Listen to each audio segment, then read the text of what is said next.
All right, what's going on, everybody? It's your boy Hank Hackerson at Hank Hacks Hackers, and this is going to be the entirety of the digital forensics and incident response course or module inside of TryHackMe. And it's going to cover the introduction of digital forensics and incident response, Windows Forensics Part 1, Windows Forensics Part 2, Linux Forensics, Autopsy, Redline, KAPE, Volatility, Velociraptor, TheHive Project, and an intro to malware analysis.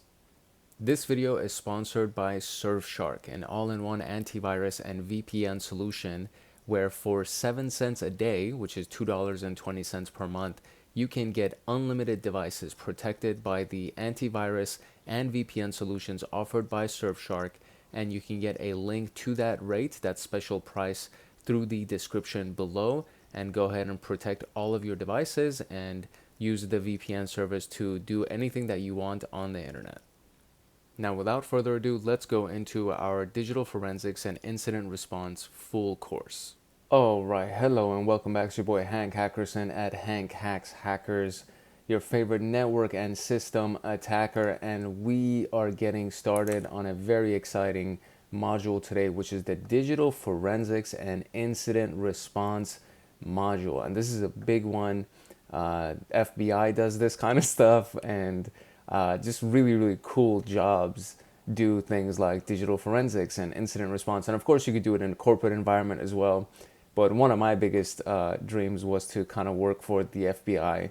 So this is just a really exciting pathway, exciting module inside of the SOC Level 1 pathway of TryHackMe. And we're going to jump into the introduction today, and then we're going to do all of these cool freaking tasks and rooms as we go along this path. So here we go, the DFIR introduction. I very much welcome you to like, subscribe, follow, turn on notification bell, comment, all that good stuff, especially if you're trying to study to become a forensic specialist or security analyst or anything like that. The path that we're on is exactly what you're looking for. And when you do any of those activities, when you like and comment and subscribe, all that stuff, it helps the YouTube algorithm to give the channel more reach, so we can help more people and gain and build the community. But it also is directly helpful to you depending on the path that you're on. And I do a lot of stuff with Pentest Plus, and this is just a path that we're on, which is the SOC Level 1 for security analyst. And of course, now we are in digital forensics. So it's a win-win situation if I've ever heard of one. And it would be an amazing thing to actually have you be a part of our community. So without further ado, let's jump into the introduction of the room. So this is a free room, just to give you a quick glance at this. And anybody can do this. You don't even need a paid subscription to TryHackMe. So I recommend that you actually do it and kind of learn from it and have fun with it. The intro goes like this. So security breaches and incidents happen despite the security team trying their best to avoid them worldwide. The prudent approach is in such a scenario is to prepare for the time when an incident will happen so that we are not caught off guard. Thus, digital forensics and incident response has become an essential subject in defensive security. In this room, we will cover the basic concepts of DFIR and introduce rooms that expand our knowledge of DFIR. This particular room is going to cover introduction, some basic concepts that are used in DFIR, the incident response processes that are used in the industry, and the tools that we're going to be using for digital forensics and incident response. So this is going to be very fun, in my humble opinion. I'm excited about it, so I hope you're also excited about it. The need for digital forensics and incident response. So this is kind of it's a big requirement, I think, in the world. And I mean, digital forensics, you've seen probably so many movies that somebody had to pull something out of a laptop that was in a burned building, and now you got to figure out what's going on with that situation. And Mr. and Mrs. Smith is one of my favorite movies, and there's a scene from that where he finds, the burned laptop from the desert, where he like shoots the rocket at Angelina Jolie, and he needs to find out what's on the laptop. So he takes it to this like beautiful, gorgeous nerd chick who helps him, dig through the laptop and find all that stuff. So That's what it is. That's digital forensics right there for you. So we're going to cover the collection of forensic artifacts from devices such as computers, media devices, smartphones, and everything to investigate an incident. And it helps security professionals identify footprints left by an attacker when a security incident occurs. Use them to determine the extent of compromise in an environment and restore the environment to the state it was before the incident occurred. The need for digital forensic incident response goes in a lot of different categories, and this is probably just even the kind of the tip of the iceberg. So finding evidence of the attacker in the network and sifting false alarms from actual incidents, robustly removing the attacker so that their foothold no longer remains, identifying the extent and time frame of the breach, and this helps in communicating with relevant stakeholders, finding the loopholes that led to the breach and what needs to be changed to avoid it again, understanding attacker behavior to preemptively block further intrusion, and sharing information about that attacker with the community.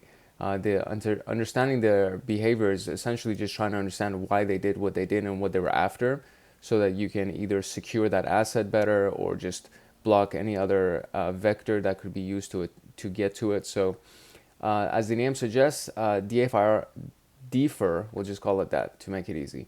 So DFIR requires expertise in both digital forensics and incident response. Dividing these two fields this way, the following skill set is needed.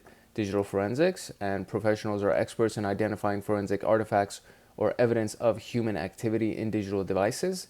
And in incident response, are experts in cybersecurity and leverage forensic information to identify the activity of interest from a security perspective.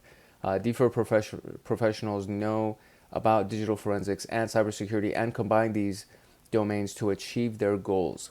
And the domains are often combined because they are highly interdependent, meaning that they link as if they're links in a chain, right? They kind of connect to each other.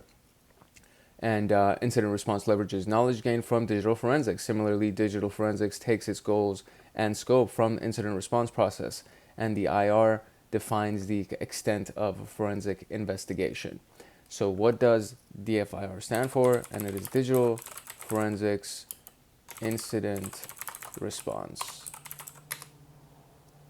I even misspelled response and they still gave it to me. DFIR requires expertise in two fields. One of them is digital forensics. What is the other one? It's incident response. Incidents. Isn't that how you spell it? Incident. Fine. Incident response. And I misspelled incident to incidenti and they still gave it to me. Okay, whatever. Close enough, I guess. All right, moving on. Okay, so the basic concepts of DFIR, and we need to launch a site on the side here to go through that. So we have artifacts, which are the pieces of the evidence that point to an activity performed on a system. They're collected to support a hypothesis or basically investigate. So if we're to claim that the attacker used Windows registry keys to maintain persistence on a system, we can use the said registry key to support our claim. In this case, the mentioned registry key will be considered an artifact. Artifact collection is therefore an essential part of the DFIR process, and it can be collected from the endpoint or the server's file system, memory, network activity, a lot of other things. Most of the time, enterprise environments mainly consist of Windows and Linux. To learn more about the forensics artifacts, you can lead the Windows Forensics 1, 2, or the Linux Forensics, which I don't think I've done. So that's going to be another thing that we're going to have to do. And it's probably a part of this. Yeah, so Windows Forensics and then Linux Forensics. It's right down our path. So evidence preservation. When performing DFIR, we must maintain the integrity of the evidence. So this is very, very important. There are best practices to do this. And there's something called the chain of custody, and I don't think they mention it here. But we first collect and write protect the evidence using a write blocker, and then a copy of the write protected evidence is used for analysis so that the original evidence doesn't get tampered with or isn't messed with, and it's not contaminated, so on and so forth. So if the copy that's under investigation gets corrupted, then we can always go back and make a new copy. Chain of custody, there we go. So they mentioned chain of custody here. And chain of custody is basically maintaining the integrity of the evidence when the evidence is collected, it must be made sure that it's kept in a secure custody, and any person not related to the investigation must not possess the evidence, or it will contaminate the chain of custody. A contaminated chain of custody raises questions, and so on and so forth. And basically, the whole idea behind this is that you use seal-proof bags, tags. There's extensive forms that you fill out, and you even get hashes of the disk image of whatever the device is, so that if anything at any point is done and it changes anything on that device, the hash changes, which means that somebody broke chain of custody and something happened along the way. And then you go back to the forms and you say, hey, listen, Detective A, you had it last, and what happened between you passing it to the forensics department or to the the evidence vault, right? It's like, what happened between you passing it to the evidence vault and you having access to it? Like, what happened? That's chain of custody. Order of volatility. Evidence is often volatile, meaning it can be lost forever if not captured in time. For example, data in a computer memory's RAM will be lost when the computer is shut down, since the RAM keeps data only as long as it remains powered on. Some sources are more volatile as compared to others. For example, a hard drive is persistent storage and maintains the data even if the power is lost. Therefore, a hard drive is less volatile than the RAM, right? So the order of volatility. So the RAM is more important than the hard drive, especially if the device is still turned on. While performing DFIR, it is vital to understand the order of volatility. And in the example above, we need to preserve the RAM before preserving the hard drive, since we can lose the data in the RAM if we don't prioritize it. And then once we've collected the artifacts, we need to present them understandably to fully use the information contained in them. A timeline of events needs to be created for efficient and accurate analysis. This timeline of events puts together the activities in chronological order, and it's called timeline creation, and it provides perspective to the investigation and helps collate information from various sources to create a story of what just happened. Now we're going to look at this site and see what we can do. So it says, from amongst the RAM and the hard disk, which is more volatile? Obviously, it's the RAM. And complete the timeline creation exercise in the static site. What is the flag? So we're going to go to the timeline creation. Can I just double click and zoom in here? I can. Great. Okay, so we have observed a malicious alert. It seems that someone was downloading a malicious package. Click on the alert to add it to the spreadsheet. So somebody tried to download such and such, so we're going to click on it, and now we added it. And now it says incoming SSH connection, and the source IP tried to download the Cobalt Strike from such and such. The connection was blocked. So this is probably a really bad one. So we're going to add this to our thing. So since we identified the IP address in the alert, we filtered all the traffic in the SIM dashboard. We find that the malicious IP address connected to SSH port. Click to add this result to our spreadsheet. Drag the events in the spreadsheet to bring them in ascending order of time. I see. So 9:30, May 24th, 9:30, and 12:37, ascending order. It's already in ascending order. Or what, do I just add it here? Is that what that means? So add this to this. Move this. I don't get it. I don't understand what I'm supposed to do right now. Drag the events in the spreadsheet to bring them in ascending order of time. Oh, I see. There you go. Just like that. Okay, great. And now going back, here is now we check the syslog for the compromised host to see what activity was performed by the attacker that can be of help. Click on the successful login attempt event to add it to the spreadsheet. So you have failed login and then successful login. So just like that, we're going to add it, and it has now been added to the successful login, but it's still not in chronological order, so it would be like that. So there we go. Now we have the order. So they tried to connect, they successfully logged in, and at 12:37 they tried to download Cobalt Strike and the connection was blocked.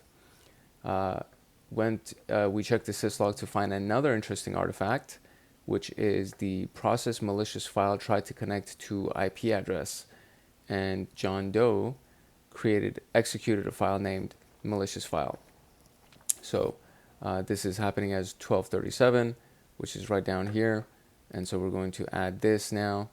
And so now order all events in the spreadsheet. So 930, 930, 1237, 1237, which is fine, but it says try to connect to the IP address and then try to download the IP address. And the connection was blocked. So what would happen first? The connection was allowed, the connection was blocked. I think this is it. I think this is actually the right order of things. 20, May 24, 2022, and May 24, 9:30 at 20, 12:37, 2022. I think it might just be the different. Tried to download Cobalt Strike, connection was blocked. Malicious file tried to connect to IP address 202 such and such. So probably the connection attempt would be first, right? So connection attempt would be first, and then the log, the download would be second.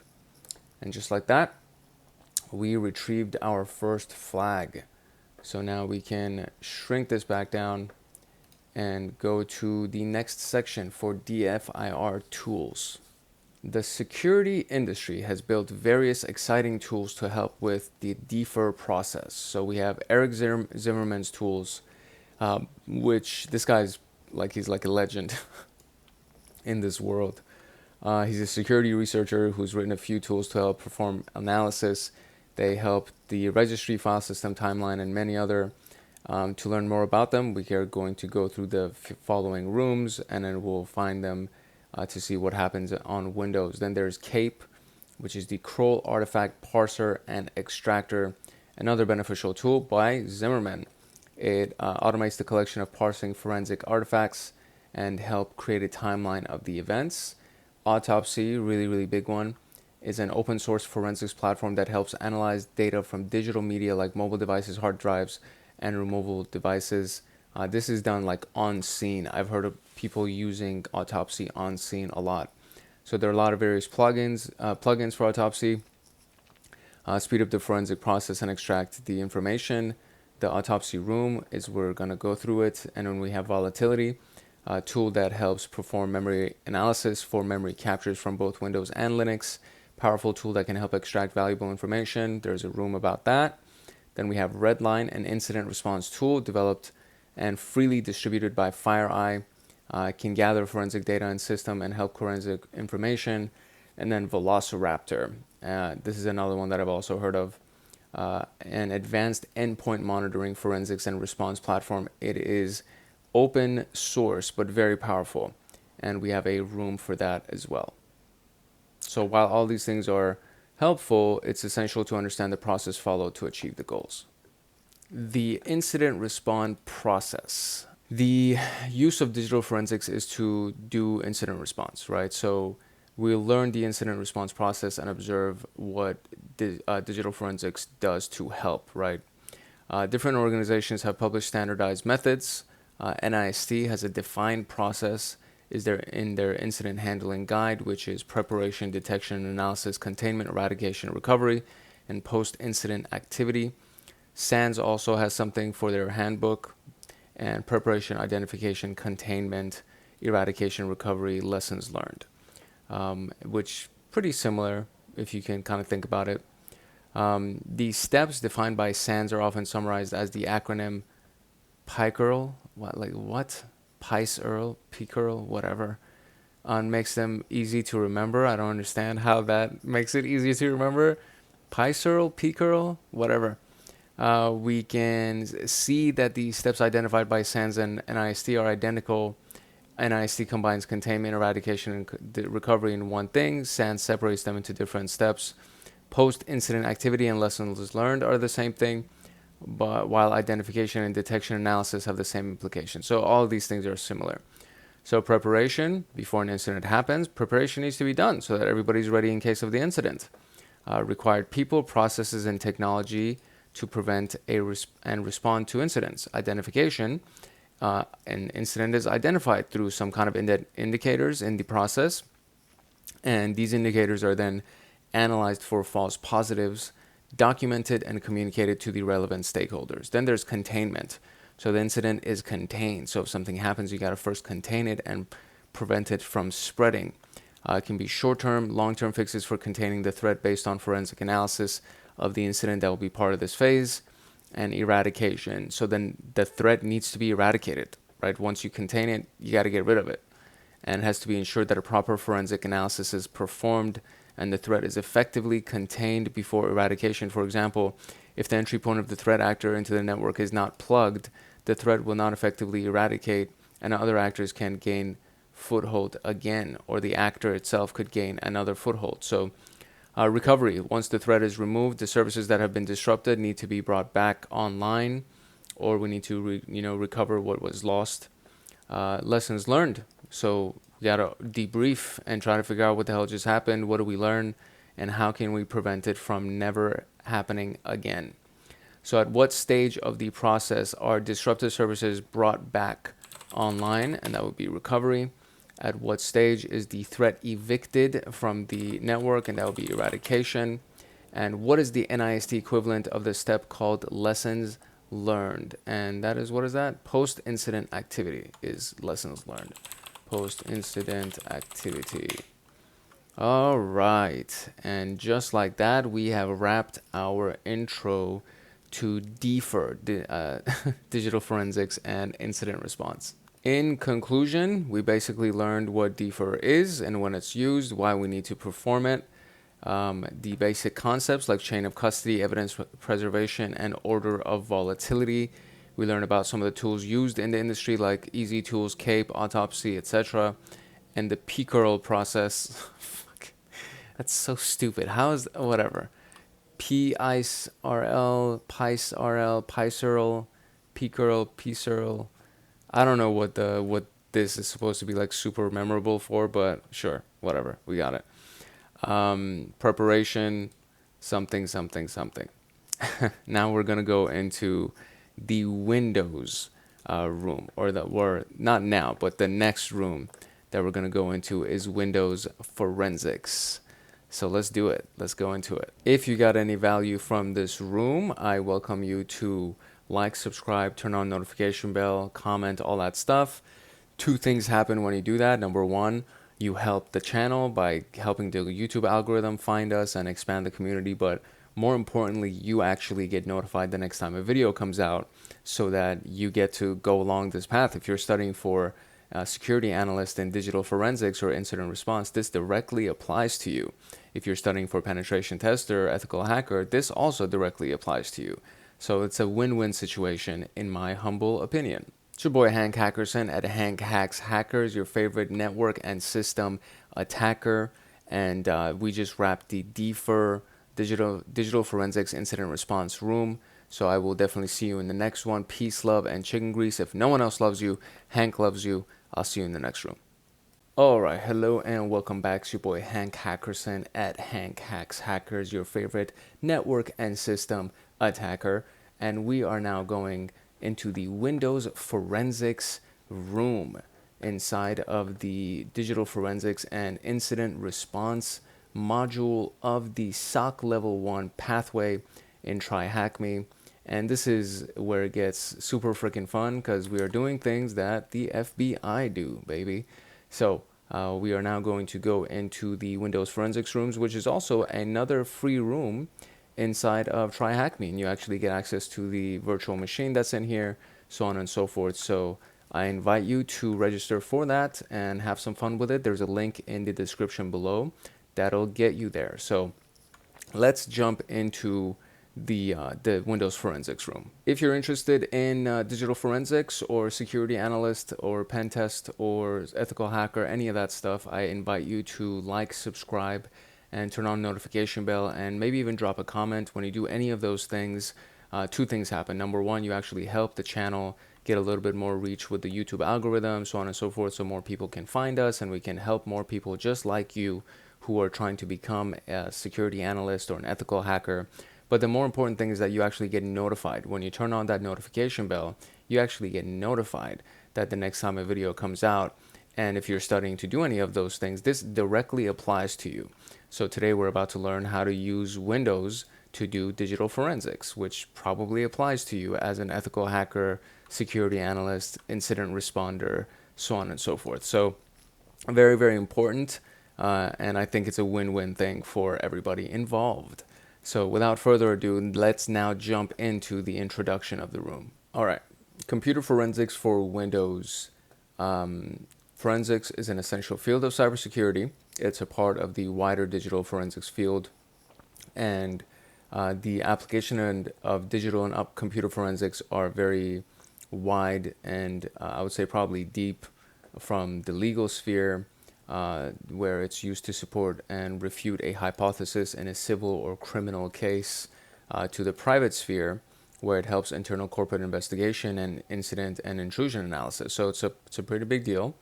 The good example of this would be the criminal case in BTK serial killer. This has gone cold for more than a decade when the killer started taunting the police by sending letters. And the case took a major turn when he sent a floppy disk to a local news station that was later taken into evidence by the police. And the police were able to recover a deleted Word document and use the metadata and some of the other evidence. And they pinpointed and they arrested the guy because he got too cocky. Microsoft Windows is by large the most used desktop operating system right now. So private users and enterprises prefer it, and it's currently holds roughly 80% of the desktop market share. This means that it's important to know how to perform analysis, forensics analysis on Windows. And if you're interested in digital forensics, right? So forensic artifacts. When performing forensic analysis, you will offer here the word artifact. And they're essential pieces of information that provide evidence of human activity. For example, in a crime scene, fingerprints, a broken button off of a shirt, the tools that were used to perform the crime, they're all considered forensic artifacts. All of these artifacts are combined to create the story of the crime that was committed and what happened, so on and so forth. In computer forensics, the artifacts could be small footprints of the activity on the computer system. On a Windows system, a person's actions can be traced back quite accurately using computer forensics because of the various artifacts a system creates for given activity, and they often reside in locations that normal users won't typically venture to. So for our purposes, we're going to be analyzing these things to triage activity for an investigation and see what's going on. So is my computer spying on me? Probably, right? So it's like it's keeping track of what you're doing. So in a certain way, yeah, it is. Is all the tracking for malicious purposes, or is there another reason for that? And that's the kind of the purpose for this, right? It's like people are like, yeah, Big Brother is always watching me. That's kind of what they mean. Because if you do something shady and you did anything on a digital device, there's evidence. Unless you know what the hell you're doing and you wipe everything, so on and so forth, which most criminals don't, because they're not hackers. They're just idiot criminals. So that's kind of what it's like. That's what that really means, right? Assuming the same build of Windows is installed on a system, excluding the actions that taken during installation, the out-of-the-box experience is similar for everybody. However, with time, each user personalizes their computer according to their preference, and the preferences include layouts and icons, the bookmarks, name of the user, installing different applications, logging in different accounts, and so on and so forth. So Windows saves these preferences to make your computer more personalized. However, forensic investigators use these things as artifacts to identify what just went on and who you are. So, yeah. While your computer might be spying on you, it's not for explicit reasons of spying. Instead, it's to make it more pleasant to use the computer according to your taste. But the same information is used by forensic investigators, basically saying, don't do anything illegal and keep your freaking nose clean.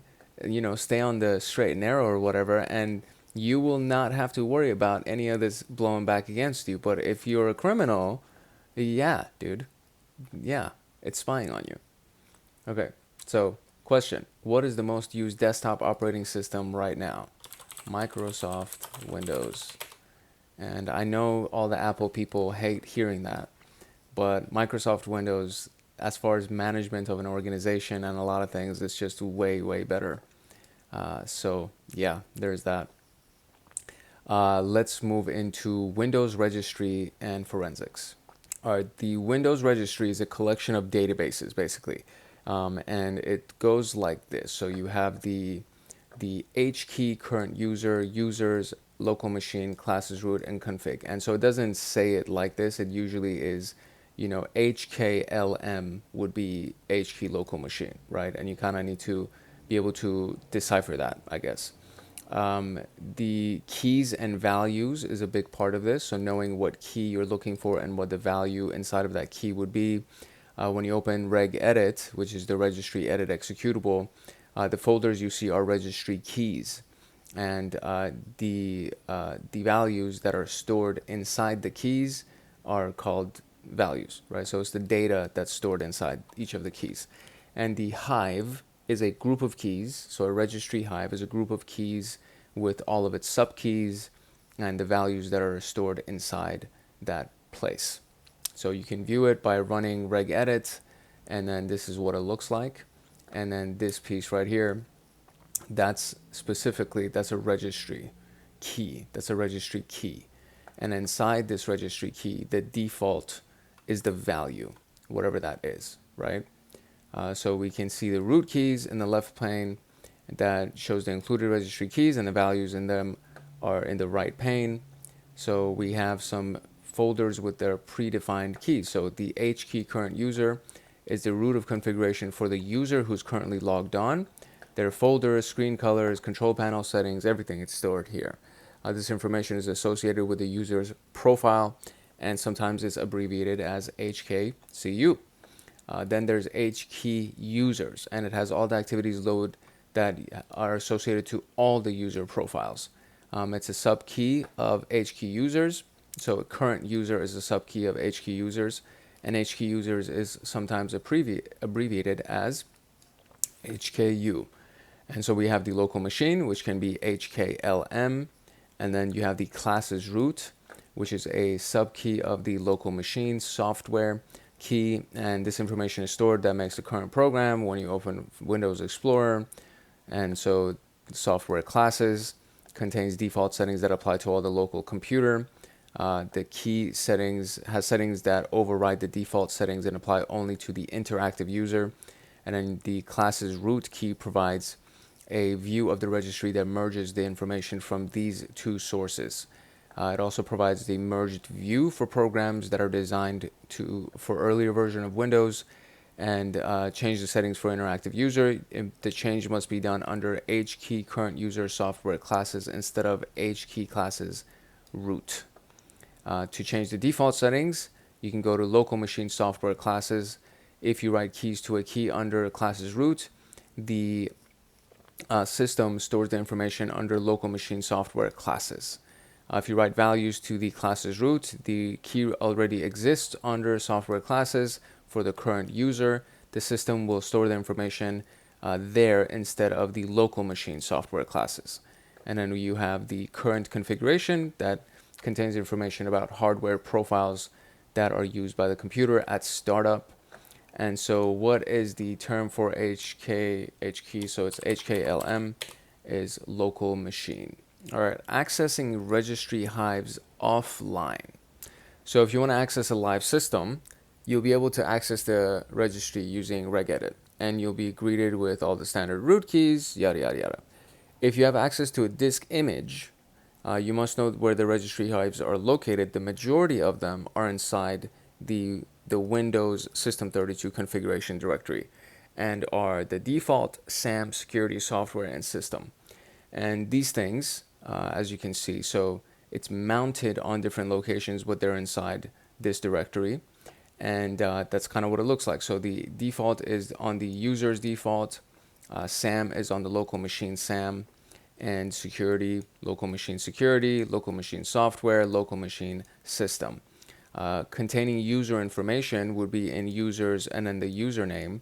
And so NT user data, that's what is mounted under the current user when a user logs in, and the user class data mounted on the user software classes. And the user class data hive is located in the username. So users, username, app data, so on and so forth. But this is inside the file explorer. It's typically not the actual key that you would look for inside the registry editor. And this is kind of an example of what it looks like and all the things that actually exist underneath that specific thing, right? So this is basically all of the apps that are inside of the machine that somebody has, including all the things that they probably download and install as well. And so the net user data is located in this directory.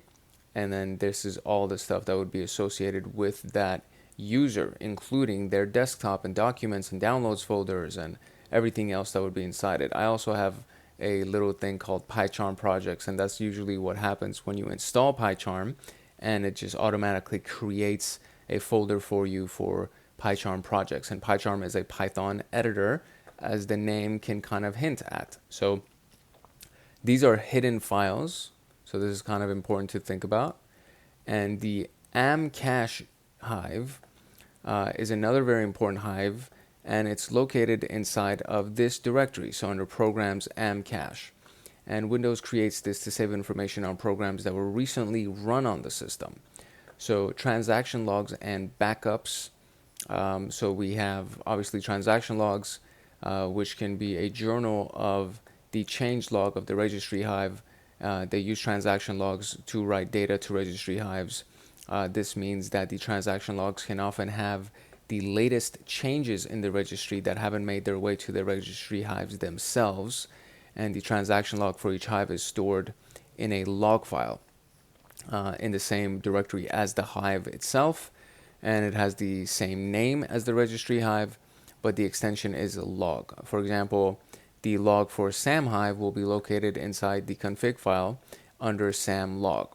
Sometimes there can be multiple transaction logs. In that case, they will have log 1, log 2, etc. And it's good to look at transaction logs as well when performing registry forensics. So backups are the opposite of transaction logs. There are the backups of the registry hives located in the config directory, and these hives are copied to the Windows system reg backup, registry backup directory every 10 days. It might be an excellent place to look for if you want to suspect, or if you suspect that some keys might not have been deleted or modified recently. So what is the path for the 5 main registry hives, which is default SAM, yada, yada, yada. So if we go back up here, it's at the very, very top. And so all of these things, this is the path for the main registry files, and they're right here. So we're going to copy this, and we're going to take that all the way down here, and that's going to be ours. And so what is the path for the amcache hive, which is this wonderful thing right here?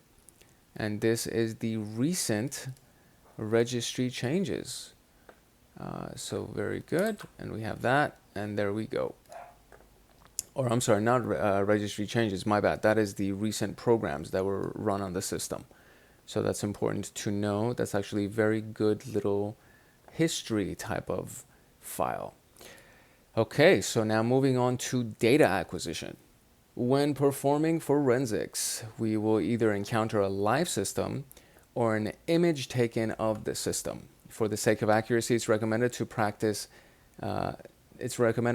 to image the system or make a copy of the required data, then perform forensics on it. So you rarely want to do anything on a live system unless you want to retrieve what is called the RAM data, right? So that's what we covered in the intro to forensics, where we looked at the volatility. So the disk image is less volatile, therefore less important than the RAM memory that is on the machine. So the RAM resets whenever the system turns off. And so if it's a live system, you kind of want to be able to get as much of that RAM information as possible. But if it's a live system, the key here is to use a write blocker and get an image of that system. So at least you can get access to all of that data and transfer it over. Data acquisition, below we discover ways to acquire registry data. And so let's look at that. We have the registry editor that we just looked at. And the way to acquire a copy of this is to perform, or the correct method is to acquire a copy and perform analysis on the copy.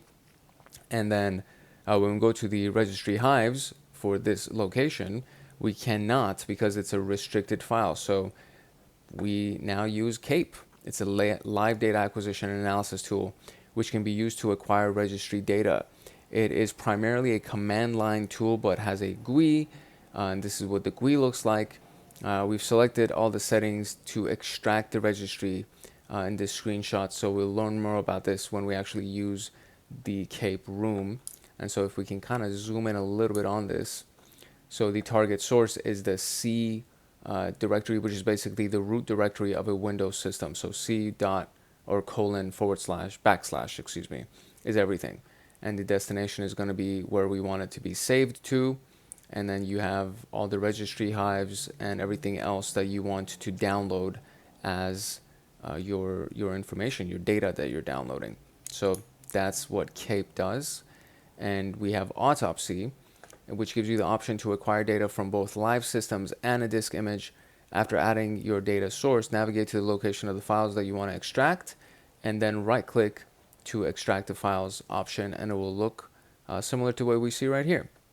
So right here, this is being done inside of Autopsy. So this is actually inside of the Autopsy app, and you have the connection right here, and it just shows you that, you know, I want to extract these specific files.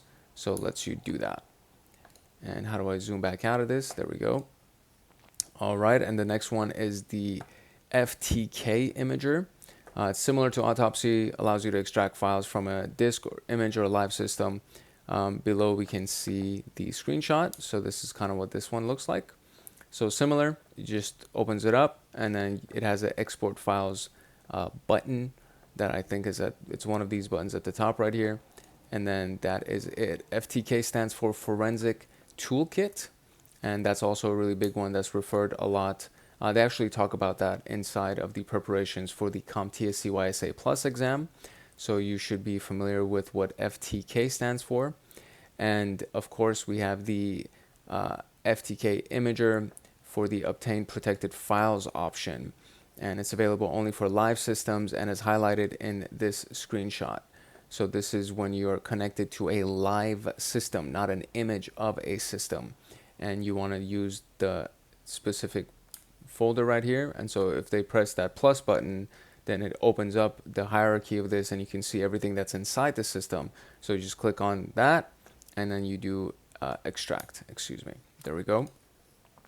And so now we are done with the potential data acquisition tools that we can be using. So we're going to go explore the Windows registry some more.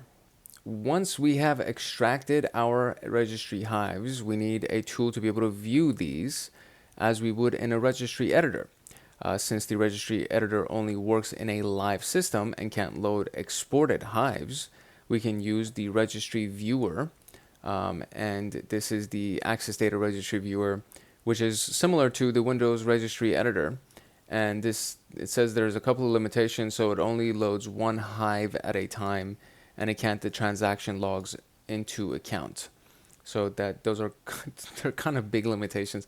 Maybe not the one that it loads one hive at the time, but the transaction logs, I would presume, is pretty important. Then we have the Zimmerman Registry Explorer, and this is what the screenshot looks like. It can load multiple hives and add data from transaction logs. So I feel like this one is kind of the better one. It might be non-open source. I can't remember if it was open source or not. But if it's paid, I mean, you know, the FBI will pay for this gladly, right? Or whatever organization you're working with, they'll pay for this kind of stuff. So you don't have to pay for it out of pocket. But it's very important because you want the transaction logs, dude, to make a more cleaner hive with more up-to-date data. They also have a bookmark option containing forensically important registry keys. And it's this is, I think it's pre-populated for you. It's pre-filled, so you kind of know what to look for that usually forensic investigators would look into, which is, again, very, very helpful. So if we have to use Registry Explorer versus the Registry Viewer, I would probably use the Explorer, and that's just me.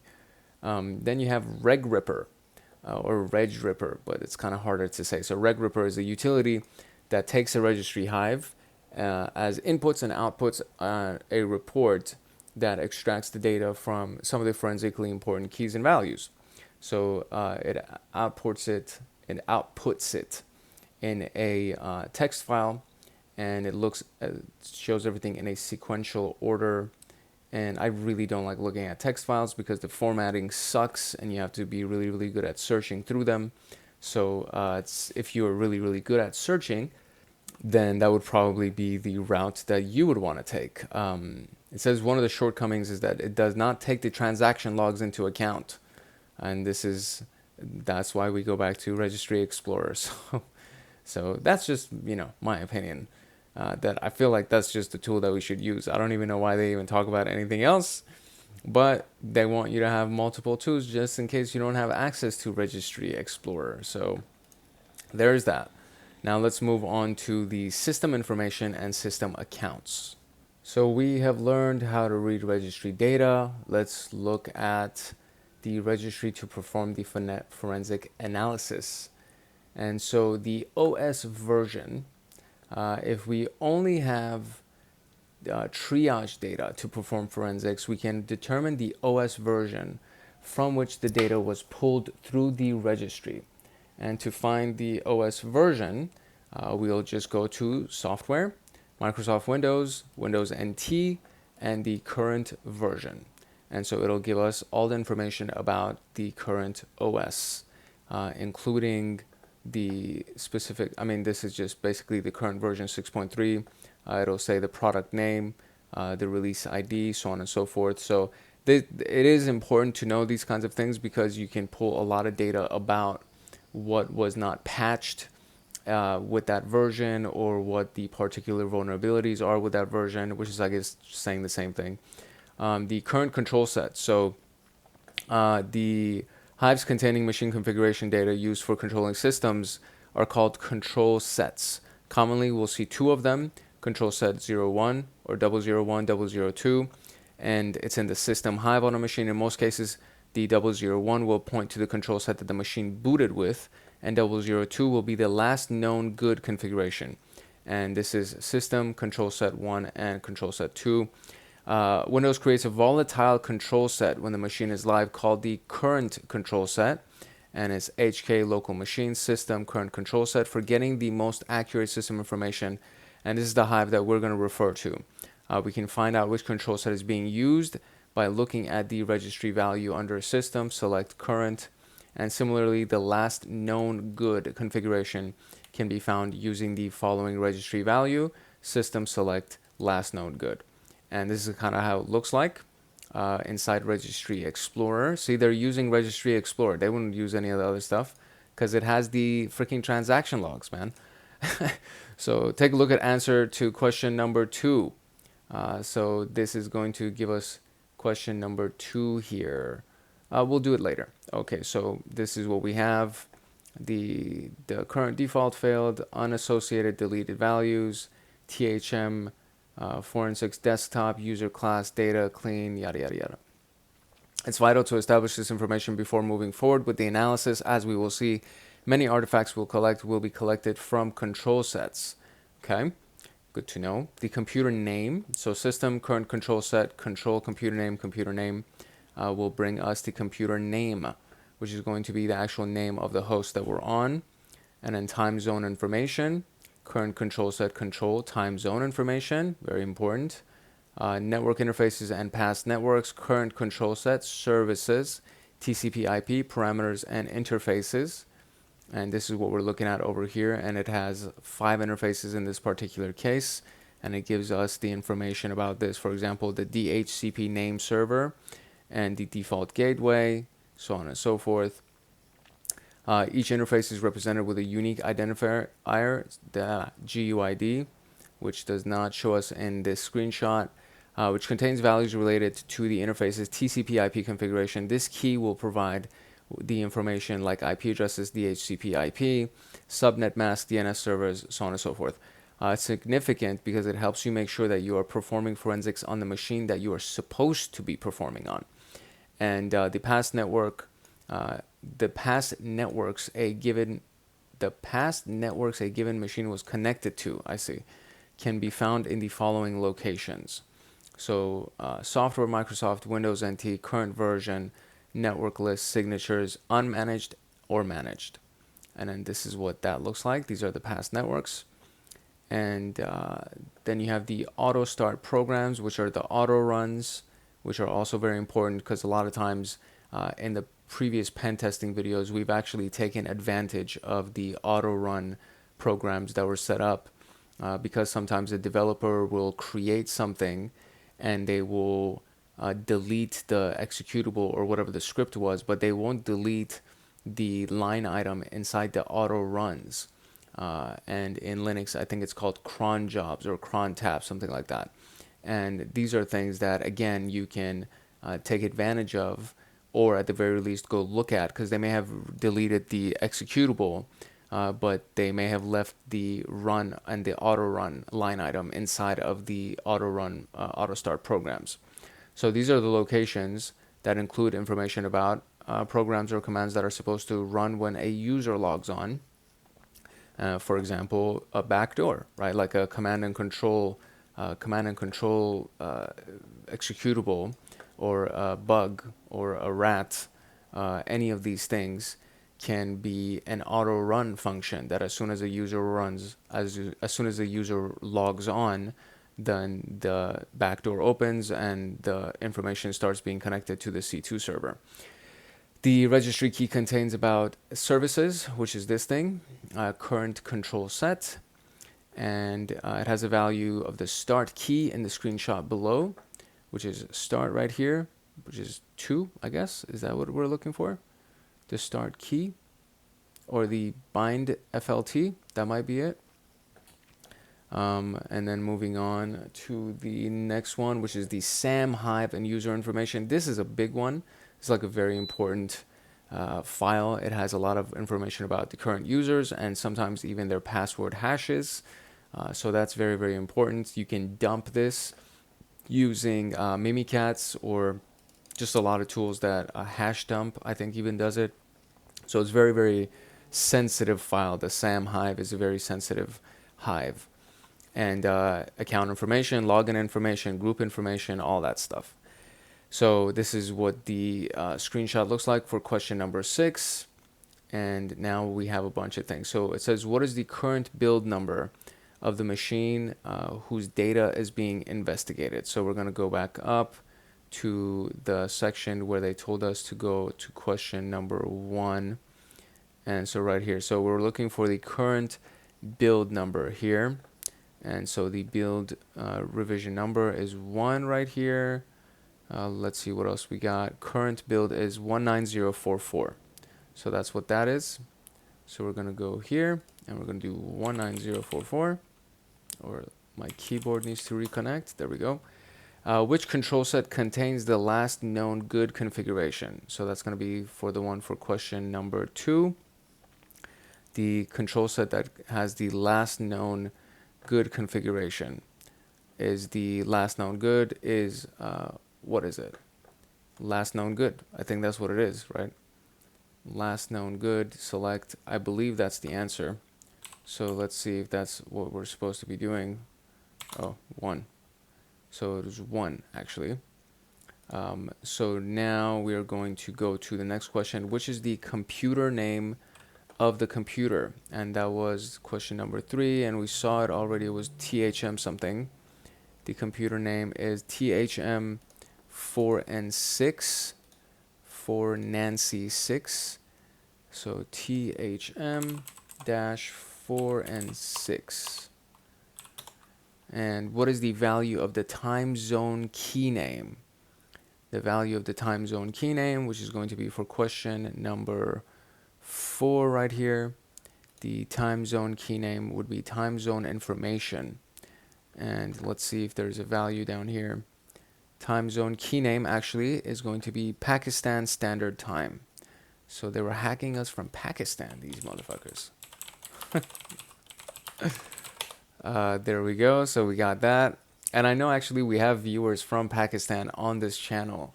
I was looking at the analytics the other day. So shout out Pakistan. You guys have apparently some really good hackers out there.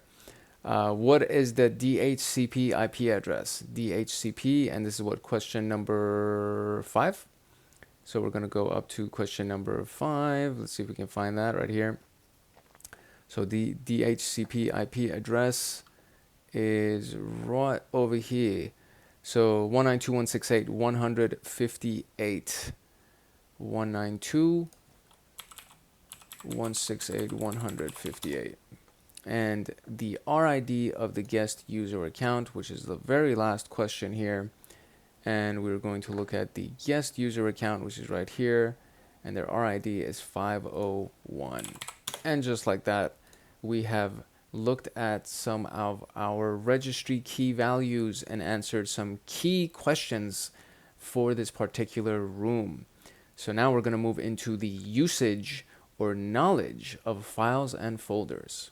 All right, recent files. The Windows maintains a list of recently opened files, and as we've seen using Windows Explorer, it shows a list of recently used files. This information is stored in the NT-user hive and can be found on the following location. So NT-user data, software, Microsoft Windows, current version, Explorer, and recent docs. That's what that would look like. And usually this actually shows up when you do the File Explorer and you open it up. It shows like recent. There's an item called recent, and you just click on that and it'll show you all the recent things that were accessed, but this is the actual registry key for it. So, or the hive specifically for it. And so this is where all the recent docs have been. The Registry Explorer allows us to sort the data contained in a registry key quickly. For example, recent document tab arranges the most recently used file at the top of the list. The Registry Explorer also arranges them so that the most recently used file is shown at the top of the list and the older ones later. So we have the, Registry Explorer, and then recent documents are aligned. So another interesting piece of information is that there are different keys with the file extensions such as PDF, JPEG, docs, and these provide us with the information about the last used files of a specific extension. If we're looking specifically for the last used PDF, we can look at the stuff that is under .pdf.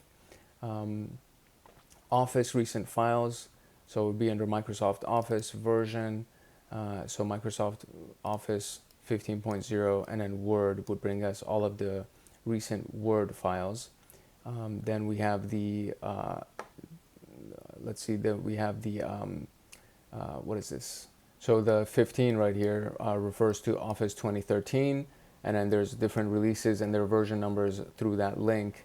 And so we might have to refer to this link a little bit later, so I'm just going to open this up real quick. And then it says starting from Office 365, now Windows ties the location to the user's live ID. So in a scenario, the recent files can be found at the following location, which would be Microsoft Office, and then the version number, user MRU, live ID number, and then file MRU. Shell bags. When a user opens a folder, it opens a specific layout. Users can change this layout according to their preference. These layouts can be different for different folders. This information about the Windows shell is stored and can identify the most recently used files and folders. Since this setting is different for each user, it is located in the user hives, and we can look at it here. So user class, and then the net user, and then you have local settings, software, Microsoft, so on and so forth, then software, Microsoft, Windows, shell, so on and so forth. So Registry Explorer doesn't give us much information about shellbags. However, another tool is called Shellbag Explorer, and it shows us the information in an easy to use format, and we just have to point to the hive that we have extracted, and it parses the data and shows the results. An example is this, and we can use it to answer question number 2. Open, save, and last visited dialog MRUs can be found at these registries. And it might be noticed that once we open, save a file at a specific location, Windows remembers that. This implies that we can find out recently used files if we get our hands on this information. This is what it looks like on Registry Explorer, and we can use this to answer the next set of questions. And Windows Explorer address search bars. Another way is looking at the paths type in the Explorer address bar. or searches performed during the following. So these are where that would be stored. So NT-user, Windows current version, Explorer, typed paths, and word wheel query. So this is all stored. So everything that you do is actually being stored. So let us go and answer some of these questions. So when was Easy Tools opened? And we need the full thing. So I wonder if we can get registry, last one, files. Answer question 1 by looking at the above screenshot. So Easy Tools needs to be, I need the full thing, and I can't copy paste it. So I gotta try to remember it. So Easy Tools right here. It was opened on December 1st, 2021 at 130034. So it's 2021, right? That's how we want it. Yeah. 2021, December 1st and 130034. Yeah, okay, great. At what time was my computer last interacted with? And that would be for question number 2, which is up here somewhere. Where's question number 2? Right here. At what time was my computer interacted with? And 13:06:47. So, oh, I need the date too. So, where was it? My computer, 12/1/2021. Okay, so 13:06:47. So 2021, 12:01. What am I doing? 12:01, 13:06:47. Good Lord. Okay, what is the absolute path of the file that was opened using Notepad? And that's going to be for 3 and 4 right here. That's the absolute path. So I have to zoom out and try to type this, see what I can see. So it's, so I don't need the my computer part. I just need the C, and then program, files, Amazon, EC2 config, service, settings. And when was that file opened? It was opened on December 1st, 2020. Oh, no, I'm sorry. 11:30. So that is November 30th. So 2021, 11:30. And then we have the 10:56:19. And just like that, we answered our questions for this. So now we can go to evidence of execution. Execution evidence. Evidence of execution has to do with the user assist first. So Windows keeps a track of applications launched by the user, and using Windows Explorer for statistical purposes in the user assist registry keys. These keys contain information about the programs launched, the time of their launch, and other details. However, programs that run using the command line can be found in user assist keys. It's present under the net user hive, mapped to each user's GUID. And so we're going to use this to answer question number 1. The shim cache is a mechanism used to keep track of application compatibility with the OS and tracks all applications launched on the machine. Its main purpose is to ensure backup compatibility of applications. It is also called application compatibility cache, so app compat cache, and it's located in this hive. Shim cache stores file names, size, last modified time of the executable, and the registry explorer doesn't parse shim cache data in human readable format, so we go to something called the app compat cache parser, which is part of Eric Zimmerman's tools, and it takes the system hive as input, parses the data, and outputs a CSV file that looks like this, which is superhuman readable. And we can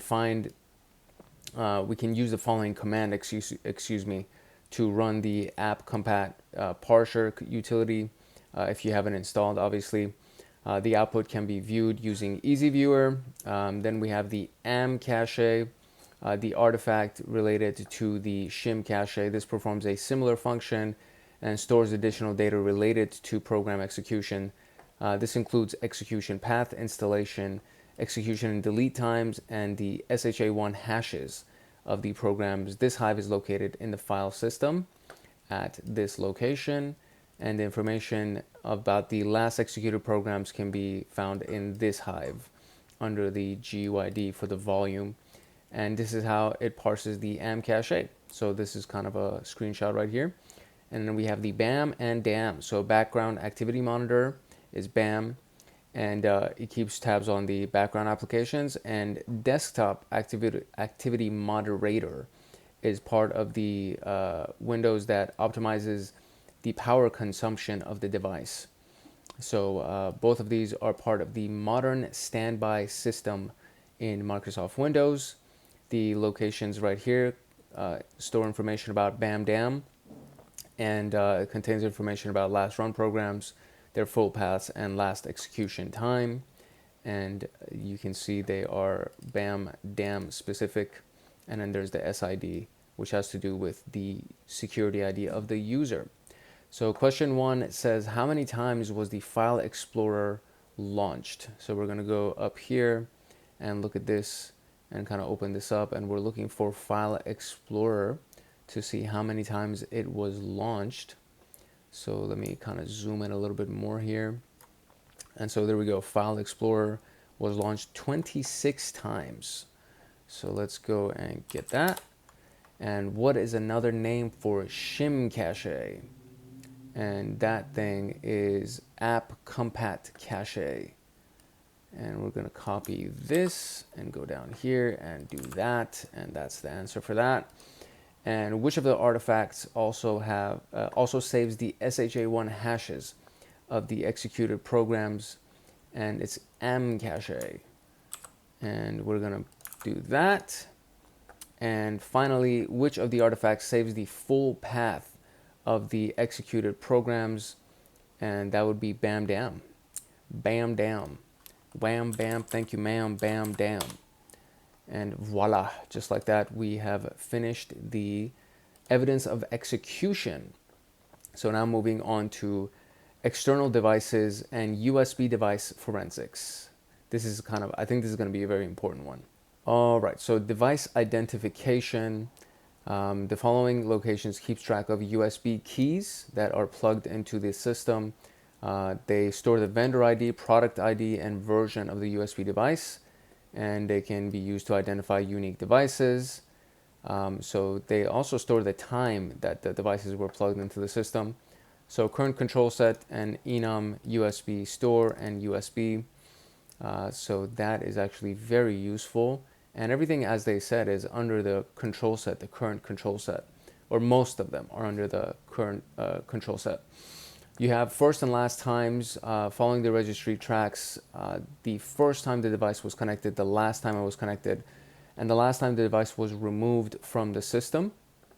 And so this is where all of that is being stored, which is pretty gnarly. So it's under USB storage, the product version, USB serial number, properties, and then that's the actual probably GID or SID.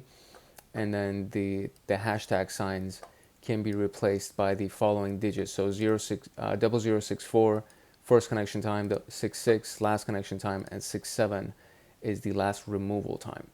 And then we have the device volume name. So software Microsoft Windows portable devices and devices, and that's the hive that we will be looking towards. And we can compare the GUID we see here in this particular registry key and compare it with the disk ID we see on keys mentioned in device identification to correlate the names with the unique devices. So take a look at these and answer question number 3. And combining all this information, we create a fair picture of USB devices that were connected. So first we need to see the serial number of the device from Kingston. And the serial number of the device from Kingston is this one right here. And it ends in, how am I just supposed to type this up? That's insane. Okay. I guess I'm going to type that up first. And then we're going to paste it. That's crazy though. How am I supposed to freaking type this up? I wonder if it's like inside the machine that we're supposed to be looking at. Whatever. All right, I'll just bite the bullet and I'll just type it up manually. Who cares? Let's do that. I'm going to open up a text editor and I'm going to zoom in on this and I'm just going to access it in a different text editor. Oh, dang. Okay. Okay, so let's hope that I type this correctly inside my little text editor and it actually comes through right. Okay, good. Okay, thank God. All right, so what is the name of this device? And the name of the device is going to be the device name Kingston Data Traveler 2.0. So Kingston Data Traveler 2.0 USB device. Okay, so Kingston Data Traveler 2.0 USB device. Cool. And what is the friendly name of the device from the manufacturer Kingston? And so the friendly name, so we have to look at it based on the GUID that we found. And so 7110, so it's not the serial number, it's the disk ID right here. So E251921F, because both of them end with 710. So it's the one that starts with E, because the other one starts with an F. So fairly easy enough. And so it's the one that starts with E, which is right here, and it says USB, and it's the only 3-letter answer. So there is that, we just got it. So external devices and USB device forensics. And now we get to jump into our hands-on challenge. So let's launch this machine and let's do the hands-on challenge. All right, so while that loads up, let's read through the setup here. So use the following credentials if you want to do RDP into this thing. Once we log in, we see 2 folders. We have triage and easy tools. The triage folder contains triage collection collected through KAPE, which is the same directory structure as the parent, and this is where the artifacts are going to be. And easy tools contains the tools that we got from Zimmerman, the man. So we're going to find Registry Explorer, Easy Viewer, and App Compact Cache Parser in that folder. The challenge is this. One of the desktops in the research lab at Organization X is suspected to have been accessed by someone unauthorized. Although they generally have only one user account per desktop, there were multiple user accounts observed on this system.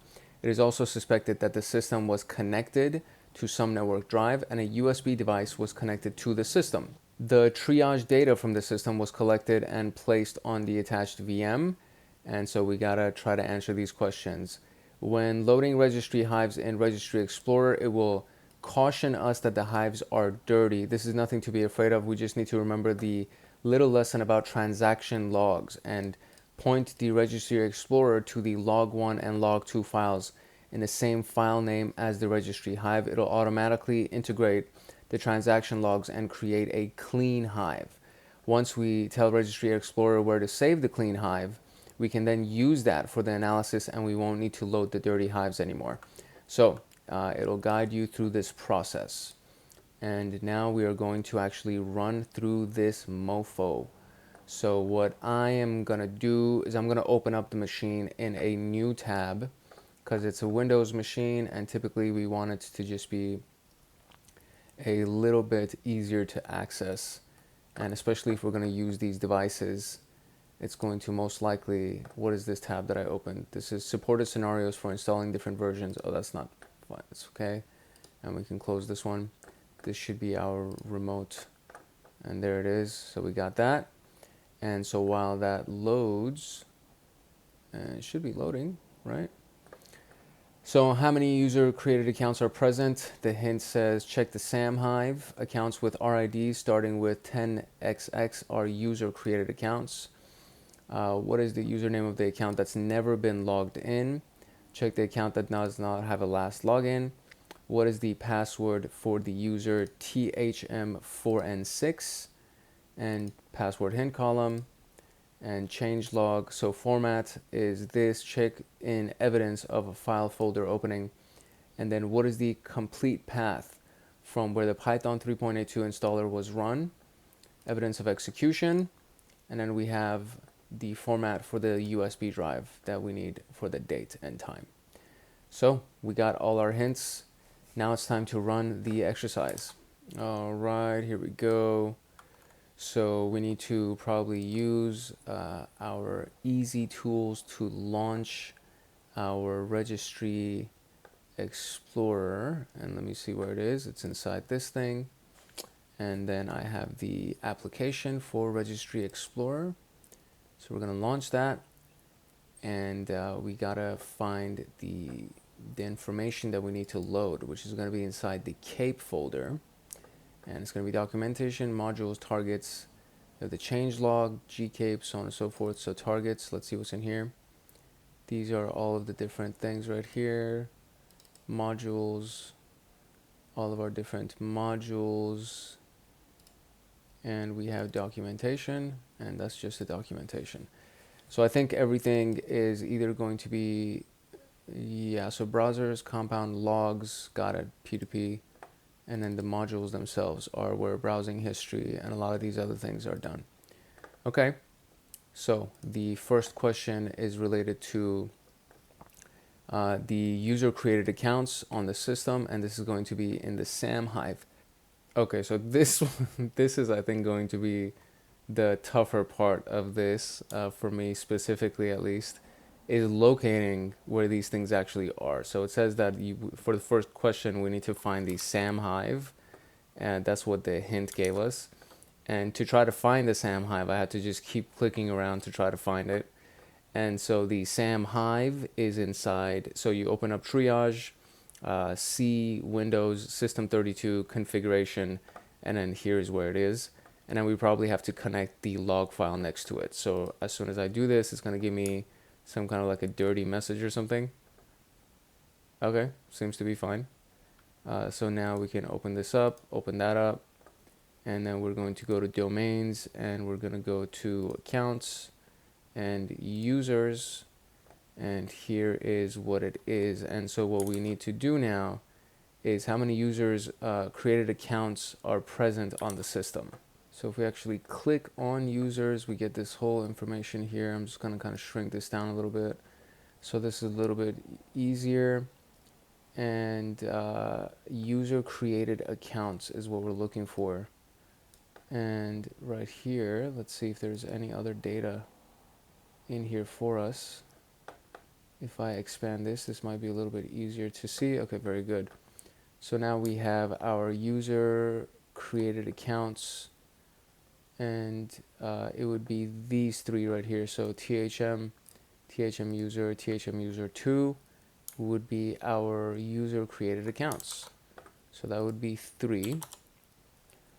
And that is the ones starting RID with 1000 are the ones that have been created by the user.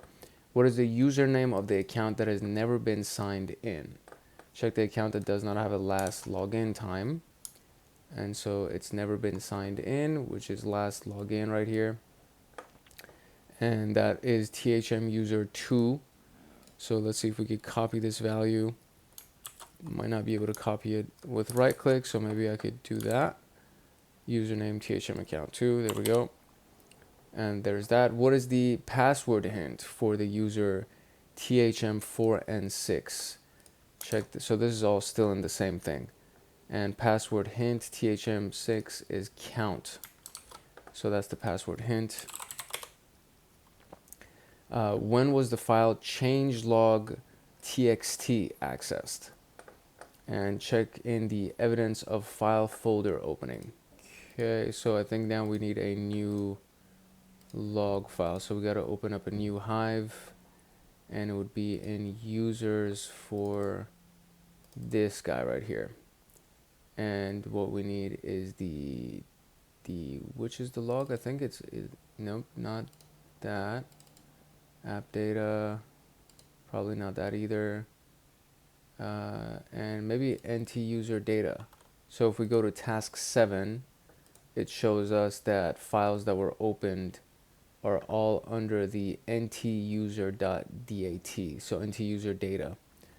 So that's the one that we are actually going to open. And then now it says, I see. So this dirty hive detected. Okay, so now we need to connect a log to this. To bypass this and have log replace, click shift when holding logs. Got it. Okay. So we're gonna here do it to replay. Okay.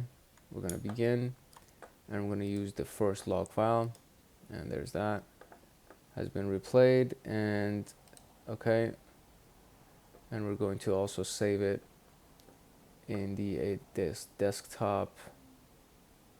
Not desktop.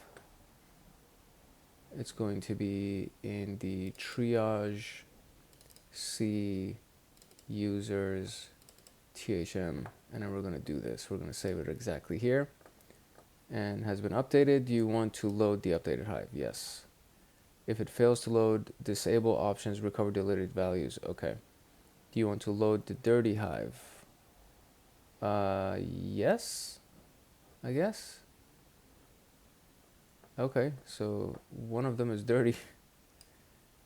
I need the one that is clean. It's the one that I need. I should have not loaded the dirty hive. That's probably my bad. So this is the one that's clean. So now we have this, and we're going to open this. And so what are we looking for again? We are looking for the when was the file changelog accessed, and check in the evidence of file folder opening. Changelog access. So going back to here, we're looking for, it's actually the very top one. So it's the recent files.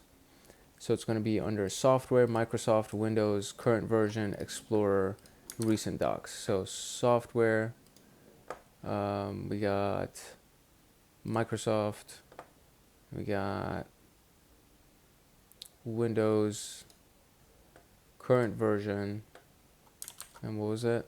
Explorer and recent docs. Gonna go down to Explorer and then recent docs. Okay, so we click on that and it opens that up for us over here. And now we are looking for something that was used with, they said the TXT, right? So changelog TXT right here. Very good. So it's the extension. This also helps a lot. So it actually has the TXT extension. So changelog TXT and changelog such and such. And it's been opened on this date. So if I do Control C, that should copy it. And then come here and go back down here and just do that.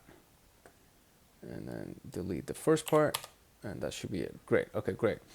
So what is the complete path from where the Python installer was run? Evidence of execution artifacts. So we're going to go up here and evidence of execution, and it's going to be inside of any of these things. So let's say we're going to go to the first one, which is also NT user data, software, Microsoft, Windows, current version, Explorer, user assist, GUID, and then count. So Explorer, and it's going to be under user assist, and the GUID for my current user, which I don't know actually the user ID for my current user. So it's probably something that I should have taken a note of. But it's actually up here. So I can go up here. This is the previous one that we ran. We're going to go to root and our users and our THM user. This is GUID here. His GUID is not here. So I have a user ID. I don't have a GUID. What about values? Nothing. So I have his user ID, but I don't have his GUID. And I got to find that. So let's see. Okay, unfortunately for this one, since I don't know the GUID, I'm going to have to just click through all of these and try to find the one that has some values for us to analyze. And it seems to be, okay, here we go. We found something here, and now we are looking for something that may potentially have Python in it. So let's see, there we go. So setup right here, Python 3.2 extension. And what's the question? The question is asking, what is the complete path where the installer was run, and it could be this. I don't see any other Python, so that could be it. So I'm gonna copy this one, and we're gonna paste that and delete this section. All right, cool, there you go. And so finally, when was the USB device with the friendly name USB last connected? And that's going to be right here, and that's going to be in system current control enumeration. So that's the one that we have to load. So we're going to kind of shrink this down, and I guess I could delete the remove hive. Yeah, I'm going to remove the dirty hive. Very good. So we have the clean hive, and so we need to open now the system current control. So C, it's going to be under Windows, I believe. System 32. Nope. So let me, I have to find where this is. So system current control set enumeration, system current control, software, devices. So it could be any of these. So we were actually on the right path. It's going to be in the config, and then in here there should be something called system. And I'm going to select both of them so it has the log file associated. And so it says, do you want to replay the transaction against this hive? Yes, I do. That's all good. We're going to collect that. I did. What the hell? Like, why would you want me to redo it if I just double click both of those things? That's fine. We're going to collect a updated hive. It has to actually be under desktop, triage, C, and Windows, system 32 configuration, and this should be it. And it's going to be system clean. So we're going to do that. Do you want to load the updated hive? Yes. And do you want to load the dirty hive? And we're going to say no on that one. So we only have one hive. Excellent. So root, and it's going to be under, what is it? System current control set or software. So system current control set enum USB. So it's under software, Microsoft, CTF, and what do we have here? Assembles, Microsoft. Where is it? So software, Microsoft, Windows portable devices. I see. So software, Microsoft, Windows portable devices. Okay, this one is a little bit challenging. I actually I think I may have spent 10 minutes just to try to locate this thing, which is the very last thing. And trying to find it by the friendly name location didn't work, because the friendly name location is this location. And then when I went to this location, so when I went software Microsoft, there is nothing for Windows portable devices. And so if we look at it right here real quick, we have root, and then this is under all of this is under the control set, and then close that out, and we just go all the way down to software. And if we open up software, there is Microsoft. There is no anything other than the one that we're actually supposed to be looking for, which is what is it? Where was it? Let me go back up. Right here, Windows portable devices and devices. So this doesn't exist for Microsoft.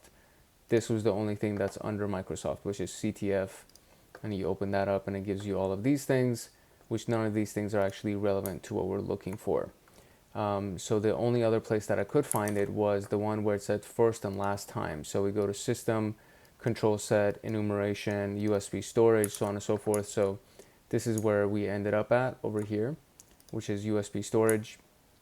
And then under this, there's only two USBs, and the Kingston USB device, and then USB external USB device, and they both have a last connected. So I'm just gonna try one of these two and see which one actually works, and hopefully this ends up being the date, because if it's not, I am stumped and I will have to pull up some information. Oh, there you go. Okay, great. Great. I wasn't able to locate it by its friendly name, so that's the thing. But I ended up going down the other path, which was this kind of a little bit of a longer path. So we went to control set, enumeration for enum, and then came all the way down to USB store, and then just clicked on that, and it gives you that information right up top from the top. So that is it for our hands-on challenge. And that one was actually kind of challenging. So it just took a lot of time to find the hives, the appropriate hives, and then from there to actually go down the hierarchy of the hives to try to find the information that we needed to look for. But thankfully we had certain things like this where it kind of shows you where general things are supposed to be. So evidence of execution and so on and so forth. These things actually do help to try to find out which hive you're supposed to look for and where that would end up being. That being said, let's jump into the conclusion and wrap this room up.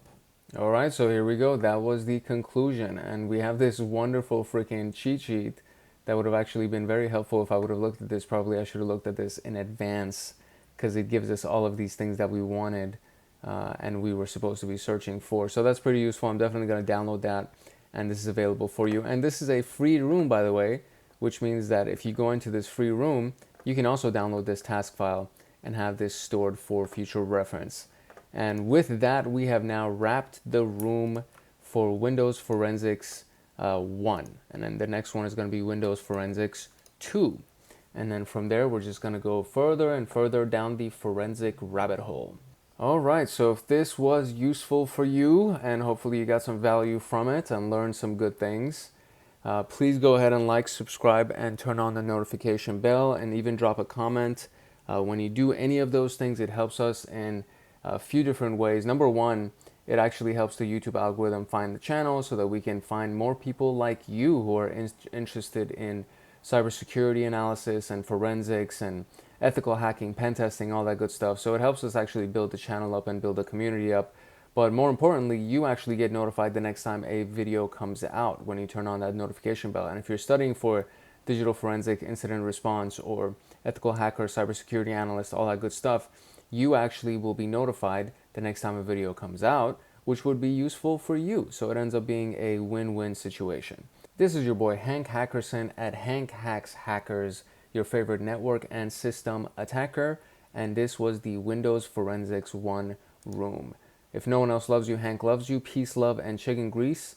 And I will see you in the next room. Later. All right, hello and welcome back. It's your boy Hank Hackerson at Hank Hacks Hackers, your favorite network and system attacker. And today we are going into Windows Forensics 2, which is a part of the Digital Forensics and Incident Response module of the SOC Level 1 pathway inside of TryHackMe. And as you can see, there are a lot of modules that are available, a lot of rooms that are available inside of the Digital Forensics and Incident Response room. And I'm honestly very, very excited about all of them. So today we're going to jump into Windows Forensics 2. If you would like to learn more about forensics or security analysis, penetration testing, ethical hacking, all that good stuff, please like, subscribe, and turn on that notification bell, and maybe even drop a comment. When you do any of those things, or maybe all of those things, two things happen. Number one, you actually help our channel get a little bit more reach with the YouTube algorithm so that we can actually help more people just like you who are trying to study for cybersecurity and penetration testing, so on and so forth. But the more important thing is that when you turn on that notification bell, you actually get notified the next time a video comes out, which means that if you're studying for SciSec or pen testing, all of these things are actually applicable to you, and you will learn more for your examinations, and you'll also learn more for your actual job. So if you want to go into digital forensics or become a cybersecurity analyst, all of these things are directly applicable to you. And I've used a lot of these skills that I've learned from TryHackMe on resumes and in job interviews, and they've helped me tremendously. So it's a win-win situation in my humble opinion, but you're more than welcome to just watch and kind of tag along and check on the channel whenever you get a chance. But I think it would be amazing if you could actually join our community and subscribe and turn on notification and so on and so forth. So without further ado, let us jump into the introduction of this room. All right, so we talked about Windows Forensics in the previous video that we did. This is actually the second room for Windows Forensics. So we're gonna go a little bit deeper into the forensics. The last video was around the registry, where we found a lot of stuff within the Windows registry, which a lot of things do exist when you're trying to do evidence gathering and artifact gathering, so on and so forth. So in the rest of this particular room, what we're going to do is go into the rest of these tools. The NTFS file system, the FAT file system, recovering deleted files, so on and so forth. So it's going to be a good, robust room. And let's actually get into the FAT file system. The FAT file system is the file allocation table. One of these is one of these big systems that are specific to people. They're specific to information being gathered in specific parts of a computer. So a hard disk or a USB is just a collection of bits, and to convert these bits into meaningful information, they have to be organized. And for that, engineers and computer scientists have created something, or various types of file systems, and one of them is called the file allocation table system. And it's been the default file system since the late 70s, and it's still in use. It's not the default anymore, but it's still in use. It's been grandfathered, as they say. And the file allocation table, as the name implies, it creates a table that just indexes the location of the bits that are allocated to different files. So information is just bits inside of packets, inside of data, yada, yada, yada. So everything is just bits, ones and zeros, as they say. And there's different versions of systems that manage these bits. The data structure of a FAT file system, I really like saying that, FAT file system. The data structure of the FAT file system works like this. It can work in clusters. It's a basic storage unit of the FAT file system. It's so fun to say. The FAT file system, each file stored on a storage device can be considered a group of clusters containing bits of information. And then you have the directory, which you should already know, which basically has a bunch of files in it or other directories in it. And it can have the file name, the starting cluster, file name length, etc. You have the file allocation table, which is what FAT stands for. And it's a linked list of all of the clusters. It contains the status of the cluster and the pointer to the next cluster in the chain. So in summary, the bits that make up a file are stored in clusters. All the file names on a file system, their starting clusters and their lengths are stored in directories, and the location of each cluster on the disk is stored in the file allocation table. We can see that we started with a raw disk composed of bits and organized it to define what group of bits refer to what the file stored on the disk. So you have FAT12, FAT16, and the fattest one, FAT32. The FAT file format, look at that, that's fun to say, divides the available disk space into clusters for some straightforward addressing. The number of these clusters depends on the number of bits used, hence the different variation of the file system. FAT was initially developed with 8-bit cluster, and then it grew and it became 12 and then 16 and now 32. So the last one of them was introduced in 96, and theoretically FAT12 used a 12-bit cluster addressing for a maximum of 4,096 clusters, so 2 to the power of 12. FAT16, 16-bit cluster for 65,536 clusters, 2 to the power of 16. So that's basically what it means. So I'm guessing that this one is going to be 2 to the power of, oh, it's not 32. Okay, so I thought it would be 2 to the power of 32, but it says the actual bits used to address clusters are 28. So the maximum number of clusters is 268 million, or 2 to the power of 28. That's crazy. So however, not all these clusters are used for file storage. Some of them are used for administrative purposes to store the end of chain of clusters and unusable parts of a disk and so on and so forth. So this is kind of what it looks like in a table format. You have the attribute itself and the name of the file system, addressable bits, max number of clusters, supported size of clusters, and max volume size. And I mean, as you can tell, it just gets bigger and bigger and bigger. So it's kind of a simple way to understand these things. Even though the maximum volume size for FAT32 is 2 terabytes, Windows limits formatting to only 32 gigabytes. However, volume size is formatted on other OS with larger volume sizes are supported by Windows. The chances of coming across a FAT12 file system are very rare nowadays.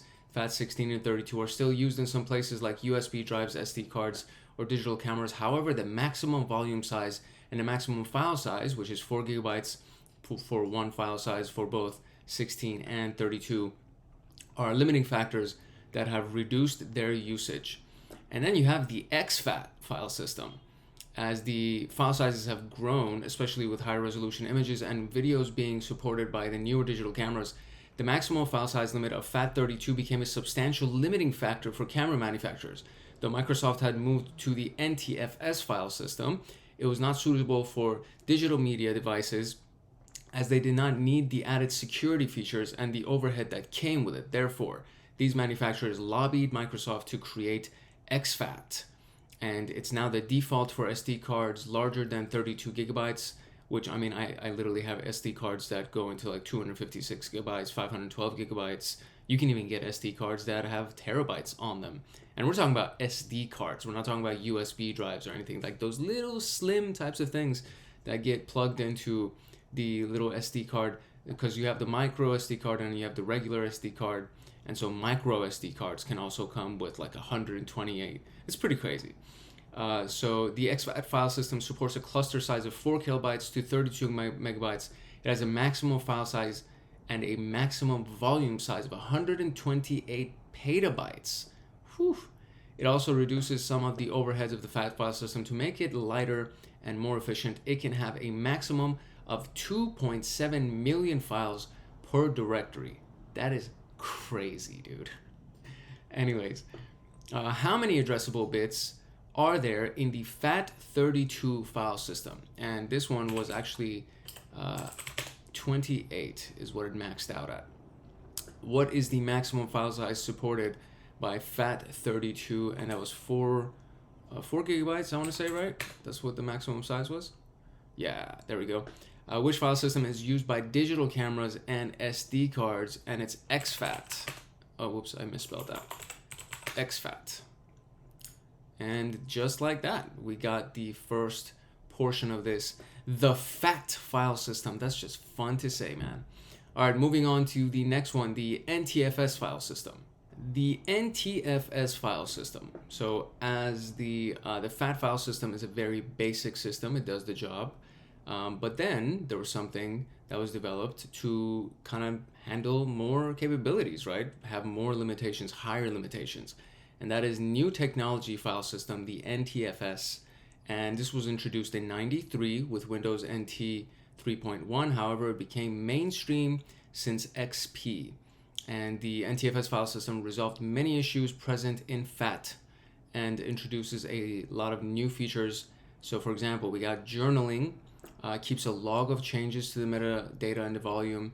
This helps the system recover from a crash or data. So now this is where you kind of can see where this connects to digital forensics. So I want you to now keep in mind everything that we talk about from here on, and everything previously as well. It's good to know about FAT and exFAT and all those things, but now you can really pay attention to how all of these new concepts apply to digital forensics and incident response. So journaling keeps a log of changes to the metadata in the volume. This feature helps the system recover from a crash or data movement due to defragmentation. This log is stored in the log file variable in the volume's root directory. Hence, the NTFS file system is called a journaling file system. There are access controls. The FAT file system did not have access controls. NTFS file system has access controls that define the owner of a file or directory and the permissions for each user. You have the volume shadow copy. The NTFS keeps track of changes made to a file using a feature called volume shadow copies. Using this, a user can restore previous file versions for recovery or system restore. In recent ransomware attacks, ransomware actors have been noted to delete the shadow copies on a victim's file to prevent them from recovering their data. See? Alternate data streams. A file is a stream of data organized in a file system. Alternate data streams is a feature that allows files to have multiple streams of data stored in a single file. We actually did this in one of the previous videos, but we didn't do a deep dive on it, so I'm interested to see how this ends up playing out. And Internet Explorer and other browsers use alternate data streams to identify files downloaded from the internet using the ADS zone identifier. Malware has also been observed to hide their code in ADS because it's not the immediate visible data. It's actually an alternate data stream that you would have to run certain commands to see what's hidden inside this file or what the alternate data stream actually is. And so since it's not immediately visible, we can actually hide stuff in it as attackers, you know what I mean? But if you're a forensic analyst or if you're a cybersecurity person, you need to keep that in mind. Master file table, like the file allocation table, there's a master file table in NTFS. However, the master file table, or MFT, is much more extensive than the FAT, and it is a structured database that tracks the objects stored in a volume. Therefore, we can say that the NTFS file system data is organized in the master file table. From a forensic point of view, the following are some of the critical files in MFT. So we have the MFT, the first record in the volume. The volume boot record points to the cluster where it's located. MFT stores information about the clusters where all other objects present on the volume are located. This file contains a directory of all the files present on the volume. And then you have the log file that stores the transactional logging of the file system. It helps maintain the integrity of the file system. Then you have the USN journal, which stands for the update sequence number journal. It represents the extend record and contains information about all the files that were changed in the system and the reason for the change. It's also called the change journal. Okay, and then the MFT Explorer, it's Eric Zimmerman's tool. I actually requested this guy on LinkedIn because I think he's a badass. And literally every single person that's been shown inside of TryHackMe as a developer, I've gone on LinkedIn and requested to connect with them, and they've all accepted to connect with me. And I just tell in like a message as I send the connection, I'm like, hey, listen, I just use some of your tools. They're amazing. I would love to have you in my pool of connections because yada, yada, yada. So I recommend finding these people on LinkedIn and going and connecting with them because these are the developers of the tools that you're going to be using. And when you tell them that you use their tools, these are people that you want to know you and connect with you. And then you can post about the tool that you just used, and maybe even in the future you can business partner up with them. And anyways, so MFT Explorer is available in command line and GUI versions. We'll be using the command line version. Start the machine attached, which I already did. It'll open split view, and then you can do RDP if you wanted to. And so what we're going to do is run these commands to navigate to the directory and run the command and do all the good things over here that can be done. So we're going to run those commands and find the answers to these questions. So let us open up that machine, and I'm going to open up in a full screen view so that it's a little bit nicer for the recording. And then from here, I'm going to have this specific room available in a different browser so that we can kind of look at it, or I can record and have this in a different browser, so that way it'll just be easy for me to find these commands and type them up and so on and so forth. So here we go. This is the channel, by the way. We're growing, so thank you guys so much for your support and your contribution to the community. I love you guys tremendously. I love you. If no one else loves you, Hank loves you. Let me just tell you. All right. Okay, so the first thing that we want to do is we want to open up a command prompt as an admin. So you go down here. Okay, here we go. So you go in the search box, you type in command or cmd.exe, and then you right click on the thing, and then it gives you the option to run as administrator. All right, so here we go. Now we are here and we are zoomed in on our command prompt here. And the first thing that we want to do is load up the executable, which is inside the Easy Tools directory on the desktop. So I'm gonna go to cd c users, and then let's see what we got here. We got THM 4 and 6, that's the one that I gotta go to. So THM 4 and 6 is what we're gonna go to. And then we're gonna clear the screen real quick. And then I gotta go into the desktop and I gotta go into Easy Tools. And there we go. Or whoops, dir. And here's everything. And we're looking for mftecmd.exe, which is right in the middle of the screen right here. So great. So that's what we're gonna just run. So anytime that you want to run a executable, you basically just type it, including the exe at the end, and then it'll run. And let's see how long it takes for it to load up. All right, so this is basically all of the options that are available inside of MFT. And this is what the command essentially looks like. You would run the executable and then F to choose a file that you want to scan. And then you would output it into your preferred output format. And then you need to dedicate what the location of the output is going to be. And then I guess you can also even name it as the output file. And that's basically it. If you do just this, I guess it doesn't specifically name it for you and it'll choose its own name format. And then you can do JSON format, the body. Let's see what the body stands for right here. Body is a directory to save body file, formatted results to. It's also required when using this option. Okay, fair enough.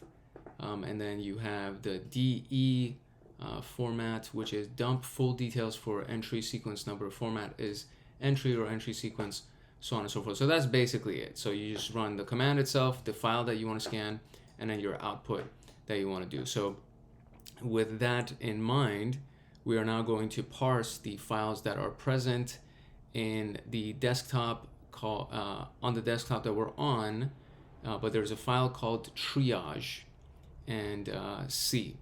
So it's inside that place. So what we're going to do is we're going to run it basically and analyze it. And it says what's the size of the file that's located inside the Windows such and such directory. So we are going to go ahead and first run the command.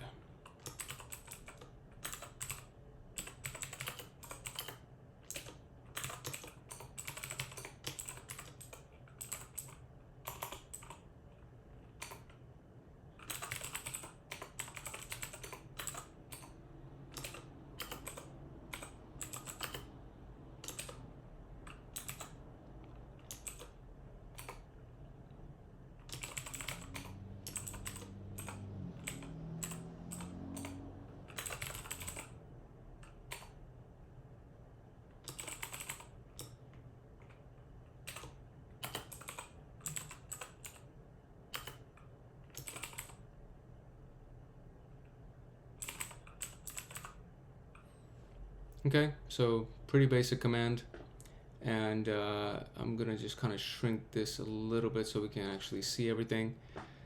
And so yeah, just ran the command.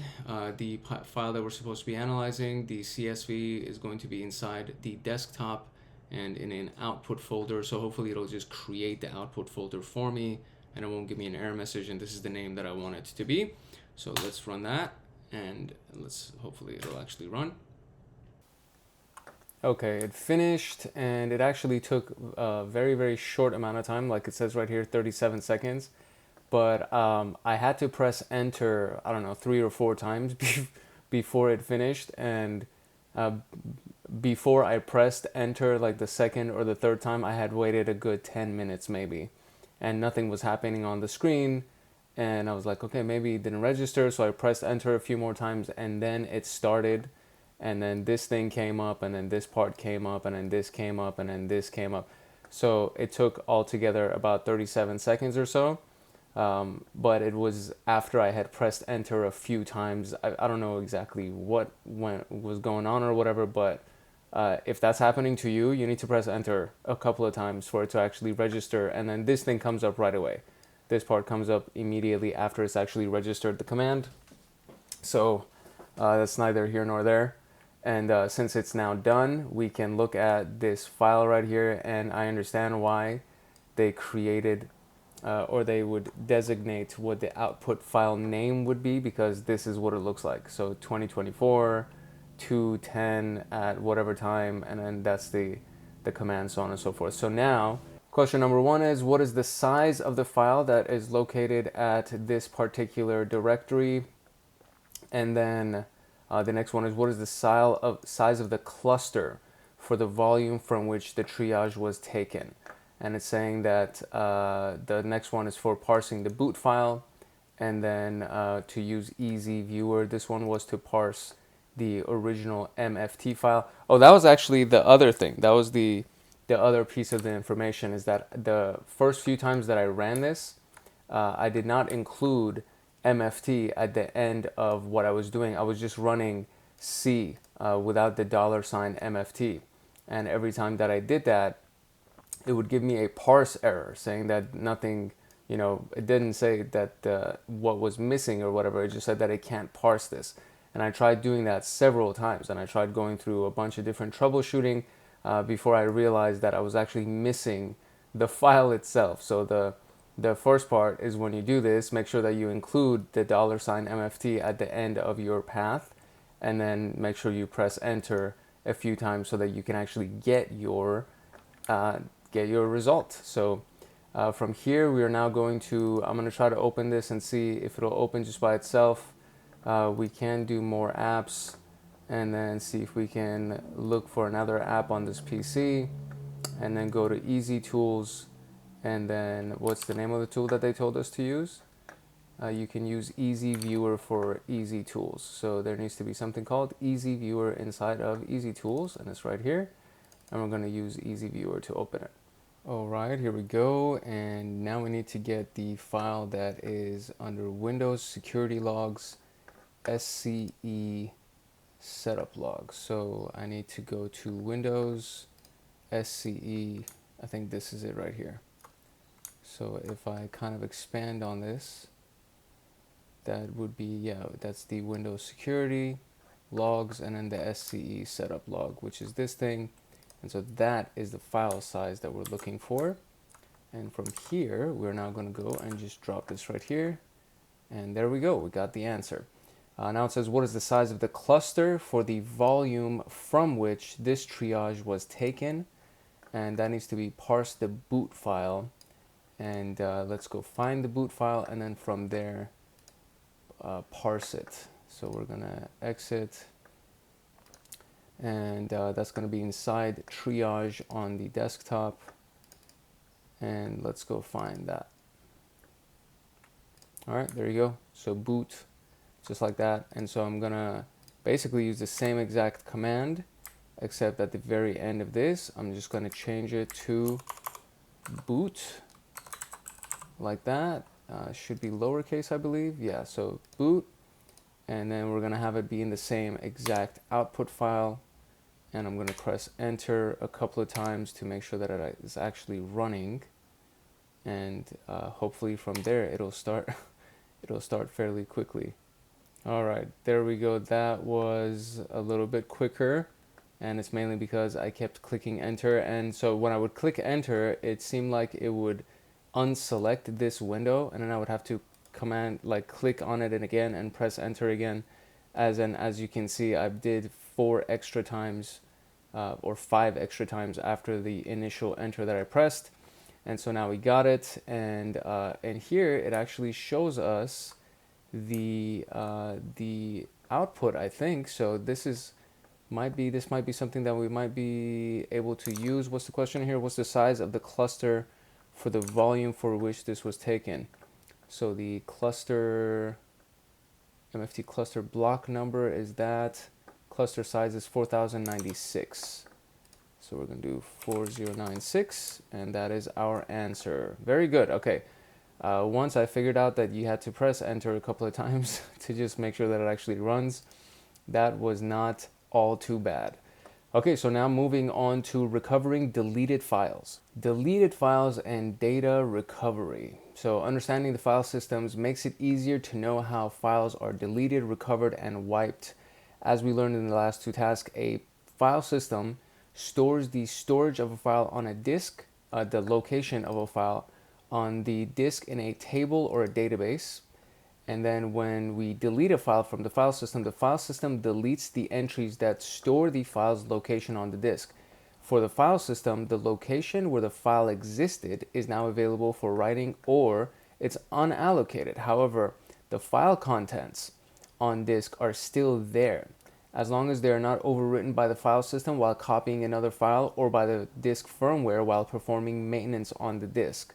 So it may be deleted and the place is available, the location where the file existed is now available for writing, or it's unallocated, but the contents on the disk are still there. Similarly, there is data on the disk in different unallocated clusters which can possibly be recovered. To recover this data, we have to understand the file structure, and we can see it in a hex editor. However, we will not cover that in this room. We're going to use a tool that does this work for us and identifies deleted files in a disk image. What is a disk image file? A disk image file is a file that contains a bit-by-bit copy of a disk drive. A bit-by-bit copy saves all the data in a disk image file, including the metadata in a single file. Thus, while performing forensics, we can make several copies of the physical evidence, in example, the disk, and use them for investigation. This helps in two ways. The original evidence is not contaminated, and the disk image file can be copied to another disk and analyzed without using specialized hardware. Recovering files using Autopsy. So we talked about this in the intro to this module. So we have Autopsy. We're going to double click it to run it. Click on new case, and it's going to look like this, and then enter a name to save the case. And that's basically it. It didn't even really do much after that. And then you can do the optional information, required details. We're just going to click finish to move forward, and then we're going to select a host. And from here, let's see what the instructions for this is. Since we'll be performing analysis on a disk image, select the topmost option, which is disk image or VM file. I see. So this instruction is right here. So we're going to click finish, move forward. It's going to do some processing and then show the following screen, which is this. We're going to click next. And then from here, we're going to do disk image or VM file. And then it's going to ask for the data source, which is going to be what we're going to probably use in this thing. And then provide the location of it. And you'll find a disk image named USB001 on the desktop. Provide the path to that in the above window and click next. You will see the following window, which is this. And here click deselect all. These are different modules that Autopsy runs for processing. For this task, we don't need any of these if enabled. They take a lot of time to run. Click next after deselect all. Autopsy will load the disk image, and you'll see the following in the left panel. And the data sources show the data sources that we have added. We can add more sources. File views and tags menus, what Autopsy has found. The expanded data sources, click on the USB001 device. Autopsy will show the contents of the disk image in the following way. And then the contents are shown on the right side, so on and so forth. Notice the X mark on the last file in the screenshot named New Microsoft Excel Worksheet. This indicates that this is a deleted file. Deleted files will have this X mark on them. So it's going to be, when we click on USB, it's going to be this thing at the very, very bottom that has the X mark next to it. And then we can extract deleted files by right-clicking on it, and then provide the path to save the extracted file, and we will have the deleted file recovered. So let's see what else we can find. So there's another XLSX file that was deleted. What is the name of that file? And so I'm just going to go inside here now, and I'm just going to minimize this just in case we need the command line later. And from here, we're going to open up Autopsy.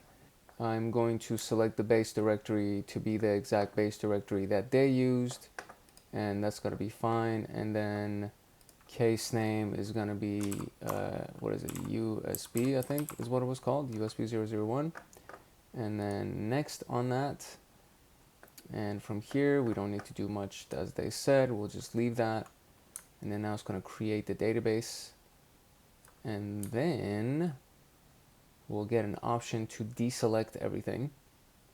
Okay, so it loaded this for us. We're going to click on next, and then disk image. The original selection was local disk. I changed it to disk image. click next again, and now we want to browse for the file, which is on the desktop, and it's called the USB001. And now click next, and then we're going to deselect all of this stuff, click next, and it should now take a little while for this to load onto our screen. And finish, and there we go, just like that. I think it's all good. Now I need to expand data sources, click on USB and open USB like so. There we go. Okay, so now we actually have the full thing. And so there is another XLSX, which is TryHackMe.xlsx. That is the answer for that. Let's get out of this and go down here. It's going to be TryHackMe.xlsx. And what is the name of the TXC file that was deleted, which is TryHackMe2.txt. So that's that. And then recover the TXT file, what was written in the TXT file. So we're going to go here, right click on the TXT file. We are going to extract the file, and it's going to ask us where you want to do it. I'm going to go to US, desktop, and I created a little folder for this, and I'm going to put it inside the USB and save it. File has been extracted. We're going to open up our file explorer, go to the desktop, go to Autopsy, USB, and TryHackMe text file is right there. We're going to open that up, and this is what we got. So copy that, go here and paste that. And just like that, we did our first autopsy. Exciting stuff. Okay, now we are going to move to the next one, which is evidence of execution. All right, so Windows prefetch files under evidence of execution. This information is located in prefetch files, which are located in Windows prefetch directory. And so the prefetch files have an extension of PF. They contain the last run times of the application, number of times it was run, any files and devices handled used by the file. Thus it forms an excellent source of information about the last executed programs and files. We can use prefetch parser, PECMD, from the Zimmerman tools for parsing this, and then you just run that in an elevated command prompt, which I'm glad I didn't close out. And so this is what it's going to look like, and then these are going to be the options that we have for it, and the use cases are going to be like this. So you choose the file, and you can do an output format for it to give you output format in CSV as well, and you could do K. So let's see what some of these options are. So it says to run it on a file and save the results in a CSV, we could do this.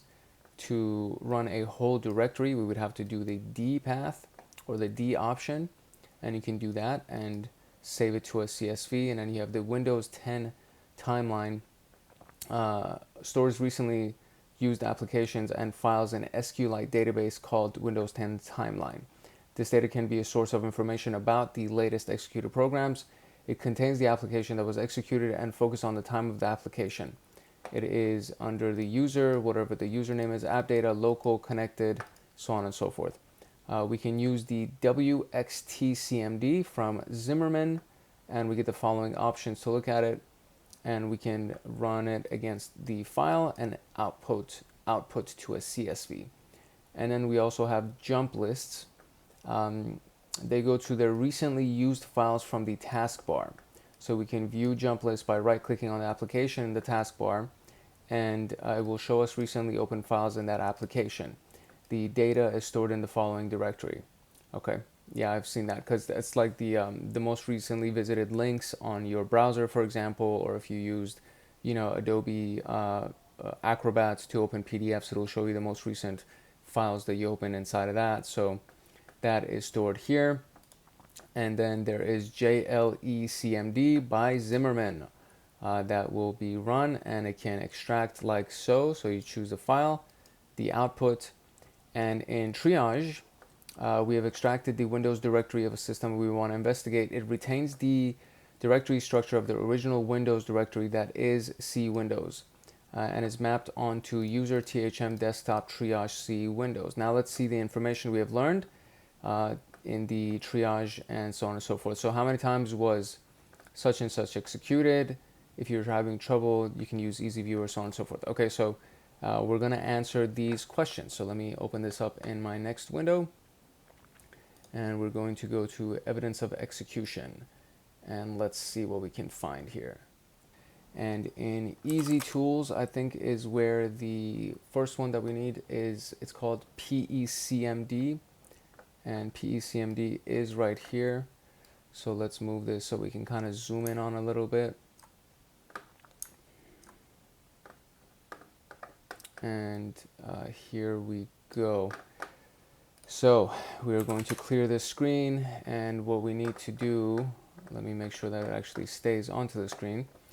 What we need to do is run PECMD against which file. So it says the GKAPE exe. So how many times was that executed? And I need to actually just make sure that I have that all correctly. So here's what we're going to do to make our lives a little bit easier, because we want the path of these things. So it's going to be on the desktop, obviously, and it's going to be in triage. And so if we do a dir, we can see that there's something called C, and we'll go in there and we'll do a dir. And then is the executable that we want, it's inside Windows. And let's do a dir for this. And there is these things. So now I need to see where that is located. So based on the instructions that we got, it says, we have extracted Windows, it's inside C Windows, and it's mapped onto triage C Windows. Now let's see the information.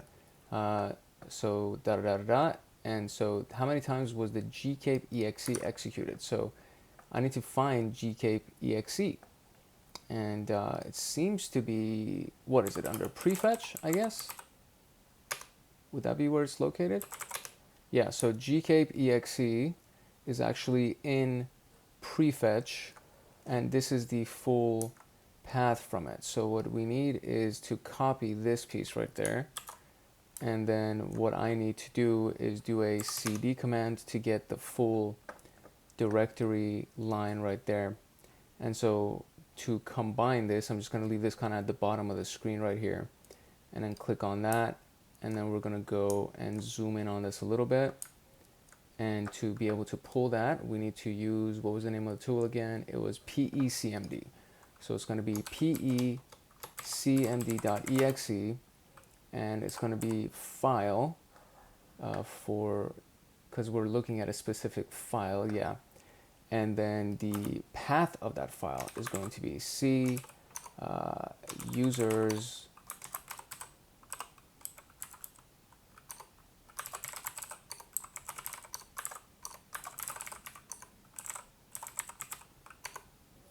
and then I'm going to do a paste command. Okay, that doesn't work. That's great. So what if I did right click? Okay, great. Right click by itself, just typed it. Very good. And now I want to have an output. I'll do a CSV output. And where are we going to put this? We'll put it on our, I'll just put it on the desktop. So it's going to be C users THM4 and 6 desktop. And that'll be it. I'm going to press enter, and then make sure we click on this again, press enter, click on it again, press enter, click again, enter, and I'll just do one more time for good measure. And hopefully this will run, relatively quickly. So let's see how long this takes to run. Okay, 6th time was the charm. As soon as I pressed enter the 6th time, it ran it, and we got all of this information that printed onto the screen. Let me see if I can get a count of anything. 40 file references, directories referenced, etc. So it doesn't give me that. Enabled name hash, file size, version, run count 2. So maybe that's our number. So it says how many times it was run. 2. Okay, very good.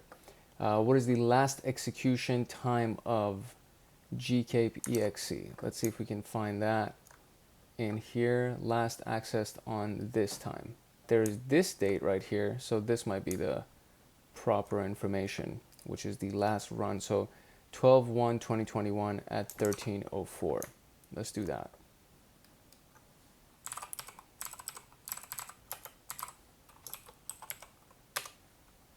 Yeah, that was the right one. And so when Notepad.exe was opened on 11/30/2021 at 10:56, how long did it remain in focus? Okay. For that question, we need to use this tool, WXTCMD, about the last executed program. It contains the application that was executed and the focus time of the application. So what we want to do is we want to run that command against the notepad.exe, which it says triage data is in the folder yada yada yada. All right, the file that we're actually looking for is not in the regular place that was in Windows. As we go through this thing right here, so it tells us that typically they are these files that we're looking for are located inside of the users, username, app data, local connected devices, random folder, and activities cache database. And so this is what our path looks like. This is the full path right here. So it's on the desktop triage C, and then we got to go into users, and then the user, app data, local connected devices, and then that's the random folder. And then from there we found 3 database files. And so we have activity cache database, database SHM, and database WAL. And so I'm just going to use the one that's activities cache database, and let us see how that works. So I'm going to go back here, rerun the same exact command, except we're just going to use a different file here. Instead of the notepad.exe that was inside prefetch, we're just going to use this full long path right here, and then we're going to add application cache at the end of it, and like this, and it's going to be back app or activities, excuse me, activities cache .db, and then we're going to do that in a CSV file. And just to kind of keep things a little bit organized, I'm going to do a new thing, and it's going to be activities is going to be our output file, and hopefully that'll work well. Just press enter, and that worked well, and no error messages this time, which means we actually had the proper one. So it's actually inside the users folder. Okay, that makes more sense. So if I go back to our little thing right here and go in this PC and then go to local disk users, there should be something inside of this called activities. Yep, right there. And there it is. And so, okay, so we got the activity and then the package IDs. And so the question that I'm trying to answer here is asking for what? It's asking for how long did it remain in focus. Okay, so let's just open this up and see what we can find. All right, here's our CSV file, and what we're looking for is the executable notepad. So let's see where that is. All right, so here's notepad.exe right here, and the in focus value is actually what we're also looking for. So what I'm looking for is the duration of the in focus value for notepad.exe, which seems to be this specific field, which is 56 seconds, it seems. So let's see if this is actually right. Oh my gosh, that is not the file that I wanted. So copy this, and there we go. It's incorrect. What? Oh, there needs to be an extra 0 in the beginning. So 0 and then that. That's still incorrect. What? What are you talking about? So on 11/30/2021 at 10:56, how long did it remain in focus? Are there multiple instances of Notepad.exe that I'm missing? Okay, so there are multiple instances.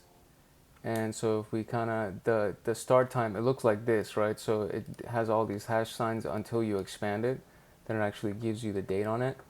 And so there are multiple instances. I was looking at this one, which is at 1055, and it's asking for 1056. So this is the instance of Notepad.exe 1056, which is 41 seconds this time. So we're going to still put that 0 in the beginning, but then we're going to do 41 seconds. There is the answer.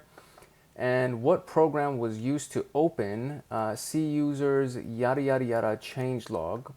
And the hint is going to tell us to use what? JLEC CMD, and then triage that's inside this over there. And so where are these things typically located? App data, roaming, Microsoft, so on and so forth, automatic destinations.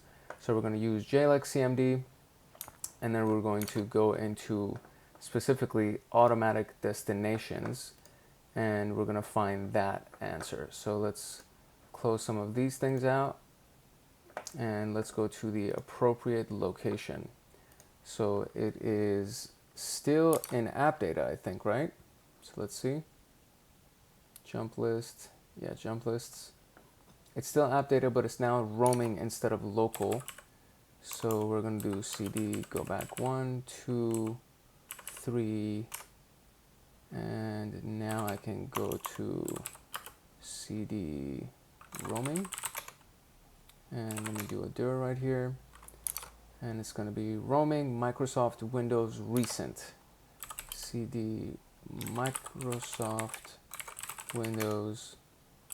And do we have a recent in here? Recent, there we go. And let's do a dir over there. And there it is. And there it is, automatic destinations. So now I need to, because I think I closed my command prompt that was run as an administrator. So I got to open that up back up real quick. And then from here, we're going to run the new command at that specific location. I got to go back into my tools, which is located where? All of these things, gotta find my list of tools again, because I closed them. So let's see. Okay, desktop easy tools, that's not bad. And then we're gonna go and try to find this very last freaking item for changelog txt. So cd users thm, what is it, 4 something, what is it? Let's go users, do a dir, cd thm4, and take me there, and then go to the desktop, and let's clear that screen up. And it is easy tools, and there's all of our tools, and we're looking for JLEC, which is right there. And for JLEC, I need to be able to pull that specific path that's down there. Okay, so it's going to be JLEC md.exe, and it's going to be file, and we're going to use this whole thing because this is a long path, so I'm definitely not going to spend the time typing that up because we got to get shit going. It's too long for me to sit here and type things like that. And then recent, and it's going to be called automatic destinations. And so a nice little trick is if we just type in auto and press tab, it fills the rest for us. And now we want to do a CSV, and I will go ahead and output this to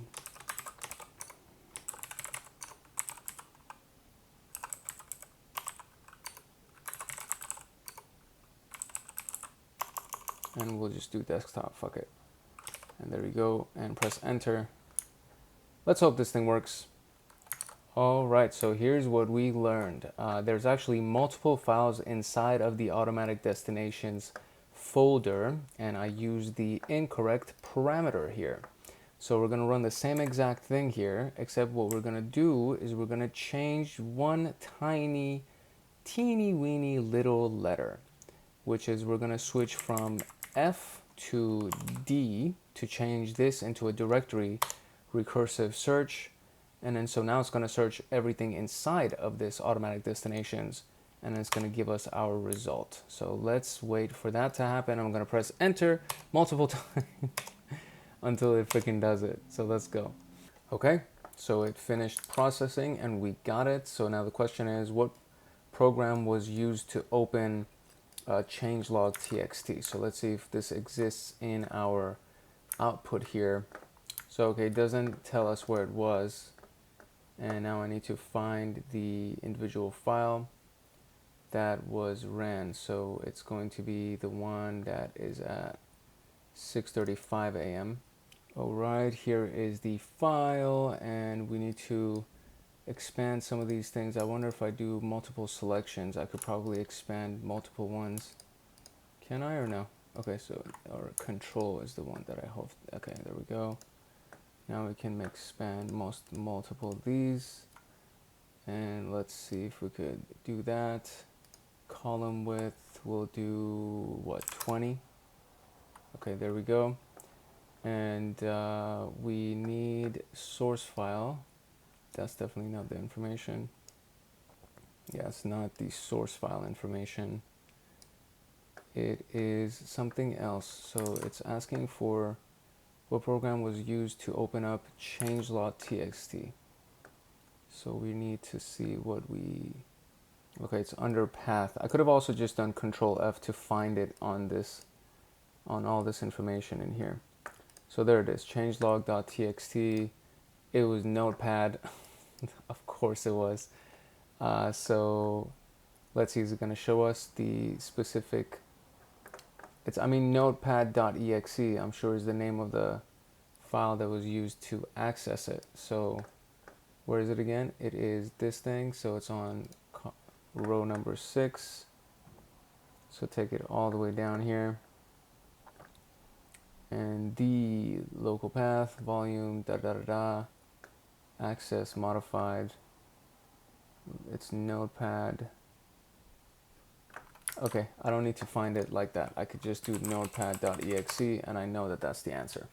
Okay, so there we go. We now found all of the answers in this particular situation. Now moving on to file and folder knowledge. All right, shortcut files. They exist in these specific directories, and so when Windows creates a shortcut for each file opened either locally or remotely, the shortcut file contains information about first and last open times of the file and the path of the open file, along with some other data. And we can find that there, and it'll be using the same lecmd executable, and that's going to be the path instead of the directory. I guess we're going to use the file. Then we have Internet Explorer / Microsoft Edge, which is a browser, and we can get browsing history from their web cache.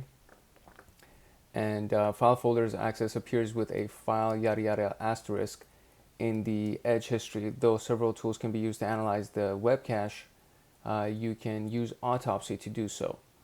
So for doing that, we are going to do logical files instead of a disk image or VM file. And then we're going to add it from the triage C, and then we're going to do recent activity as the specific option, right? Yeah. So we're going to do C and recent activity, and then you'll be able to view local files accessed in the web history option in the left panel. So it'll be under data artifacts, web history, and then this is what it's going to look like. And from here, we can try to pull some details from it. And then jump lists, as we already learned, jump lists create a list of last open files. This information can be used to identify both last executed programs and the last open files in a system. Remembering from the last task, jump lists are present in the following location: automatic destinations. That was the most recent thing that we did. And we've learned about parsing jump lists in the previous task, so we don't go over that again. Let's analyze the triage data available on the following location in the attached VM. So when was the last folder Red Ripper last opened, and when was the above mentioned folder first opened? And I wonder if this is going to be a Autopsy thing. No, it seems to be JLEC. Will give you the date time info. Okay, so since we're going to be using JLEC, I think is for jump lists, right? So yeah, jump lists, JLEC would be jump list. Windows 10, jump list is JLEC. So we're going to go over there and we're going to run JLEC one more time against our automatic destinations, which I think it's all, oh, I closed it, but I do already have the, or did I delete it? I did delete them. So I need to now open up the recycle bin and take out the most recent file which was deleted at such and such time, which is automatic destinations. So I'm going to restore this, and this is where it was. So we're going to open that back up, and that should have actually the information that we're looking for. I don't think I need to rerun any of this stuff right here, because we're not talking about anything that has to do with the web cache. They just want to know when the last time RegRipper was opened and when was it first opened.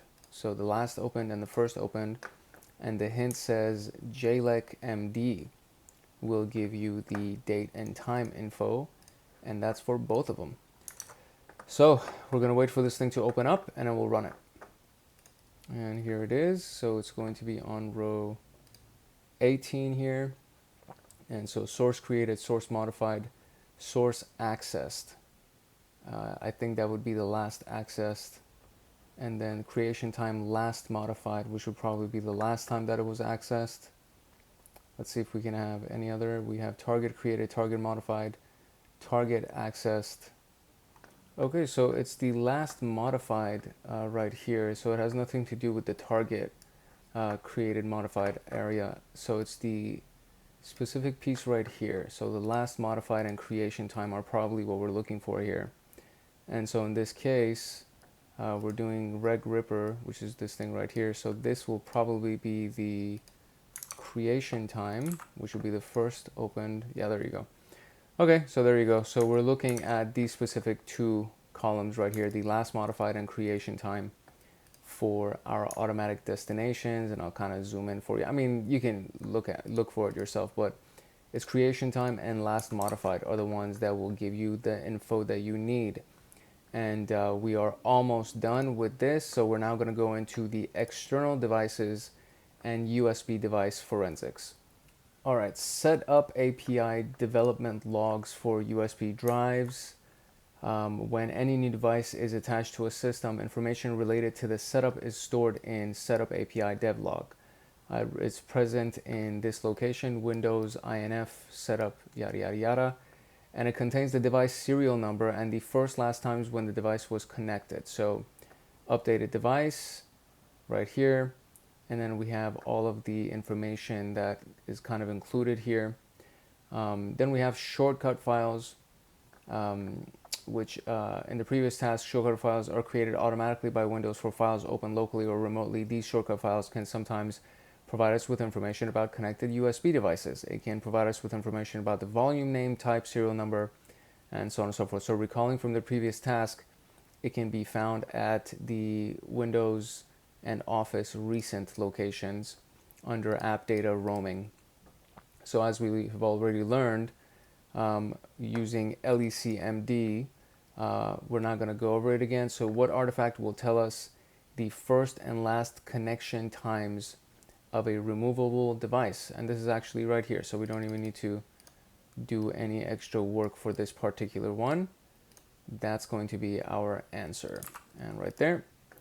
And we are now done with this particular task, and we can move on to the conclusion and further material, which doesn't seem to be much here. It just says it wraps up the Windows Forensics 2 room, and it's been fun learning about it. If you haven't already, check out Windows Forensics 1, which is actually a free room. And then we're going to go into the KAPE room in a little bit because it's a part of the path that we're on. So congratulations, we finished this room. I hope you did the exercises with me. So I hope you actually got these things together and got them done. Got them done, get them done. If you found this information useful, or if you learned anything from this video, or if you want to learn more things about this pathway of digital forensics, go ahead and like, subscribe, and turn on the notification bell, and even drop a comment. All of those things do two things.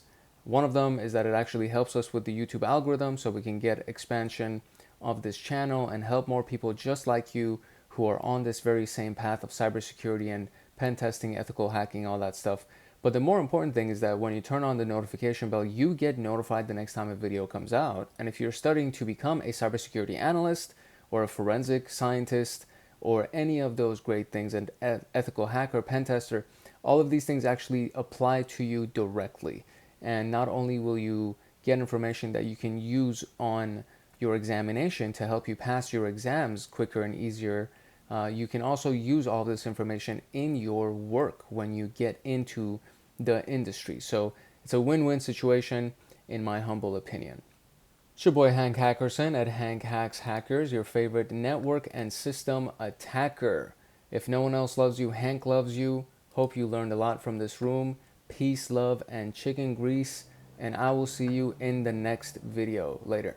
All right, hello and welcome back. It's your boy Hank Hackerson at Hank Hacks Hackers, your favorite network and system attacker. And we are going through the Linux forensics room today that is inside of the digital forensics and incident response module of the SOC level 1 pathway of TryHackMe. And as you can tell, we're starting to make some decent progress, but we still got a long way to go in this module. And for today, it's going to be Linux forensics. If you are studying for your security analyst, cybersecurity analyst certification, Pen Test Plus, ethical hacker, any of those things, please subscribe, like, turn on notification, drop a comment, all of those things. Two things happen when you do that. Number one, the YouTube algorithm actually finds the channel and it can actually help us grow the community so that more people like you can find us and we can have a nice, beautiful, large community. But the more important thing that happens is that when you turn on that notification bell, you get notified when a video comes out in this path, or if we do videos inside the Pen Test Plus path, because I do both of these paths as together. And so whether you're studying for your Pen Test Plus or ethical hacker or security analyst, any of those things, these things actually directly apply to you in your studies, and it helps you with your examinations, obviously, and it also helps you with your career path in general, because you need to know how to do Linux forensics and everything of the sort. So I believe it's a win-win situation, but that's pretty much all I'm going to say about that. And without further ado, let's jump into the introduction of the room. All right, the last two rooms were all around forensics on Windows machines, and because it's just a very, very common platform. So we're going to go into Linux. Linux is also a very common platform, and it's mostly done for web servers and things of the sort in large enterprise environments. But it's a very big deal to know both of these things. And I actually kind of like Linux more, mainly because it leans on the command line.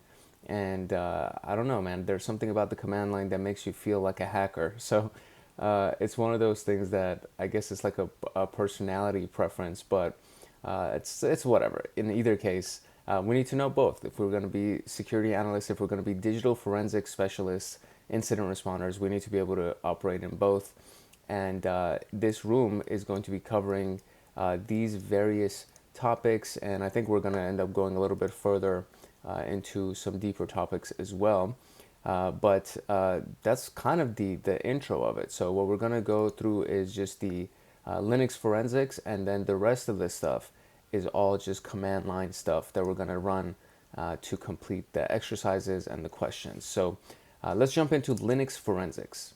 The Linux operating system can be found in a lot of places. It may not be as easy to use as Windows or Mac OS, as they're saying. It has a lot of advantages that does make it pretty important, especially as we discussed in web servers. It could be, I guess, in smartphones as well, and the entertainment unit of cars. I didn't know about that. But it's pretty versatile, and it can do a lot of things. And I have gone through these various rooms, the fundamentals rooms for Linux. So I do recommend, if you haven't gone through those, to also go through those, because we're going to be going through some, I guess, more advanced commands. And it's just good to have your fundamentals. The distributions here, so the question basically at the bottom, it says, can you tell which distribution is represented by which logo?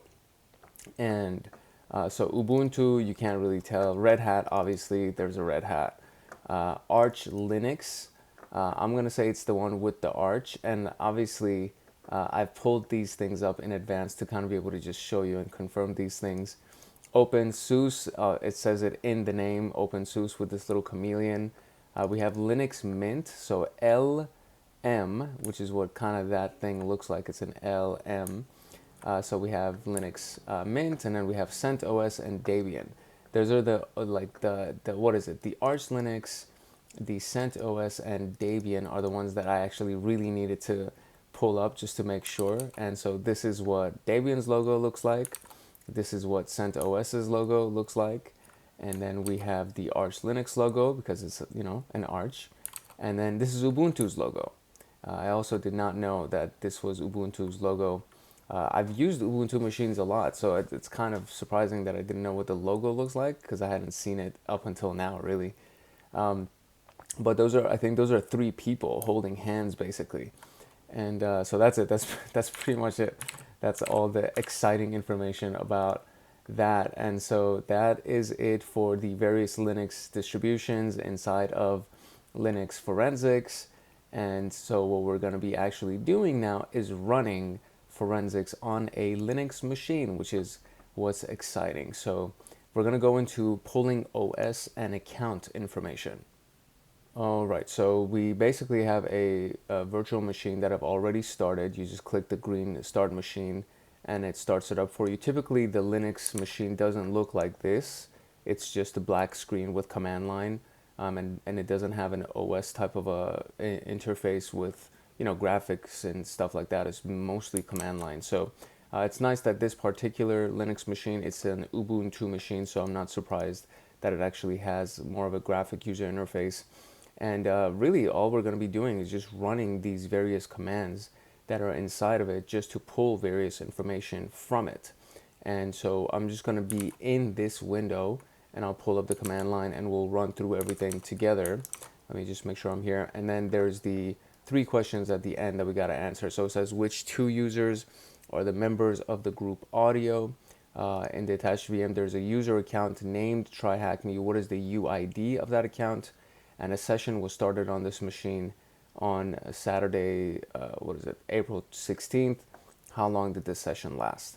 So we just need to pull that various information, and we're going to be using all of these different commands to do it. So I'm just going to be focused on the questions on this particular window. I have on my secondary monitor the actual commands that are pulled, and then from there we're just going to only work inside of our Linux machine. So I'm just going to open up command line here and we'll do this kind of a thing just to make it a little bit easier to look at it later. And I'll kind of keep this open like that, kind of do that, and then we just zoom in here, and it should be fairly easy to do from here on. So let's do the first set of commands, which is to find the OS release information. And so cat etc OS release, and that displays what's inside of this specific file for us. And so it says the name is Ubuntu, version, so on and so forth, ID is Ubuntu, pretty name is that, version ID, home URL, support URL, so on and so forth. That's basically it. So if you're trying to figure out what the release version of your specific OS is, you just do etc OS release. And very, very simple. Now there's a file that we used a lot in penetration testing, which is the password file, the etc password file. And we're just going to pull the 2 columns from here, the T and S columns, and it's going to give us, it's still giving us a lot of information, but you get to see some details about the users that are in here, as well. Mostly the users is what you're trying to find here, is that. So and I'll actually show you kind of what it looks like without those 2 TS parts. So etc password is basically this. I actually like this way more because it's kind of more condensed and you kind of know what you're looking at. But the previous command that we ran, it just split everything so that it's separated. The X's were separated inside their own column instead of being separated by colons, so on and so forth. So There is something down here that reminds me of the question that is asking for TryHackMe's GUID, which is 1001. So we're going to go here and we're going to enter that, and that is a correct answer. Can we zoom out a little bit so we can see what's up? There we go. So that's the correct answer on this. So we're going to go back into our terminal here. And yeah, this is basically how you pull the user accounts to see what user accounts exist. There are no passwords here. That is inside of the shadow file, but we do get to see that there's the root user, and then at the bottom, typically after all of these other OS users, there are the users that have been created that can use the account. So for example, TryHackMe is a user that can use this OS. Most of these other things are OS users being used by the operating system that we typically don't want anything to do with, don't have much to do with. Whoopsie might be somebody that we can look into. I feel like that's also one of the OS usernames though. I think I saw it somewhere else. But yeah, so that's how you do the user accounts. You just go to etc password, and then we're going to use cat to read it, because more often than not, you can't go into the file because it's restricted. So typically you can use cat to read it, even though you can't execute it or open it, things like that. In the documentation of this task, it's actually pointing out this particular user for us, which is the Ubuntu user that belongs to group 1000, and it has the user ID of 1000, and root has a UID of 0 with belonging to the group 0. So that first number is the UID. For TryHackMe, it's 1001, and then the second number ends up being the group ID. And then this X, the placeholder, is implying that the hash value of the password for all of these different user accounts is inside the shadow file. So it's basically all we need to know. There is also the home folder for this person and the location of their bash file and bash shell. And then now we can look at group information for these various accounts, or just general groups that exist on this machine. So the way that we do that is, again, cat and then etc group, and then that'll print the group information that we got. And so you have TryHackMe that belongs to 1001, and then we can just go and try to find various groups. So we have Ubuntu that belongs to 1000, SSH, the secure shell, which group it belongs to. You have the cron tap group, you have the system groups, the video group, and so on and so forth. And I think there's actually a question about groups, right? So it says which two users are the members of the group audio. So which two users are members of the group audio? So we can try to find that information probably inside the group information. And let's see what we can find here. So we just got to locate the group audio, which is right here. The password is obviously inside the shadow file. The group ID number is 29. And these are the two users that belong to it. So Ubuntu, as you can see, Ubuntu belongs to a lot of groups. And so we have Ubuntu and Pulse that belong to the audio group. So we can go right here and we can do Ubuntu and Pulse. And there is that answer. And that's it. That's kind of very simple, that we can pull the group information like this. And now we're going to try to find login information. Actually, no, I'm sorry, I'm getting ahead of myself. We're going to look at the sudoers list. So the group of people that can access sudo. And for that, we actually need to use sudo, which is essentially saying run this with admin command or root command, root permissions, excuse me. And so we're looking at the etc sudoers list, and this is the list right here in its entirety. And we can see that, who do we have as our sudoers? We have admin, and we have sudo, and we have root, and that's pretty much it. That's all we got over here. Let's see, Ubuntu is not located in this thing at all. So Ubuntu is not a part of the sudoers list. And what they're saying in the documentation is that that's actually really it. They don't really say much in regards to this. They just say that Linux allows us to see users who have elevated privileges to sudo, and it's inside the sudoers list, which is what we're looking at. And the list is stored in the directory that we're in, and we can use cat to read it. And you'll need elevated privileges, which is why we ran sudo cat instead of just running cat. And that's pretty much it. That's all we got for the documentation for the sudoers list. The next one is going to be login information. And so in the var log directory, there's several files that are WTMP, BTMP, and BTMP saves information about the failed logins, and WTMP keeps the historical data of logins. So you can look at both of those things because they are actually very useful. You can see how many people tried to log in but failed, and then how many people actually successfully logged in. And so these files are not regular text files that can be read using cat, less, or vim. And cat, as you see, just displays it. Vim is a text editor.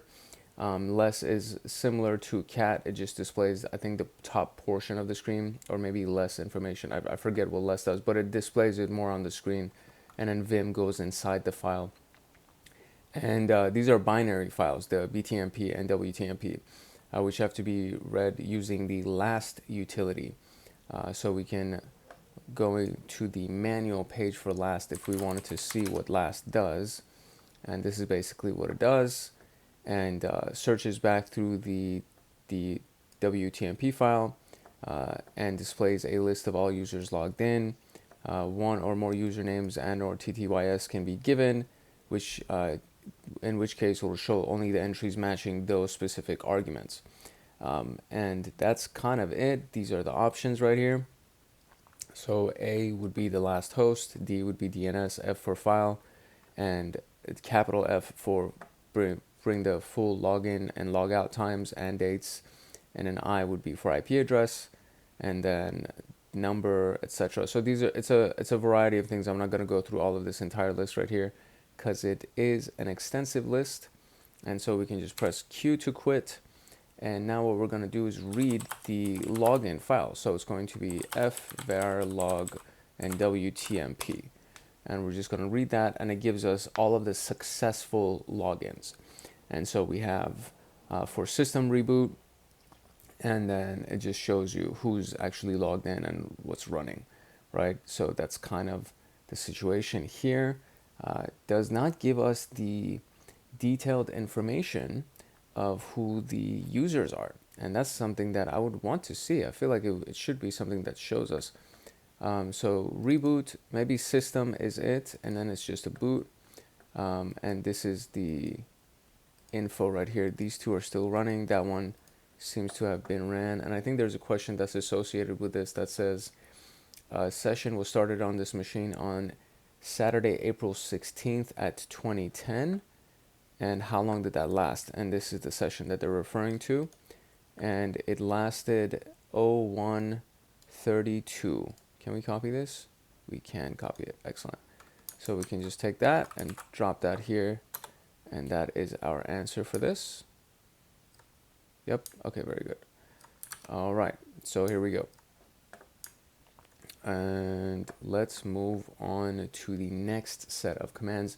That's actually it for all of the questions that we have to answer, but there is one more set of commands that we need to look at, which is through the authentication logs. So the every user that authenticates on a Linux host is logged in the auth log, the authentication log, and the auth log is a file placed in var log auth.log, and it can be read using the cat utility. However, given the size of the file, we will use tailhead more or less to make it a little bit easier to read, because apparently it's a really large file. So var log and then auth.log, and then so we're just going to look at the tail portion of it, meaning the end of it, and this is kind of what it looks like in the end of this file. Let me see if I just zoom out a little bit more, just so we have the full thing. And this is it. So what it says is that we can see that the user Ubuntu elevated privileges on March 19th or well, not in our display, but in the example display. So I will give you the example display because it gives you some more information about this. And so it works like this. So we can see that the user Ubuntu elevated privileges on March 19th using sudo to run the command etc sudoers. And then we can see the subsequent session open and closed events for the root user, which were a result of the above mentioned privilege escalation. So on March 29th, which is right here, we can see where is it? March 29th. This is all March 29th. So what we have is sudo, and then we have sudo Ubuntu, and that's kind of it. All of this is being run through the TryHackMe user, and then error executing command Ubuntu. So this was a thing that is trying to run, I think, pk execute, and that one didn't work for him. So, and then dbus daemon system failed to activate service org blues, and then you have the cron job, which we're going to look at in a little bit, and then there's the sudo Ubuntu that tried to look at, let's see, the user at etc sudoers, and then immediately session opened for root user and session closed for root user.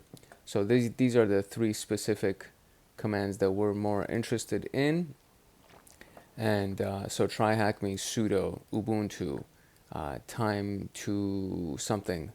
I forget. No, actually, that's not time to something. I forget what this acronym stands for. The password or print working directory, print working directory was home Ubuntu. The user was root, and the command was user bin cat and etc sudoers. So he tried to just cat the etc sudoers. It doesn't show it like this. It shows the full command that was executed. And so if we went over here, we would probably also see, oh, I mean, it literally has the same thing for us. It's just on a different date for us. But it's pretty much the same information on the screen. So print working directory, the user root command was user bin last f yada yada yada, and this is what we just did previously. So it's showing us our last command. Look at that. It's showing us this specific command that was ran, and then after that session opened for user root, and then session closed for user root because we ran a sudo command. And yeah, that's kind of the way that it looks like when you look at the authentication log. So it's important. It's totally different, as you can see. It's not even remotely close to what the Windows logs look like, because the Windows logs come through a user graphic interface and they're just way more user friendly. So there's it's like a hit and miss. I just like being inside the command line. There's just something about being inside the command line that's very, very attractive to me. So whatever, that's neither here nor there. We are going to now move on to the next task, which is system configuration. All right, so once we've identified the OS and account information, we can start looking into the system configuration of the host. And we're going to be doing all of these commands that help us do that. And from there, we're going to look at the answers for these questions. So what is the host name of the attached machine? The time zone of the attached machine, what program is listening on this IP address? What is the full path of that program? And read about the flags above with the netstat and ps commands in their respective manual pages. So that's what we're going to be looking at. So the host name of the machine, the time zone of the machine, what program is listening on the local host, which is what 127001, that's what that is. It's just on port 5901. And then what is the full path of the program, and so on and so forth. So let's go into that. And let's answer some of those questions here. So the first specific command that we are running is to pull the host name, which I think we should already have, but we're just going to run it in a more, okay, here we go. So let's do a clear screen here. And we're going to run cat etc hostname. Very simple. And just like that, it says Linux 4 and 6. That is our host name. So we're going to copy that, and we're going to go here and paste that. And that is our answer. The next one is the time zone. So we're going to go cat etc time zone. And there is the time zone that we're in. So Asia, Karachi is the time zone that we're in. And what program is listening on the address 127? So that one is probably going to be in a little bit of a different command. But okay, so we're not going to get ahead of ourselves. The next command that we're supposed to run is to check the network configuration. So that's going to be inside the network interfaces. So cat etc network interfaces, and there is that. And we don't have too much. The one that we got from the example, it gives us a little bit more information, but it seems to be that we don't have much over here. So the file used by IFUP and IF up and IF down, meaning interface up and interface down, includes files from the network interfaces, and source directory is etc network interfaces. And that's pretty much all we got for that. The documentation says that we can run this. The output might be different from what we've shown here, which is exactly true. They have some more info where it says, similarly, to find information about the MAC and IP addresses of the different interfaces, we can use the IP utility. To learn more about the IP utility, we can see the manual page. Below terminal, I'm going to run the command basically, but it's IP address show. So IP address show will show us our current IP addresses. And so you can see that the local machine, so LO stands for local machine, has the 127.0.0.1, which is what we saw in that example. It just doesn't show us what services are running on that port that they were referring to. And then ETH0 has this specific IP address, and this is the IP address of our Linux machine that we're on. So every machine, for the most part, whether it's Linux, I think even Windows runs the same way, where it has this local IP address, 127.0.0.1. It applies to pretty much every machine. But then there is the actual IP address that is being used if I wanted to scan this machine, or if I wanted to access this machine from a different machine, I would use this IP address to secure shell into it, or remote desktop into a Windows machine. You would use this. You don't use the local machine address because it's literally the same thing for every machine. So it's like it won't work. So you need this thing. And then this is the incoming, and then it also has a broadcast IP address that it doesn't show me here. I want to say that this is the broadcast IP address. No, this is the subnet that we're on. So the 255.255 implies which subnet we're on. This is our Ethernet MAC address. And then we have INET 6, which is our IP version 6 IP address, which is this thing. So you can see the IPv4, IP version 4 address. This is our IPv6 address, and this is the MAC address of the Ethernet that we have for our specific machine. So that's what IP address shows. If we wanted to just see the manual for IP, we could also just run it and see what's going on. And it seems to be, so there is more options here. So it says IP option, object, etc.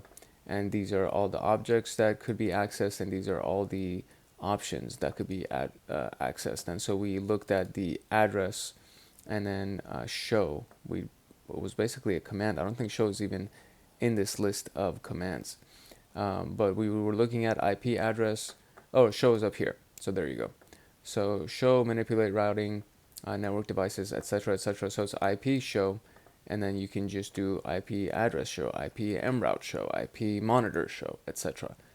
You have the -V that would give us version, human readable, batch things, force meaning don't terminate IP on errors, stats, details, loops, family, a lot of things that you can run, and there's still a bunch more information. So feel free to browse through that as you're going through it. I am going to move on to our next series of commands in the interest of time.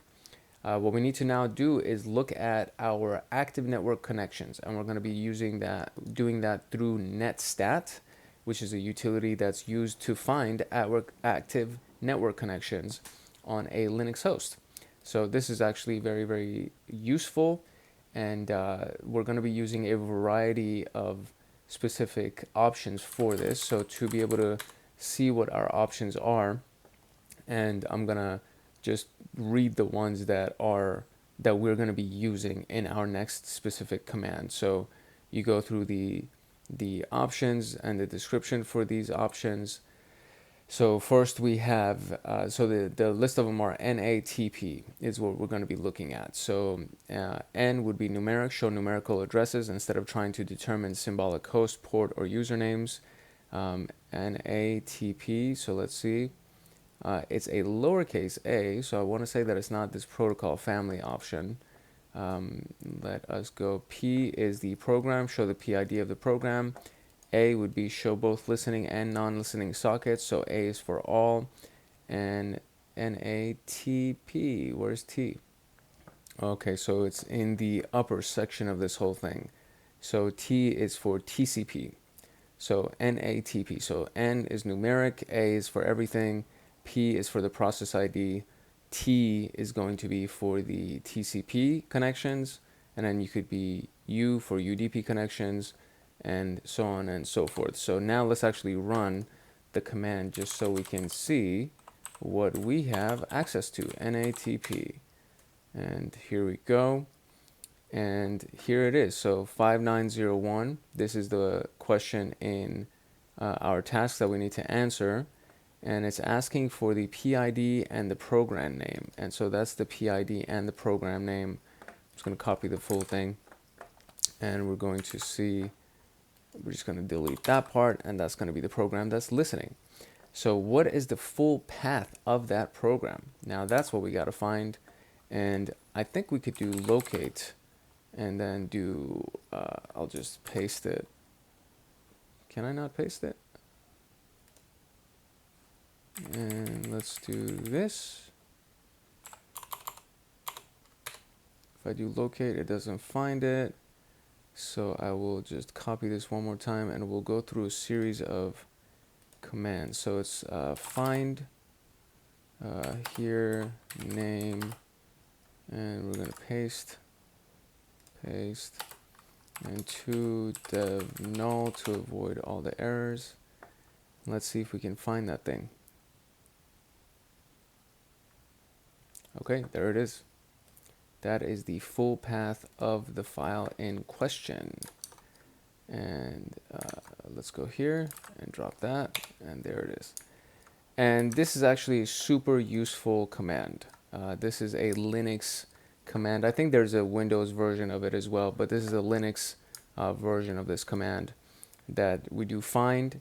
This specific / implies that I want you to search everything inside of this entire machine.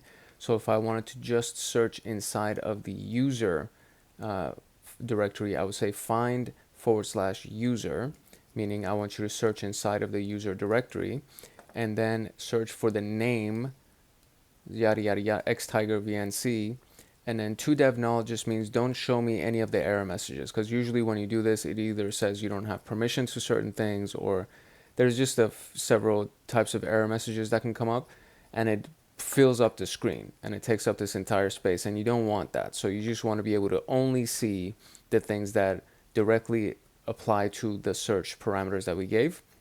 And so we're looking for that specific thing, and we're looking by its name, and we're going to search inside of the entire machine. So we do that. So if I just did this, just so you kind of see what's going on, if I did inside of the user and I went and did xtigervnc and then to come on, dev null, and it would do the same thing, and it gives me the same result because it's searching inside of user bin, right? And that's kind of, and I'm not gonna get carried away with this because I'm pretty sure we're gonna try to run other commands that might be similar to this. So we'll come back and we'll do that later. But this is it. This is actually everything that we ran for this specific task. We didn't have to answer any more questions. So what we're going to do is just going to do the rest of the processes here, or the rest of the commands, excuse me. And so let me just clear this up. So we're at the top of the page now. And so what do we got? We got, let's search for processes. Okay, so now we can run, search for running processes, and that's using the ps command. So if I do ps aux, look at all these things that are running. So this could have also shown us the specific file that would be currently running, and it would have given us the full path of that running process. And let's see if we can find it, because I know it's inside user bin and user bin python 3 user bin. But see, this is, you see, this is how much, just like much larger output, and you gotta now search through all this crap. And if you can grep, you can grep. So maybe we could do that. So instead of doing all this, so I could do ps aux, and I could do grep for, what was it, x tiger vnc, I think it was. No, let me see what's the name of the thing that I was supposed to search for. Let's go back here. It is x tiger vnc. So I guess I didn't even use grep, dude. ps aux grep x tiger vnc. There you go. There it is. And so we have the user bin x tiger vnc. So grep is a search command. So you run this command and you pipe it into grep, and it allows you to search for whatever inside of the output of that command. And in our particular case, we wanted the full path of this, so we could have done this. And this is another way to get the same exact result as the find command that gave us this.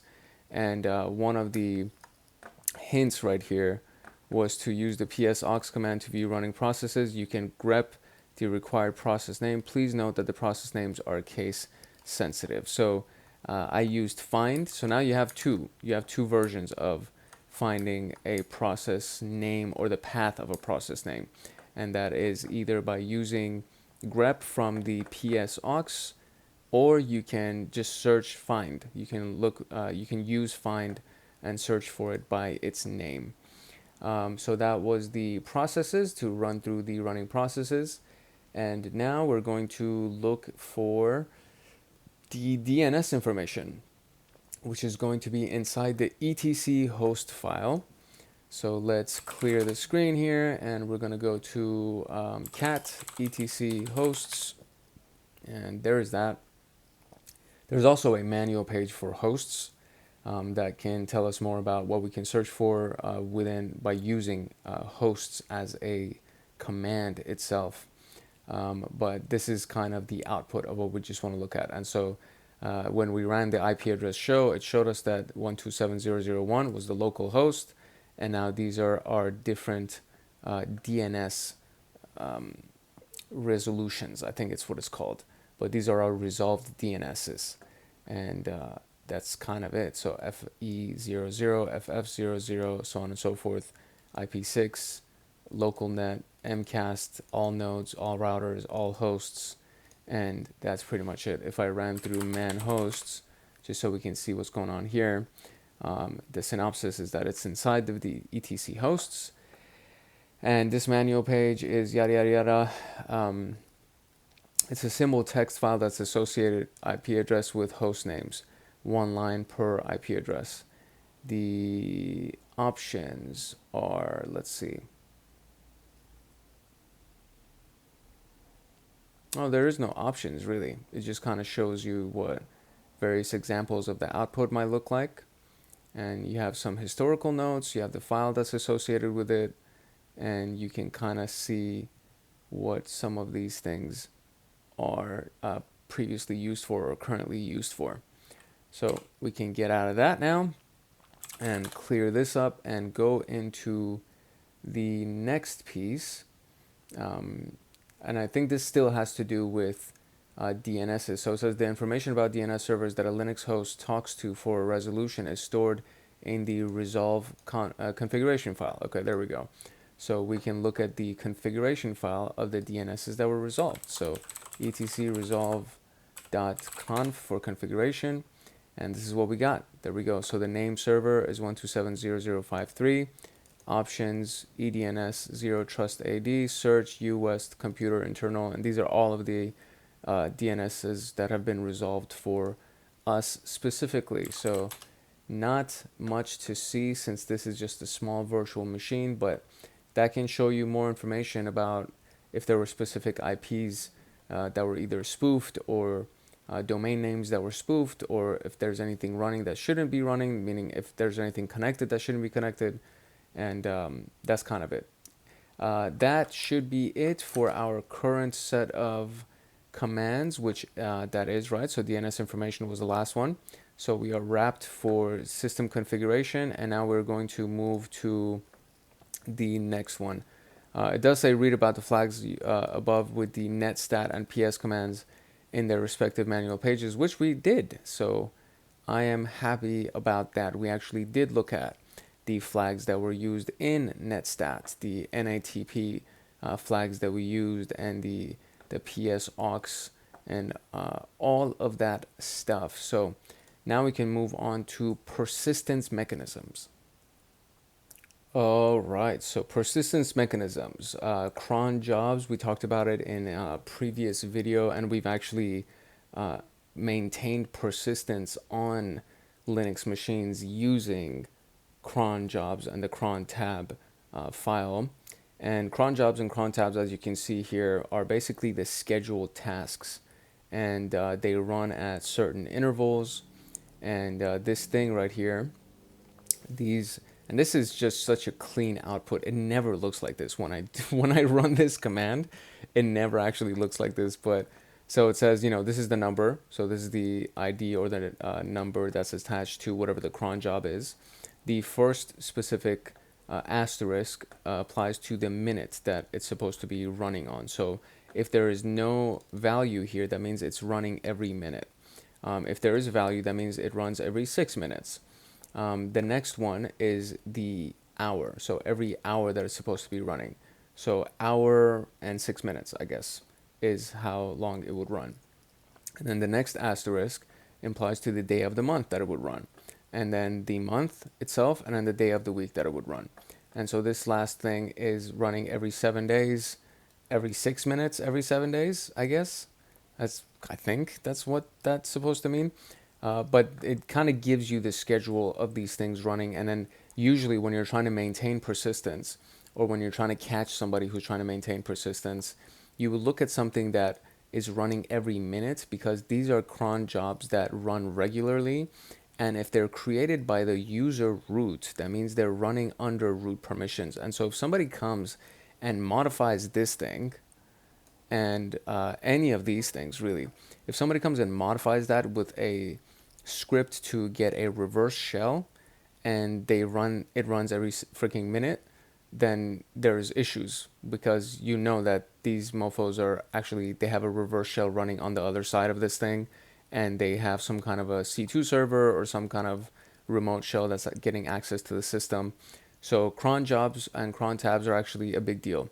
This is one of those big things, and there's a lot of times that a developer, like a security analyst or system admin, will create a script, and then they'll attach a scheduled task to it so that it can run that script regularly. And then when they're done with the system, they'll delete the script, but they won't delete the cron job that was associated with it, the scheduled task that was associated with it. And that's another one of those things that it's like the sweet spot for a hacker, because that cron job has a root permission attached to it, even though the specific file may no longer exist. But if they can find that there's a scheduled task that's been attached to this, they can just go recreate this file and put it in the same exact directory. And now it's going to be running every single minute with root permissions, and they can put whatever they want in it. For example, a script to create a reverse shell to their stuff. So very, very important to look at cron jobs. And then we have the services that have been set up under init, and then we have the bash commands that can be stored inside this thing. So we're just going to go look at all of this stuff inside our machine, and see if there's anything unique about our machine in this particular case, which might or might not be the actual case. So let's see what we got here. Okay, the first command is the etc cron tab. So cat etc cron tab. Wow, this is actually very organized. It usually does not look like this. Maybe it's because I don't have a big enough window or something when I ran this, but you can see it pretty much looks exactly the same. It does look exactly the same as what we just looked at. So I'm not gonna dive too much deeper into this because you already see what's going on, and we can see where our shell path is. We can see what our path variable looks like and what's inside our path variable, which is another thing that's useful for an attacker to manipulate if they know what the path variable is, and if the path variable is accessible from lower privileged users, they might be able to use it to run a shell or run some kind of exploit. So that's pretty much it. I'm not going to dive too much deeper into this. We are going to go into the next one, which is going to be the service startup. So the service startup can be looked at by using ls instead of cat, and it is the initd. So it's inside etc and it's initd, and ls is a command for list. The Windows version is dir, and it just basically lists everything that's inside that specific directory.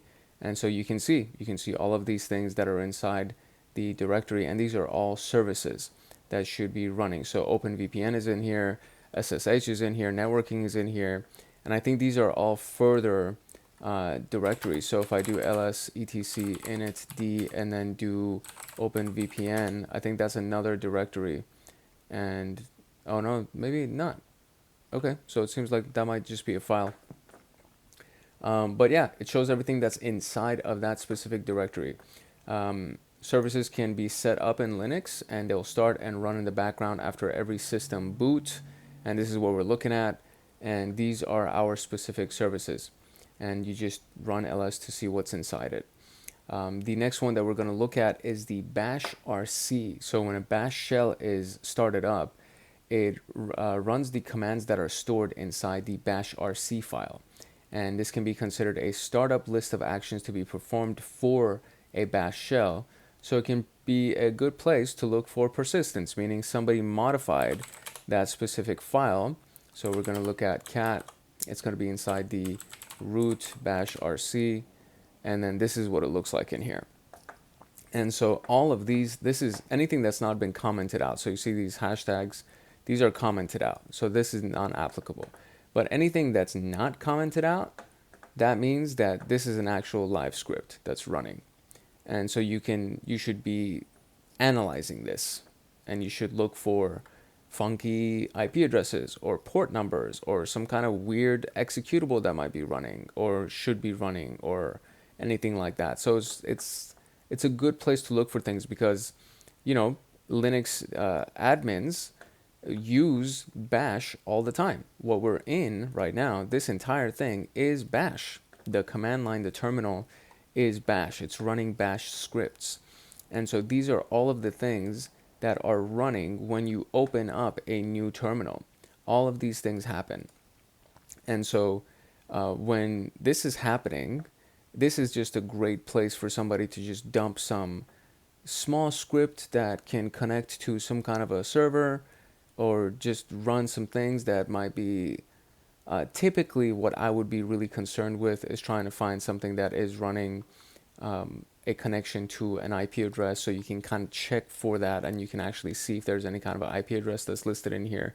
And this is a healthy bash file, so you can see that there's no IP addresses that are in this. But IP addresses, port numbers, anything like that is an immediate red flag that would be inside of this bash rc file, and that would be something that you would definitely want to look into further. The system-wide settings are stored in etc/bash.bashrc and the etc profile files, so it's a good idea to take a look at those files as well. And so our question says, in the bashrc file, the size of the history file is defined. So what is the size of the history file that is set for the user Ubuntu in our machine? So let's go back into our last command. We just press up and we find it, and that's what it is. And so what we want to do is we want to find the history file and then the size of the history file. So I just ran a basic, I clicked on search up here, and I ran a search for the word history, and it shows up in two places. And in the bottom of the page, it's inside an actual command.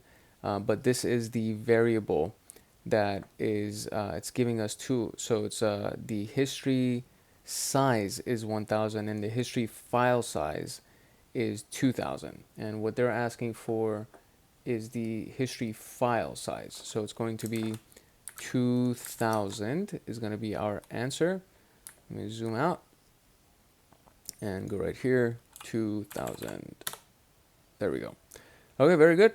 And just like that, we got our persistence mechanisms gone and done. So now we're going to move on to the evidence of execution.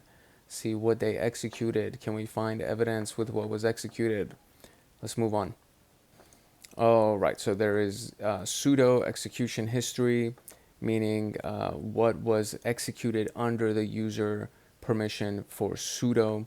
All the commands that are run using sudo are stored in the authentication log, which we've already kind of looked at. So we can go ahead and search for that. And then there's the bash history. Any commands other than the ones run using sudo are stored in the bash history. Every user's bash history is stored separately in the user's home folder, so we can always look at that. There's files accessed using the Vim editor. It's a text editor. We can see all of that. And so the questions right here are, the user TryHackMe used apt-get to install a package. What was the command that was used? And then what was the current working directory when the command to install NetTools was issued? They kind of gave it away, so I'm guessing that's what the person tried to install here. But so let's see. So these are the only two. The TryHackMe install the package. What was the command that was used? That was the full command. And then what is the current working directory for NetTools? So bash history for TryHackMe, and then auth log. Okay, so the first one is the sudo for sudo execution history, which would be var log auth dot log, and then we're going to grab for the command and look for the tail portion of this whole thing, I guess. These are all of the things that have been run by sudo as the instructions imply. From here, I know that this is one of the questions it's told us to come look inside of this to try to find the NetTools execution, but for some reason I don't see it. So if I search for NetTools, it's not here. Okay, so we have to try to find that at some point. The next one is bash history that we need to pull up, and it says that the user TryHackMe used apt-get to install a package. What was the command that was used? And that is inside his bash history, or their bash history. We'll just say that. So what we need to do is figure out where we are right now, and it's home Ubuntu. So if we went back one and we list it here, that's TryHackMe. So we're going to go inside of that, and we're going to list LA and give me bash history. There's bash history. So now I want to look inside of their bash history to see where what they did. So we're going to do cat, I think it's this, bash history, like so. No such file or directory, but there is a file or directory. So what if I do cat like this, bash history? Huh, so cat.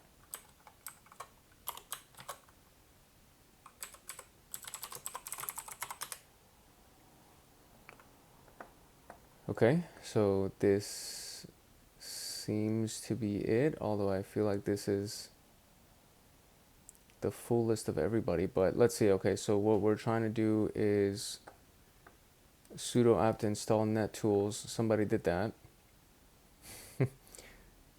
So whoever did that was sudo apt-get install NetTools.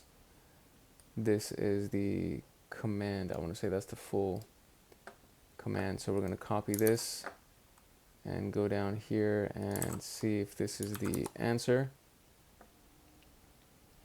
Got it. So when we ran the previous command that had the little squiggly line in the beginning of it, so I'll show you what that is. Let me actually just clear the screen and then we'll restart this from the beginning.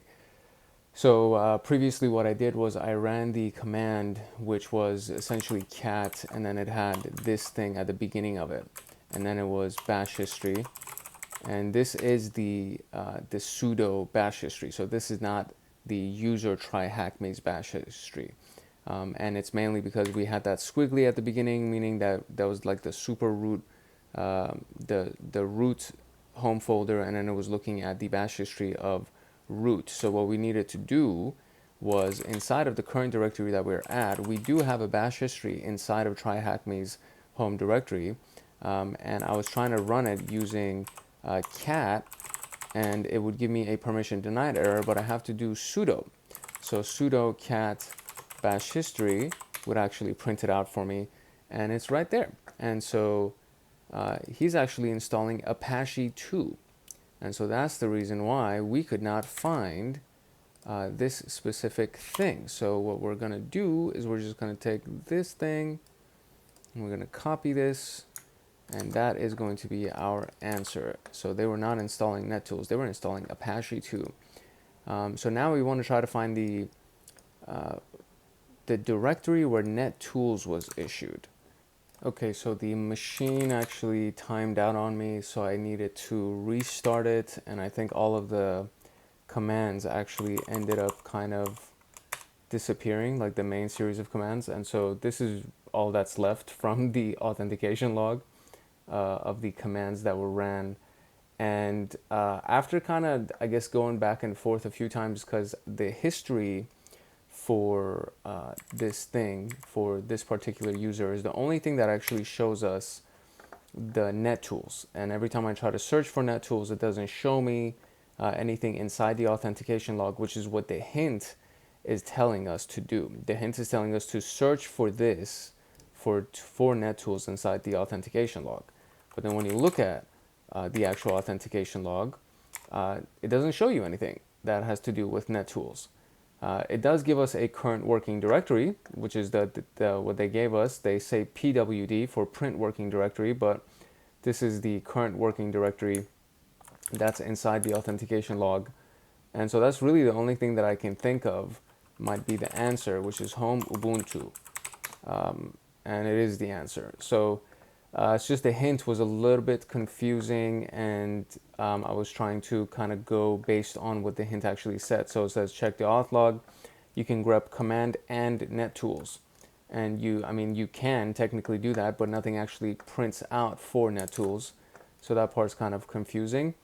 And yeah, just so in case you run across something like that, I feel like that would be a helpful piece of information to know to save you some time. So now we're going to move into log files, and then we're going to wrap this room up. So let's go into log files. Okay, log files, syslog, authentication log, which we've looked at multiple times, third-party logs, and the question is, though the machine's current hostname is the one we identified in task 4, the machine earlier had a different hostname. What was the previous hostname of the machine? And the hint, just in case, says check syslog. You can grep hostname to shortlist the logs of your interest. Check what other hostname was present in the syslog apart from the current one. You can use syslog asterisk to include syslogs that have been rotated into your search. So hopefully that hint doesn't drive us down the wrong path here. But let's get into it and wrap this up. So from what we understand is that the logs are typically located inside the verilog directory. And so here are all of the logs. And from here, we can kind of try to go through some of the common ones that they gave us. And there are that syslog asterisk command that they gave us in the hint was because there are actually 3 versions of syslog right here. So syslog 1, 2. So let's just kind of go through the very first one. So it says cat var log. I don't even need to do all that because I'm inside the place. So I can do syslog and then I can do that and just give us everything that was in here. And so this is what we got right here. And some interesting information.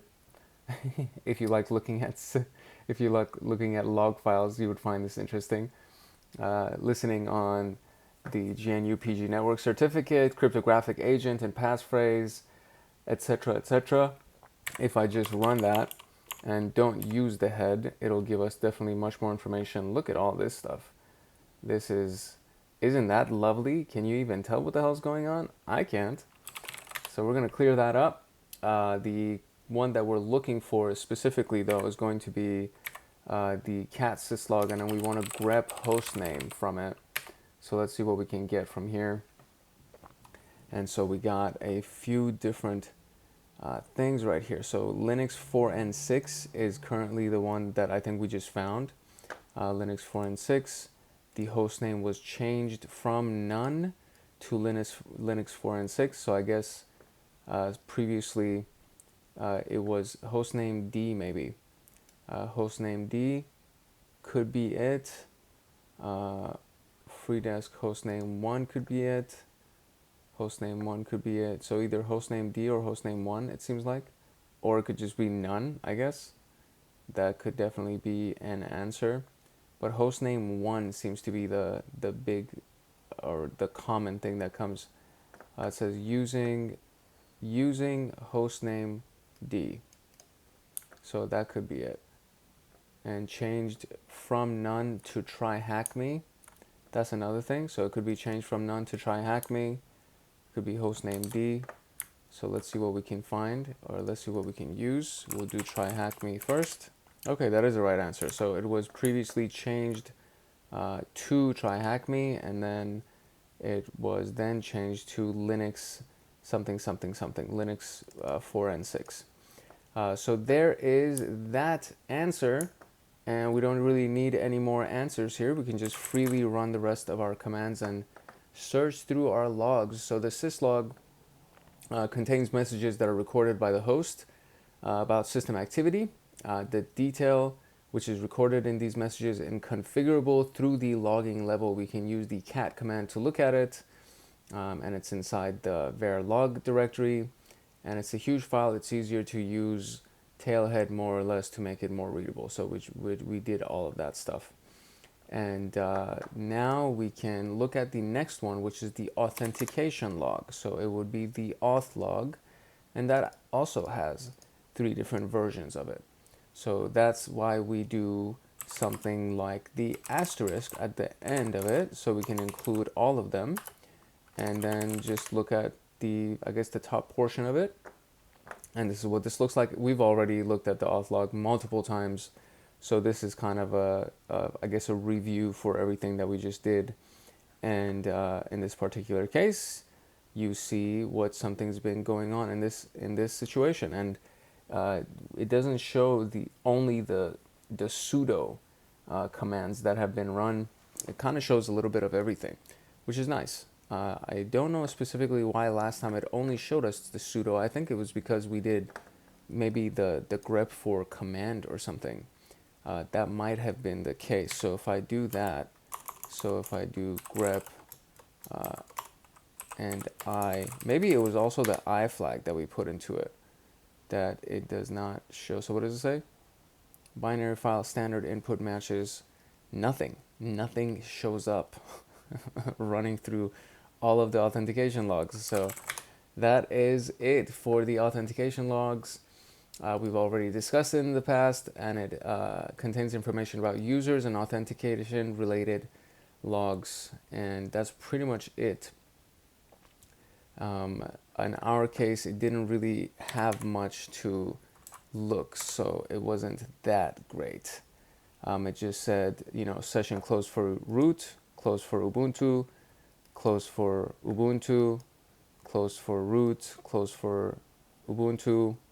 Kind of just seems to be, and these are cron session, soon session, sudo session, run user, L session, more cron session, light DM greeter session, used opened for light DM by UID root, new session. So just a bunch of session creation and session ending commands, which is pretty standard. It seems like nothing crazy. Okay, so now we're going to look at.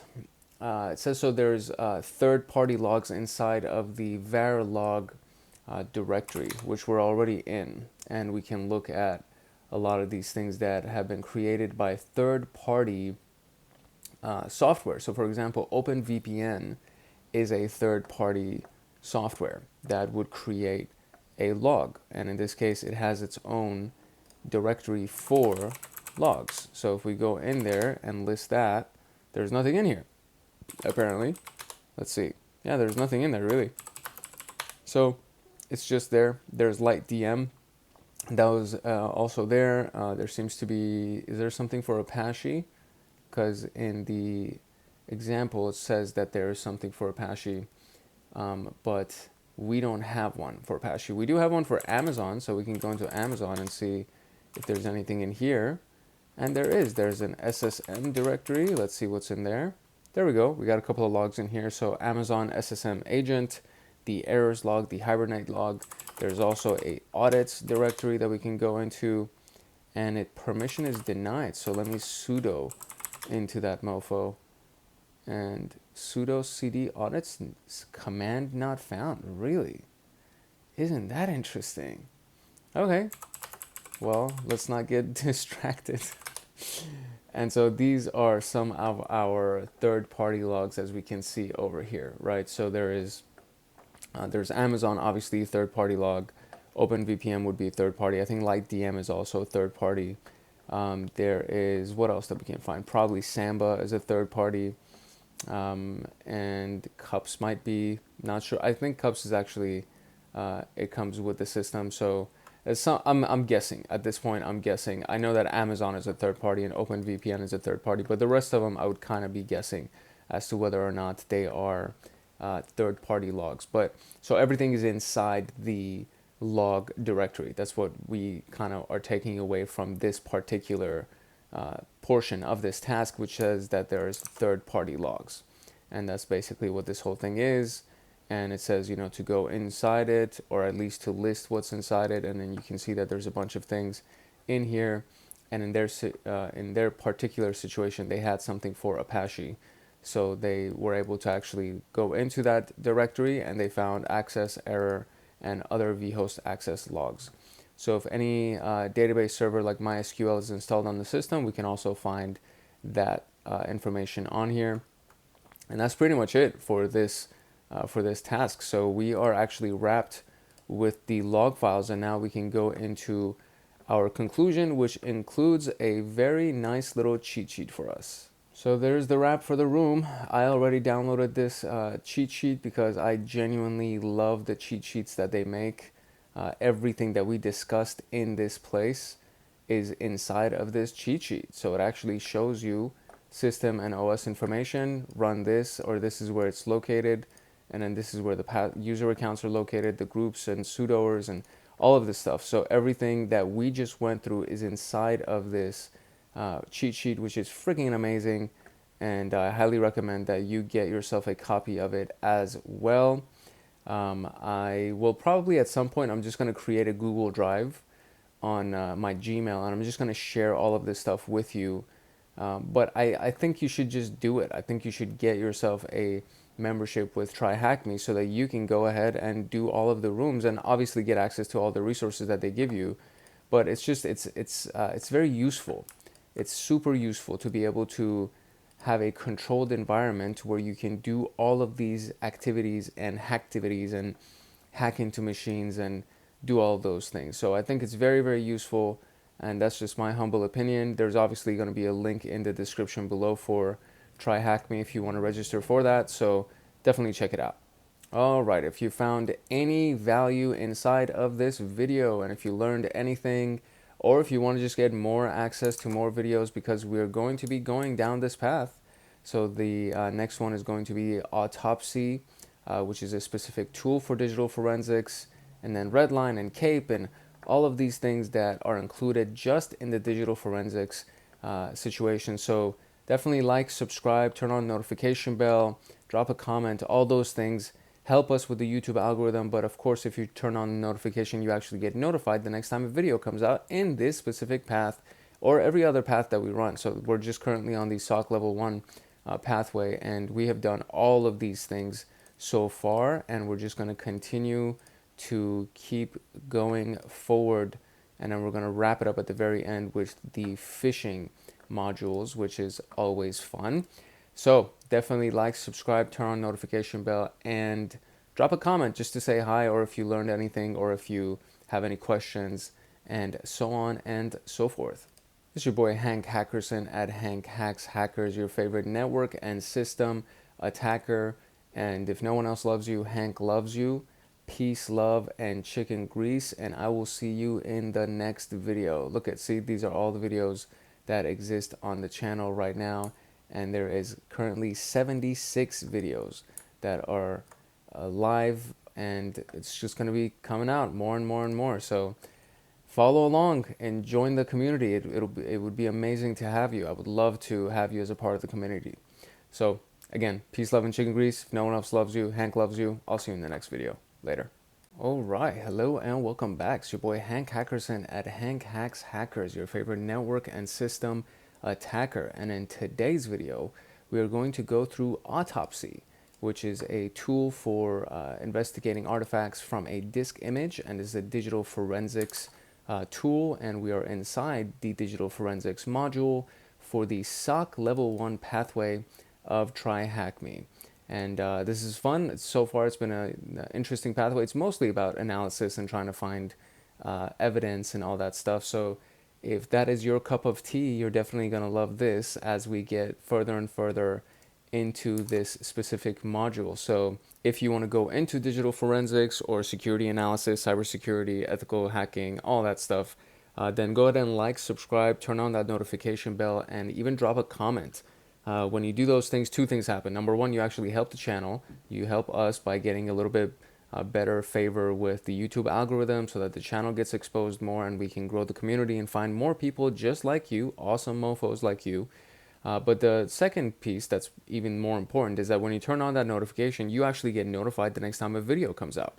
So if you're studying for digital forensics or security analysis or pen testing, any of that stuff, all of these things directly apply to your studies and your examinations, but they also help you in your path, in your career path, as you continue along this whole process. So it's a win-win situation, in my humble opinion.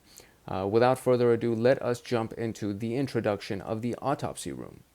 All right, the introduction is as follows. Basically, it says that Autopsy is the premier open source forensics platform. It's fast, easy to use, and capable of analyzing all types of mobile devices and digital media. It's a plugin architecture enables extensibility from community-developed or custom-built modules. Autopsy evolves to meet the needs of hundreds of thousands of professionals in law enforcement, national security, litigation support, and corporate investigation. So it's a very cool tool. We've used it a few times when we went through Windows Forensics Room. But we're gonna do like a much deeper dive into it today, and it requires that we start the virtual machine, which is a Windows machine, and I've already done that, so we should just be able to jump right into it. And if we wanted to, we can even remote desktop into it.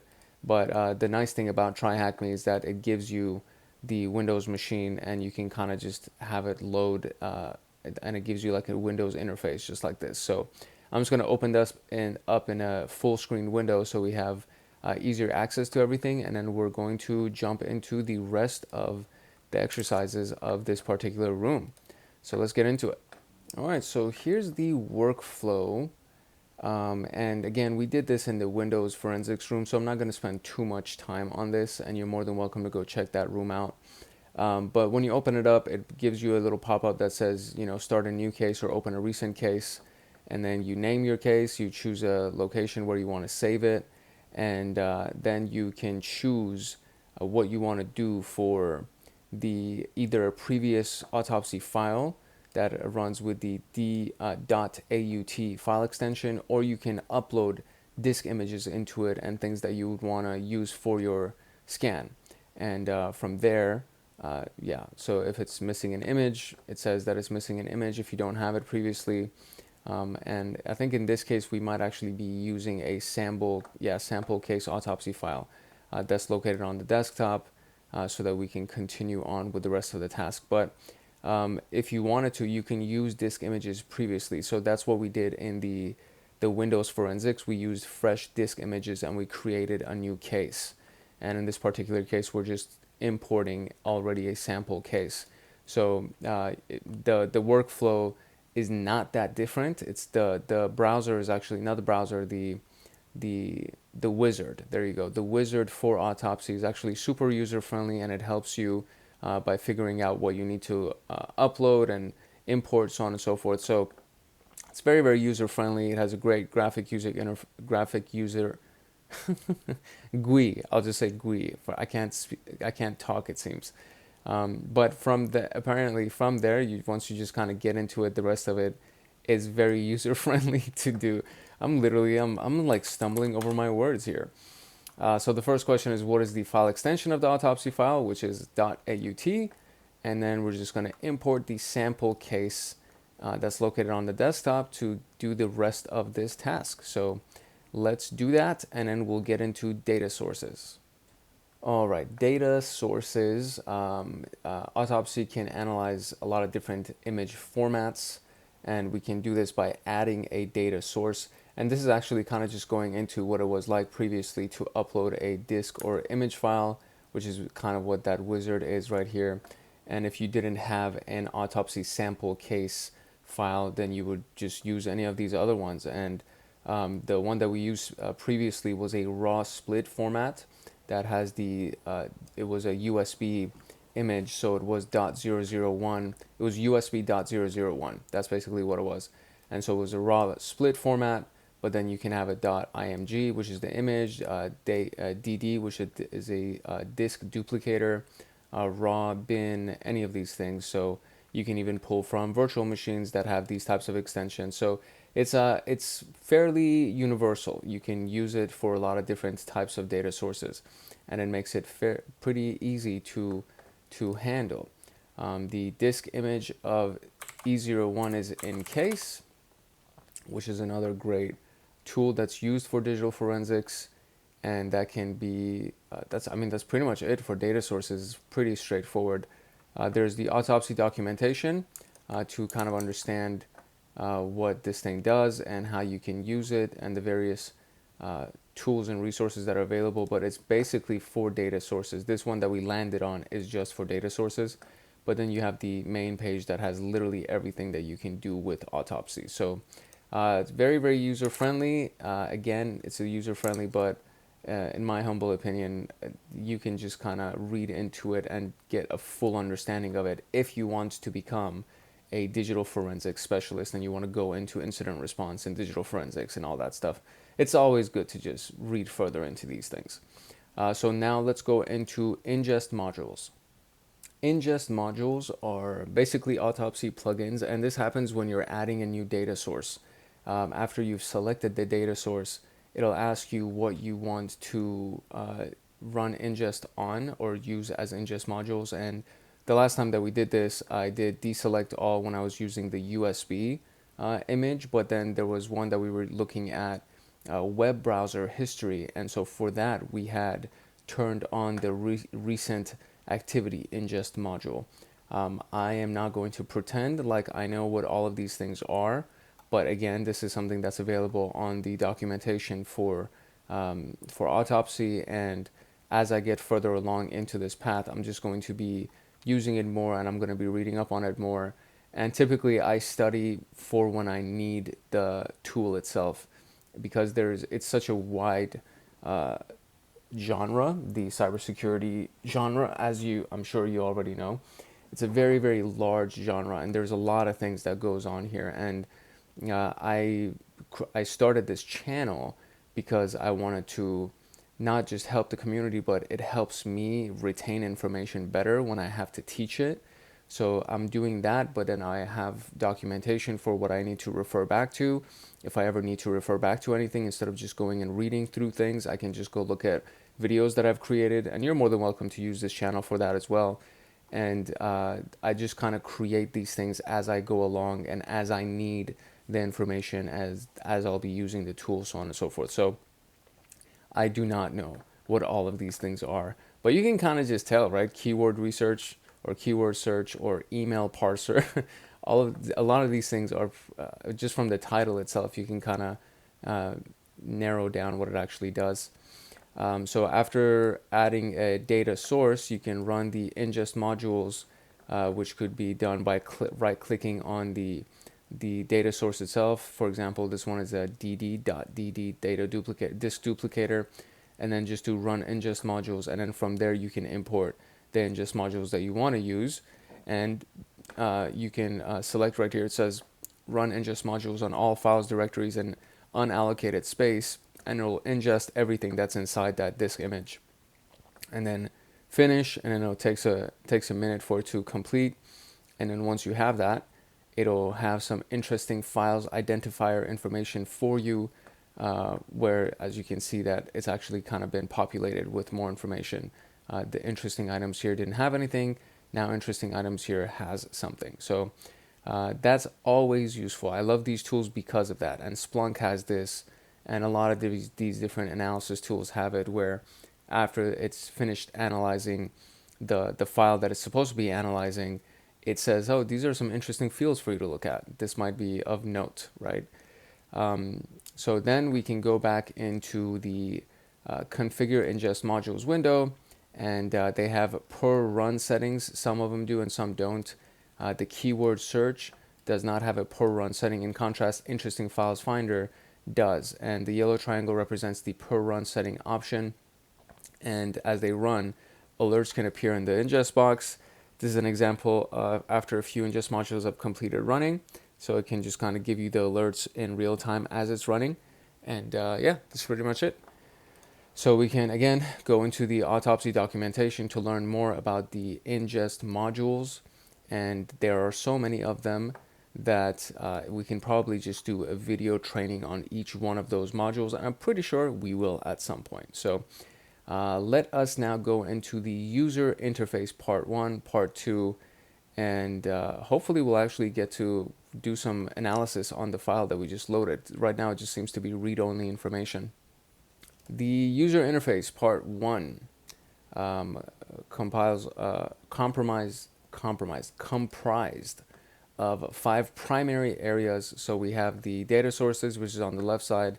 You have the views, the results, the tags, and the reports. And so this is the result viewer. So when don't confuse the results node from the tree viewer with the result viewer. So when a volume whatever is selected from the tree viewer, which is this thing on the left side, additional information about it is displayed in the result viewer, which is this thing on the right side. For example, the sample case's data source is selected, and now additional information is visible on the results. If a volume is selected, the results viewer information will change. I mean, that's kind of self-explanatory. The results viewer pane has 3 tabs. So it has the table, thumbnail, and summary, and these are the things up here. And the above screenshot reflects the information in table. The thumbnail tab works best with image or video files. If the view above is changed from the table to thumbnail, not much information will be displayed because there's no thumbnails. It's just basically just one piece. Volume nodes can be expanded, and an analyst can go into them by pressing the plus button. This is all very self-explanatory. In the views tree node, files are categorized by file types, by extension, by MIME type, by deleted files, and by file size. The stuff that has an X next to them are deleted files. Again, self-explanatory. When it comes to file types, pay attention to that section. It's the by extension section. And an adversary can rename a file with a misleading file extension, so the file will be miscategorized by the extension, but it will be categorized appropriately by MIME type. And MIME types have magic code numbers or magic numbers that kind of you can tell just from the data that's inside the actual thing. When you look at the binary information, you can see, oh, that this, it may not necessarily be a JPEG. There might be other stuff that's sitting inside of this thing. So expanding by extension and more children appear. categorizing even further, which is basically what this looks like right here. So refer to the documentation on the result viewer for more information. Then you have the content viewer, which is the bottom portion of the right-hand side of the screen.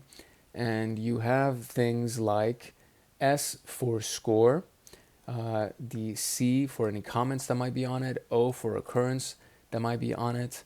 And these things are important because score will show a red exclamation that is notable, and a yellow triangle for something that you might be suspicious that you should be looking at further.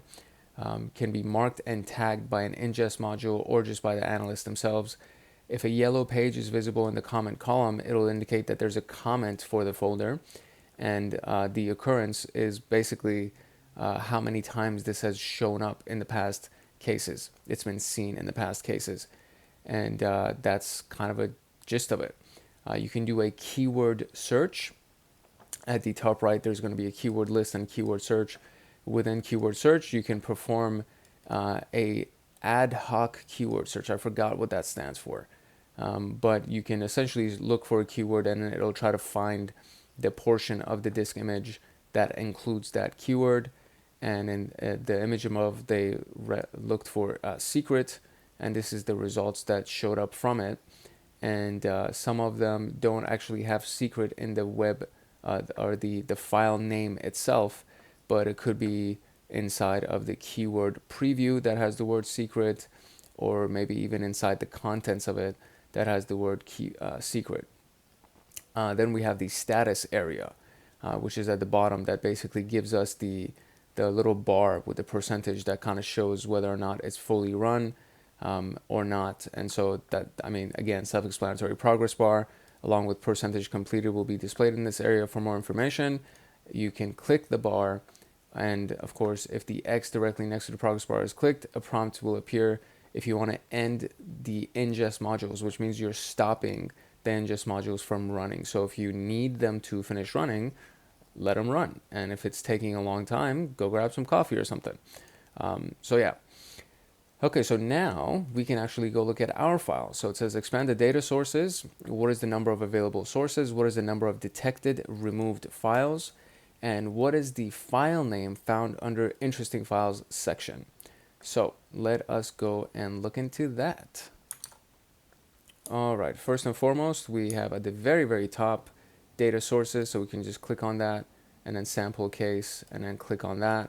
And then we have 4 data sources, and then under volume 2, it has its individual contents. So it would be 4 data sources, or it could just be 1 for sample case, but I think it's 4 because there's 4 volumes.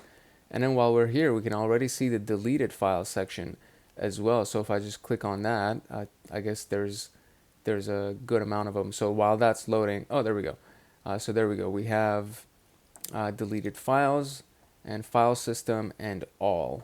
So there's 7,469 altogether, but I think they're asking for, well, we'll see. So first let's do the answer for the data sources, which is 4, I believe. So let's do that. Yep, that's good. And what is the number of detected removed files? So let's see what the hint says. It can be filed under the recycle bin category. So let's go into here. And inside of the file system, we actually have a recycle bin category down here as well. So it says 10. So that's the number of removed files, but that's I guess that's different from deleted files. So I was looking at deleted files, but they're talking about removed files, which would be in the recycle bin. And now what is the file name found under the interesting files section? So we're going to go down here. And we have interesting files section, and we have cloud storage. We're going to open that up. Interesting files, open that up, and then go up here and see what we can find over here. And it's Google Drive sync.exe. And there you go. That was our first little taste of using Autopsy in the user interface. So now let's look at the user interface part 2. All right, so we have the data sources summary in user interface part 2, that you right click on this thing, view summary information, and it gives you a nice little summary. Types, user activity analysis, recent files, past cases, geolocation, timeline, ingest history, container, and then it gives you a nice pie chart as well that shows you what hasn't been analyzed, the images, videos, audio, documents, executables, and unknown, and other, so on and so forth. You can generate a report from it. So where we do that is it would be from the result viewer pane. Reports can be used to help reinvestigate findings for later, but they don't have additional search options. So you have to manually find artifacts for the event of interest. The Autopsy tool can be heavy for systems with low resources. Therefore, completing an investigation with Autopsy on low resources can be slow and painful, especially browsing long results might end up with a system freeze. So you can avoid that situation by using reports, and you can use the tool for parsing data and generating the report, then continue to analyze it. Note that it's always easier to conduct and manage an investigation with a GUI.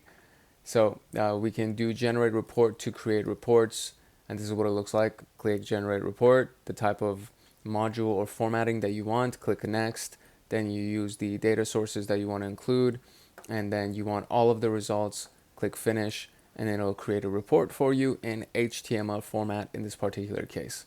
Once you have the report, we can now click on it and open it. And so if it's in HTML format, it's going to open inside of the web browser. And this is kind of what it looks like. I mean, it's nice still because it's at least it looks like a GUI. You know what I mean? The HTML section views the report in the browser, and it gives you all of the result viewer pane results on the left. So what is the full name of the operating system version? What percentage of the drive are documents? And generate an HTML report. And what is the job number of the interesting files identifier? So we're going to use the summary for this as they kind of implied here. So data sources summary. So we'll just click on the disk drive or the image, excuse me, summary information, and try to get that information. So I'm going to right click on this thing, view summary information, and here it is. Click on that so it actually loads it for me, and here we go. So the OS is Windows 7 Ultimate Service Pack 1. I wonder if I can highlight this. I can't highlight it. So let me see if I can maybe highlight this. No. I mean, I could right click it, but I need to type it. So Windows 7 Ultimate Service Pack 1. That's what it is. All right, there's that. What percentage of the drive are documents? So we're going to go here, documents right here, 40.8%. And there's that, 40.8%. Include the percentage sign. And generate an HTML report. View the case summary section. What is the job number of the interesting files? So now we're going to generate a report. So we're going to go over, where was it? Generate report right here. Generate report. And it's going to be an HTML report.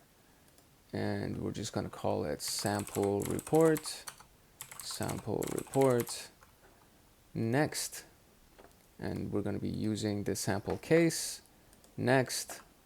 All results. Finish. And it's going to take a couple of seconds. Seems to be fairly easy. All right, there we go. That's done. And it's inside of this whole path right here. So we're just, if I click on this, it should just open it up, I think. All right, here we go. It finally loaded. And so we got, actually, no, it's going to be under case summary, I believe. And we're looking for the job number of the interesting files module. So I think I'm going to do a control find right here. Do interesting files.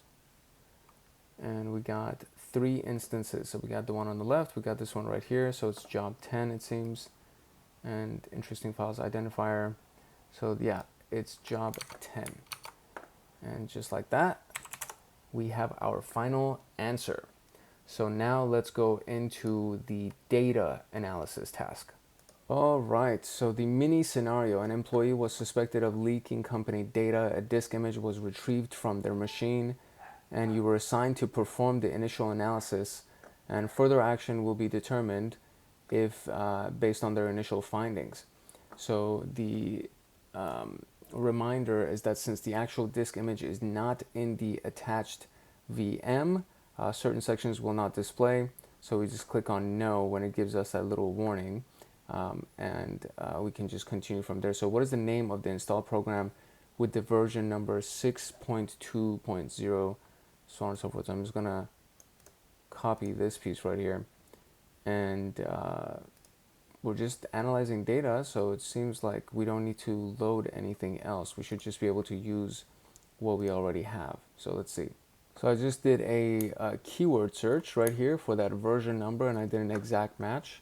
And these are all the things that came up. And then you see eraser just showing up multiple times inside these results right here. But then towards the bottom, there's an actual version number that's also attached to it. So eraser is going to be my guess for this. And that is right. And so a user has a password hint. What is the value of the password hint? There is a little section on the tree view that's called operating system user accounts, and there's 9 of them. And then when we look at that, there's a section for password hint. There's a column right there. And there's only one person that has it. So it's IA man, I guess, or I am, and I don't know, IA man. Okay, so now numerous secret files were accessed from a network drive. What was the IP address? So numerous secret files were accessed. What was the IP address? When we look at recent documents, we have a bunch of files that actually have secret in the name. So secret project. And when you look at the path, there is an IP address that is assigned to them. I believe that's the IP address that they're looking for. So I don't know if they're looking at the IP address of the person who had accessed it, but it's 10.11.11.128 is what we're going to try right now. And that is great. So what web search term has the most entries? So now we're going to look at web search results. And there is a file or a category for web search. And so we go here, and then let's look at the text that was searched, information leakage cases. And that seems to be the one that has the most out of everything. I think that's the most one. If I do this, and it'll take me here, file sharing, tethering, information leakage cases. Yeah, that's easily the most one. So information leakage cases is going to be it. And moving right along, what was the web search conducted on 3/25/2015 at 21:46:44? So we're going to analyze by date 3/25/2015 at 21:46:44. 21:46:44. It's right here. There's a few of them. 21:46:44. There's 2 of them. So anti-forensic tools. Anti-forensic tools. Gosh, this guy's trying to cover up his tracks. Okay. What is the MD5 hash value of the binary listed as an interesting file? So let's go back to our interesting files, and there's an MD5 hash value that is at the end of it. There's 2 hash values. So they're both executables. Let's see if we can narrow it down which one might be a binary.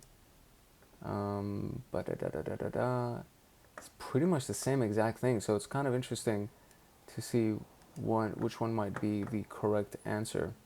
So I'm going to kind of shrink this down, and I'm going to look at these 2 hash values. I'm going to go for the second one because it's already on the machine. The first one, the file path itself, is users and format downloads Google Drives.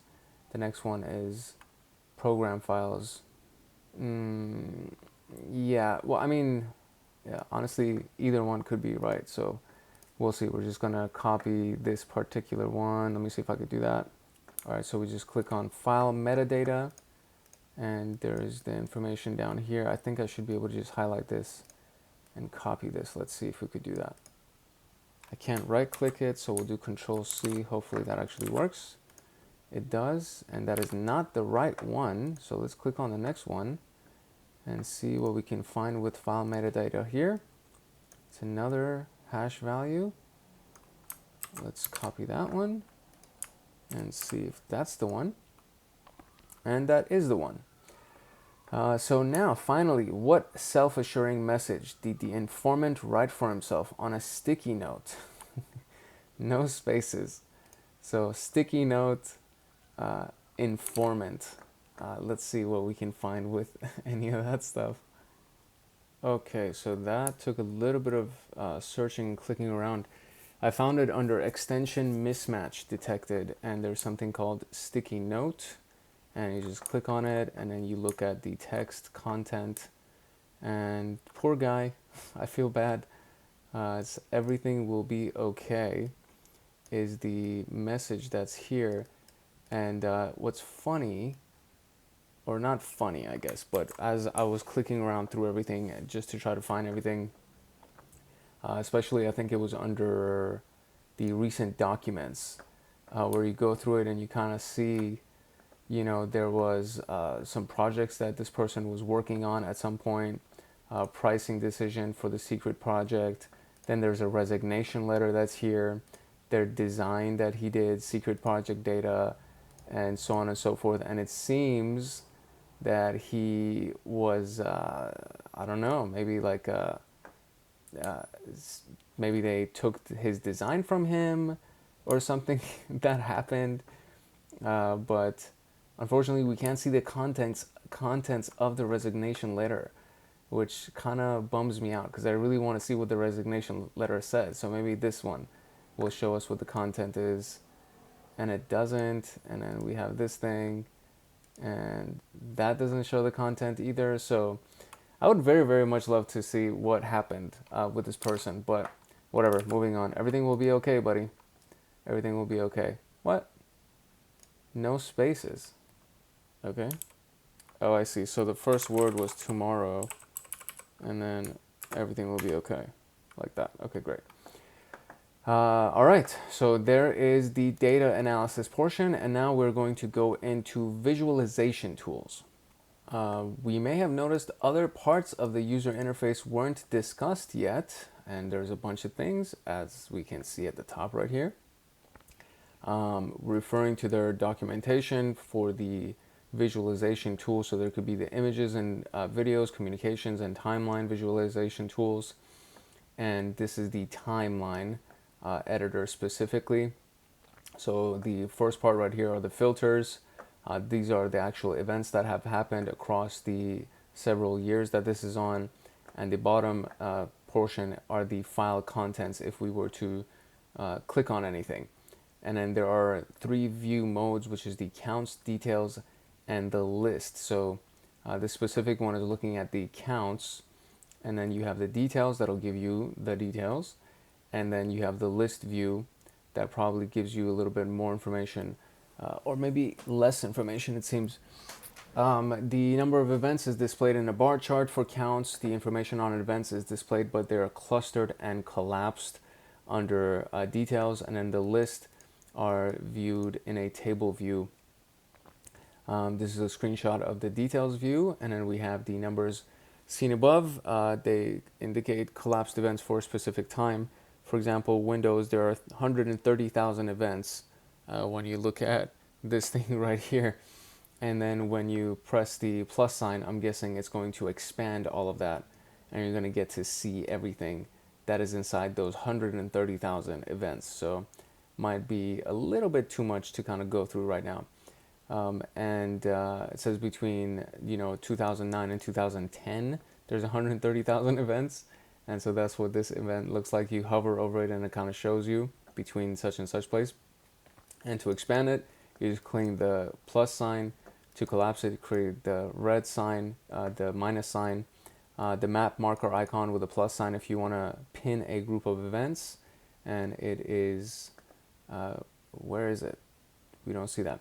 This will move and pin the events to an isolated section of the events view, and I guess that's kind of pin. Do we have a map marker? Doesn't seem to. Oh, this, I think it's this thing. That's what that means. That map marker is what that thing is. This little, it's like drop a pin, the stuff that you see on a map. So that actually moves it into our pins, and then to unpin it, we can just do the map marker with a minus sign. The last group of icons are the eye icons. If you wish to hide a group of events, you can do the eye icon. That's also pretty good. I'm guessing the eye will close, or no, so this is a minus sign.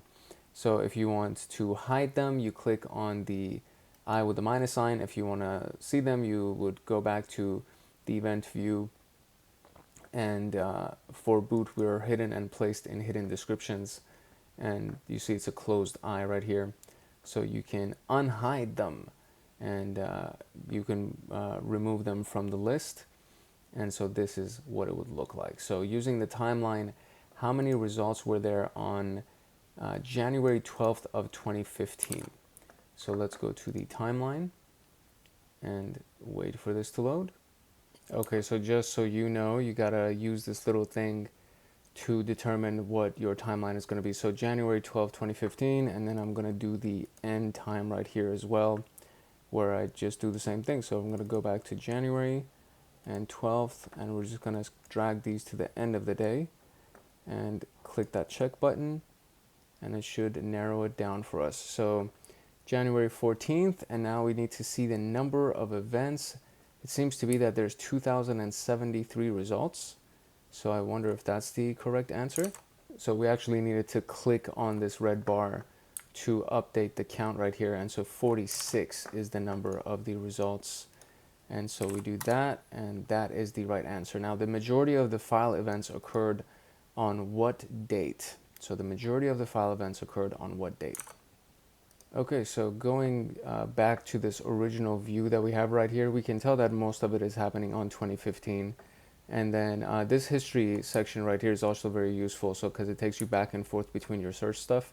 So I wanted to come back just so I can show you where we started from, and then if I click forward, it'll take the most recent edit that I did, which took me from January 1st of 2015, and I can just do that. And actually, I didn't even do the time adjustment, so I can bring this at the very, very beginning of the day and update it real quick, but still, it shows you that the most events happened on the 22nd of March. So it says March 22nd right here, 2015 is where we're at. So we're going to do March 22nd, 2015.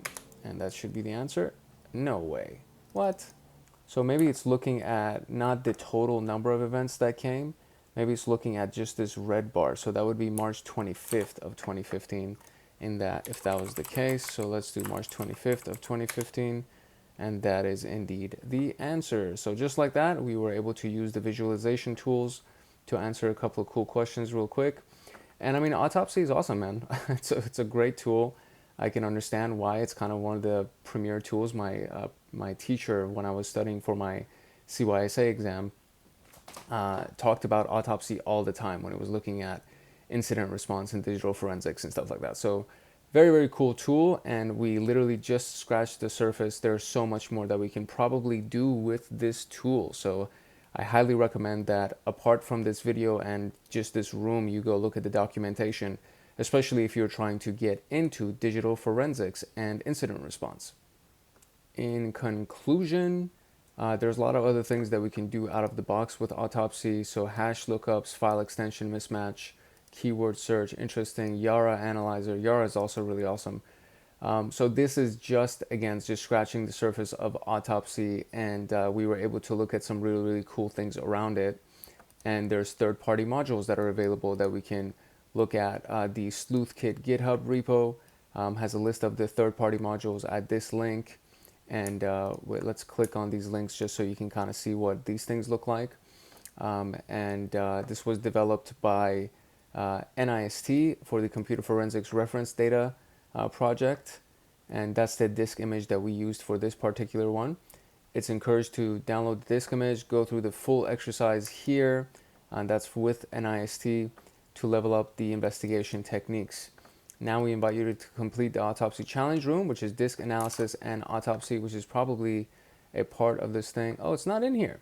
Okay, so I guess we can do that as a challenge room. You know what? There's like a lot of challenge rooms inside of TryHackMe, and I really like that. It's apart from the learning. So when you go up here and you click on learn, there's practice that's available. So there's hands-on learning, hands-on hacking, and then there's just practice exercises that kind of reinforce everything that you're doing. So I like those things, and I am going to start doing those things. I just found out about them recently, so even though I've been using TryHackMe for a total of 113 days straight, look at me, bro.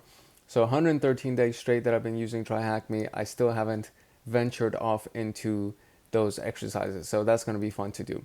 Now let's look at some of these autopsy modules. So this is the first one. These are just the installing third-party modules that's on the autopsy documentation page. You have the next one, which is the sleuth kit add-on modules that's available through GitHub, and it kind of shows you what a lot of these things are, and apparently there's several lists of them. So there's ingest modules, report modules, and so on and so forth, data source processor modules. And then this is the page from NIST that goes through the rest of the exercise for that autopsy sample file that we just got. And this is for, it's not for the specific sample file that we got. This is just a direct page for the computer forensics dataset, reference dataset portal. So we can use a lot of these reference datasets to kind of hone our skills and sharpen our skills. And I mean, just super cool resources and tools. And this is a giant world. This is a humongous world when I tell you that there's so much that can be done inside of cybersecurity, ethical hacking. It's fucking crazy. So that's it. That is our wrapped room for autopsy.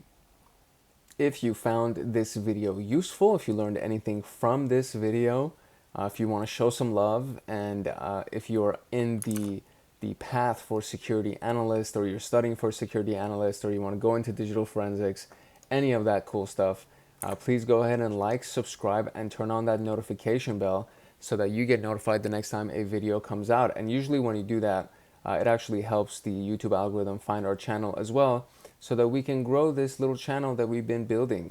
It has been a beautiful journey so far, and honestly, I love it. It's so cool to see the growth of the channel, and we get a lot of comments coming in from people. So this is, I mean, this is literally, it's just in the last 28 days or however long it's been that I started building this channel that we've gotten so many comments. So it's very, very humbling to see so many people coming and responding and joining the community, and it's very, very lovely. I genuinely love it, and I'm humbled and I'm inspired to keep creating content for you guys. Look, this is just what we've done so far, and there's over 76 videos so far just in the last 30 days. So I'm just going to keep coming out with more stuff, and if you like, subscribe, and turn on that notification bell, you'll get notified when a new video comes out, and it'll help you with your studies for your examination, but it'll also help you hone your skills so that you can become a better security analyst, digital forensics specialist, ethical hacker, pen tester, all that good stuff. It's your boy Hank Hackerson at Hank Hacks Hackers, your favorite network and system attacker. If no one else loves you, Hank loves you. Peace, love, and chicken grease, and I will see you in the next video. Later. All right, hello and welcome back. It's your boy Hank Hackerson at Hank Hacks Hackers, your favorite network and system attacker. And we are going through the Redline room today, which is a memory analysis tool for scanning for indications of compromise on an endpoint. This is actually a free room that is available inside of the digital forensics and incident response module for the SOC level 1 pathway of TryHackMe. So very, very cool pathway so far, very cool module so far. And we've had some good fun doing some forensics and incident response exercises. So today we're going to be jumping into Redline. If you are on the path for security analyst or forensics or pen testing, ethical hacking, all that stuff, SOC level 1, any of these things, then make sure that you like, subscribe, and turn on the notification bell, and maybe even drop a comment. Two things happen when you do that. Number one, you actually help the YouTube channel that we're on get a little bit of more exposure so that we can bring more awesome people like you into our community. But the second and more important thing is that you actually get notified the next time that a video comes out. So if you're studying for security analyst SOC level 1 or pen test plus or ethical hacker, any of these things, I do a lot of videos on the daily. So this is kind of where we're at right now. And just to show you this, we've done all of these videos just in the last 30 days or so since I started this channel. And I do multiple posts a day, sometimes more than multiple, sometimes one, but I try to do at least one post a day. And then just to kind of do a little humble brag here, it's all 100% reviews. So this is something that I'm very, very proud of, and it's just very enjoyable to see the community keep growing. So I would love to have you as a part of the community, and you will be getting a lot of value that will be genuinely helpful to you. So make sure that you like, subscribe, and turn on that notification bell, and drop a comment just to say hi, or if you have any questions. And yeah, about that. Now we're going to jump into the introduction of the room without further ado. All right, so there's a lot of tools that are available to us as incident responders and security analysts. Volatility is a really important one that allows you to dig deep into the weeds when examining memory artifacts, but that can take a lot of time. So when you're on scene, when you're on the location, and time is of the essence, right? You're in a rush. You want to get things done quickly. What needs to happen is you need to be able to do a quick assessment of everything that's going on live on the spot so you can see what's up, especially if it's in the memory of the machine, which means it's in the RAM, which means that if the machine gets turned off, most of that stuff is going to reset. In a lot of cases, it just resets and it wipes. So that's where Redline comes in. And so it gives you a 30,000 foot view, or 10 kilometers high if you're using the metric system, of Windows, Linux, or Mac OS endpoint. And then we can analyze potentially compromised endpoints through a memory dump, including various file structures. And there's a nice GUI, a graphical user interface for us as well. So we can do all of these things using Redline and much more. And installing it is pretty straightforward from what I understand, but I'm using the virtual machine that's been attached to this room, which I already started. So if you want to download it and install it on your own machine, you are more than welcome to. If you're using TryHackMe and you want to RDP into it, remote desktop into it, the information gets released right here. You need to click the start machine so that the IP address right here populates for you so that you can actually RDP into the machine. But for the most part, all of these things that we use inside of TryHackMe comes pre-installed for us. So it is a free room, so you can just get access to the virtual machine that is inside here and just make it super easy for you without having to install Redline on your own machine if you don't want to, right? So we are going to answer the first question. It says, who created Redline? And it says FireEye, so it belongs to FireEye. So I'm guessing FireEye was the one who created Redline. And that is the correct answer. So let us go into data collection. All right, so here we go. Now we have the overview. We haven't done an overview, but we're gonna go into the data collection stage. So we can do 3 collection data: create a standard collector, create a comprehensive collector, and an indication of compromise search collector. Standard collector configures the script to gather a minimum amount of data, and this is going to be our preferred method for this room. Comprehensive gathers the most data for further analysis. It takes up to an hour or more, so we're not going to do that for this room. Indication of compromise search collector, which is only available for Windows, it takes data that matches the indicators of compromise that you created with the help of the IOC editor. So that would need to be pre-configured, it seems like. If you want to run data collection against IOCs that you have gathered either through threat intelligence, incident response, malware, you imported them through the IOC editor, and then I guess we're going to be looking at that in a further task anyway. So before proceeding, launch Redline, and it's right there on our desktop. In this task, we're going to be looking at the standard collector and create a standard collector. You will have an option to choose the target platform. In our case, we're going to use Windows since we're going to be on a Windows machine. And under Review Script Configuration, click Edit the Script and set the data to choose from the collect host. This will be 5 tabs, which includes memory, disk, system, network, and other.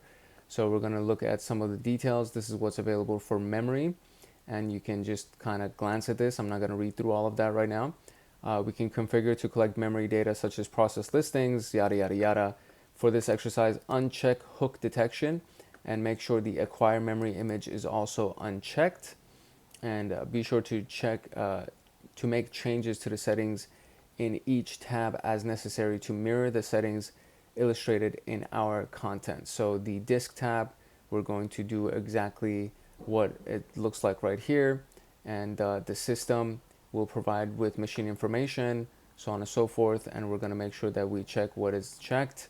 And network shows us stuff about the network, and other shows us things like hashes and tasks and so on and so forth. So we are now, it says we're ready to get next step, which is after choosing the data options, click OK and then browse and save the collector into whatever.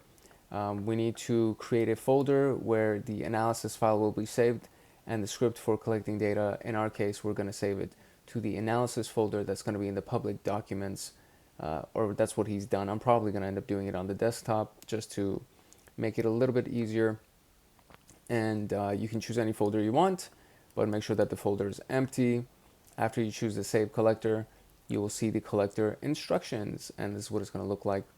If we go into the folder, we'll see that run Redline audit is going to be available, and it's a batch file. This is the executable script to collect data from the host. It needs to be run as an admin, so we're going to right click it and run as an admin, and it's going to open up a command prompt, and it'll close when it's done, and it takes 15 to 20 minutes to complete. So after the script is finished, you'll see a new file created called analysis session 1. That's going to be inside. That's crazy. So this is the short version that takes 20 minutes to complete. This is what we need to be able to import into Redline for investigation. So just double click on the file to import the audit data. And if you run the script multiple times, the naming convention will increment by 1. And congratulations, you have the data you need to dive into the investigation in the upcoming tasks. So what data collection method takes the least amount of time? Supposedly, it's standard collection. And is it not standard collection? I know it's standard, but maybe it's not the right word that I'm using. So what is the specific word I'm supposed to use? Collector, standard collector. That's what I'm supposed to say, standard collector. You are reading a research paper on a new strain of ransomware. You want to run the data collection on your computer based on the patterns provided, such as domains and yada, yada, yada. What method would you use? And that would be the IOC, but let me get the right phrasing for this so it doesn't say IOC search collector. That is the method that we're going to use. And what script would you run to initiate the data collection process? And that would be the run Redline audit.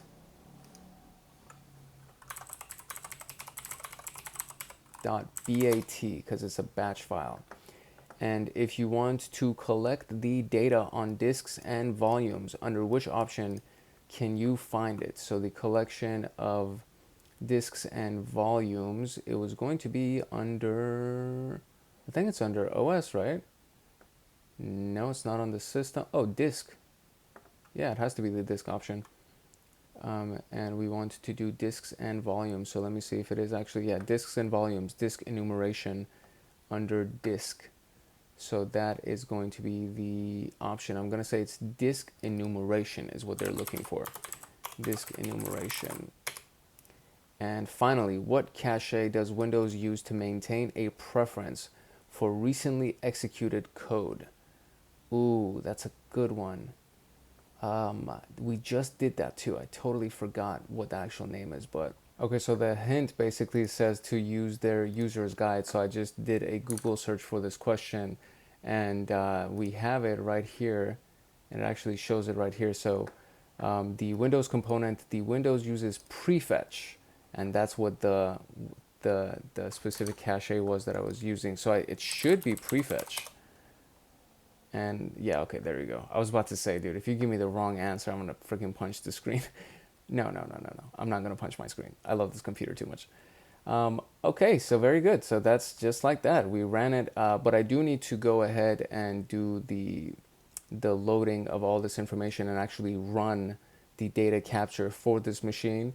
And it's gonna take 15 to 20 minutes. So that's gonna be fun to do. So I'm gonna I'm gonna run through all of these steps, and then I'll still record all these steps, and then from here we can kind of just, I'll go make some coffee or something, and I'll come back. For you, it's going to be a snap of a finger, but for me, I need to step away for a little bit and go get me some coffee. Coffee. Okay, so we're gonna do it. Gonna do a create a standard collector, and in this case, we're gonna use Windows, and then save the collector to yada yada yada. We're gonna do edit the script, and then once we do edit the script, we're gonna make sure that we have all of these options. So first, let's just run the thing, Redline right here. And there we go, create a standard collector. And we're gonna edit the script, and it needs to be identical to this. So they said that, what do we need to do? We need to uncheck hook detection, and acquire memory image is also unchecked. So where is that gonna be? Hook detection and acquire memory. So acquire memory image is already unchecked. Hook detection, I'm just gonna uncheck that whole thing. So that should hopefully save us a little bit of time. And we're gonna go into disk and make sure that we turn on all the things that we want to turn on for disk. Okay, and then we did the same thing for disk to make it line up with everything that's inside this image. We're gonna do the same thing for system here, and the system also matches everything that we have here. Moving on to network, we're gonna do the same thing. So the top three, and then browse history and file downloads. So top three, and then browse history and file downloads. And finally, under other, there's a bunch of things that we got to do. So services, which is going to be the hashes, tasks, and that's pretty much it. So services, it's going to be these three, and then tasks, which is also going to be these three, and then we're going to leave persistence and everything alone. And then from here, we can click on OK. And now we can go and click browse to figure out where we're going to save our collector. They said we can save it anywhere, so I'm going to put it into the desktop just to make things a little bit easier for myself. And I'm going to create a new folder on the desktop. It's going to be called analysis, and I'm going to use the analysis folder. And from there, we can move on to the next piece right here. That after you choose a save collector, you will see the collector instructions. And so there's that. Should be all good here for our specific case. I can move on to OK. And then create a, okay, there we go. So here's the collector instructions. And so there we go. And in this case, it says if you go into the folder, you will notice that the batch file under Redline audit, this is the executable script. And the script needs to be run as an admin. So if I go into open the directory that contains this, and this is it right here. So that's our directory that contains that, and this should be fine. So from here, I think I can just run it, right? And running the script, and it's gonna take 15 to 20 minutes. So I'm just gonna leave this open right here on this screen. I'm just gonna go here. I'm gonna right click on this thing, run as an admin, and it's gonna open a command prompt. And this is gonna take 15 to 20 minutes. And then after this is done, it will close our command prompt, which means that it's done collecting. So from here, I'm going to cut the recording, and then we'll come back after this whole thing is done. Okay, that finished, and it took a minute. So it took easily, I think it took at least 20 minutes. So where is our file now, our review file?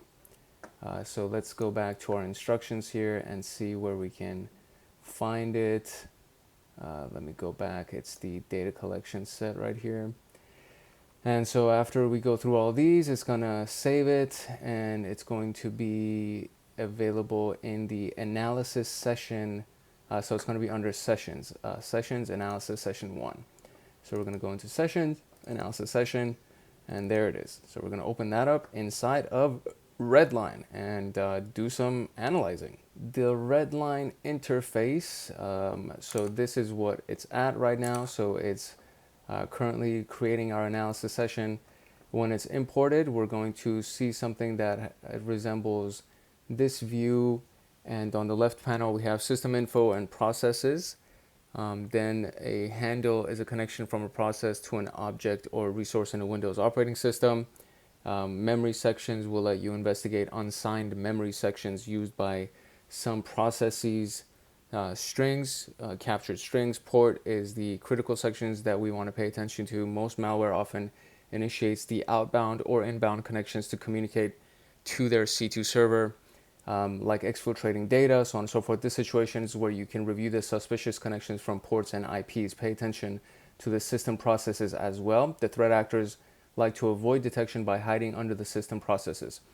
Some of the other important sections would be file system registry, Windows services, tasks, event logs, address resolution protocol, route entries, browser URL history, file download history, and the timeline will help better understand the compromise, what happened and what steps they took. The timeline will also record every action on the file if it got created, changed, modified, or accessed.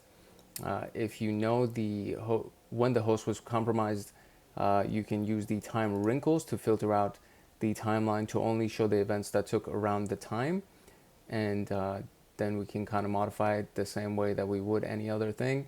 Time crunches helps to reduce the excessive amount of data that is not relevant, and it will hide the same types of events that occurred within the same minute that you specified.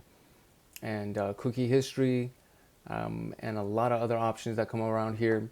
Of course, there's the Redline user guide, and we'll just open that up just in case we need access to it in a little bit. So now we have some basics. Let's go hunting. Where in the Redline UI can you view information about the logged in user? Okay, so for this one, since the log is still going, or the analysis session is still creating, going through this thing right here, searching for user info, it shows up under the session information section. So where is it? Yeah, system information. Under system information, there's a bunch of different things, including a section for the processes, and there's process information and there's user information. And I'm willing to guess that it's user information. It's not, so system information. Okay, there you go. System information has user information. So there is that, and for the rest of this, I'm guessing that we would have to wait for the session to be created, but I'll just read through the stuff and keep checking back on this thing to see how long this will officially take to load for us. So this should be fun. This room has a lot of waiting, so just giving you a heads up that these things are going to take a minute to load. Moving on to the standard collector analysis. Okay, so this task, the standard collector analysis, is basically just a bunch of questions that we got to answer, and it seems like the rest of them are kind of maybe the same. Yeah, they have a bunch of questions. So I am going to try to see what I can answer just kind of by deducing what we need to find. Operating system detected for the workstation is going to definitely be something that we would have to actually find under system information.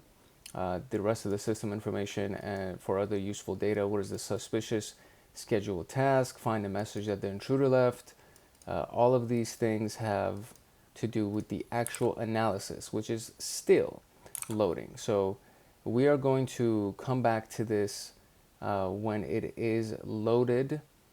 And I mean, I kind of don't want to skip ahead because it's going to make the edit a little bit hellacious to do. So I'm going to stop the recording and I'm going to come back when this thing is loaded. So we'll just do it that way.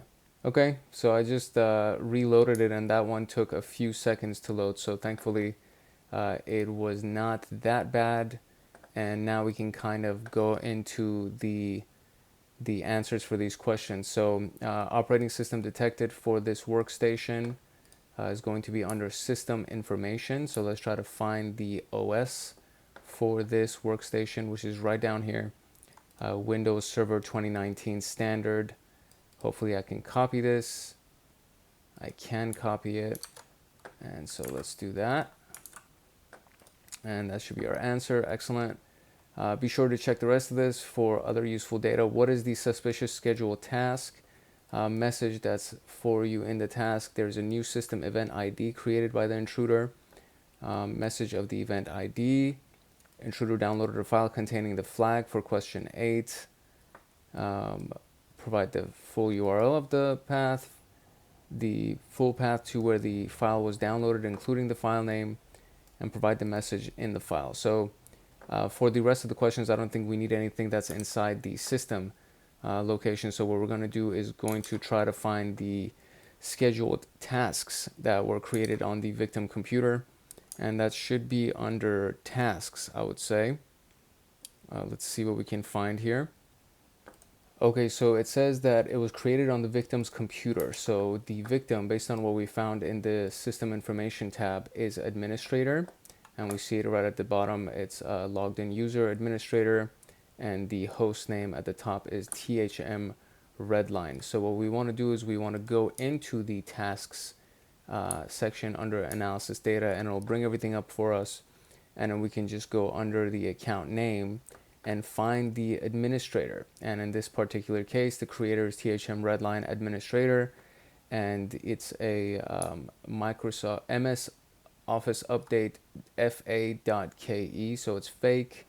The comment is inside it, which is THM persistence. And this is what we're looking for. So what they want in this particular thing is, first and foremost, what is the suspicious scheduled task, which is going to be MS update. So let me see if I can open this up and look at this further, or if I could just copy maybe that part and we can paste it. No, definitely not. So it's going to be the MS Office update fa.ke.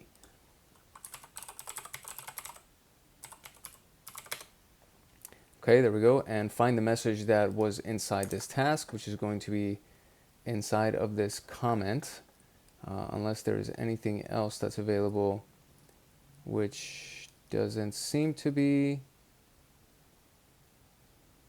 Yeah, so I think it's that initial comment that's at the beginning.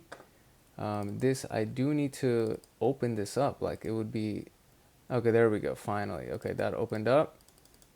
And I can copy this message right here now and take this and paste that here. And that would be our message. Now there's a new system event ID created by an intruder with the source name THM Redline user and the type error. Find the event ID. So system event ID with the source name Redline user and the type error. So let's try to find that. Looking at the PDF for the manual for this thing, there's something under network ports, which is event logs, which might be useful to us. This thing is still loading the hierarchical processes that I tried to click on. So if I click on event logs, I wonder if it'll stop loading the other thing. Okay, it did. Very good. And so now under here, we can look at these event logs, and what we're looking for is the source name THM Redline user, and type is going to be error. So at the very, very top, there's one that is an error. The source name, let's see what the source name is going to be. That is not the source name. So I need to find another error with the THM user, THM Redline user. So we're going to try to find errors and go through all of the errors and see what we can find. Okay, this is a useful little filtering mechanism. When you click on this thing, it actually kind of has you look at contain a filter, or basically add a filter to this thing. And I just added the word error in here, and now it only shows me all of the errors, which kind of makes this a little bit easier. And then from here, so I'm just going to go to source, and I'm also going to do contains, and I'm going to use thm-redline-user to see what that does. thm-redline-user, and we're going to add this filter and see what we can find. And there is just one item, so very, very useful filtering, actually. That's kind of cool. So now what we want is I guess the EID, right? That's what they asked for. Find the event ID. So it's 546 right here. So that's that. Very good. Now provide the message for the event ID, and the message is in here. So I'm gonna try to open this up again, and we're going to copy this whole thing and go down here and paste this right down here. What just happened? Oh, whoops. There we go. That should be it, right? There we go. Great. It looks like the intruder downloaded a file containing the flag for question 8. So 1, 2, 3, 4, 5, 6. This is 7. So this is where the flag would be. So the downloaded a file containing a flag for question 8. Provide the full URL of the website. So we need to try to find downloaded files now. Let's see where we can find the downloaded files. There's a little section at the bottom right here. It's file download history. And that's nice and useful. And now we are looking for certain things about here. What other clues can they give us? Download a file, provide the full URL, and provide the path to that, and what's inside the file. So let's just look at what these things are and see if we can find anything fishy in here. There are a few things that seem kind of fishy under the file name. So CyberChef, Thunderbird, Redline, we have the blue, these are PNGs it seems. The analysis session 1 mans, which is fine. .NET FX setup, we have flag.txt, which is kind of obvious. I feel like that might be it. And then we also have this weird executable down here, which could be potentially it. So let's see what the rest of the information about flag is on this section. If we go back here, wormhole.app download stream. Yeah, that seems sketch as hell. And then there's another one from Wormhole as well. So it could be one of the two. And I want to say, yeah, I kind of want to say that it's the Wormhole thing. This one. I want to say it's this one. So I'm going to open this up. I'm going to take this path right here, because it has the executable. So the other one is flag, but this has an executable in it. And so if we drop this in here, oh, that's not it. Okay, so that's not it. And I wonder if I can just go file download history one more time. And since this wasn't the one, it might be the one that actually has flag in it. So let's look at this and see if this is the one. Okay, yeah, it is the one that has flag in it. So now it says provide the full path to where the file was downloaded to, including the name. And so this is the full path, and then including the name, it would be /flag.txt. So if we go here, paste that, and then what is it? Something I need to put R at the end of this and do flag.txt. And there is that. And then what is the content of this file? So let's try to find the content of this thing. Okay, so all we had to do, since it doesn't give us the preview inside actual Redline, if we just go to where it was downloaded, which is basically this path, that is where it would reside. And that is exactly where it resides. So C program files 86, Windows mail, some mail folder, and there's the flag. So we got our flag, and here we go. Copy this, and it's gonna say good catch, my friend. And there we go, we got it. Okay, so cool. That was okay. That was not hard at all. The hardest part about that process was just waiting for the log to load, the analysis to load. So now we're going to go to the IOC search collector, and hopefully I don't have to recreate a new collector. It feels like I might need to, or no, we're just creating an IOC search collector, so it should be okay. Let's see how that works.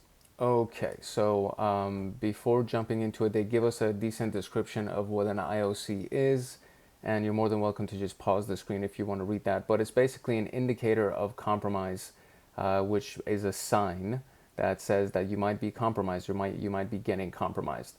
The IOC editor is only available for Windows 7, but then there's an open IOC editor that's available for Windows 10. And then it's telling us that we can close Redline, so it seems like we're not going to be using it. And we're just going to create a text file that will go ahead and include the indicator of compromise, or the signs for the indicator of compromise, for example. And in this case, we're going to be creating a keylogger for the IOC. And we're going to follow along with the screenshots. Don't have to create the IOC file in this task. You will create an IOC file using the IOC editor and perform an IOC search in the next task. So we don't have to actually do this part. We're going to end up doing it in the next task, which is what it seems like we're going to be doing. IOC editor is conveniently placed in the taskbar next to Redline, which is this thing down here. It seems to be, Mandiant IOC editor. That's what it seems to be. So I'm just going to close this out. I will also close the File Explorer, and since we're done with this, we're just going to close that as well to save some system resources as they recommended. And we're going to close all of these things. So hopefully we won't need to use them anymore. When you open it, note, it may take 60 seconds for the application to launch. So why don't I just do this now as I wait. And before proceeding, create the directory that you want to use. Next, create the IOC file. And then keylogger indicators are going to look like this, I guess. So it's name, keylogger, Russian Panda is the author. And this is what the specific indicator of compromise contents are going to look like. And so the name is keylogger IOC. Author is Russian Panda. GUID, created and modified fields are not editable, which are where these things right here, these are not editable. Under description, you can add a summary explaining it. The actual IOCs will add under the guested add. So you have the scilog.exe, file strings, the MD5 hash, and the file size. And so it's add or item favorites.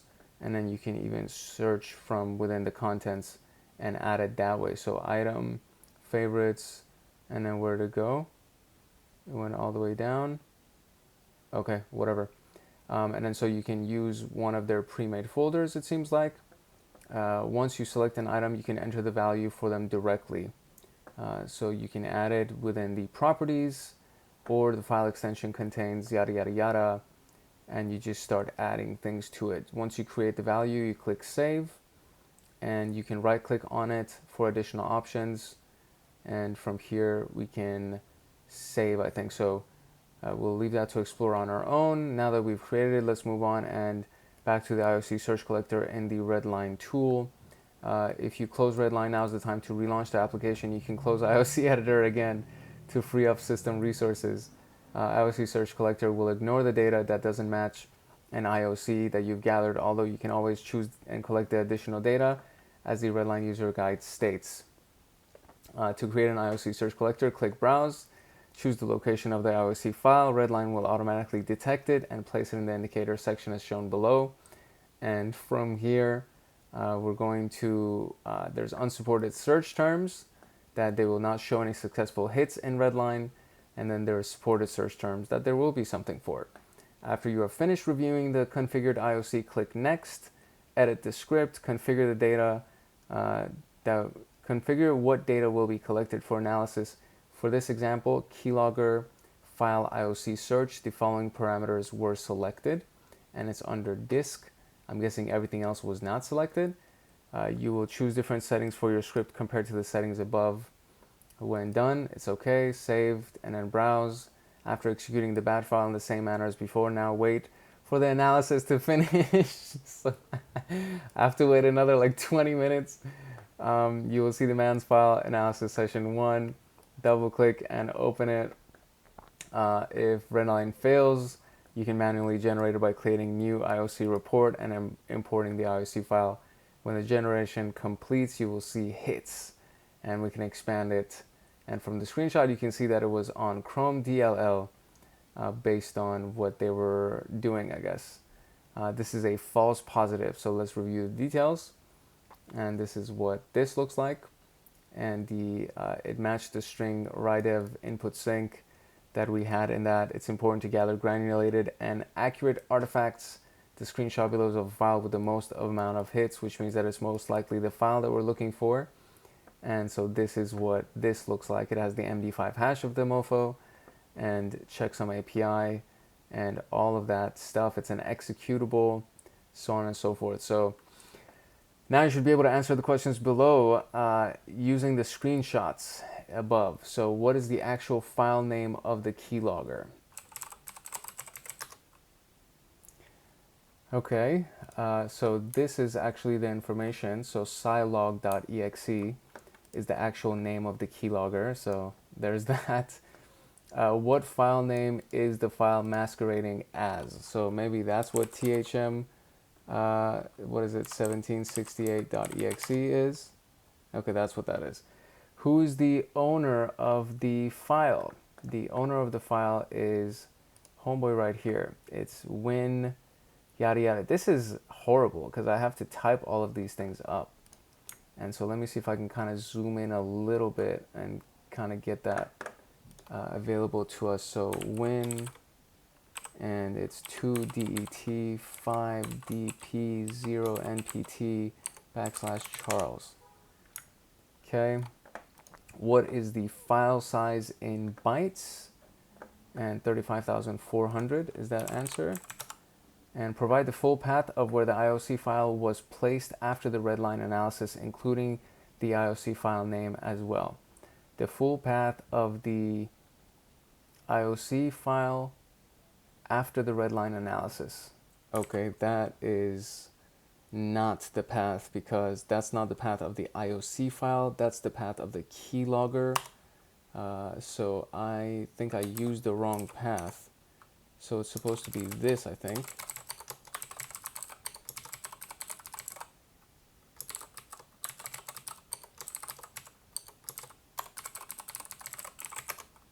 Yeah, that's it. Goodness gracious. Okay. But yeah, so this is the path. It's the Charles desktop keylogger IOC search. IOC's keylogger.ioc is the path of that. And so now we're going to go create our own indicator of compromise tool to be able to pull this off. So this is what we know about our scenario. We're assigned to do a hunting task. They believe there's been an intrusion. They were using a tool to perform lateral movements, possibly by past the hash. You can file the can you find the file planted on the victim's computer using IOC editor and Redline IOC search collector? So far, we know the following artifacts, which is the file strings, which are including this, the file size, and using the previous analysis and using existing Redline session found in this situation, we're going to try to figure this out. So provide the path of the file that matched all the artifacts along with the file name. Provide the path where the file is located without including the file name, and who is the owner of the file. Provide the subsystem for the file, device path, hash value 256, and the attacker managed to masquerade the real file name. So what is the real file name? So let's see if we can create an indicator of compromise using the information that we got here. Okay, so this is the IOC file as we have it. So, pass the hash IOC, Hank Hackerson, it's your boy. Catching the pass the hash attack is the description. And I essentially you could either type this out or you can select from the item and continue from there. And so basically what it looks like is, if I just want to give you a sample. So if I did or and I wanted to add another one, I would go here, file item is where the file size was located. So you just click this down and go all the way down. And when you finally choose it, it's just a blank box, right? So if I did 834.936 and pressed enter, then it gives you the full rule of file sizes 834.936. So I'm going to delete this one because I already have it. But essentially, that's kind of what it would look like if you wanted to add one specifically. And then I'm just going to also delete that or rule. So I'm just kind of duplicating what they made, which they had two different strings on the one that we just went through. And so we have two different strings, and then we also have a file size 834.936. So that's basically what we have as our rule. And I am saving it, which I think it's saved. So if I went into my analysis, it should show me catch the hash analysis. No? Oh, I see. This is the IOC file that we just made. They did rename theirs, so I'm going to rename mine as well. It's going to be pass the hash .ioc, and that's what it's going to be. Okay, so created the IOC search collector, and that's basically what the file would look like. And then over here, this is the actual analysis session that we were supposed to run for this particular portion of the exercise for task 6. It's not the analysis session that we generated earlier in this room. It's the one that's actually available in documents under analysis sessions and then analysis session 1. So the one that I made earlier, and then I deleted it because I needed some extra space because it kept giving me an error message every time it was trying to generate this report for me, the IOC report. It kept giving me an error message that there was not enough space on the disk. And so I deleted mine, and then there's one that's already been done for us, and this is the one that we're actually supposed to run to test the IOC search collector, the indication of compromise against it. So I ran this, it took about 15 minutes, and then I came inside this, and this is what it would look like when it's done, right? So just like the one that we did under host, there's all of this information. And so the way that you run the search collector against it, the IOC collector, you click on IOC reports at the bottom right here, and you click create a new IOC report. And then you choose the folder that this file is in, and then it automatically detects it for you. And then you just press OK, and then it starts generating the report. And that took another, like 10 minutes or so. And now we have the report right here. And then we click on this and let's view the hits, and hopefully there will actually be some information here for us. And it seems to be that it is here, so size in bytes and the hash value for it. So it seems to be the actual thing. And now we can potentially look at the report of this in index.html, which is inside of the IOC report file that was created for us. So I'm going to open this up, and hopefully this will open up fairly quickly. And then from there, we can actually answer our remaining questions for this part of the task. So the path of the file that matched all of the artifacts along with the file name. And we'll see if we can find that. It seems to be this thing. So I'm going to see if I can just copy this real quick. Let's see if we can copy that and paste that here. There we go, great. And provide the path where the file is located without including the file name. So that would be this. I don't understand why they did this twice. There you go. Who's the owner of the file? And that's what we're going to wait for. The owners, administrators. So built-in administrators. So we'll do built-in administrators, and provide the subsystem for the file. Let's see what the hint says. It says check PE info. And for that, I think I do need to wait for the rest of this. So this is the details, further details about the search. Okay, so I see. So there's that little information button that pulls up a little bit more information for us. And we do have so let's see if we can find the subsystem for the file here. Okay, the subsystem is the Windows CUI. Okay, and we'll put that here and provide the device path where the file is located. And here's the device path where the file is located. And provide the hash 256 for the file. It gave us the MD5 hash, so I wonder how I can pull the 256 hash. Okay, so we ran the get file hash command inside of PowerShell, and it asks you for the path, and then it'll keep asking you for more paths. So all you need to do is just press enter after you've pasted it. The first time I thought that I needed to keep pasting it, so I pasted it twice. But it's basically, this is our file hash for SHA-256. And so we're going to run that here, and that'll be that.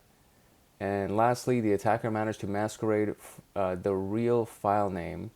Can you find it having the hash in your arsenal? So we're going to do, okay, so we can do a virus total search with the hash that we have. So I'm just going to actually open it up in my own browser and search by the hash that I have. And the real file name is psexec.c, it seems. No, so that's probably not it. Let's see what else we could find. Under virus total, under the details section, there is the names.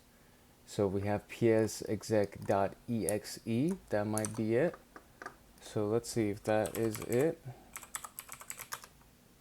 And that is it. Okay, great. So this particular task actually gave me a little bit of trouble because I was using the incorrect analysis session, and I thought I was supposed to use my own, but you're actually supposed to use the one that's inside the document. So as long as you use that, the rest of it should be pretty easy to do. All right, the last task is endpoint investigation. And pretty much another scenario for us to use to solve some problems.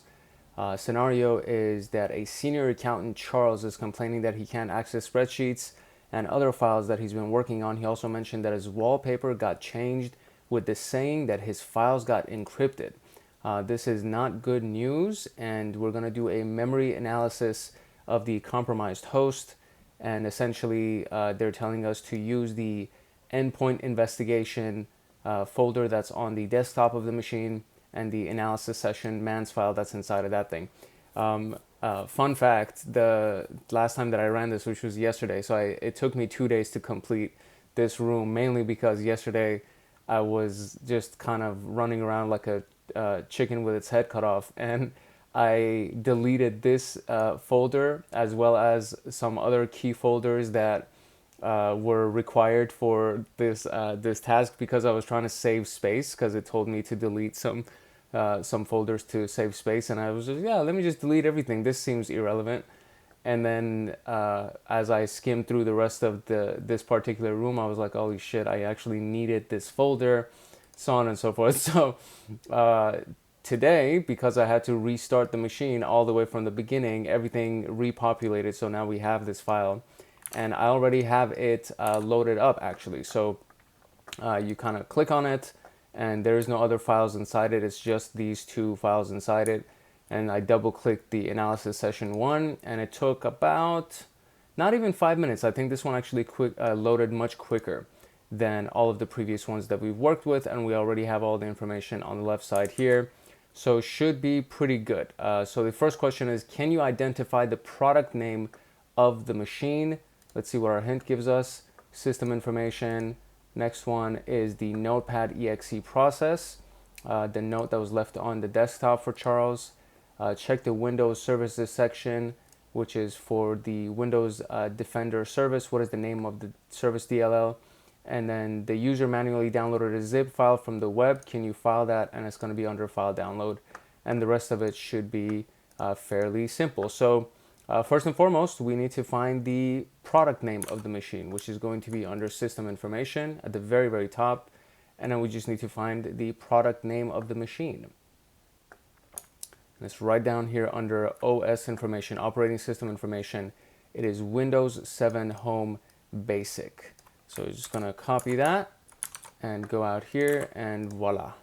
The next one is, can you find the name of the note that was left on the desktop for Charles? And they told us to look at the Notepad.exe process. So let's go look at the processes, which is going to be under the processes list right here. And so I'm just going to open that out and let's see what I can find here. Takes a quick minute for it to load, and the process name is going to be Notepad that we want to look for. So I can just go under this and contain that filter and say Notepad.exe is going to be the filter for the process name, and it just brings one thing for me. And this is it. It's on Charles's desktop. And what do we want exactly? We want the name of the note that was left on his file. So the name of the note would be, I think, under arguments. Yeah, so it's read this, just whatever. So if I open this up, I should be able to just copy this whole thing. And there's that. So there we go. And we just drop that in here. And that's the name of the file. Find the Windows Defender service. What is the name of the DLL? And it says Windows Services section. So let's go to Windows Services, which is right here. And we're looking for the Windows Defender service. And what is the name of the service DLL? So let's look at that. I think under the descriptive name, we could probably look for Defender. So I'll just add that as a filter. And it is the WinDefend and service host, and we need the DLL. And right here, it's under service DLL.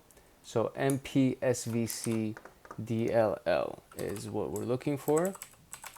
And there is that. And so now the user manually downloaded a zip file from the web. Can you file that? And I know that it's under file downloads under here. And so we just want to see what they downloaded from the web. This guy, what did you do, bro? He downloaded something. That's why he got hacked. That's what we want. That's typically what happens when you do stuff like this. I think the hint for this one is this thing actually. So they manually downloaded the zip file. So I'm going to say that there's going to be two things that we're going to look for. There's the manual download, and then there's the fact that there is a zip file. So we can look for .zip in our file name and add that as a filter. That's actually it. That's literally it. And the download type right here, it also says manual. But if we look at the file name, we have .zip, and that's the only thing that actually has a zip inside its name. And it seems pretty sketch. This seems like a very, very sketch file just from the way that it's been named. And that whole thing is its name. So now provide the file name of the malicious executable that got dropped on their desktop. So the malicious executable on his desktop. So we go into the file system, you click on that, and it gives us a second tree type of menu, and then we expand Charles's situation, and we go here, and then on his desktop there should only be one thing. So let's see if we can kind of get this to load here. Oh, so little hint for you, if you click on it, it doesn't load. You actually have to check it on and off. When you check it on, it actually includes whatever's on the desktop. So now we need to look at the file name that was dropped on here. The file name is, I mean, there's a few. So it could be this thing right here. There's the desktop, any Endermanch, office setup, and then these two.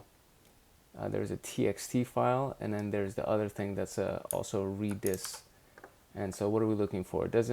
It's a malicious executable. Okay, so we're looking for the malicious executable, and it could be this thing. or it could be office setup. I'm gonna say that it's not office setup, because unless it's been, you know, spoofed and it's a different, they named it differently, but I think it's this thing. It's whatever this file is right here, Endermanch or something. So we're just gonna copy this piece and come out here and do that. And there we go. And provide the MD5 hash for the dropped malicious executable. And it's right here. So all we had to do was just double click on that line item. And it gives us all of these very helpful details. So we can run that as well. And what is the name of the ransomware? So let's see if that shows us anything here. I don't think it does show us that information here. So we might have to go to VirusTotal and search for the name of this ransomware. So we're just gonna open up a new tab, go to VirusTotal, and then right here, and voila, and search for this thing. Oof, that is horrible. So many red flags for this. Out of the 70 security vendors, 64 of them have flagged this. And that is the name of this, which is pdfwriter.exe. Oh, well, that's not it. So that's not the actual name. So let's go to details and see what other names that this thing might have here. So PDF writer, Cerber. Okay, so when I clicked on behavior and went down and I found something with the line ransomware in it. So specifically they're asking about ransomware, and it shows up as malware, as a lot of different things. And right after it, it says Cerber, and then under the community section, there were also multiple references to Cerber, and Cerber down here as well. So there's a lot of different references to Cerber, and we can also find it under the details section for all of the other names that it comes under. It comes Cerber, Cerber, Cerber, Cerber, Cerber, Cerber. So it seems to be that Cerber is the name, and it is the name. So just like that, we were able to kind of speed through the endpoint investigation portion of this room, and we are now done. So we can just jump into the conclusion and the final thoughts here. All right, as you have seen, Redline is a powerful tool that can guide you through analyzing compromised hosts. You need to consider that the accuracy of the analysis will depend on what kind of data that you want to collect. It collects various data for analysis, including running processes, services, files, registry, event logs, all these things. So while solving the room task, we might have noticed that the timeline can be useful when searching for specific keywords. I actually didn't use the timeline once, so maybe it may have been a little bit useful or more useful than other things. I really liked the filter part though, when you go right here and you can actually filter to include certain things. And one of the ones that we were looking for was the .zip and a lot of that stuff. So if you have like a little bit of information of what you're supposed to look for, those filters are very helpful. And so the timeline can give you an idea of when the attack started and what following actions the attacker took. Oh man, that could have been super freaking useful. I can't believe I didn't even use that. Here's the reference list. So we have the Redline user guide, which we went through a few times already, and the IOC editor user guide, which I did not go through. I just used the stuff that was inside of this room's instructions. But I mean, this was cool. This was a cool tool, with the exception of the load time that takes like 15-20 minutes for the freaking thing to load. Apart from that, it was pretty easy, and it was a fun little tool. And there was a little bit of misunderstanding on my part. They actually did mention that you want to open for this one, for the IOC search locator, the task for this, they do mention to open the existing Redline session found in this freaking directory. And it seems so obvious that this would be where I need to go, but I just saw analysis session 1 and I read existing Redline session, and I thought they were referring to the one that I had already previously made and earlier in their exercise. So I kept using that one, and I'm like, dude, this is not working. I'm not getting any information to answer these questions. So I was literally just smashing my head against the proverbial wall here. But it's fine. It's whatever. I finished, and hopefully you learned from my mistakes and you won't make those mistakes yourself. So it'll be nice and easy breezy for you. If you found this room useful and this video was helpful for you, if you learned anything from it, and if you're on the security analyst path, pen test plus, ethical hacker, all that good stuff, please like and subscribe, turn on the notification bell, drop a comment. When you do all of those things or any of those things, one thing that you do is that you actually help the algorithm of YouTube find our channel to expand our reach so that we can grow the community and find more awesome people just like you. But the more important thing is that when you turn on that notification bell, you actually get notified the next time a video comes out. And we are about to wrap up the SOC level 1. I mean, it's going to wrap up probably in the next week or two because there's still a handful of modules that are left inside of the forensics module as well as the phishing module that's left. But then after that, we're going to be done with SOC level 1. And then we're going to continue down the path for Pentest Plus and then ethical hacker and so on and so forth. So all of these things you'll get notified of, and it'll help you not only with your studies for your examinations and certifications, but it'll help you with the tasks that you have to run when you get into this industry and when you start doing this work. So it's very, very useful. It's very helpful in my humble opinion. And it would be a great win-win situation because you would be a part of our community and you would learn a lot of cool things along the way. This is your boy Hank Hackerson at Hank Hacks Hackers, your favorite network and system attacker. If no one else loves you, Hank loves you. Peace, love, and chicken grease. And I will see you in the next room. Later. All right, hello and welcome. It's your boy Hank Hackerson at Hank Hacks Hackers, your favorite network and system attacker. And today we are going into the KAPE room.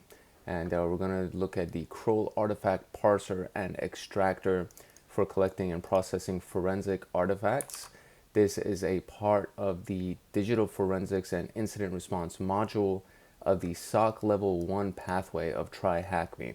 And as you can see, we've done all of these modules so far. We've obviously done all of these guys as well. And it's been a cool experience so far and a wonderful journey. And we're getting to the end of it. We're almost at the end. So this is going to be the room about KAPE. If you're studying to become a security analyst or a penetration tester, ethical hacker, if you want to go into digital forensics, any of that stuff, I recommend that you like, subscribe, and follow or turn on that notification bell so that you get notified the next time a video comes out. Maybe even drop a comment just to say hi or if you have any questions. Two things happen when you do that. Number one, you obviously get notified and you can just tag along with us as we go through this whole thing, and all of these things will actually apply to your pathway of for your certifications or for your career path, whatever you're doing. These things will directly apply to you.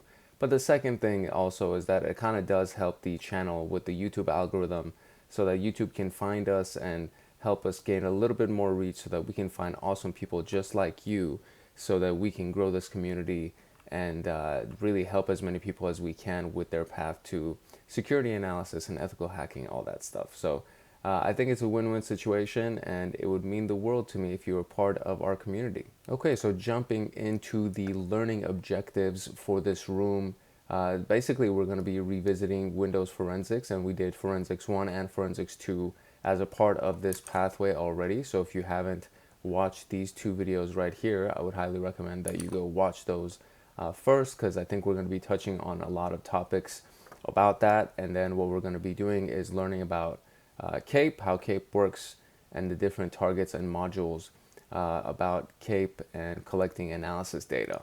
And so just to give you the introduction to KAPE, it's the Kroll artifact parser and extractor, and it parses and extracts Windows Forensics artifacts. So the name kind of says it all, right? It's a tool that can reduce the time needed to respond to an incident by doing a lot of things for you. So it'll collect files and it'll process those collected files per whatever options you choose. And it works very similar to this. So this is kind of the flow of it. So you choose a source, which would be either the live system mounted image or some kind of F response. I don't know what that means. Then you would use your target options and then the destinations, so where they're going to be copied from and going into, and then the module options, and then the output that's gonna come out of that. And without spending too much time reading through this, I think we're gonna be doing a lot of this stuff in the actual lab work itself. So I don't want to take too much of the steam away from that. The mounted image or the F response utility is what I'm more interested in figuring out what that means. KAPE doesn't need to be installed. It's portable. It can be run from network locations or USB drives. So I've seen that happen a lot in forensic environments. So I think that's one of the things that's pretty cool about it. And then we're going to start it, and then we're going to log into it. So the first question says, from amongst KAPE exe and gKAPE exe, which binary is used to run a GUI version of KAPE? And I'm going to say gKAPE for the graphic KAPE exe. And there's that. So simple enough and easy enough. So right here, and it also gives us the details, right? There's these two. The first is the CLI version, and the second is the GUI version, symbolized by the G. So that I figured out without even having to read that. So look at me. Okay, so we're going to start this machine, and we're going to log into the machine, and we're going to start messing around with some of these options and tools that's available inside of KAPE. Okay, the machine is almost loaded, and while that's happening, let's just read through this real quick. So in the KAPE lexicon, targets are essentially what we're going to be collecting information from. And then, so as they mention over here, is that in short, targets copy from files. And then it says here, it's in short, targets copy files from one place to another. When we open the targets directory of KAPE, this is what it's going to look like. So you get a bunch of different types of things that you can go after. And all of these things are selectable, obviously. And then these last four are guides that can teach you how to create your own targets if you wanted to. When you open one of these, so if we open the windows, you'll see that there's a bunch of different options available, and they all end with the TKAPE extension, which means that these are targets for KAPE. And then you can use these individually. So if we want to open the prefetch one, and we looked at how prefetch is collected, this is essentially it, right? So the name, and then the path for it, and then the file mask is PF. And then there's the old version of Windows that also has a prefetch folder as well. And so with the file mask PF from the path such and such, notice that we have Windows old listed as well, because it contains stuff after Windows has updated. And then there's the compound targets, which is more in line with the overall purpose of KAPE, because if you had to individually extract things, it would kind of be counterproductive. So when you do compound targets, it includes multiple targets in one extraction. So we have the basic collection, the SANS triage, KAPE triage, and I think there's even more. And then you can view the compound targets on the path KAPE targets compound, and it'll show you what all the different ones are. This particular one that we're looking at is going to look at prefetch, recent file cache, the AM cache, and the sys cache. And then it'll extract all of that for you. Or extract and analyze, right? So then you have the disabled directory. It contains targets that you want to keep in KAPE instance, but you don't want them to appear in the active target list. And then you have the local directory that have targets that you don't want to sync with KAPE. GitHub repository, you can place them in this directory, and they'll be targets that are specific to your environment. Similarly, anything not present in GitHub when we update KAPE will be moved to the local directory. So the first question right here is, what is the extension? And it's TKAPE for target KAPE. And then what type of target will do multiple, which would be compound target. And we have that. So now we can try to see if we can actually log into the thing. The task doesn't require us to do it so far. So we'll see maybe the next one, the module options, maybe we'll actually require to use KAPE in this one.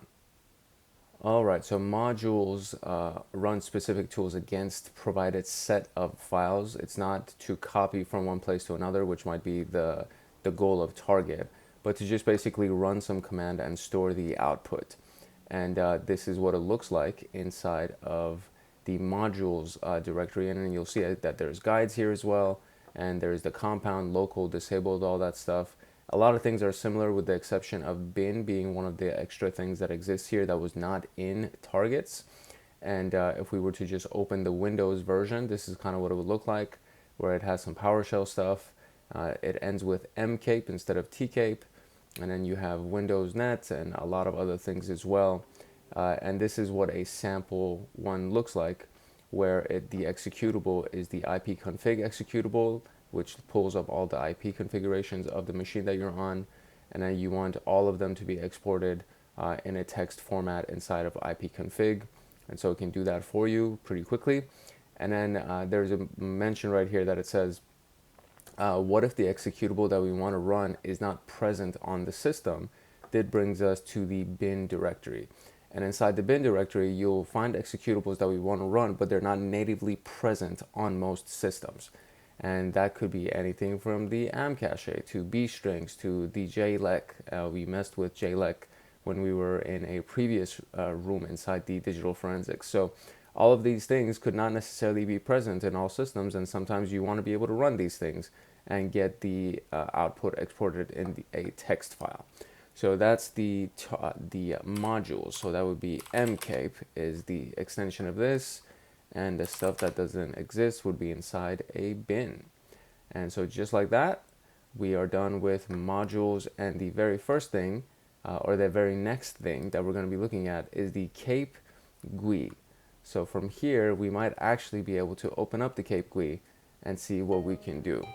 All right, for the KAPE GUI, this first image right here is not available. It's like a broken image, so I can't see what they clicked on, but they said to expand into a full screen, and then this is typically what it should look like. So I'm gonna click around in the machine to see if I can actually find the KAPE GUI, I think, it's inside the KAPE folder probably. And then from there, we'll just be able to kind of see all of the things that they're referring to over here and just click around with some things. Let's do it in a split screen format and just see if we could open up that gKape, or the KAPE folder, and see what we can find in here. There is gKape here, which is the GUI application. So that should probably be it, honestly. And then from there, we can look at all of this stuff. So it says you can see that there are different options. Most are disabled. To collect targets, we're going to go to enable targets. So using target options, and then target source, target destination. If you want to change the target source, you would click on it. It would be the root folder of the machine. And then you have a destination where it's going to be output to. The flush checkbox has been, it'll delete all the contents of the target destination. So we have to be careful when you use that. We have disabled flush checkbox so that it does not delete anything. Add the %D right here. Will append the date info to the directory name when we collected the data, and add the %M will append the machine info. And we can select our desired target, and search bar helps us to search for the names of the target quickly. And there is that. So we can select if we want to process volume shadow copies by VSCs, and you can click on that. We can select the transfer checkbox if you want to transfer it into an SFTP server or an S3 bucket, which is an Amazon Web Services bucket. For transfer, the files must be enclosed in a container, which can be a zip or via etc. Similarly, we can provide exclusions based on the SHA1, and KAPE will not copy the excluded files. When enclosing the container, we'll need to give them a base name that will be used for all created files. It's not required if we're not transferring or enclosing them in a container. In the current command line tab, we can see that the command line options are currently running. I guess this is the one that probably loads. This window shows more options in command line as we add options. So yeah, this just updates everything that's going to be ran in the command line as you're selecting stuff in the GUI. And then there's a T-flush flag here. That means that the command was created and the flush checkbox was still checked. Then you have the use module options. So they have the target options checked already, and then we're going to do the use modules. And then from here, you can start selecting modules, right? The selected modules in this particular case is 4N6. 4N6-2 is what's been selected right here. And there's no flush command or anything. Obviously, this thing updated in the command section at the bottom. So KAPE triage compound target and the easy parser compound module. So you can see that right here. So the name of it is right here. Easy parser, you can't see the full thing. And then you have KAPE triage as the compound target. And that is all of it right there. The command line below shows that it's running. The execute button in the bottom right will execute the command. The disable flush warnings checkbox underneath it will not warn us when we're using the flush flags. When we press execute, we'll see a command line window open and show the logs as KAPE performs this task. It takes a few minutes, hopefully not 20-30 minutes. And once it completes, it'll show us the total execution time, and we can pass any key to terminate the window. And so let's see, 4.27 seconds. Let's see what the total execution time, 258 seconds, which is approximately 4 minutes, like 4.5 minutes, a little bit less. Notice that the backend KAPE is running. In a command line, we can check out the files created by KAPE once it completes them, and the below snapshot shows the module destination. And KAPE has processed files according to different categories. And you could see all of that here in the destination. So let's collect triage data using the KAPE triage package, process it using easy parser module, and answer the questions below. We can then proceed to learn about KAPE CLI. So did it start? It seems like it hasn't started.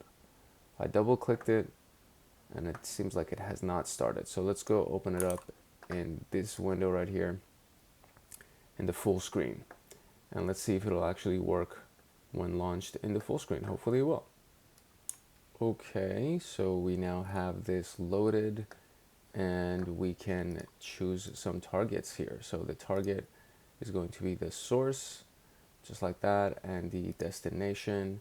I'm going to create one myself, which is going to be on the desktop, and I'll make a new folder on the desktop, and we will call it TKAPE for target KAPE. And then that's going to be the folder that we'll choose. And from there, we're going to do what was the option? It was a KAPE triage, right? I said, yeah, run the KAPE triage package and process it using the easy parser. So we're going to look for the KAPE triage package, and I could probably search for it. So KAPE triage, there it is. I'm going to use this thing, and now we can go over here, and I'm just going to, I mean, it's an empty directory, but I'm going to turn off flush just in case. And then the module source is going to be the same, right? It should be in the same place. Let's see where they put their module source or module destination. They put it in a different location. So it's on the desktop as well, but just a different location. So we will give it a new location as well. And I will do a new folder, and we're going to call it mKAPE for module. And there's that. And now we want to use the easy parser. And that's pretty much it. That's all we got. That's all the options that they told us to run. And now we're going to go click execute in the bottom. And it says, what is it? Oh, so let me turn off flush here too, just in case. And there we go. They're both empty directories, so it should be fine. Okay, so there you go. We just chose our selections. That was actually very simple and straightforward. And now it's running. So it will take however long it takes. And once it's done, I will come back and we'll look at the output of this thing, and then we'll go and check out the two new folders that we created, the TKAPE and mKAPE, and see what we can find to answer those questions. Alrighty then. So it seems that it finished. It did not take 4 minutes. Took significantly longer than that. What are we kind of maybe like 12 minutes, I think is what it was. A little bit over 12 minutes. Towards the beginning, nothing was happening. The screen was pretty much blank for a good couple of minutes. And after maybe 4 or 5 minutes is when the results started actually outputting onto the screen. And then these types of things started showing. But for a long time, it was literally just blank.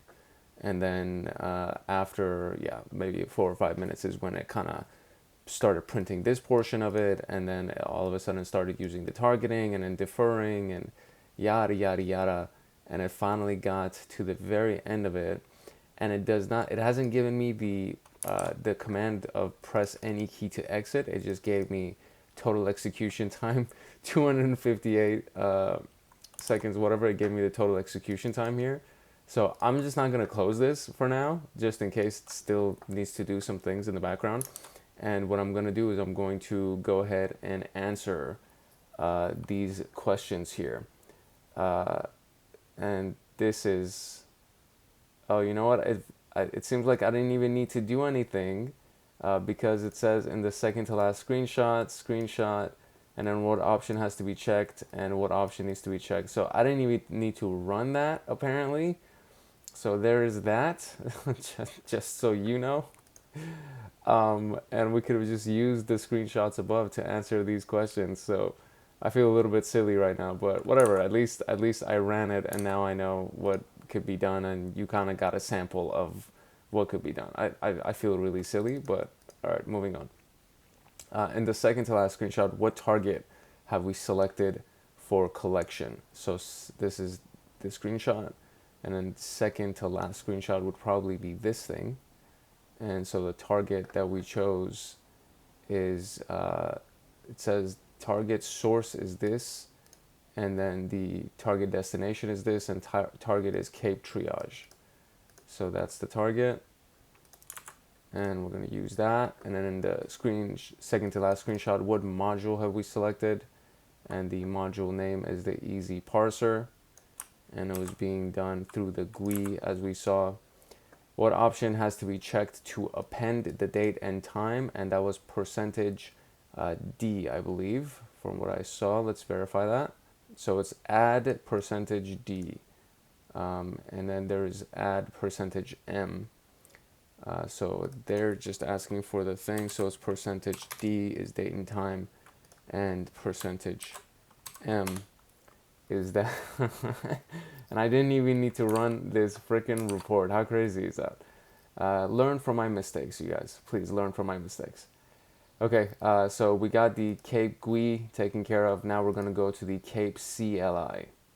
All right, the KAPE CLI, the command line interface, essentially does everything that we just saw here, right? So you can go and create these commands down here and just do it in a command line interface.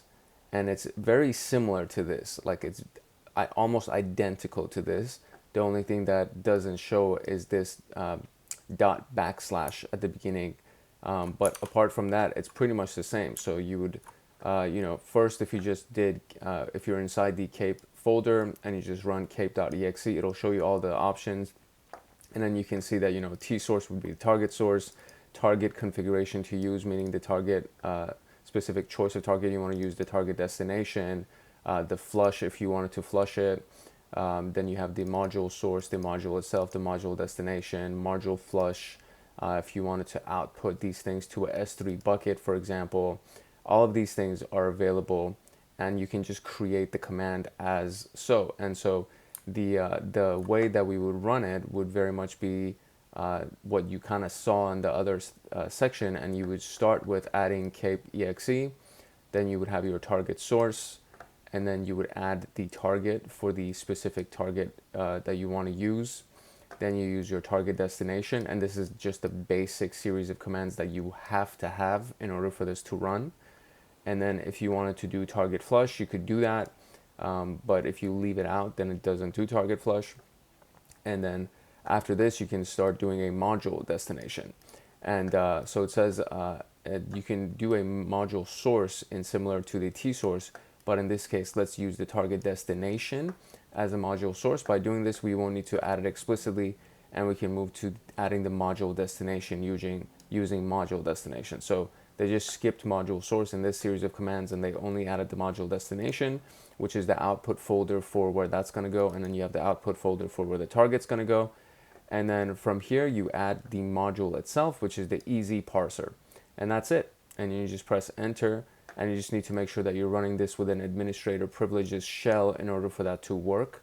And that's it. Now there's a really cool option that exists if you are managing people or if you want to do this, I guess, a little bit simpler and quicker for future reference, there's a file called underscore KAPE.CLI that needs to be in the same exact folder that the KAPE exe folder is executed or is sitting in. And then if you fill this up, it basically runs whatever your command is. So exactly the same command that you had before. It would just run it when you run KAPE.exe, and then it'll do it according to this. And that's it. So it's very, very simple. They say that, if you have to perform the same task as we did earlier, we would need to create it to do this. If you want to, it can be used to have someone run KAPE for you. You'll need to create a command in a single line, and the person just really needs to right click on it and run KAPE as an administrator, meaning right click on KAPE.exe and run KAPE as an administrator. And then the first thing that it'll do is it'll check if this file exists. And if that file exists, it'll just run whatever command has been set inside that file. So if the person that you delegate to doesn't know how to do this, you can literally just tell them, don't worry about it. Just right click on KAPE and run it as administrator when you get to the crime scene or whatever. And then it'll run the command for you, and it'll do the triage for you. It'll take 10-15 minutes, yada, yada, yada. So it's actually a very cool feature. And most things can be done like this. Most tools have some kind of an option like this. It's just that it doesn't come inherent to the tool, and this comes inherent to the tool. In other cases, you would have to create external file and then know which commands or series of commands to run in order for that file to be included in your overall execution of this tool. But this comes inherent to KAPE exe, where it just searches for this, and if those things don't exist, it'll ask you what commands you want to run. So very, very useful, and it could be done pretty well. So now it says run KAPE exe in an elevated shell. Take a look at the different switches and variables. What variable adds the collection timestamp to the destination? So now I guess I gotta run it, and it's asking me to do it. And so collection timestamp could be D, so %D could be it. Let's see what other options that we can find here. I can also just do a command find to look for that, and timestamp shows up in one of two instances. Where is that? And then you have inside here. So I'm just going to do %D, and that would be the answer. What variable adds the machine information to the target destination? And that would be M. Which switch can be used to show debug information during processing? So let's look at debug as a thing, and it says show debug information during processing, so that would be debug, and we can run that. And which switch is used to list all targets available? And let's see, we'll do targets combined and then see what we can find. So list available targets for targets directory. So that would be T-list is probably, T-list would be the option that we're looking for. So I'm just going to go back to the bottom of the screen and do T-list. And then which flag, when used with batch mode, will delete the KAPE.CLI targets and module files after the execution is complete? So what we can do is, let's see, we can do delete. Let's see what shows up for delete.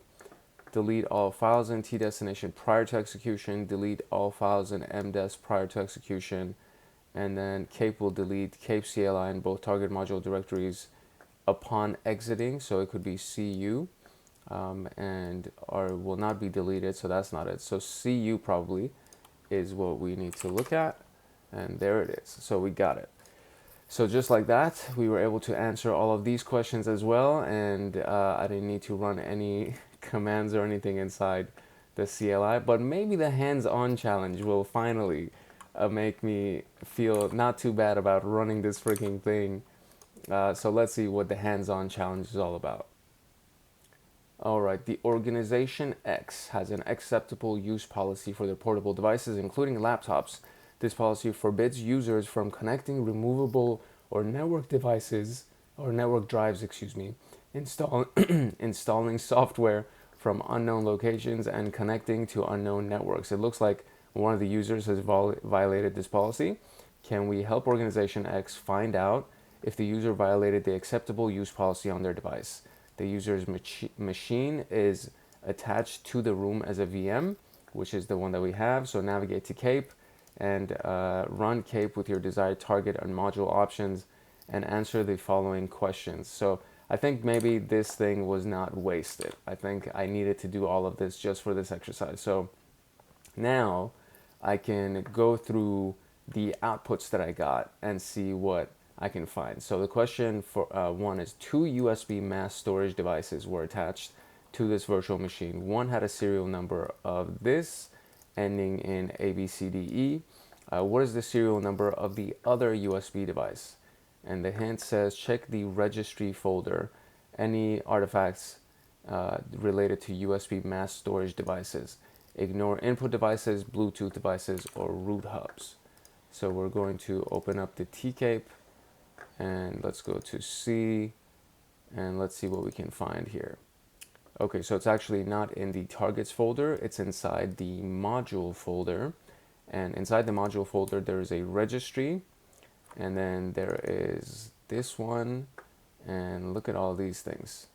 So there's a lot of stuff that's inside this, and so we're looking for anything that has to do with, what is it saying? Mass storage devices, and any artifacts related to USB mass storage devices. Ignore the input devices, Bluetooth devices, or root hubs. So what I'm gonna do in here, and I'm gonna search for USB as something that might be relevant here. So we'll do a search up here for USB, and it gives me 2 particular options, USB Windows System, USB storage, and it could be one of those 2. So let's look at the USB storage and see what shows up. And for looking at it, I'm gonna open it up with another app which is inside our desktop that they recommended, which is Easy Tools and Easy Viewer. So we're gonna use Easy Viewer to open up these CSV files real quick.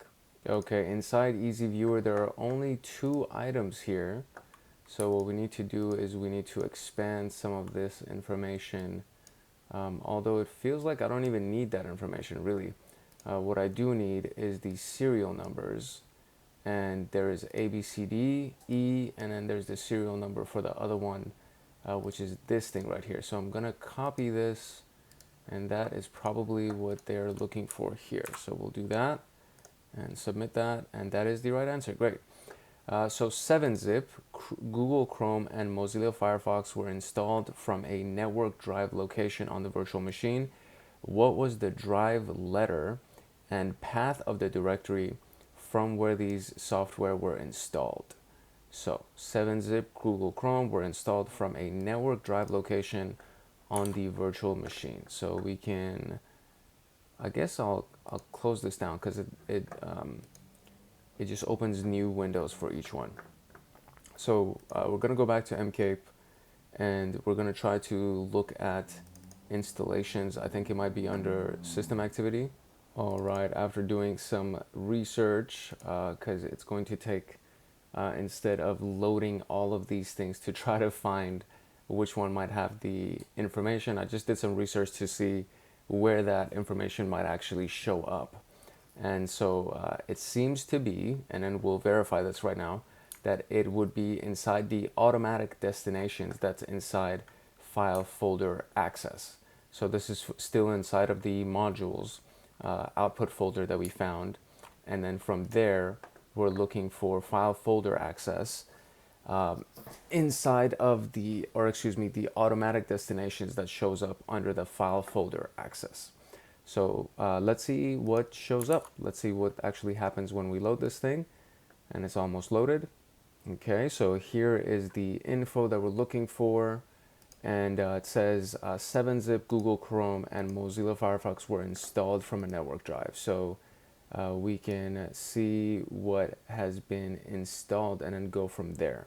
Okay, so after analyzing most of these columns, the only one that seems to be of interest would be the path column. And inside the path column, it shows a few different locations that activities have been done. And so you have the C drive with users and program files and all those things. And then if we just keep going further down, there are two other drives. One of them is the E drive and the KAPE folder, and then Z drive that includes setups. And so being that these are installations that have been happening, so the 7-zip and Chrome and Mozilla Firefox, these are things that seem to be installed. I would install them to set up a machine because you need a web browser, for example, and you need an unzip machine for or something that unzips files for you. So that seems like a setup type of thing. And so I'm gonna just test setups. Oh no, actually it's not C, it's Z setups. Yeah, and that's it. Okay, so that's basically it, because the rest of the information that's available here is not really very useful. So I guess that's the only thing that could have been relevant to what we're doing and what we're looking for. And from here now, we can kind of move on to the next one. There's another path right here. That's the absolute path. That is the my computer Z setups, but it doesn't give us anything as far as what was used or what was installed. So that's the part that's kind of I guess kind of questionable as to where we could find this information. But anyway, we found Z setups, and that is the right answer. So we're going to move on to the next one, which is what is the execution date and time of Chrome setup? And let's see what the hint is. This is in the recent apps in the registry. So I'm just going to, this automatic places, I'm just going to keep that open, and we're going to go back to the registry, and we're going to look for recent apps in the registry. And just searching for it, there's one that's actually called recent apps. So since Easy Viewer is already open, hopefully it won't take that long to load it. All right, here we go. We got our recent apps. I'm just going to expand all of these things just to make it a little bit easier to read these things. And so what we're looking for is the execution date and time of Chrome setup. And then you need month, date, year, so on and so forth. So the app ID is going to be this, I believe. And let's see, Chrome setup. And I have Chrome setup right here. And the execution date and time seems to just be this one column. There's nothing else attached to it. So 11/25/2021 at 3:33. So let's see if that works.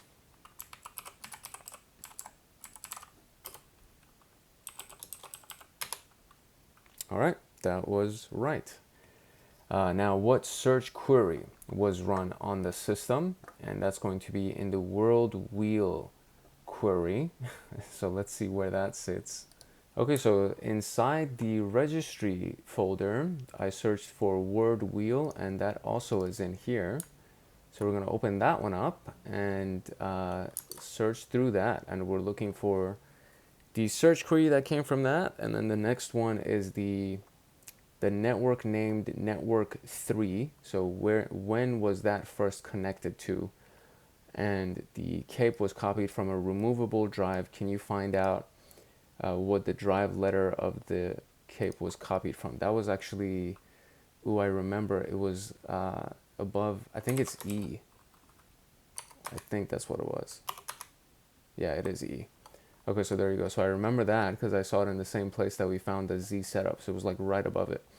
So from there, now we can just go on to this word wheel and see what the term was. See, search term is run wallpaper setup. There we go. And then when was the network named network 3 first connected to? And that is last known networks. Okay, there's a file inside the registry called known networks. So we're going to search through that one and see if we can find the answer for this. And this is going to be our last answer before we can move on to the conclusion. So literally the home stretch. We got there. It took a little bit of time, but we definitely got there. All right, expanding our file here, we're looking for network 3, and there's only one line item with network 3, and we're looking for the I think they said first connected. So this is the first connected, right? First connected, yeah. So first connected local is 11/30/2021 at 15:44, and that should be the right format. And there we go, we got it. So it was not a waste to run that that scan using the KAPE GUI, even though they were just asking us to do it to answer the questions for that section. They were asking us to do it using the screenshot.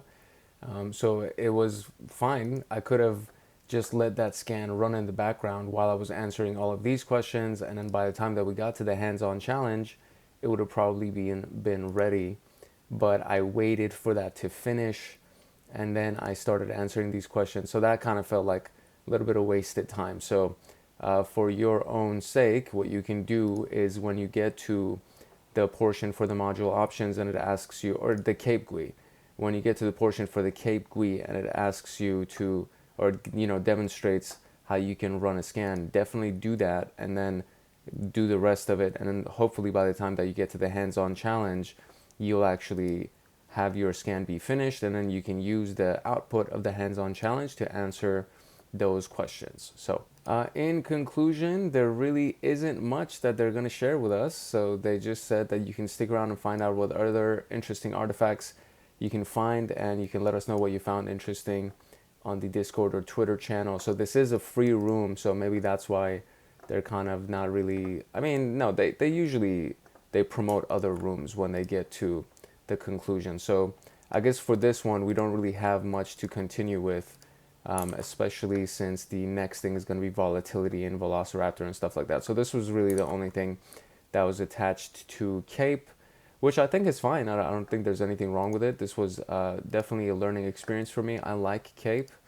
I learned some very useful elements about KAPE using this room. So I think it's actually a great tool, and I'm excited about learning about the other ones. If you got any value in this room, if you learned anything, or if you just want to show a little bit of support, I invite you to like, subscribe, turn on that notification bell, and drop a comment. When you do any of those things, two things happen. Number one, the YouTube algorithm gives us a little bit more favor, and it helps us gain more reach so that we can grow the community and find more awesome people like you. But the more important thing is that when you turn on the notification bell, you get notified the next time a video comes out. And if you're learning to become a security analyst or a digital forensic specialist or ethical hacker or pen tester, all those things, then these paths and these videos are actually useful to you. They're directly applicable to you, which means that you get to learn things for your examinations as well as your day-to-day activities when you go into a new job. So I think it's a win-win situation, but that's my humble opinion. In either case, it would mean the world to me if you would join our community. This is your boy Hank Hackerson at Hank Hacks Hackers, your favorite network and system attacker. If no one else loves you, Hank loves you. Peace, love, chicken grease, or love, peace, and chicken grease. I'll probably say it like that because it seems a little bit more, streamlined. And yeah, I'll definitely see you in the next video. Peace.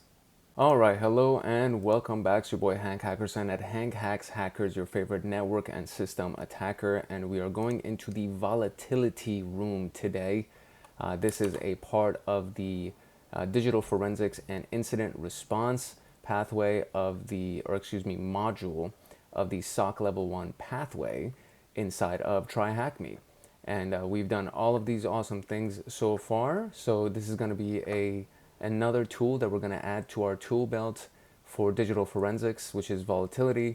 And then we only got a few more after that, and then we'll be wrapped with this specific module. So I'm excited about this one, Volatility.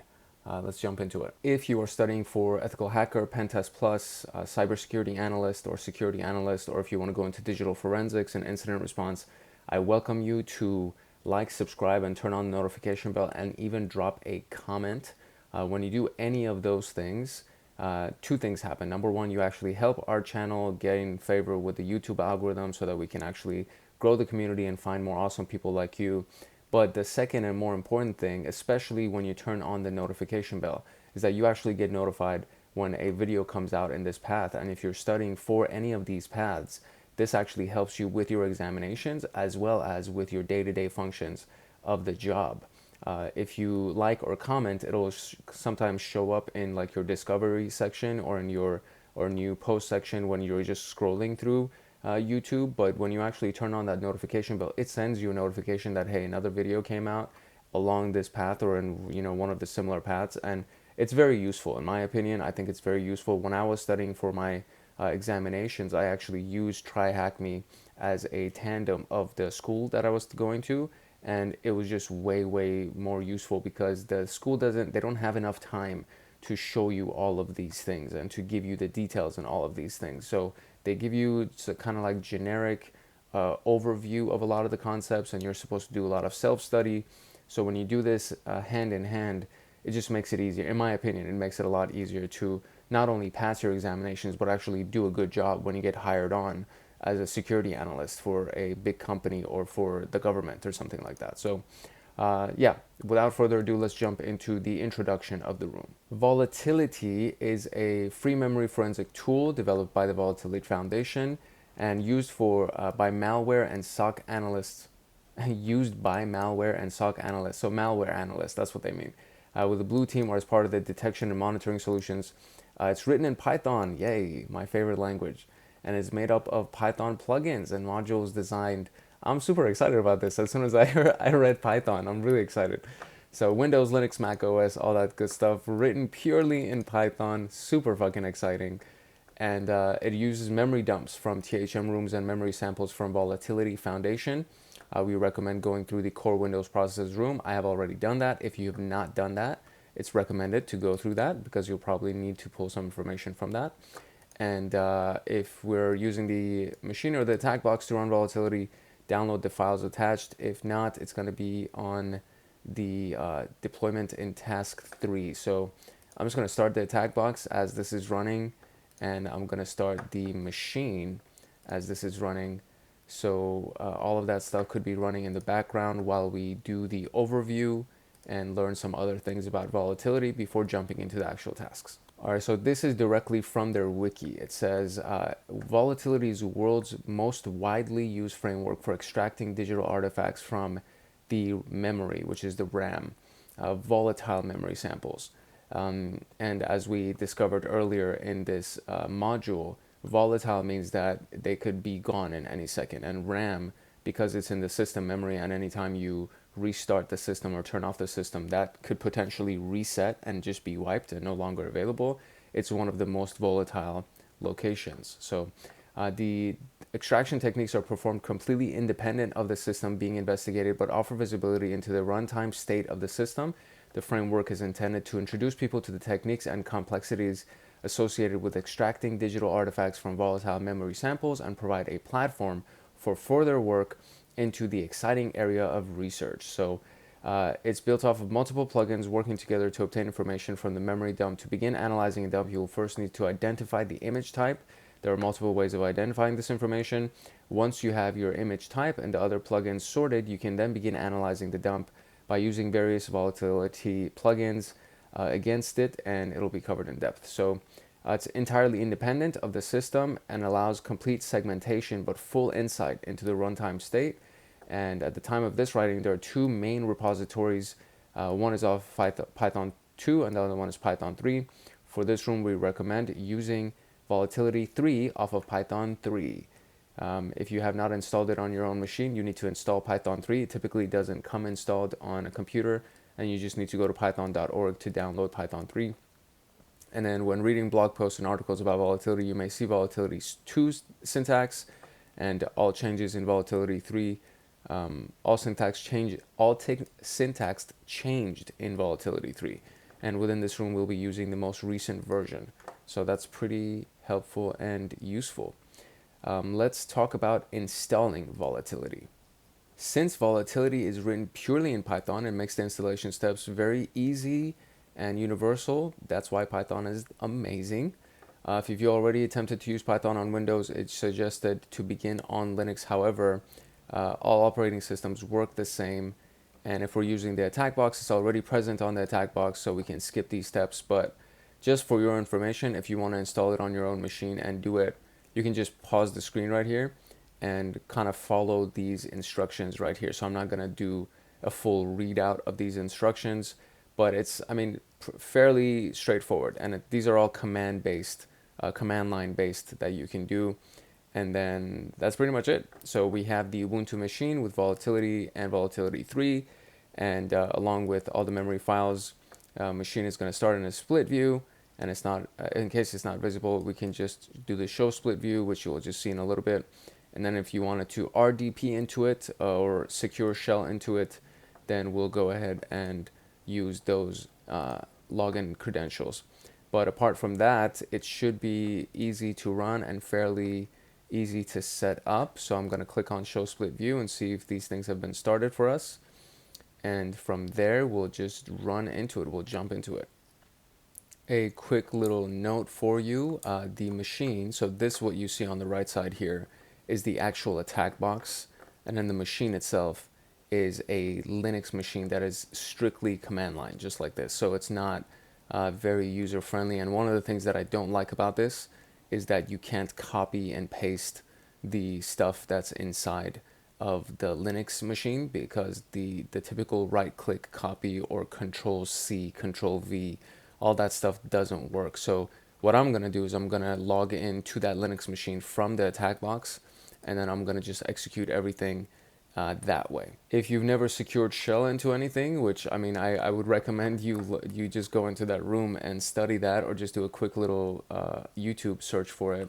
But it's very simple. You just do SSH, and then you would do the username first. So THM analyst is ours, and then we're going to do @ and then you're going to paste the IP address or type in the IP address.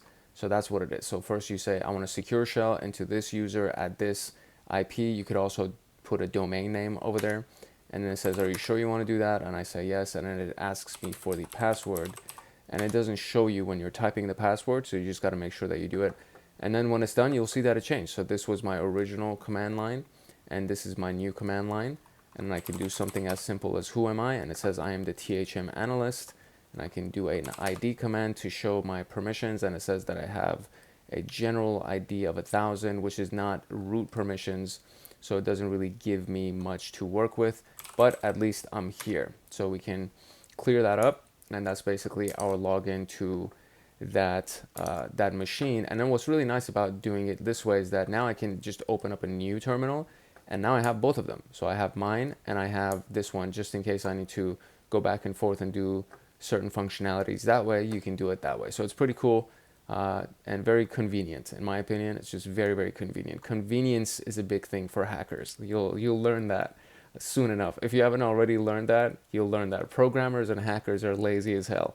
And so if we can do things to make things more convenient, we'll definitely do that. So now let's go into memory extraction. Okay, so extracting memory can be done in a lot of different ways. The forensic toolkit imager, Redline, which we already did, and there's a video for dump it, exe, win32, win64, dd, disk duplicator, memorize, and fast dump. These are just a few different versions of this. When using an extraction tool on a bare metal host, so these are bare metal extraction tools, it can usually take a considerable amount of time. And if you saw the Redline video, you can hear me complain about that. To 20 minutes, on average, it will take 20 minutes to be able to do that. So taking that into consideration, we need to be aware of other tools that we can use if time is a factor, right? So most of the tools mentioned will output a raw file with some exceptions like Redline that can use its own extensions and its own session structure. For virtual machines, these are the types of extensions that can be done. So virtual memory from the host machine drive, this file can change depending on the hypervisor used. So it could be vmem, bin, mem, or a .save file. And this is only partial memory file. So we need to be aware of these things whenever attempting to extract or move memory from both a bare metal or a virtual machine. Bare metal basically means a physical machine. Virtual machine means it's a virtual machine. So you just need to be aware of this, right? And the virtual machines, I think, are even more sensitive, because at any point, if you use internet access or something happens, then you lose that connection, and then the whole thing is gone to crap. So it's very important to be aware of quicker methods of getting the data dump that you need so that you're not there for a long time and, you know, risk the potential loss of connection or the machine being burned out, or I don't know, something. A lot of things could happen. So it's just important to keep all of this in mind. And yeah, that's about it for memory extraction. And we're gonna look at the plugins that can be available using Volatility. So let's talk about the plugins. Since converting to Python 3, the plugin structure has changed quite drastically. In previous Volatility versions, you would need to identify specific OS profile exact to the operating system and build version of the host, which should be hard to find or used with a plugin that could provide false positives. With Volatility 3, profiles have been scrapped, and Volatility will automatically identify the host and build of the memory file. Very useful. So you don't have to do that. It just automatically does it for you. The naming structure of the plugins has also changed. In previous versions, the naming convention has simply been the name of the plugin, and it was universal for all operating systems. Now with Volatility 3, you need to specify the operating system prior to identifying the plugin, so windows.info or linux.info. This is because we are no longer using profiles to distinguish between various operating systems, so it's important to understand the different memory structures and operations. This is the .windows, .linux, .mac syntax, and several plugins are available, as well as third-party plugins, and we'll only be covering a small portion of the plugins.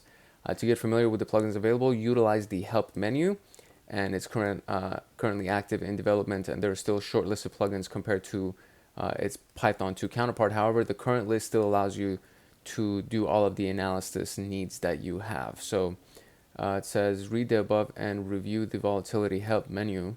So Python volpy.h. So this is kind of what we would need to go to. So locate Volatility. Let me see if that's how we would do it. Python vol.py. What if I did that? And there is no vol.py command. So that might be an interesting thing that I don't think it's inside of this machine. So let's see where we are right now. So print working directory, we're at home. And in this directory, ls, what's inside this? It doesn't seem to be anything inside here except some of our basic stuff that is usually stored in a Linux machine. So there's nothing here. So what we need to do is we need to go back one and see what's in here. And there's nothing in there, so let's go back another one and let's see what's here. And we have some general stuff that's over here. And I mean, I need to be able to find it. So find, and we'll go by the name Volatility and see if there's anything here. Okay, that didn't work, so let's see if we can search by vol.py and see if there's anything in there. Okay, so Volatility 3, that's so annoying. Why wouldn't it show? Oh, I think it's because I didn't use an asterisk. So if I would have done this, but put an asterisk at the end, then it would have probably found it. Yeah, there you go, look at that. Okay, great. So we did find the specific directory that vol.py does exist in. So that's important to know because we need to be able to run there. We need to be able to actually run it from there, I guess you should say. So now I need to go into the opt and Volatility. And from here, no such file or directory. What do you mean? It's right there. Oh, Volatility 3. Bro, come on. Volatility 3. There we go. Now we're here. Now we can run ls, and here's all of that stuff. So that's the actual Python file that we're going to be able to run. And so as running anything, that's Python, you need to first do Python 3 and then do vol.py. And then I think they said, was it H or help? -H. So this will show you the menu for Volatility, the help menu, and all the different things that can be done within it, and it has a lot of stuff. So there's a lot of great stuff.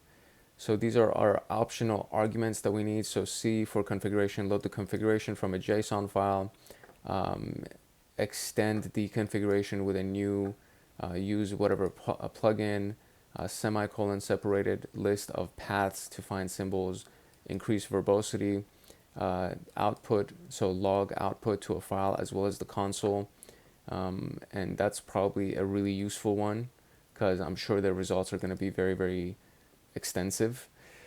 And then quiet mode to remove the feedback, shorthand for single location file if single location is not defined, clear the cache, single location, all that stuff. And then these are all the plugins that are available as well that can be done. So linux.bash, linux.check, and since we're in a Linux machine, all of these things apply to us. The Mac doesn't apply to us, Windows won't apply to us, but these are some of the things that will apply to us because we are on a Linux machine. So important to know all these things. And then since we're outside, it just output the help menu for us, and then it brought us back right back into the original folder that we were in. So that's what that looks like, and we should be able to have something similar on our own machine as well. So if I do find by the name of Volatility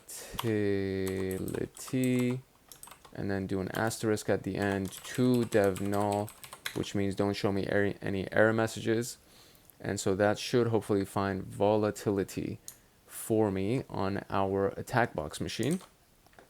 So anyways, we were able to run it to find the plugin overview as well as to find the help menu.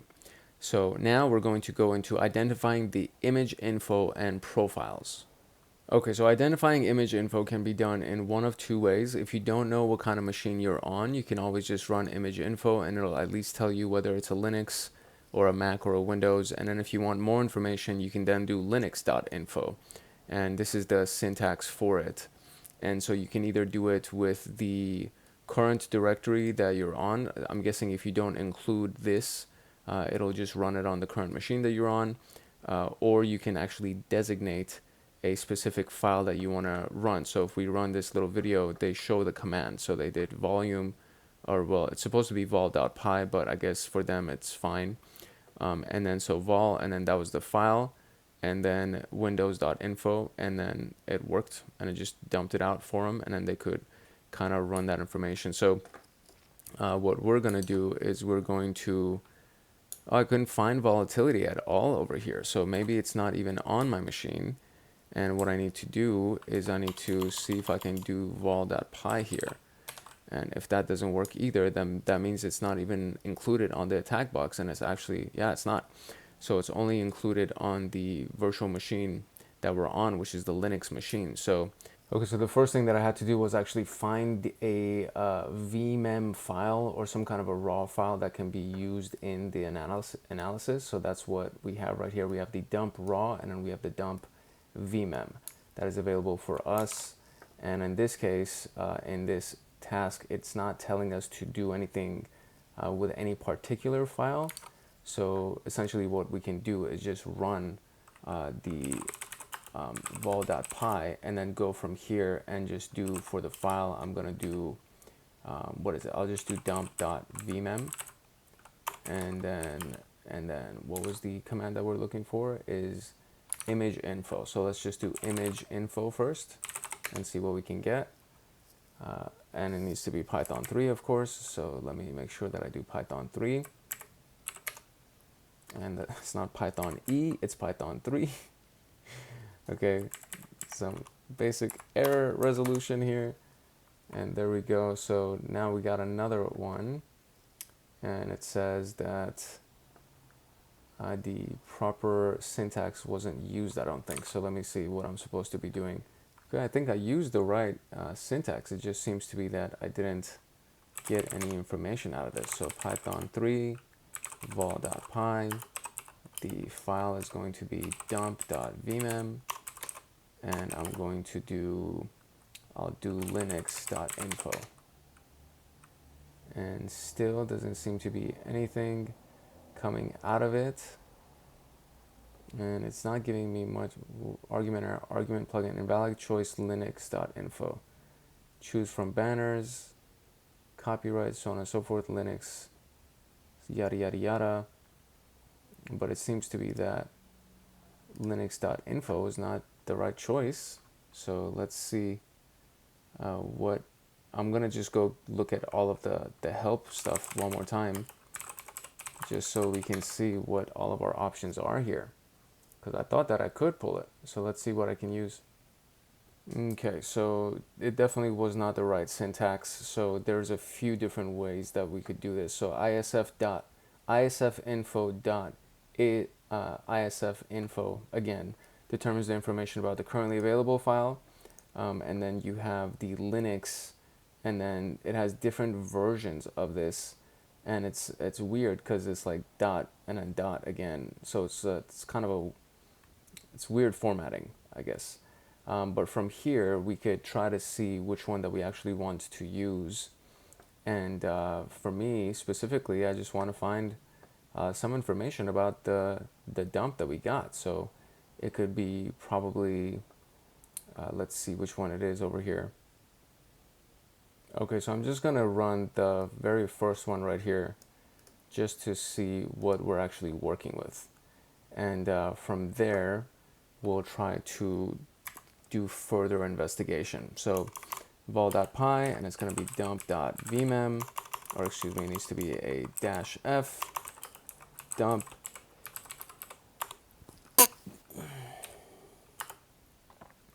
and then we're going to do the thing that we just copied, which is going to be our option.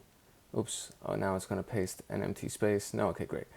Okay, so there you go. Hopefully this will give us some kind of an output. It did, great. So we actually got some kind of an output now, and I'm just going to expand this and make it a little bit, that's the other one. We need this window. Okay. So this is what we got here. And these are the framework symbols, etc. NetScan Windows framework. So yeah, it's not giving me much in regards to the system information. So that's just the ISF info. And I think because ever since they created this thing, because even windows.info wasn't available in the list of the commands that I was looking at. There's Windows, registry, there's Windows, there's a bunch of other types of Windows modules that you can run. Oh, they have windows.info. Okay, fine. So let's see if this will end up working for that situation. So it'll be windows.info is the particular option, but this wasn't available for Linux. So I'm going to try to run this against the specific file that we just had, and we're going to see if we get any kind of Windows information from it. Okay, so we actually did get some Windows information from this thing, which can be presumed that maybe there is some, that it is a Windows machine or a Windows image that we just got. So the system root was C Windows and some basic information about it. So nothing crazy. There's literally nothing too available. But at the very least, we have determined that it is Windows. I'm going to assume that we've determined that because it actually gave me some kind of an output file. Read the above and move on to listing processes and connection. To practice any commands, you can use any of the memory files that are available for us. And let's see what we can find here. Let's move on to listing processes and connections. So PS list is a very common way of listing the processes, and then you have Windows PS scan that can list anything that was done using an evasion tactic. So since there is by unlinking themselves to the list, you'll no longer be able to see the processes. So to combat that, we can use PS scan, and we'll locate processes by finding data structures that match the E process. While this technique can help evasion, it can also be causing false positives. And then we have the PS tree, and then netstat, of course, that will show us the network connections that were done. And then we have the DLL list that will give all of the DLLs that were associated with the process at the time of the extraction. So we can use any of these things at this point to try to find any more information about this. And one of the things that I am now concerned with is whether or not it's actually Windows PS scan or if there's more. Yeah, so there's, the syntax seems to be that it's PS scan, but then there's also another .ps scan after it that you need to use, and the same thing with PS tree and PS list and all those things, that like it's been increased, which is, I guess I can understand why, because for net, I mean, no, but netscan is also netscan and netstat is also netstat. So it's not the exact same syntax that they're showing in those videos and in those specific things. It's been kind of updated ever since that room was created. So they did mention that this gets updated all the time.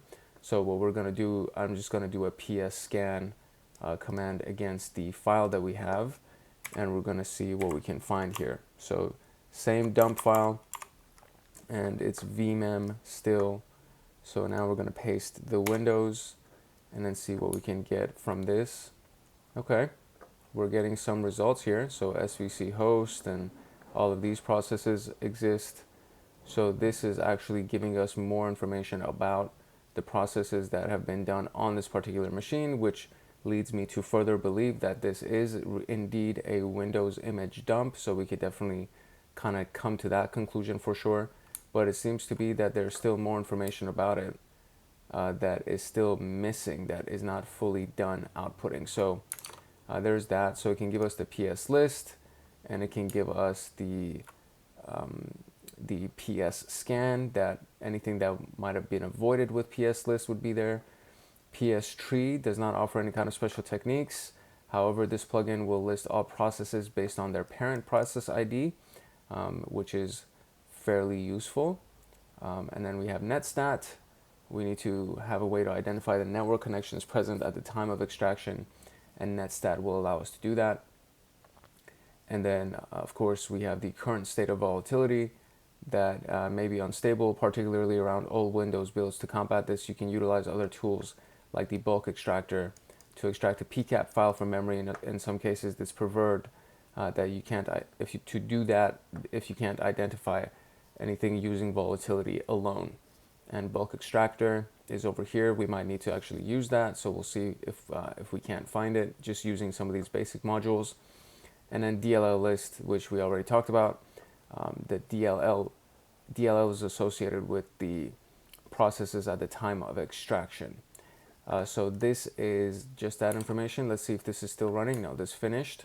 And so that was the end of this process list that came out from us, or for us. And the big thing that I'm noticing is just the syntax for a lot of these things has changed. So we just need to make sure that we use the correct syntax as we move forward. So now we're going to look at volatility hunting and detection capabilities. Volatility, vulnerability hunting and detection capabilities. It can be done using something called malfind, which is specific for finding for code injection. And this plugin will attempt to identify injected processes with their PIDs along with the offset address and the hex ASCII disassembly view of the infected area.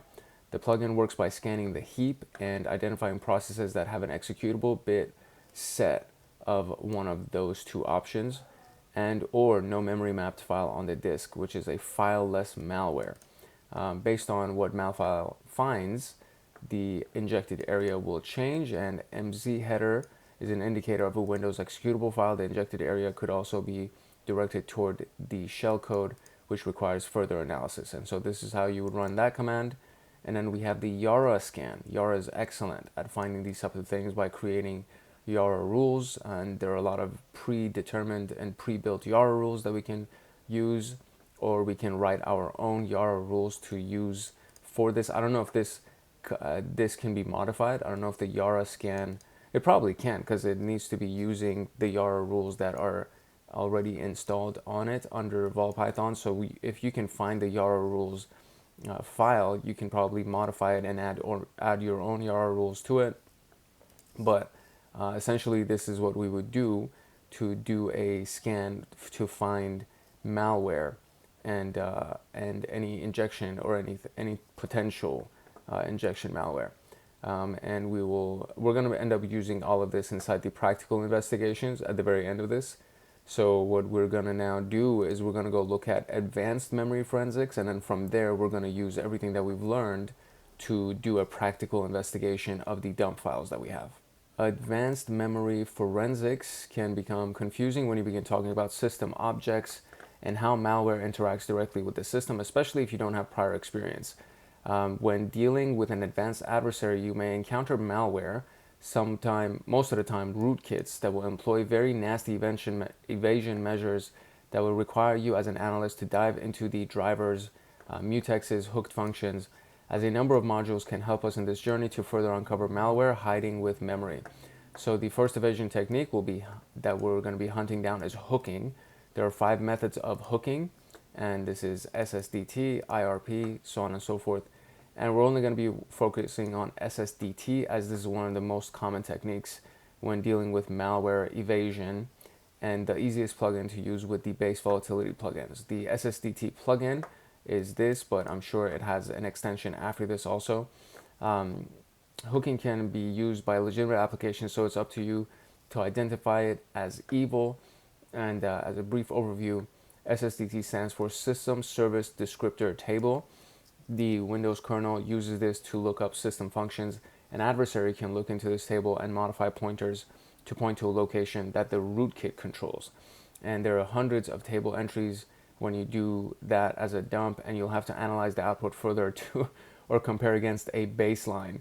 A suggestion is to use this plugin after investigating the initial compromise and working off of it as a part of the lead investigation. So you don't want to start with this because it'll probably give you too many things that you have to sift and sort through. And then adversaries will also use malicious driver files. Volatility offers 2 plugins to list the drivers. The modules plugin will dump a list of loaded kernel modules. This can be useful in identifying active malware. However, if a malicious file is idly waiting or hidden, it'll miss it. So this plugin is best used once you have further investigated and found potential indicators. And then you have the driver scan plugin, and it'll scan for drivers present on the system at the time of the extraction. And this plugin can help you identify driver files in kernel that modules may have missed. And so the idea is to have prior investigation before moving on to this. It's also recommended to go through modules before going to driver scan. And this is kind of what the syntax for that is going to be. Driver scan in most cases will come up with no output. However, if you do not find anything with modules, it can be useful to attempt this one. There are also other plugins listed that can be helpful to attempt and hunt for advanced malware. And these are those things. And some of these are only present on Volatility 2 or are part of the third-party plugins. To get the most out of it, you need to move to some third-party plugins, and often than not. So read the above and practice looking through the SSDT and drivers. Research the other plugins provided. Some of them will be used within the practical investigations. So it's probably one of these things that we're going to have to try to use and see what we can find. So I am now going to go into the practical investigation, and then from there we're just going to do more research to try to find the potential modules and plugins that we'll need to make our investigation work. All right, we have 2 cases for the practical investigation. They have their own vmem files or raw files. For the case 1, there is a IP address that's been provided to us that might be helpful. And there is a series of questions. So all of these questions apply to case 1, and then we have all the questions that apply to case 2. So case 1 is that the Security Operations Center has informed us that they've gathered a memory dump from a quarantined endpoint thought to have been compromised by a banking Trojan masquerading as an Adobe document. Our job is to use the knowledge of what we found and reverse engineer to perform memory forensics on it. The suspicious IP is this thing, and the memory file located is inside of scenarios investigations. And we're just going to kind of go through all of this, and I'm going to open these questions up in a different window so I can review it as we're doing our hunt here. And so the first thing I need to do is figure out if this is on the Linux machine or if it's on the attack box. So let's see if we can find scenarios investigations on this Linux machine. And let's kind of zoom in a little bit here. And so I need to see if I can find that. So I'm going to do find inside of here a directory called scenarios. And hopefully it's not case sensitive. And okay, so I will do it with case sensitivity and see if that is useful. Okay, so still nothing. So that means it's on the attack box here. So then what we're going to end up using at this point is Volatility, hopefully being installed on the attack box, but it seems like it's not installed on the attack box. So that's a little bit of a misleading thing. So I need to see if I can even find Volatility, or at the very least, let's see if we can find these scenarios. So let's see. Okay, so scenarios is actually on this thing. It's so weird that it doesn't show it to me when I use find, but whatever. So it's inside the scenarios file, the root folder, and from here we're going to do investigations, and from here we have 2 files. So these are the 2 files that we have, and now I want to just kind of go back to where the volume or volatility Python file exists, just so I kind of know where these things are. So what I'm going to actually do to make this a little bit simple, I'm going to go here and I'm going to copy this, and I'm just going to paste it inside of this one. So I'll just have that pasted here, and then we'll do /investigation 1.vmem, and I'm just going to keep that there for easy copy pasting. And then from here we're going to go back to our original root here, and we're going to try to find where volatility was, and I think it was in the opt folder.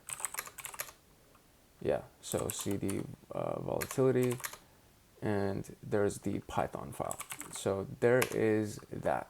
So now we're going to run our scan against this thing and see if we can find anything for this IP address. So the first question is, what is the build version of the host machine in case 1? And so windows.info is what we're supposed to be looking for, but based on what you and I have discovered so far, is that when you go for windows.info, it's actually not windows.info. It's windows.info.info. And so if I just confirm that real quick, we'll go here, and then we have something called, where is it? Where's windows.info? There it is. So we have windows.info with a capital I. So that's what we're going to be using. And so from here, I am now going to run Python 3 volume.py. The file is going to be the file that is saved over here. So I'm just going to copy this, and hopefully I can just keep pasting it.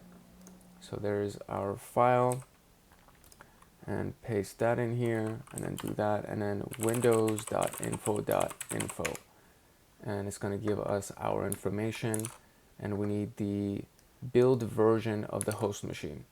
So let's go see that. Just from reviewing some of this information, we can see that there is it's a Windows NT, because it's shown up several times here. So it's probably Windows NT, and then the version number is 5 here. The major operating system version is 5. So Windows NT 5 is what I would guess on this. Let's see if that will work. Oh, but it needs it's like a full thing over here. So I think it's one of these things right here. So build lab is probably what we're looking for right here. So this might be the thing that we're looking for. So let's copy that and see if that works. Okay, that is the right answer. At what time was the memory file acquired in case 1? Let's see what the hint gives us, and it's still windows.info. So at what time was a memory file acquired in case 1? So let's see what we can find here. It's one of these 2, because these are the only 2, but I think it's the system time. So system time might be what we're looking for. And that is it. Okay, great. What process can be considered suspicious in case 001? And for this, we're going to be looking for PS scan. And if you remember, that also has different syntax.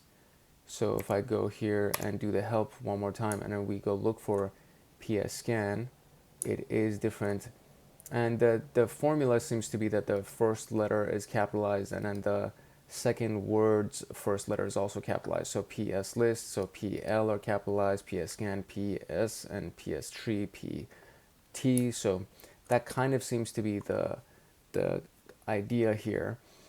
So we're going to be using PS scan this time, and for that I'm going to let me make sure I have the proper zoom level here so that hopefully you could see this a little bit better. So we're going to clear this up, and we're going to go a little bit further up here. And I've already used copy paste several times, so I need to go ahead and recopy this portion and come back here now and go and use Python 3 vol.py. The file is going to be, I'm just going to use it without quotes, and let's see if it works without quotes.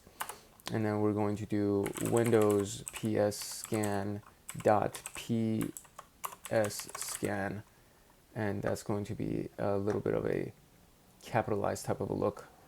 So, and let's see if that works. Okay, that did work. And so now we're going to look for something that might be suspicious here. So I'm going to zoom, make this a little bit bigger. So file output, so on and so forth. And we're looking for something that might be suspicious out of these things. All right, this is done at first glance. Most of these things seem okay. Spool SV possibly, because I don't recognize that. And this thing I don't recognize either. LSAS I recognize, services, all these things I do recognize. So at this point, I'm just basically testing whatever could be the answer. I get, okay, so reader underscore SL might be, that is the, the suspicious one. So what is the parent process of the suspicious process? And that was under, I think PS list or PS tree that would show it to us. PS tree, okay. So PS tree is the option. So we're gonna go up and look at the help just to make sure. I think it's, you know, capital P, capital T. Yeah, it is capital P, capital T. So I'm going to copy this one more time just to make sure that we have that. And, or you know what, instead of doing this, I could probably just do this every time and make my life a little bit easier. I think that's actually a better case. So if you press up, it, you know, shows you all the stuff that you ran before, and there it is. So that's the last thing that we need to update, which is PS tree. And that'll show all of these things for us. And so reader was the one that we were looking at. And so the parent that we need to find, what's the parent? The PPID, which is the parent process ID, is what we're looking for reader. So 1484 is our PPID. And so if I just do PPID that and see what brings it up for us, what is it? Is Explorer. So it's the Explorer.exe process is what that PPID goes to. There we go.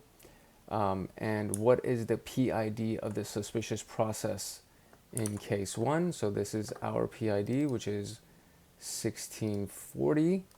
So we can copy that and paste that. And there's that. And what is the parent process PID in case 1, which is this thing right here? Kind of have us going back and forth here. And there is that. And what user agent was employed by the adversary in that case? So we're going to look at the dump, and we're going to output the dump into something. And Windows memmap or memmap, and then the PID, suspicious PID, dump once, and the dump is stored use strings. Oh, and dump. And so once the dump is stored, use strings, and then look for that. So this is like a series of instructions here that we have. So I'm just gonna again look at that in my secondary window, and then run that series of commands inside here just so we can find it. So first I need to verify that it's the same thing that I'm looking for is the memmap thing. So let me just make sure the memmap is actually the way that these guys are saying it's supposed to be. And then from here we'll go and try to find the other information. Okay, so the mem map is exactly how they said that it is. So this part is cool. So I'm going to copy this, and we're going to clear the screen. We're going to go up just so we can use the exact thing that we want. And then there's a few things that we need to modify here. So the first one is the suspicious PID, which is 1640 in this case. So I'm going to do memmap first based on the instructions. We're going to do memmap, and then we're going to do PID, and it's 1640.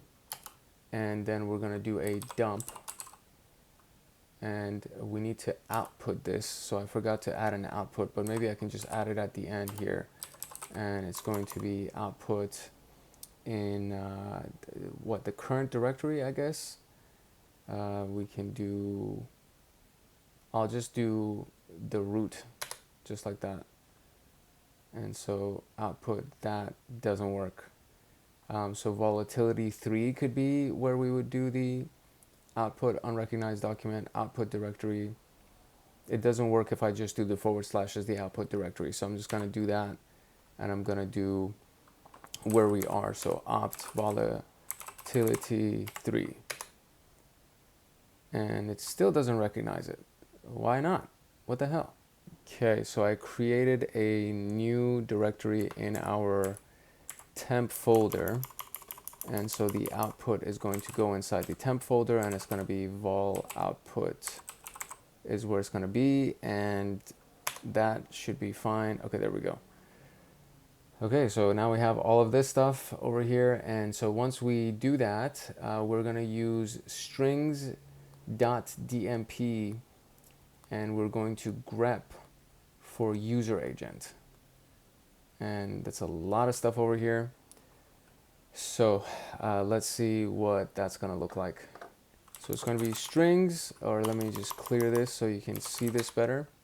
It's going to be strings, and we're going to search inside the temp folder inside the vol output directory, and it's going to search for the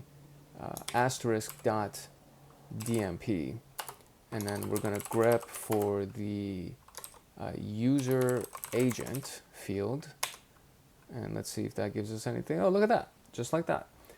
So Mozilla yada yada yada, and I think I need to copy this whole thing over here. So let's copy that and go out here and do that and submit that. And there we go, great. And was Chase Bank one of the suspicious bank domains found in case 1? Oh, that's interesting. Let's see what we can do to find that. What's the hint here?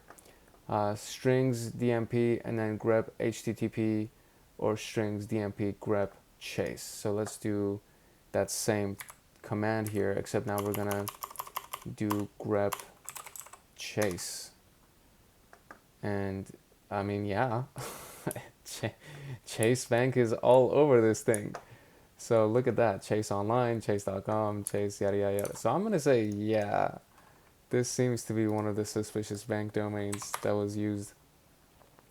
Okay, so there's that. We just did everything for case 1. Now we can move on to case 2. So let's see what case 2's information is and what that breaks down as. Case 2 that kind of hurt my feelings. You have been informed that your corporation has been hit with a chain of ransomware that has been hitting corporations internationally. Your team has already retrieved the decryption key and recovered from the attack. Still, your job is to perform post-incident analysis and identify what actors were at play and what occurred on the system. You have been provided with a raw memory dump, and it's located at investigation2.raw. And so we're now going to try to answer all of this stuff over here. So pretty much the same kind of series of scans that we're going to end up using, except we're just using a different file. So investigation2.raw is the file, and let's start from the very top. So it says, what is the suspicious process ID? We're supposed to use PS scan. So now I'm just gonna copy this once, and then we can just kind of press the up arrow button for the remainder of this task. And we're going to do ps scan. So python 3 vol.py, and this is the file. Paste that over here. What the hell? I didn't press enter. Boom. And then now we're going to do windows ps scan.ps scan. And there we go. And now we're going to get the processes that are attached with that. And what is the suspicious process that's running at PID 740 in case 2? So let's try to find PID 740 right here. And this is the suspicious process. So we're going to copy that, go back here, paste that here. That is our answer. What is the full path of the suspicious binary in PID 740? So let's see what we need to do for that. And it's the DLL list grep 740. So windows.dll list grep 740. So I can just kind of stop this from running. Oh, it doesn't even work, does it? Oh, it does. Okay, keyboard interrupt does work here. So what I want to do is I want to just make sure that it is PLL list or DLL list.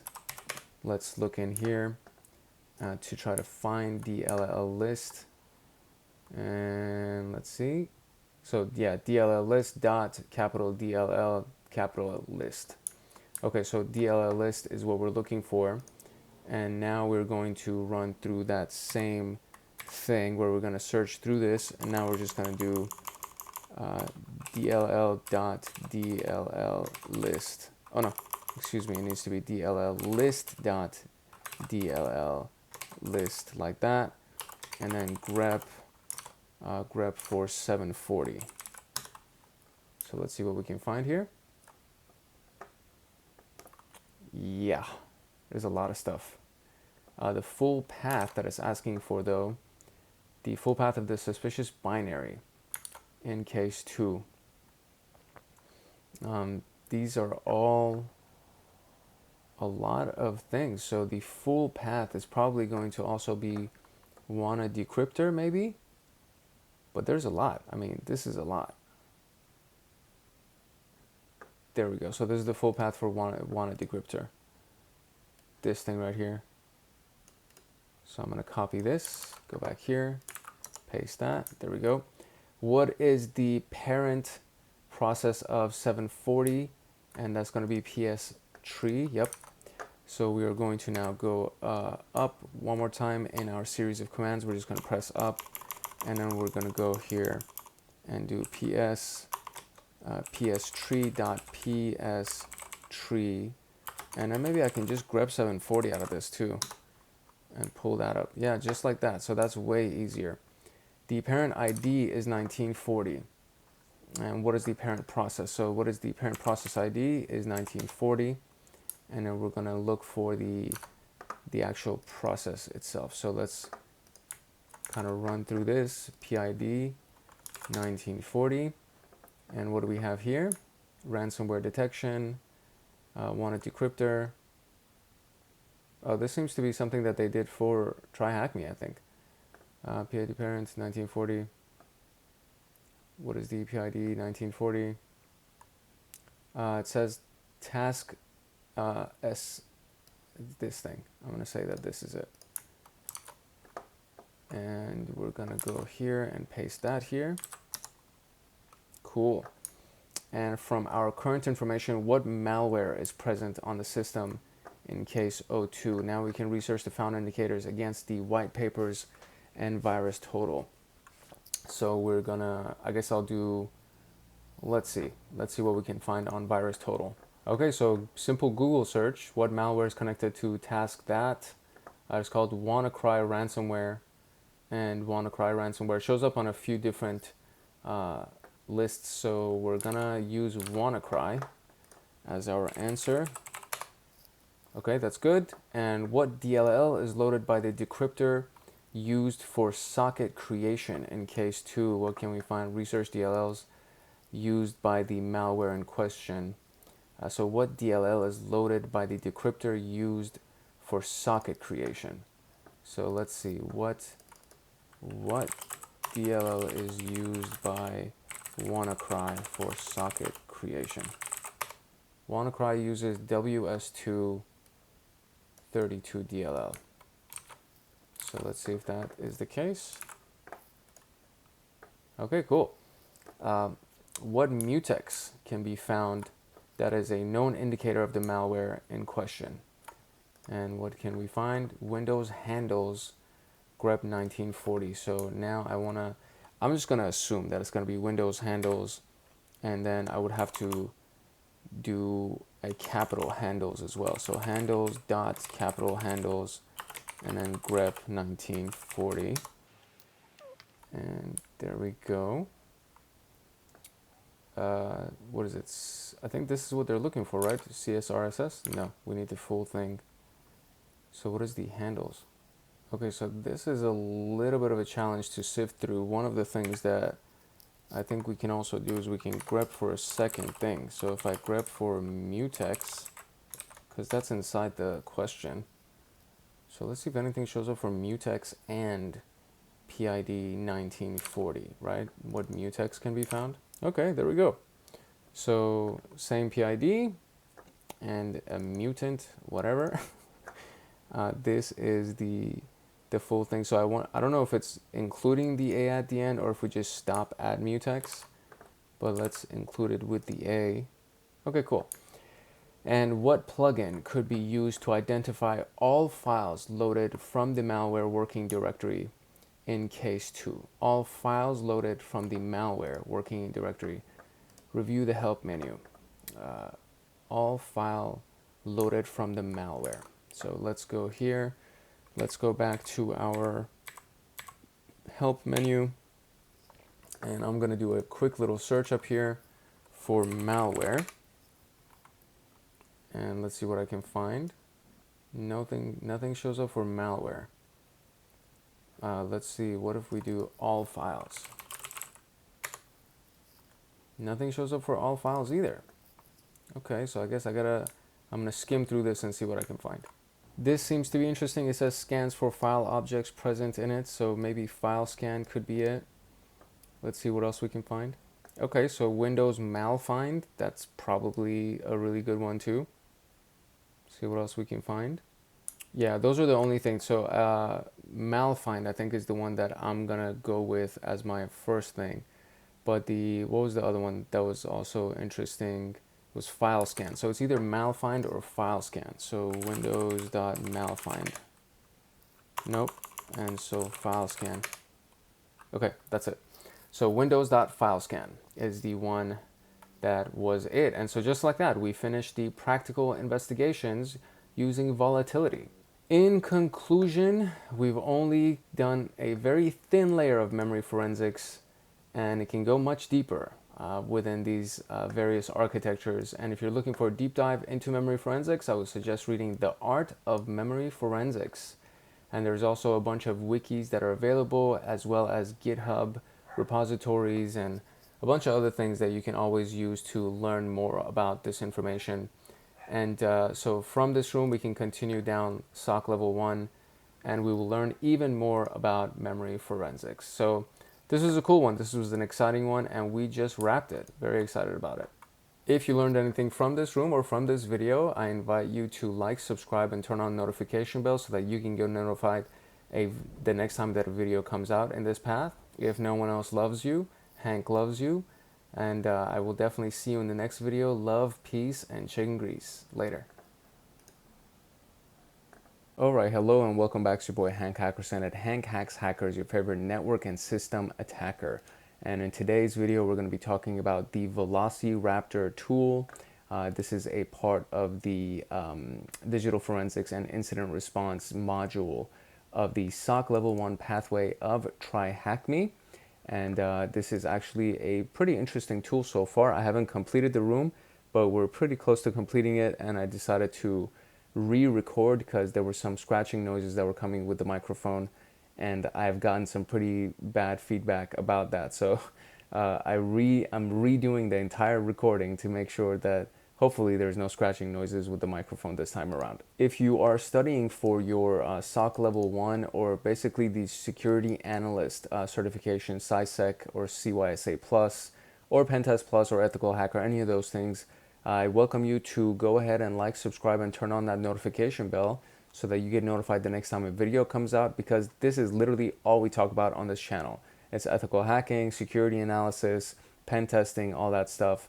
And all this information is directly applicable to your certification exams, as well as the stuff that you're going to be doing on a day-to-day when you finally land a job. And hopefully you actually want to land a job in this field. And so all this stuff is going to be super useful for you.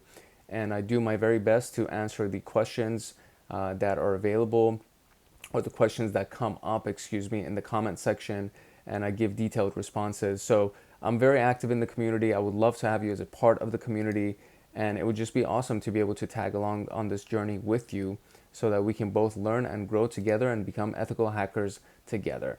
So all of that being said, let's jump into the introduction of this room. All right, as far as the introduction is concerned, it basically says that this was developed by Rapid7, which is a great company, and they have even a vulnerability database that you can look at by going at their website.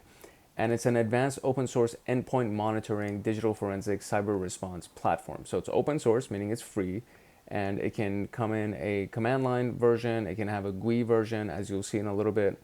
And it's a really cool tool. So we're going to talk about what it is, how to interact with it, how to interact with agents and create collections, how to interact with virtual file systems, what their query language is, and how to use it to perform a basic hunt of information. There are prerequisites for this room, so if you haven't watched these videos or gone through these rooms, I do recommend that you do it, because we'll be talking about some basic things that have to do with forensics and KAPE, and there are videos about these already. So I've done all these videos and they're on the channel already. So I would encourage you to do that. If you haven't done it, you can watch this video and then go do those videos, and then when you come back to this, it'll probably click even better, and so you'll just have a really, really nice, well-rounded education on this. So let's talk a little bit about the deployment of Velociraptor. So to deploy Velociraptor, we actually have to use a combination of tools here. One of them is the actual Ubuntu command line, which is available on the virtual machine that we have for this task. And then the other one is Google Chrome. So we're going to be doing a combination of both. And if you don't run the command that needs to be ran in the Ubuntu command line, then the application on Google Chrome won't work. And then, of course, they gave us a username and password to try to log into this. And to be able to access it via the PowerShell command line, if you want to do and launch something called an instant Velociraptor, this is something that's available on the documentation. If you wanted to do that, you would use you got to be inside the file where the Velociraptor executable exists, and then you do velociraptor.exe and then GUI, and it'll open up an instant version of it for you, and you can access it that way. So that's actually the answer to the question over here. But I do want to show you how we ended up with this thing right here, because this is kind of where we are when you're officially logged in, and I want to show you how we got here. So the first thing that we did was we opened up our Ubuntu command line here, and this is what it looks like when it's actually up and running. I'm going to go to the very, very top to try to see if I can find that original command. Yeah. So this was the original command that I found here, and let me just make sure that it keeps doing that, because it does live updates here. But at the very, very top, there's this on the third line item that you see where it says ./Velociraptor. That's the command that we're supposed to run. And that command is actually listed inside of this command file that they gave us. So they gave us two commands basically. It was the start the Velociraptor server, which is this command right here, and you run this inside the Ubuntu terminal as it says right here. And then this is the other one when you want to add the Windows machine as a client, and this is what we have to do inside the Windows terminal, the Windows command line. And you go from here, and then you just do that, and it needs to be done from within the file that Velociraptor executable is actually in. So that's what I was talking about, where I say it needs to be run from that file. And so this is what that looks like. So once you set this up, or once you go inside the Windows terminal, you got to navigate to where the program files are. And when you go inside program files, in this case, there's a file called Velociraptor, or a folder called Velociraptor. and we go in it, and then we have our executable that we're supposed to use to run that command. And then all I did was, once I was here, I just pasted that command, that entire command that they gave us, and that's the command that started it up. Now, if you want to do this on your own machine, this is essentially the same process. You got to make sure you download it and then make sure that it's installed.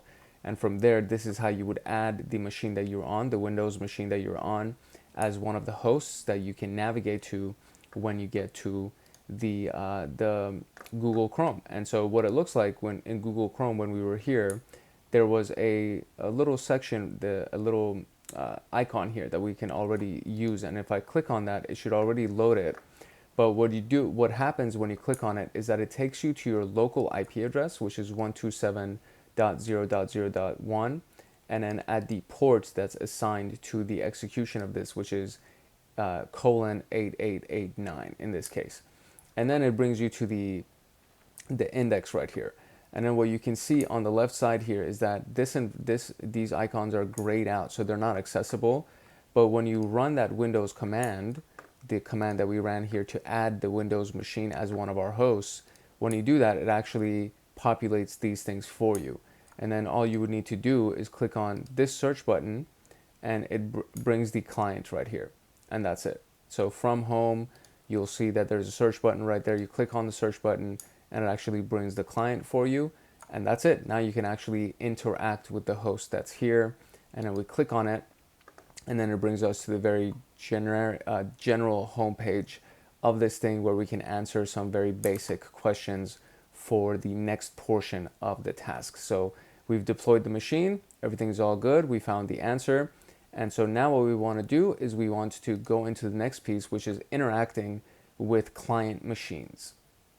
All right, so to interact with a machine, as I just declared, actually, so we kind of maybe even skipped through this, but when you first go through it, these things are grayed out, and then you got to run this command. Yeah, I definitely ran through all of these already, but it's a good review.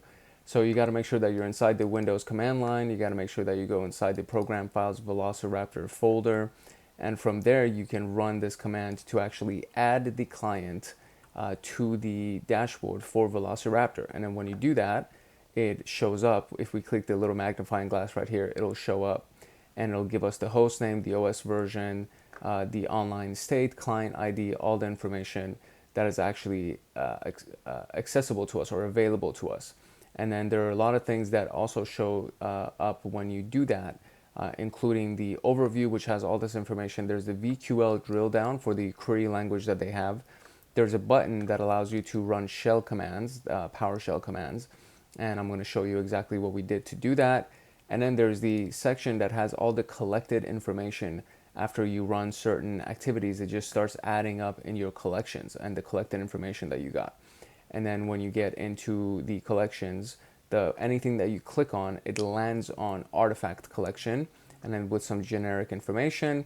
And then there's even something called interrogate, which I haven't used yet, but it should be a pretty cool tool to use. So this is what it looks like when you just land on it, and this is the generic information.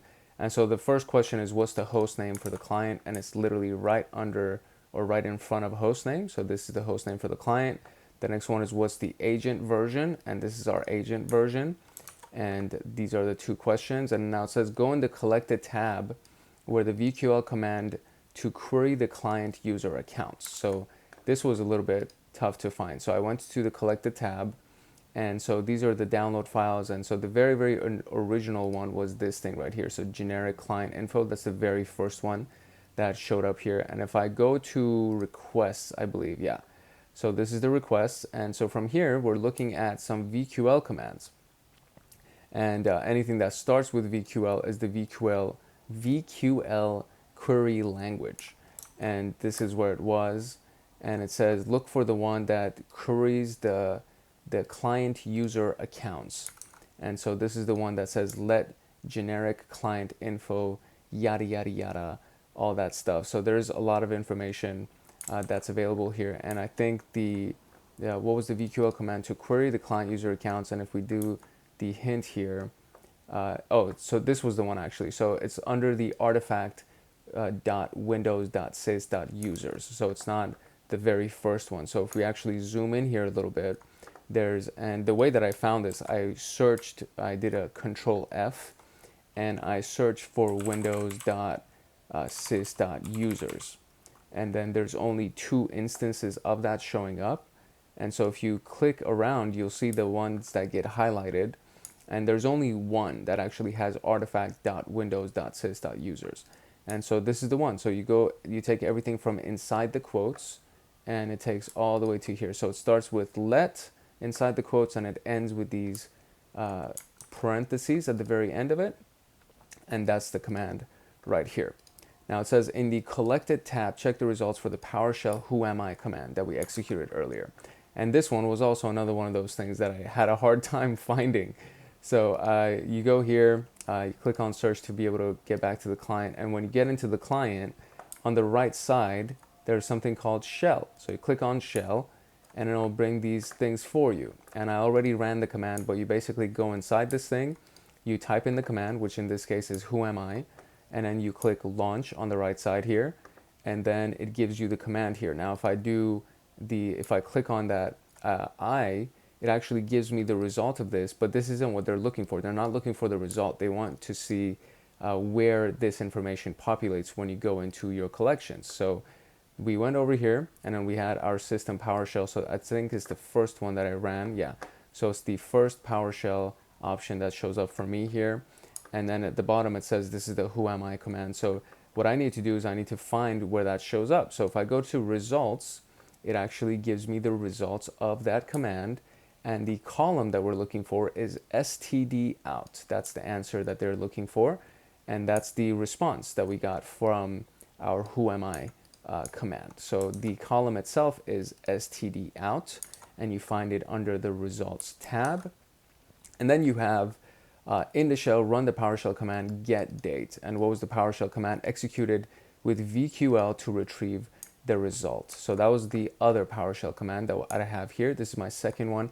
And it starts from the bottom up, as you've noticed. So this was the very first one that I ran that shows me client info. This is the one that we ran with whoami. This is going to be the next one that we're going to run with that gives me the date and time, right? So that's what they wanted to do. It's get date is the command that we ran. But what we need to do now is we need to go into the log to look at the command that was run. And so this one starts from the top. So it says starting query execution and then running the external command. And the command itself is inside of these square brackets. So it starts with PowerShell and it ends with these 2 equal marks at the very end of it. And just like that, we were able to find that result. So you click on the command itself, and then typically it'll bring you to artifact collection first. But if you want to see what it was run, you go to log, and it shows you the log of everything that was done within that specific collection. And now we got that information. So it's the first time that I ran through this, it was kind of tough to wrap my head around it, but now it's a little bit easier to understand what's going on.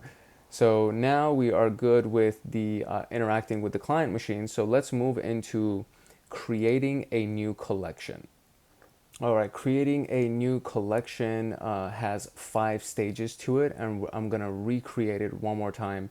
And this was another one of those things that gave me a little bit of an issue at the beginning. And so what we're gonna do is when we click on the plus sign to start a new collection, we need to search for this thing right here, the Windows KAPE files. And it has to do with the KAPE language and the KAPE platform itself. So we're going to select that as our artifact. Then we're going to configure our parameters to add the Ubuntu subsystem for it. And then we're going to specify the resources. This one we didn't change anything about. We just left it as it was, and then review and then launch. So really basic, really simple. So we're going to go here, and then when you go to create a new one, it's literally right here. So you click on new, and then it gives you this, I guess it's called a wizard. So it gives you that. You search here, and then you have KAPE file. So you click on that, and it just adds it immediately. So as soon as you click on it, it means it's already added. And then you go down here, and you click on configure parameters. And configuring parameters brings you the thing that you just, the collection that you just configured or added to it. And then you click the little wrench here, and the wrench brings up all the information that's available, and everything here is in alphabetical order. So if you're trying to find Ubuntu, you just got to scroll almost all the way at the bottom And when you get to U, you find Ubuntu. And so there's Ubuntu, and we're just going to add that here. And this is also one of the questions that they ask later, is what shows up when you click on Ubuntu, and this is the response that you're looking for. So this is going to show up in a later question. So we can just highlight this and copy this for the next one. And from here, we just click on specify resources. This was the one that they didn't want us to change, so we didn't change this one. We just moved on and we clicked on review. And when you click on review, it is a very simple JSON format with a bunch of squiggly brackets, a bunch of square brackets, and some indentations, and that's it. So you added the artifact Windows KAPE file, specs, the artifact Windows KAPE file target, parameters, environment, key, all that stuff, all very, very basic stuff. And then you would click on launch. And I guess I'll do it one more time, why not? So when you click on launch, it gives you a little, it went away already, but there was an hourglass first that shows up. And then from there, you click on the actual item itself and it populates it for you. I'm already in the log section, so I would go back to artifact to look at just the basic information for this. And this is the basic information. And the question asks us, so earlier you created a new artifact, you configured it, what was the name? And so this is what we just copied. That's the name of the Ubuntu artifact. And the issue that I had with this was for this question. It says review the output, how many files were uploaded? And even in this case, my response is 19. So this is the actual files uploaded section that you're supposed to look at. Mine is 19. The last two times, because I ran this several other times because I wanted to make sure, I'm like, dude, am I doing this wrong or something? I clicked on KAPE files again, and both of them came back with files uploaded 19. So it was just like a really weird thing. And I kept trying 19. I tried all the other numbers that were here. I tried 38 and all, nothing. And so I had to do some Googling around to see what the actual answer for that was. And it's 20. So for some reason, mine was missing one file. So when you do this, maybe you'll actually get 20 instead of 19, but I kept getting 19, and you just saw I got another 19. So that is a really annoying little thing. But yeah, that's basically it. That's how you add a new collection. That's how you add the artifacts to it and all that stuff. And you're more than welcome to scroll and browse through everything that you can add to it. But that's all we needed to do for this task to complete it and get those answers. So now we're going to move on to the virtual file system, the VFS virtual file system. The VFS file system, per the documentation, it's very similar to File Explorer or even the Finder that's on Mac OS. And when you click on it, there's a left pane that has the hierarchy of things that you can click through and find. And then there's the right pane that you have to first click to kind of refresh what's inside it to actually be able to get access to everything. And then from there, you just kind of get access to whatever the files are that are in here. So if we go in here, and this is the situation where I clicked on the file system, but I didn't let it fully load. So it gave me an exclamation mark right here because I stopped it from loading. But if we click on this hamburger menu right here, there's one that says virtual file system. So we click on virtual file system and it loads it for us. And so if I shrink this back down, this is what it originally looks like. So it just is for these 4 items, right? And so if I click on NTFS, previously there was nothing that was here. So I clicked on this file with the R on top of it so that it can do recursive load, meaning that it would load everything that was inside the NTFS. And it was taking a very, very long time. So I stopped it. And that's why we saw that exclamation mark earlier. But it was enough for me to get the files that I needed to answer the rest of the questions for this thing. So first and foremost, the question here is that which accessor or accessor, I think that's how you pronounce that, accessor, can access hidden NTFS files and alternate data. And so this is something that's available on the documentation page under the apps, docs, GUI, and VFS. So you can go to the documentation here, and then we can go to the apps, docs, we can go to GUI right here, right there, and then from here we can literally do VFS, which is right underneath that as well. And we click on VFS, And then what I did was I just did Control F to find it. And then I searched for accessor, and it gave me the different accessors, and there's 3 of them.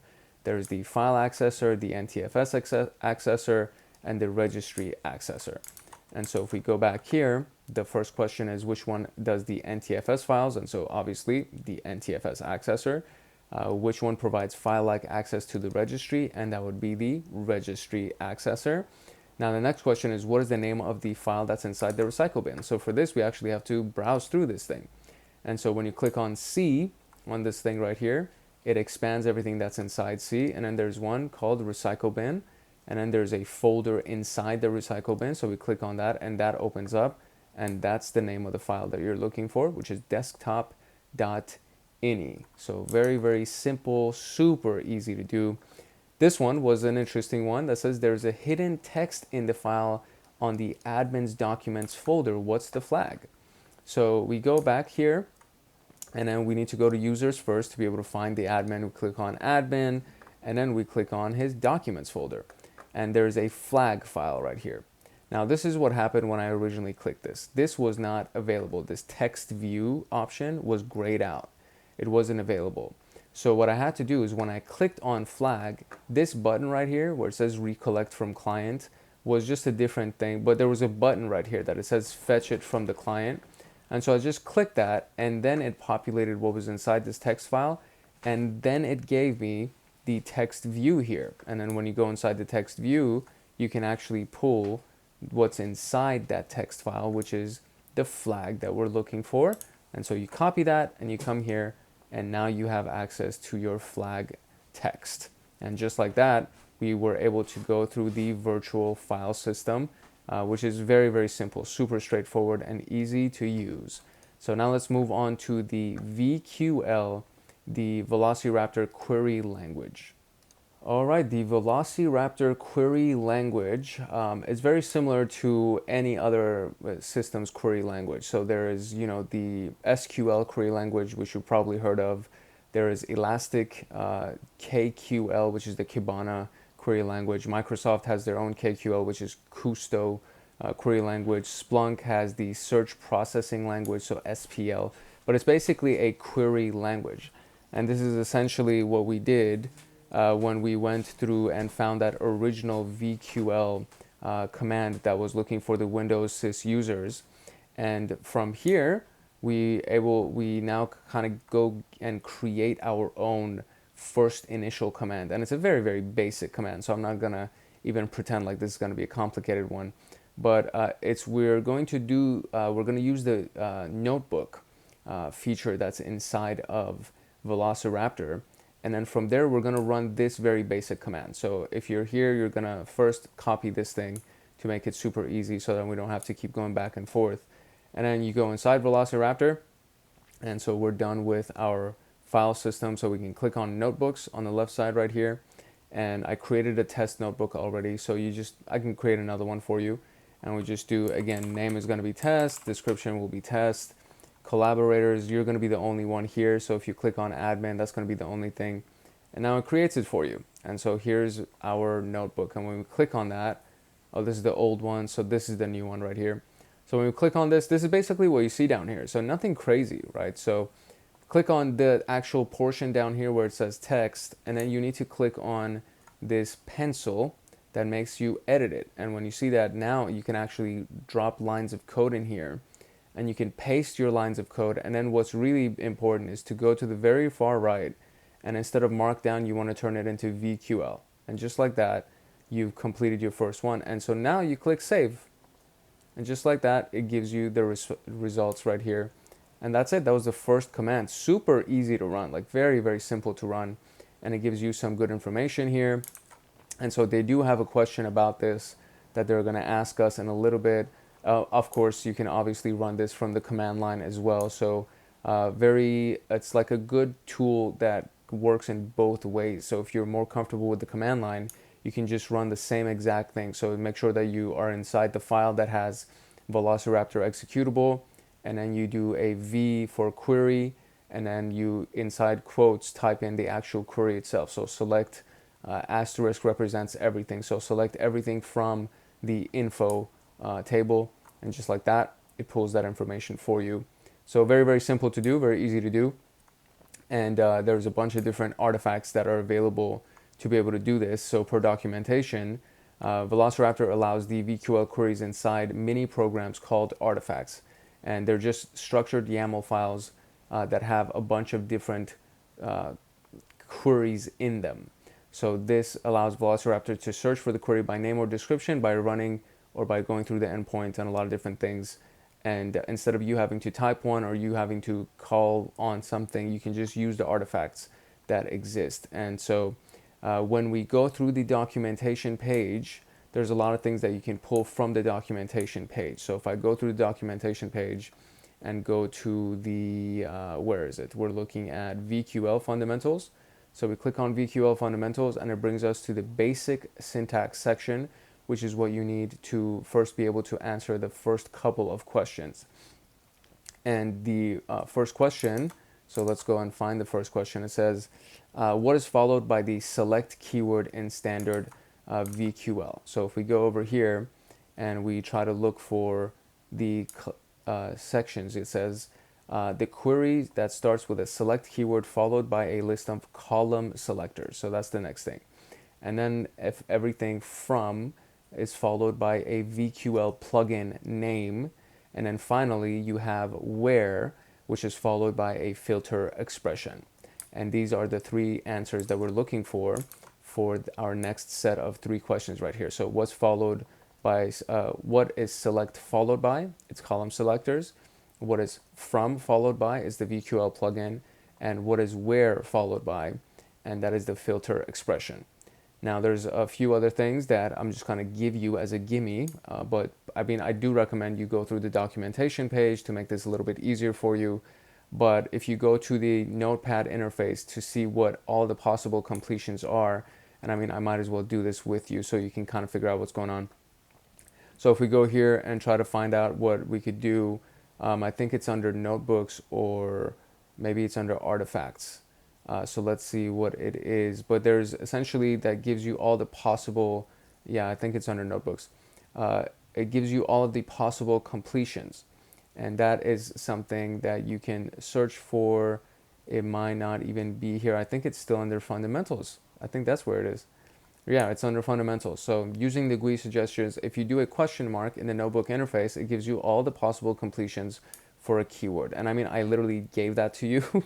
So it's already on the screen and we didn't need to do all that. But I want you to kind of get used to clicking around and trying to find that information via the actual documentation page. And so the next one was, what plugin would you use to run PowerShell from Velociraptor? And so that can be found under the extending VQL, which is right here.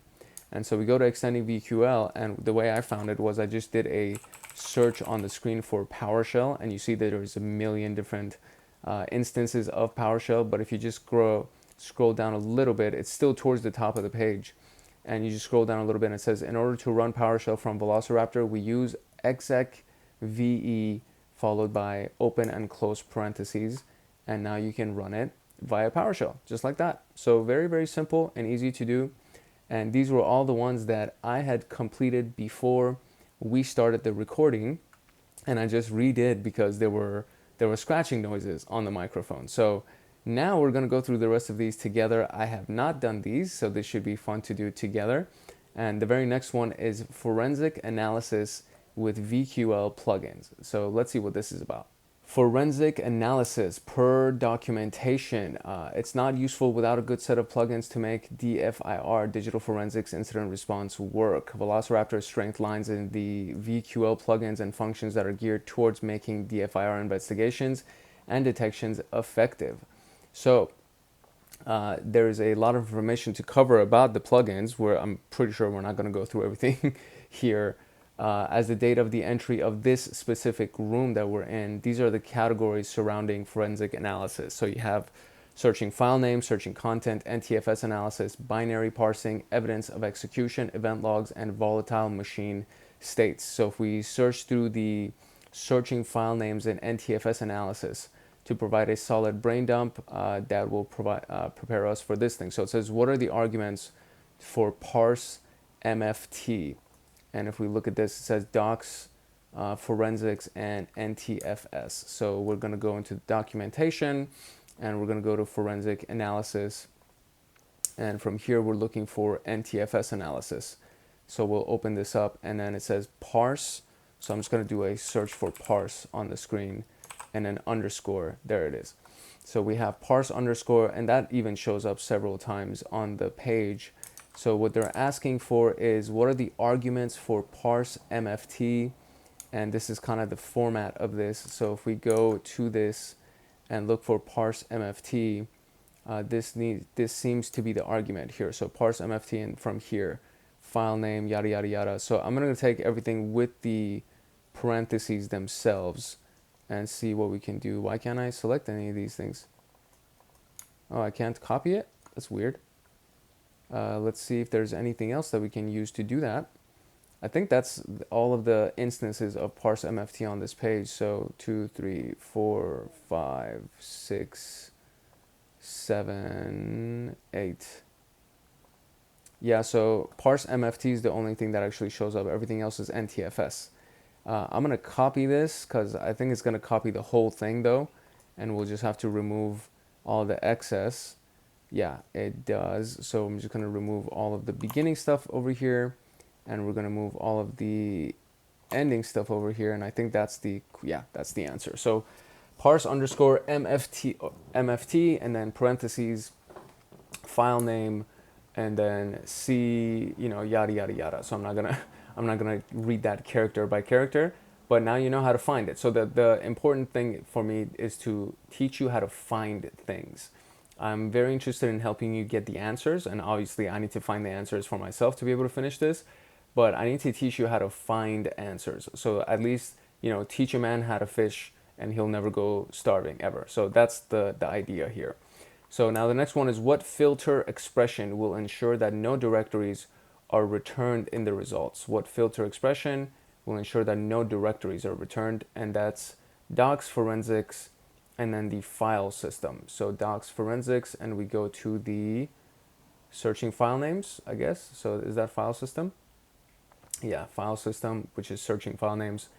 And we want to see it returns what? It returns no directories. So let's see if we can search for no directories. Nope, that's not it. So what if we did directories?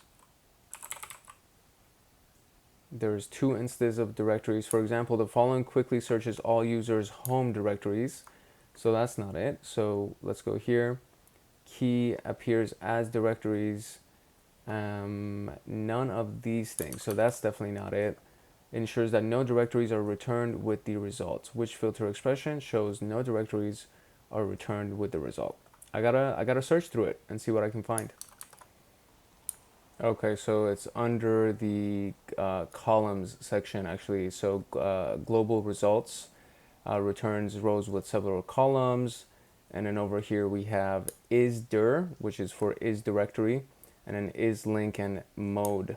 But I think that's what it actually is. But it says it ensures that no directories are allowed. So I guess if you say that you don't want it to be isdir, or it's not dir, something like that, I think it would be that, typically when you do an exclamation mark in front of something, if you do equal sign, or if you do exclamation equal, it means not equal.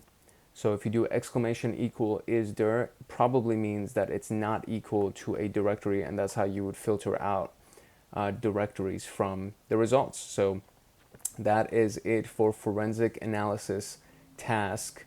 And then from here now we're going to go into an actual exercise, hunting for a nightmare. So this situation requires that we start another machine. I wonder if this is a different machine. And so let's read through it and see what we can find and what we're going to be doing. All right, so here we go. It says terminate the previous virtual machine and spawn the new one. So we definitely do have to do that, and we're going to spawn the new one as we read through the instructions here. So objective, use Velociraptor to create an artifact to detect the print nightmare vulnerability.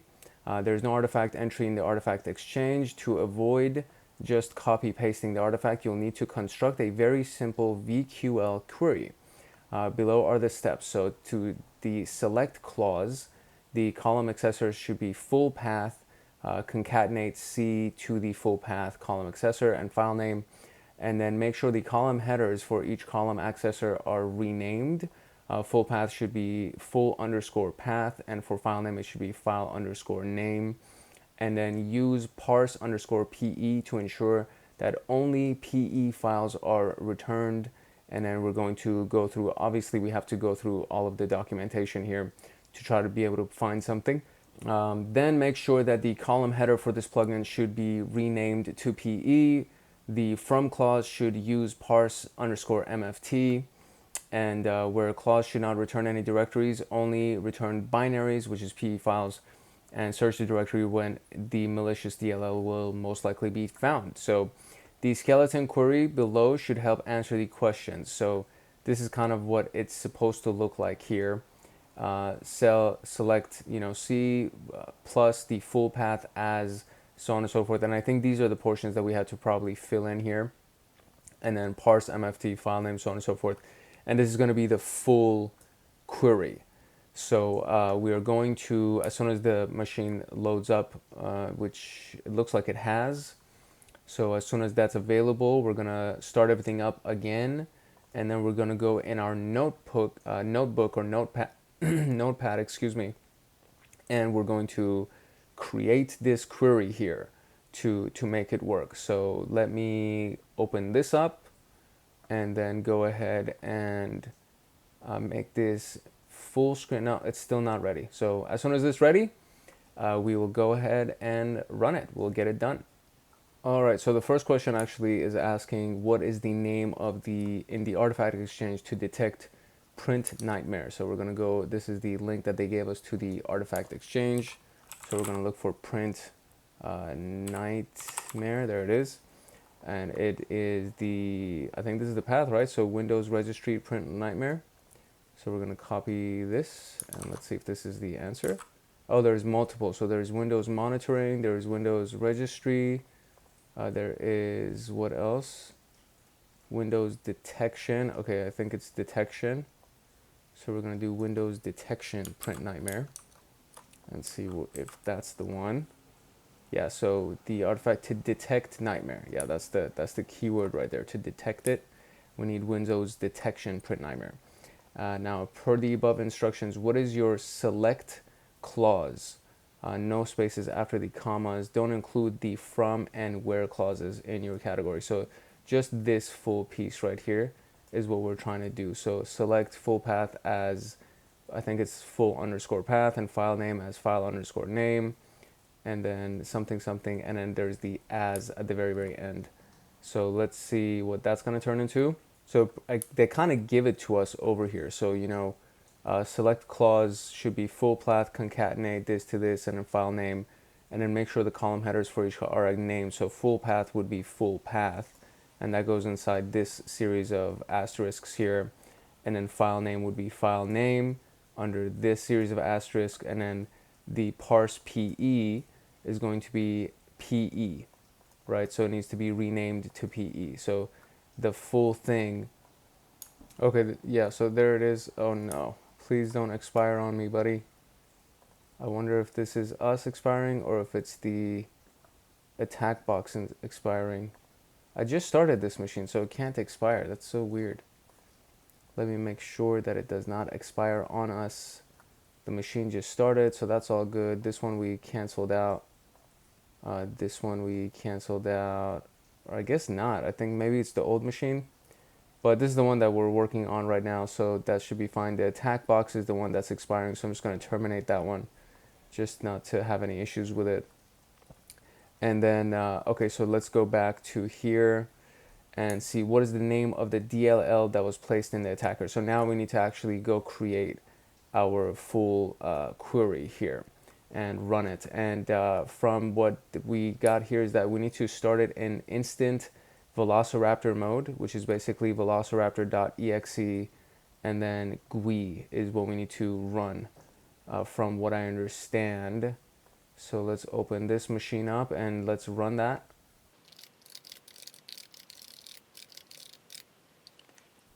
All right, to get to the executable, to actually launch it as a GUI, we need to go to the desktop because this is the executable right here. And so I CD'd my way into it. I opened up a command prompt and I CD'd to users, administrator, desktop, and it's right here. So that's the Velociraptor. And so velociraptor.exe and then GUI should be able to launch that for us. And there we go. Nicely done. And so what we're going to do is we're going to click on advanced and actually proceed, accept the risk and continue. And yes, do you want to, yes, this is the site I want to visit. You're about to visit this, that's fine. And we're going to go in here and here we go. We got our GUI. Nicely done. So if I click on search, it should give me my, there we go. There is our host here.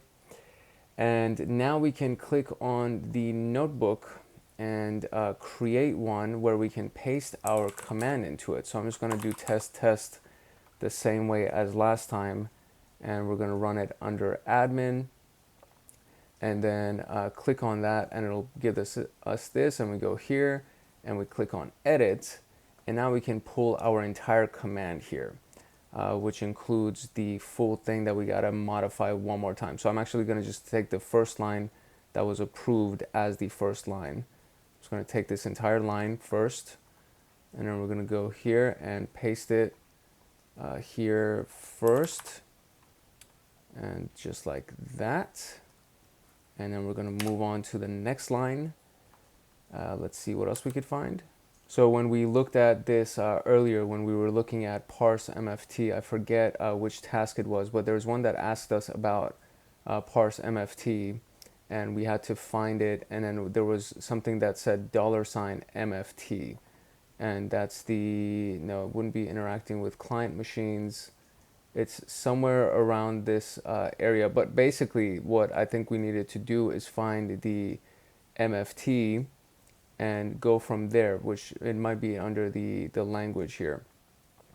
But this was something that we did find earlier, and it was something that we can reference again, because that's what they're asking us to do, is look for parse MFT. There we go, right here. So parse MFT file name is MFT right here, and accessor is NTFS. This was something that was on the documentation for forensic analysis. So parse MFT file name, MFT accessor NTFS, and that's going to be parse MFT file name is MFT, accessor is going to be NTFS, and so that's what we put right here. And so this is the command for the from command, and then the next portion of it is where something is dir, and so this is where something is dir. Let's see what that would be. So this is actually, I think this is what needs to be done. It's a basic SQL type kind of query where it's not dir. So sometimes it's either exclamation equal, which equals to not, or you just use the word not is dir. And so from there we are here, and the full path is going to be our full path here. And I'll take this and I'll put this here. And we'll paste this one right here. And lastly is and this should be and renamed to PE. So I believe that's what that is right here. And so let's just do that and confirm that. What just happened? Where did I end up at? I need to end up here. There we go, and go here and do this as our last line and make sure that that's actually PE. Okay, so I think this is it. I think this is our full thing right here. And should be okay. So let me run this down and look at the VQL and have it be as that, and then save it. Error file name CMFT is invalid token. So let's go and modify this.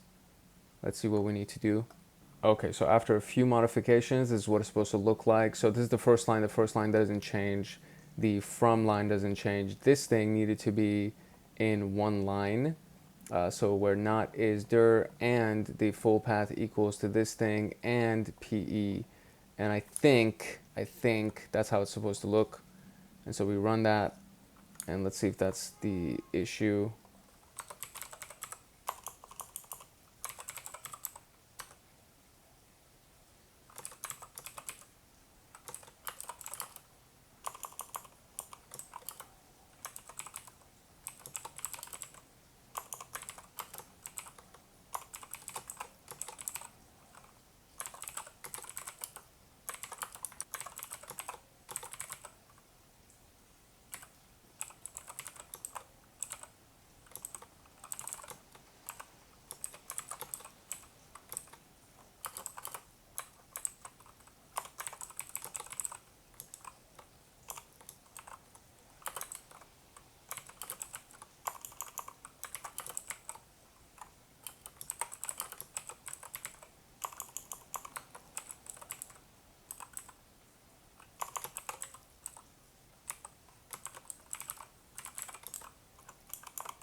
Okay, that worked.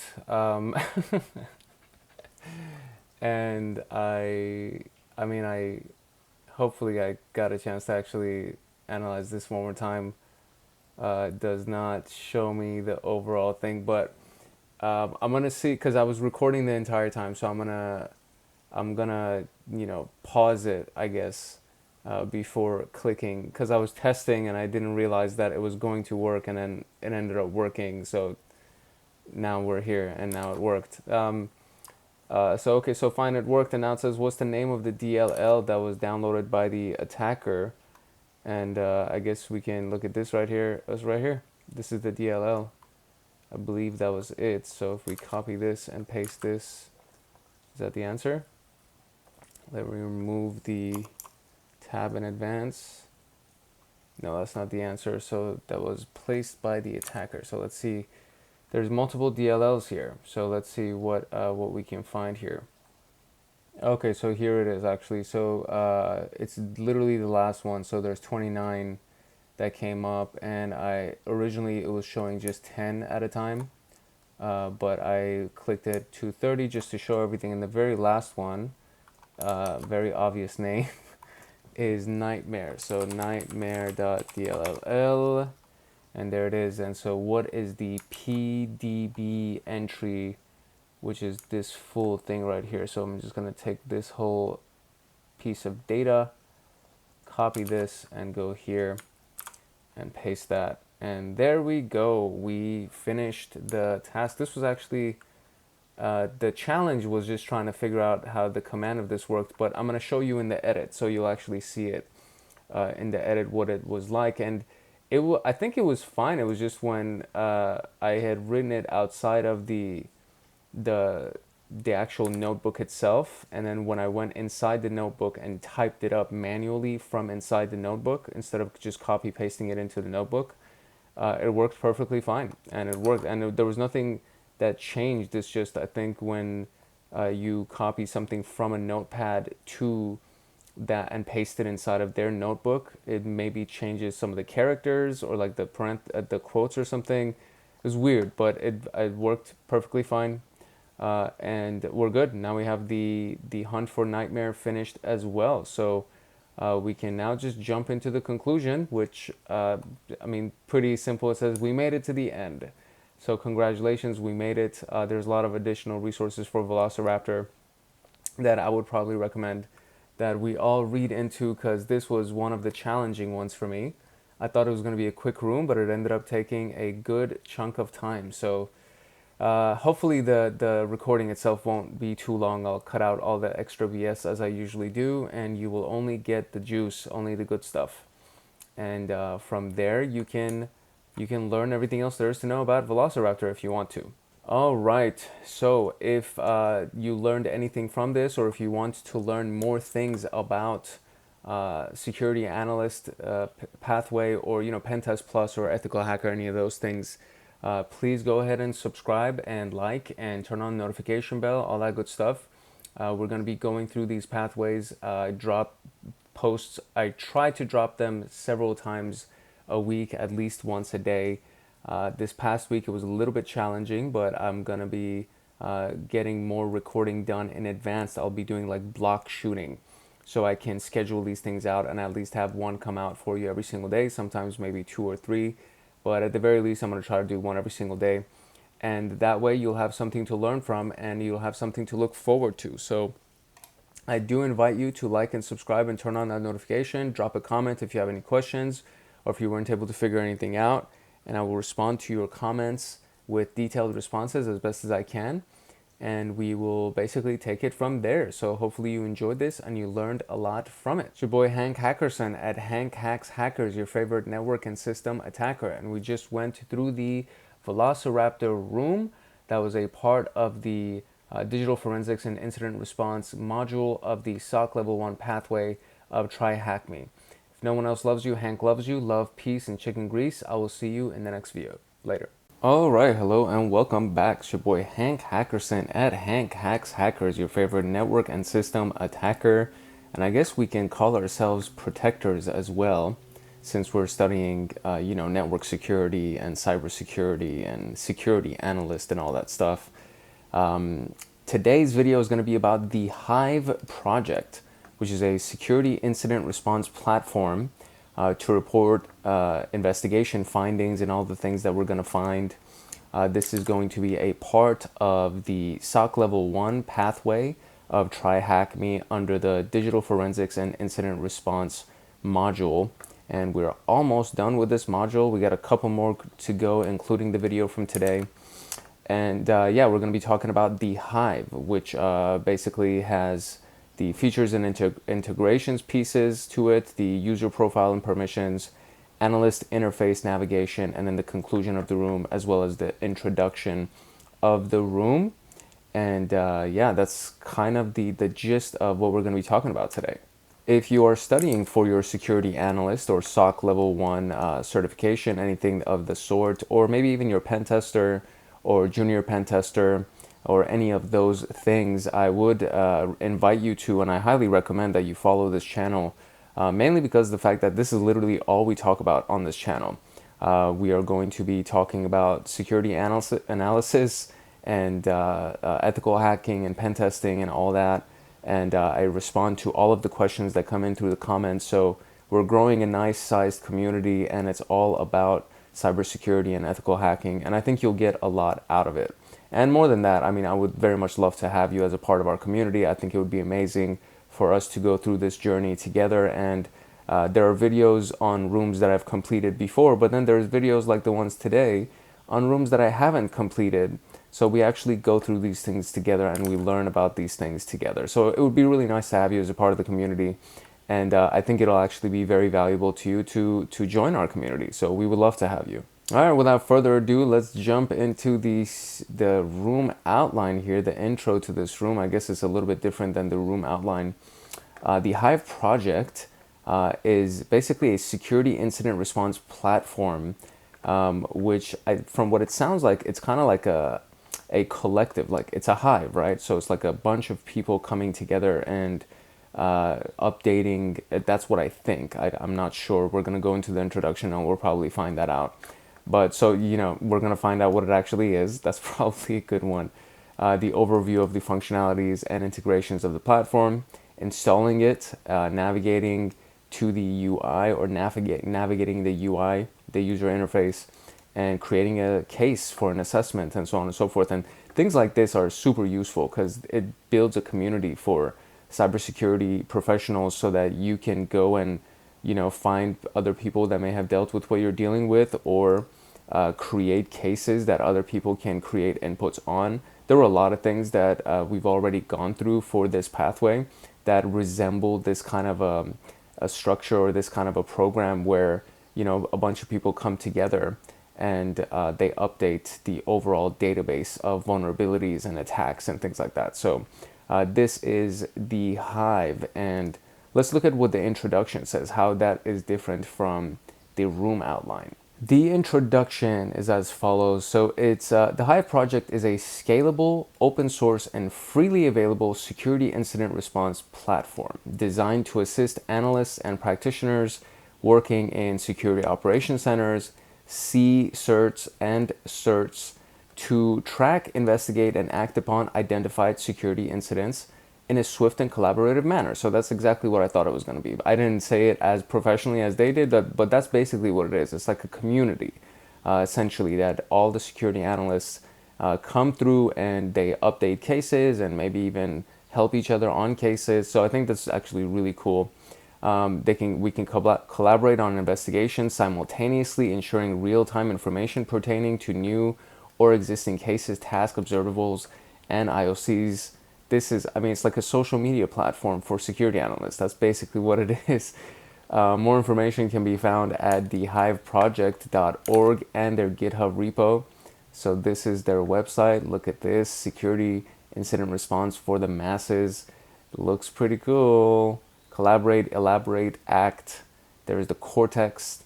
I love stuff like this. Genuinely, I really love stuff like this. These guys look so similar. They could literally be brothers. But stuff like this is what makes this world much bigger than, you know, you sitting in front of your computer or me sitting in front of my computer. It becomes this entire industry and collaborative movement where people can join forces, because there's a lot of people on the other side of this thing, the black hat and the red hat hackers that are genuinely on the exploitation and attacking side and the hacking side of this world, where they're actually trying to do some serious damage, and they work in organizations and in teams as well. So it's nice to have a team on the defensive side that we can collaborate with, and just an entire world that we can work together with, so that we can combine forces, so to speak. This is what the UI looks like, just the dashboard for the cases right here. It operates under the guide of 3 core functions: collaboration, elaboration, and action. So multiple analysts from one organization can work together through its live stream capabilities. Everybody can keep an eye on the case in real time. Investigations correspond to cases. The details of each case can be broken down into associated tasks, which can be created from scratch or through a template engine. Additionally, analysts can record their progress, attach artifacts and evidence, and assign tasks effortlessly. And then, of course, acting. So a quick triaging process can be supported by allowing analysts to add observables to their cases, leveraging tags and flagging IOCs and identifying previously seen observables to feed their threat intel. So pretty cool. It's very much like a social media platform for cybersecurity analysts. So let's look at the features and integrations of the Hive project. All right, the Hive allows analysts from one organization to work together on the same case simultaneously. Okay, so it's not an open world kind of thing. You have to be on the same organization. This is due to the rich feature set, so on and so forth. So we have case task management, alert triage, observable enrichment with the Cortex. So these two kind of are self-explanatory from the title. This one is a little bit interesting. So one of the main feature integrations is the Cortex, an observable analysis and active response engine. It allows analysts to collect more information from threat indicators by performing correlation analysis and developing patterns from the cases. Okay, interesting. So it's like, you know, the frontal cortex of a brain. I guess this is kind of what it's supposed to resemble. And the whole theme of this is like a hive of bees come together and they create this massive thing. So a hive of analysts would come together and work on the same project, and so on and so forth. So this is, it's cool that, you know, so just to kind of skim through this also, you know, you can import cases from the SIM, from your security information and event manager, email reports, so on and so forth. Every investigation is meant to correspond to a case. So, and then we have the Cortex that we just went through. Active response allows analysts to use responders and run active actions to communicate, share information, custom dashboards, and then built-in MISP. So MISP is another, it was a cyber threat database, kind of a threat sharing thing that we did at the beginning of this path, where we went towards the very, very beginning. It was Cyber Defense Framework. That's what it is. So MISP, or no, it's Cyber Threat Intelligence. Yeah, that's what I was right. So MISP is under the Cyber Threat Intelligence module, and there's a video on it. So you can go find that video. And then there's another video on OpenCTI. And these are places that you can go and find information about data, not information about data, excuse me, information about attacks that have previously taken place, or trying to find data on those attacks. And it's very, very comprehensive. There's a lot of stuff that's inside of these things. So it's great for threat intelligence and just, you know, kind of going to a place to see if you can find anything that might relate to what you or your organization is going through. So it has integration with MISP, which is great. So another notable integration, or other notable integrations, would be the Digital Shadows 2TH, which I have not heard of, and then Zero Fox 2TH I have not heard of, and then the so these are free and open source extensions of these two companies. The integrations ensure that alerts can be added to the Hive and transformed. So you have, this is the Digital Shadows GitHub repository, and this is the ZeroFox GitHub repository. And I guess we can also integrate those repositories with our TheHive projects. So which open source platform supports the analysis of observables within the Hive? I think that's the Cortex, right? So one major the Hive supports is Cortex and observable analysis, yeah. So it is the Cortex. Very good. Okay. Now let's move on to the user profiles and permissions, and that actually requires us to start a machine, and I've already started the machine. So we're going to be able to access this via our web browser on our attack box. So I'm going to load that up, and then we're going to go into some of the details of this thing. All right, we are logged in. All we had to do was just go to the IP address that was provided to us, /index.html, and then it asked us to log in, and the login information was right here at the bottom. Right here is where they give us the login information for this channel, or for this machine, excuse me. So that's one of the other great benefits of TryHackMe, is that a lot of these things, I mean, they come kind of set up and just ready for you to use. So it's one of the many reasons why I love this freaking website and this company so much. Okay, so we have, let's just go over some of the basic things here. So we have the create an organization group to identify analysts and assign different roles based on a list. So you can create an organization.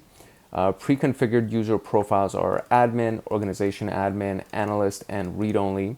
And those, I mean, they're pretty standard, right? So admin would probably be the highest in the food chain. Organization admin manages users and all the other things, but probably can't do the things that admin can do. And then you have the analyst that can create and edit tasks, cases, so on and so forth. And then there's the read-only permissions that you can just only read things and you can't do jack apart from that. Then each user profile has a predefined list of permissions that would allow them to do different things. So very similar to Active Directory, where you can have group policy, objects, or organizational permissions, or organizational unit permissions, so on and so forth. This is very similar to that. And then this is the full list of the things. So I'm not going to go through this whole thing right now and read it one by one. You're more than welcome to, pause the screen as I kind of slowly go through this if you want to read this. But we're probably going to have to answer some of the questions that are about to come up right after we're done with this, and we're probably going to need to use some of these things to answer those questions, or maybe even inside of the lab activity itself. So it says, note that organizations 1 configuration profiles and tags are global objects. These the related permissions are effective only on the admin organization, and then actions, analysis, and templates are available only if the Cortex connector is enabled. Okay.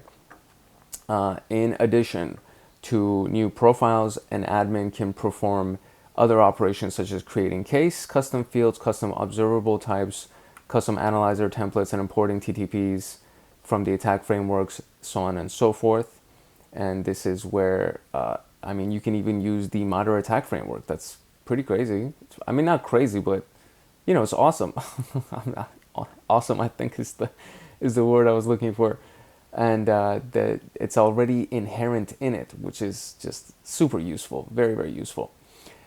So now here it comes to deploying it and answering these questions. So which configured account cannot manage any cases? So which configured account cannot manage any cases? So let's go look up here at our accounts here.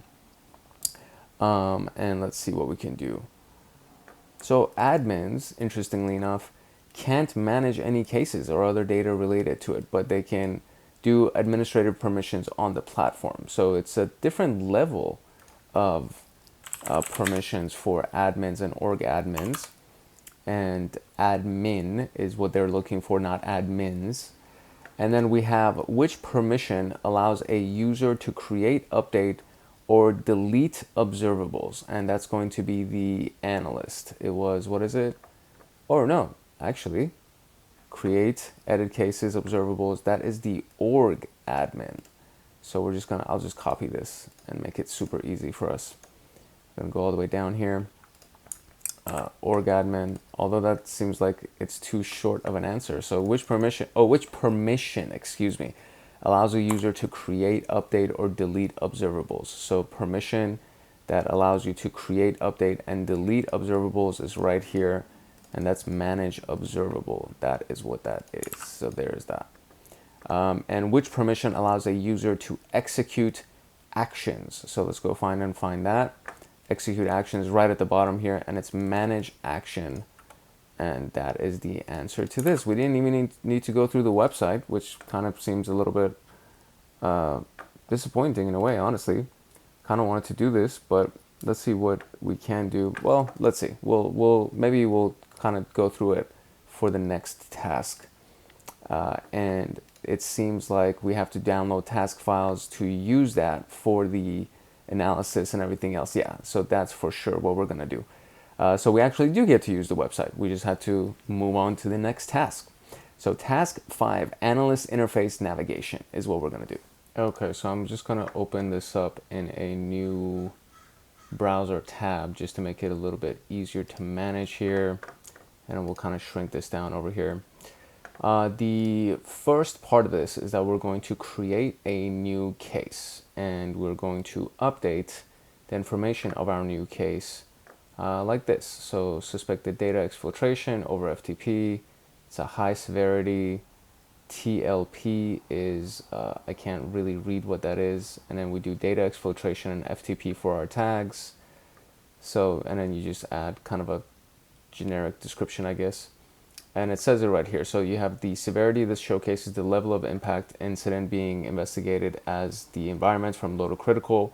TLP is the traffic light protocol, and it's a set of designations to ensure that the sensitive information is shared with the appropriate audience. And the range of colors represents a scale between full disclosure on information, which is white, and no disclosure or restricted, which is red. You can find more information about this stuff at the CISA website. And then we have the permissible actions protocol, and it's used to indicate what an analyst can do with the information, whether the attacker can detect the current analysis state or defensive actions in place. It uses color scheme, so on and so forth. So, you create the name of it, the severity is high, it's red, so that no access. The PAP is going to be, what is that? I can't tell. It's not white, green, and then there's red, so I don't know what the other one is. So first, let's just go create a new case real quick, and then from here we can kind of go and figure the rest of this stuff out. So no case selected, okay. And what we want to do is we want to create a new case by creating new case, and then it is, what did he name it? Suspected data over FTP.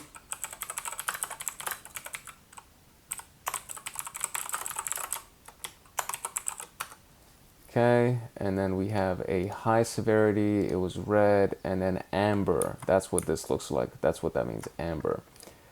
Tags are going to be FTP, and then data, exfiltration, and then this.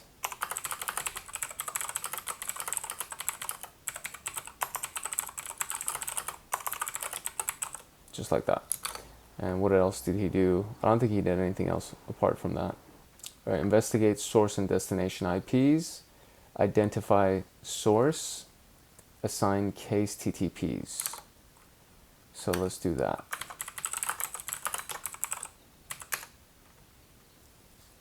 Oh crap, I forgot to add the rest of them. When you press enter, it saves the whole thing. So there's that. I guess I could probably edit this in some capacity. So let's try to edit this real quick. So we can edit it under the tasks. So I can just add a task, and the task title is going to be assign TTPs, and then make sure we just check it and just add it. There we go. So assign TTPs, investigate source and destination IPs. Let's add another one.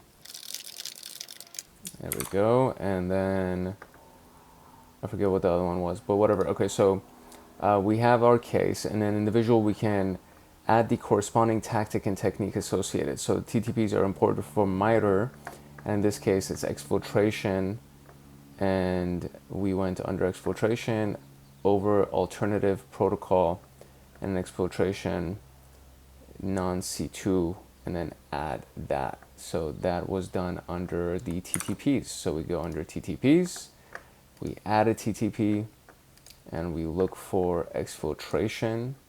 It's going to bring a bunch of stuff, and exfiltration over alternative protocol. And this is the third one that they added, which is the exfiltration over unencrypted, obfuscated, non-C2 protocol. That's the one that they added. So we'll add that one too. And let's see from here, what else? That's pretty much it. So moving on to the next one.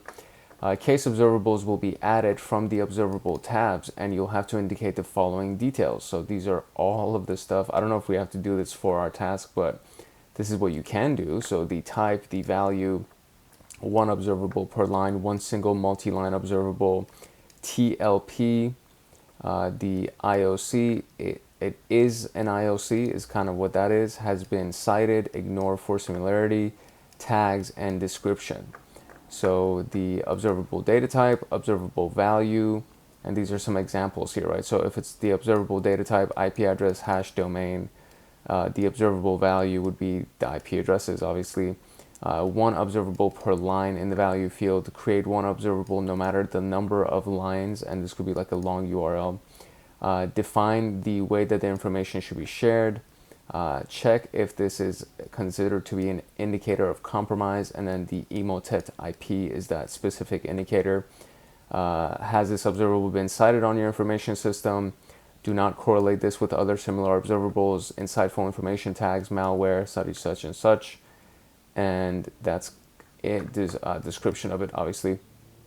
In this scenario, we're adding the IP address 192.168.2342 as our IP.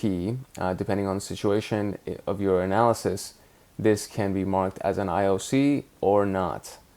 And then that's it. So where are the TTPs imported from? And this is going to be from MITRE ATT&CK.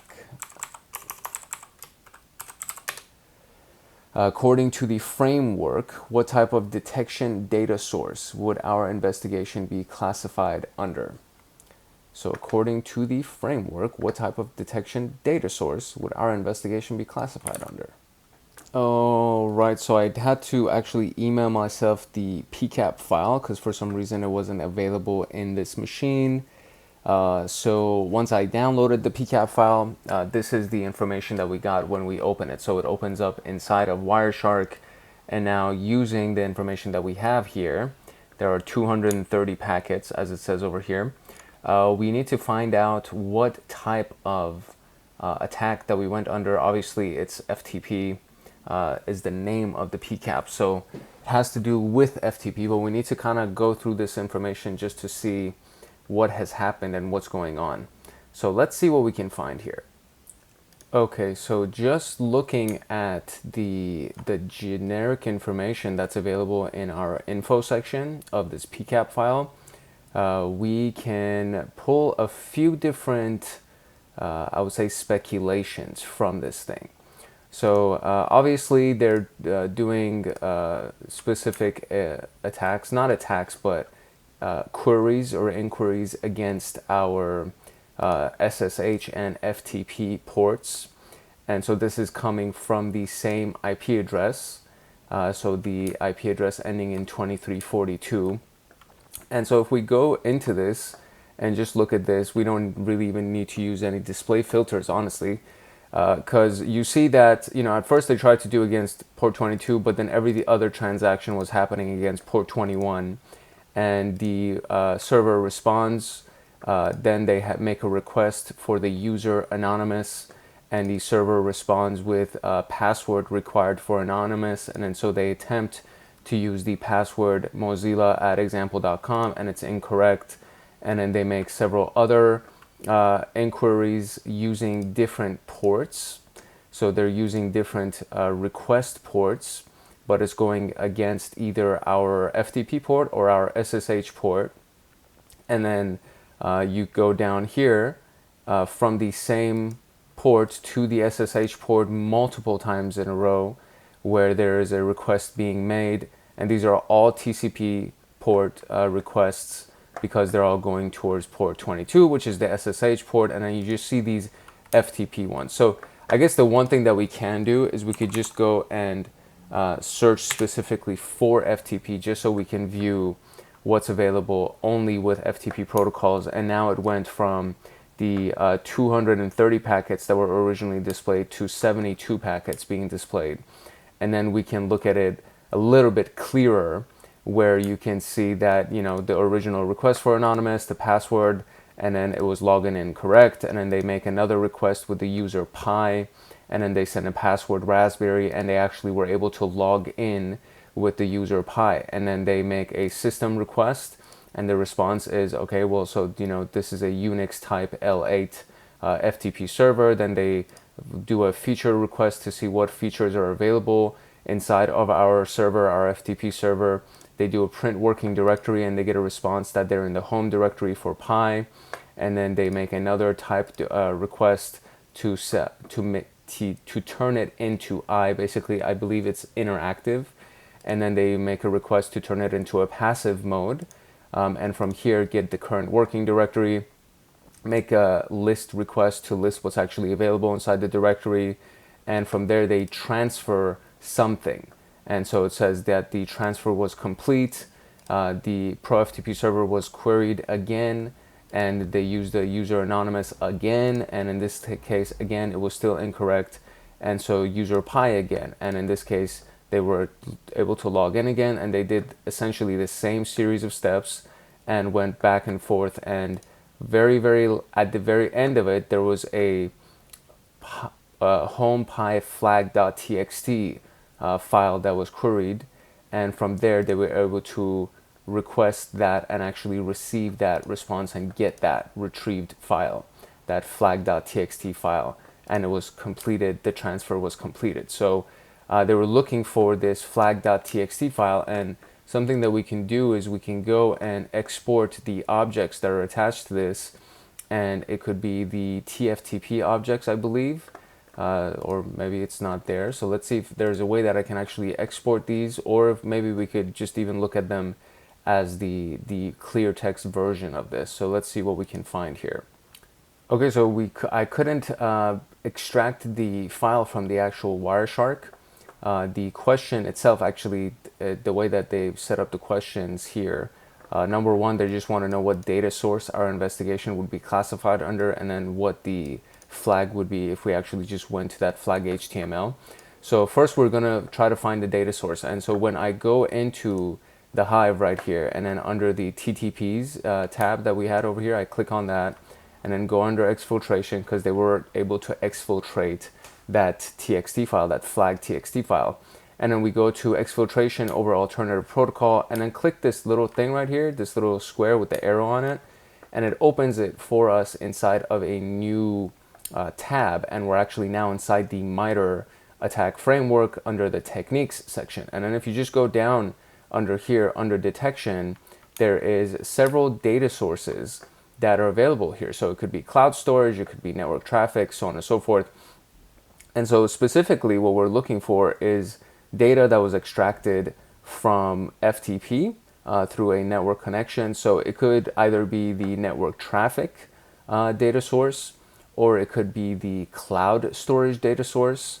I want to, just at first glance, I would probably say that it's through the network traffic, but let's read through these and see what we can actually find over here. Clicking further into the under exfiltration, if we go under exfiltration over unencrypted non-C2 protocol, in this particular case, the detection sources, the data sources kind of get shrunken down a little bit, and we lose the cloud storage portion of it, and we can kind of narrow down a little bit more into it could either be file access, or it could be network traffic, monitor files viewed in isolation that may steal data by exfiltrating over systematically encrypted, and then we have the other one under network traffic, where network traffic content, I think. So let's try it. I'm just going to try one and see what it is. I want to say that it's network traffic. Yeah, it is network traffic. Okay, great. So according to the framework, the data source for our investigation would be under network traffic, because they're, you know, on the FTP port in our network. traffic being, data being exfiltrated. So now we need to go into this link right here and try to find that flag. So I'm just gonna copy this link and go into our browser, our Firefox browser, inside the attack box, and it says failed to connect. I think it's because there's an extra /, and it's also saying failed to connect. Okay, so let's see how we can extract this flag HTML file here. All right, so they're saying that we actually need to upload the PCAP as an observable, and I already did that. So if I go over here and let me cancel this part out and go to our observables, I did upload the PCAP here. So if I click on file, let's see if anything shows up here. If we open the PCAP, let's see if anything shows up here. Okay, so I mean, looking at the information of this observable, there's nothing here for us to analyze. So I think maybe the issue might be because the original thing is on an HTTP. It's not HTTPS. It might be that this particular thing, the issue for it is that it's trying to load an HTTPS. Yeah, okay, there you go. So if we just do HTTP instead of the HTTPS, then we have the flag. And just like that, we were able to extract the flag. And just like that, voila, we have our flag. So nice, there we go. We finished this task and our little exercise using TheHive, which is, I think it's cool if, you know, if you have an organization and you guys are all working on the same thing. You know, there's the section on the right where all of the tasks that we wanted to get done are now here, and everything that we did for this project is now here for this case. So it's, I mean, it's cool. It's just for this particular example, we didn't really have much use for it, but it is cool to use. I think this would be a very, very cool version of a social platform or some kind of a community hub that you could use with your organization to share case files and ideas and updates and things like that. So that was it for analyst interface navigation. And the conclusion of the room, I mean, very simple. We've now reached the end of the Hive project. Hopefully we can kind of understand how the incident response management is done using the Hive, and now we can kind of experiment with this a little bit if we wanted to. I'm pretty good on wanting to go ahead and further explain with this, because I do want to go into another recording. Today's my recording day, so I can record a bunch of videos for you guys. So that was it for the Hive project. If you learned anything from this video in regards to the Hive project room or the platform itself, or if you're studying for your SOC Level 1 Security Analyst certification or Pentest Plus or any of those ethical hacker, any of that stuff, please go ahead and subscribe and turn on that notification bell so that you get notified the next time a video comes out, because literally all we talk about on this channel has to do with pen testing, ethical hacking, security analysis, and all that good stuff. And currently the platform that we're using is TryHackMe, but once I finish everything that's inside TryHackMe, you better believe that I'm going to be moving on to other platforms that also offer education about ethical hacking and cybersecurity and all that good stuff. So would love to have you as a part of the community. If you have any questions, drop it in the comment section below. I will answer your questions in as much detail as possible. And if you have a really juicy question, I may even create a video just for you for your question. So it'll be fun to have you as a part of our community, and I think you'll get a lot of value out of it. And that is it for this room. It's your boy Hank Hackerson at Hank Hacks Hackers, your favorite network and system attacker. I hope you enjoyed it. I will definitely see you in the next one. Love, peace, and chicken grease. If no one else loves you, Hank loves you. I'll see you in the next room. Later. All right, hello and welcome. It's your boy Hank Hackerson at Hank Hacks Hackers, your favorite network and system attacker. And we are in the intro to malware analysis inside of the learning path for TryHackMe, which is SOC Level 1, the Junior Security Analyst Level 1 module or pathway, excuse me. And this is the last room of the Digital Forensics and Incident Response module right here, Intro to Malware Analysis. So we are at the home stretch of this particular module, which is actually quite exciting because this was a pretty big one, as you can see right here. And this is the outline of the video today. We're going to be looking at obviously the intro. We're going to go into malware analysis, techniques of malware analysis, basic static analysis, which is an exercise that has a virtual machine attached to it. Then we have the PE file header, the basic dynamic analysis, anti-analysis techniques, and of course the conclusion of the room. So should be a pretty juicy, beefy room. And yeah, I think that's pretty much it for this one. If you are studying for your SOC level 1 security analyst or cybersecurity analyst certification, or if you are studying for ethical hacker and pen tester, I do recommend that you follow and subscribe and like, turn on the notification bell, all that stuff. You will get notified every time a new video comes out, and that's literally all we talk about on this channel. It's cybersecurity, ethical hacking, pen testing, all that good stuff. So you'll get a lot of good value from it that you can actually apply to your examination studies as well as your day-to-day job as a security analyst or ethical hacker. And that's basically going to be one of the kind of, I would say it's a great thing that comes with this channel. And then there's the fact that I actually respond to all of the comments that come in. So if you have questions about any of these rooms or anything that's going on with your studies, I will do my very best to respond to your comments and your questions. And if it's a really good question, we might even record a video just for you and your questions. So that is another little perk that comes from being a subscriber to this channel and just being a part of our community. It would be really awesome to have you as a part of the community. And some of these rooms I've already done in advance, but then some of the rooms that I do live, and I go through them very much like the intro to malware room.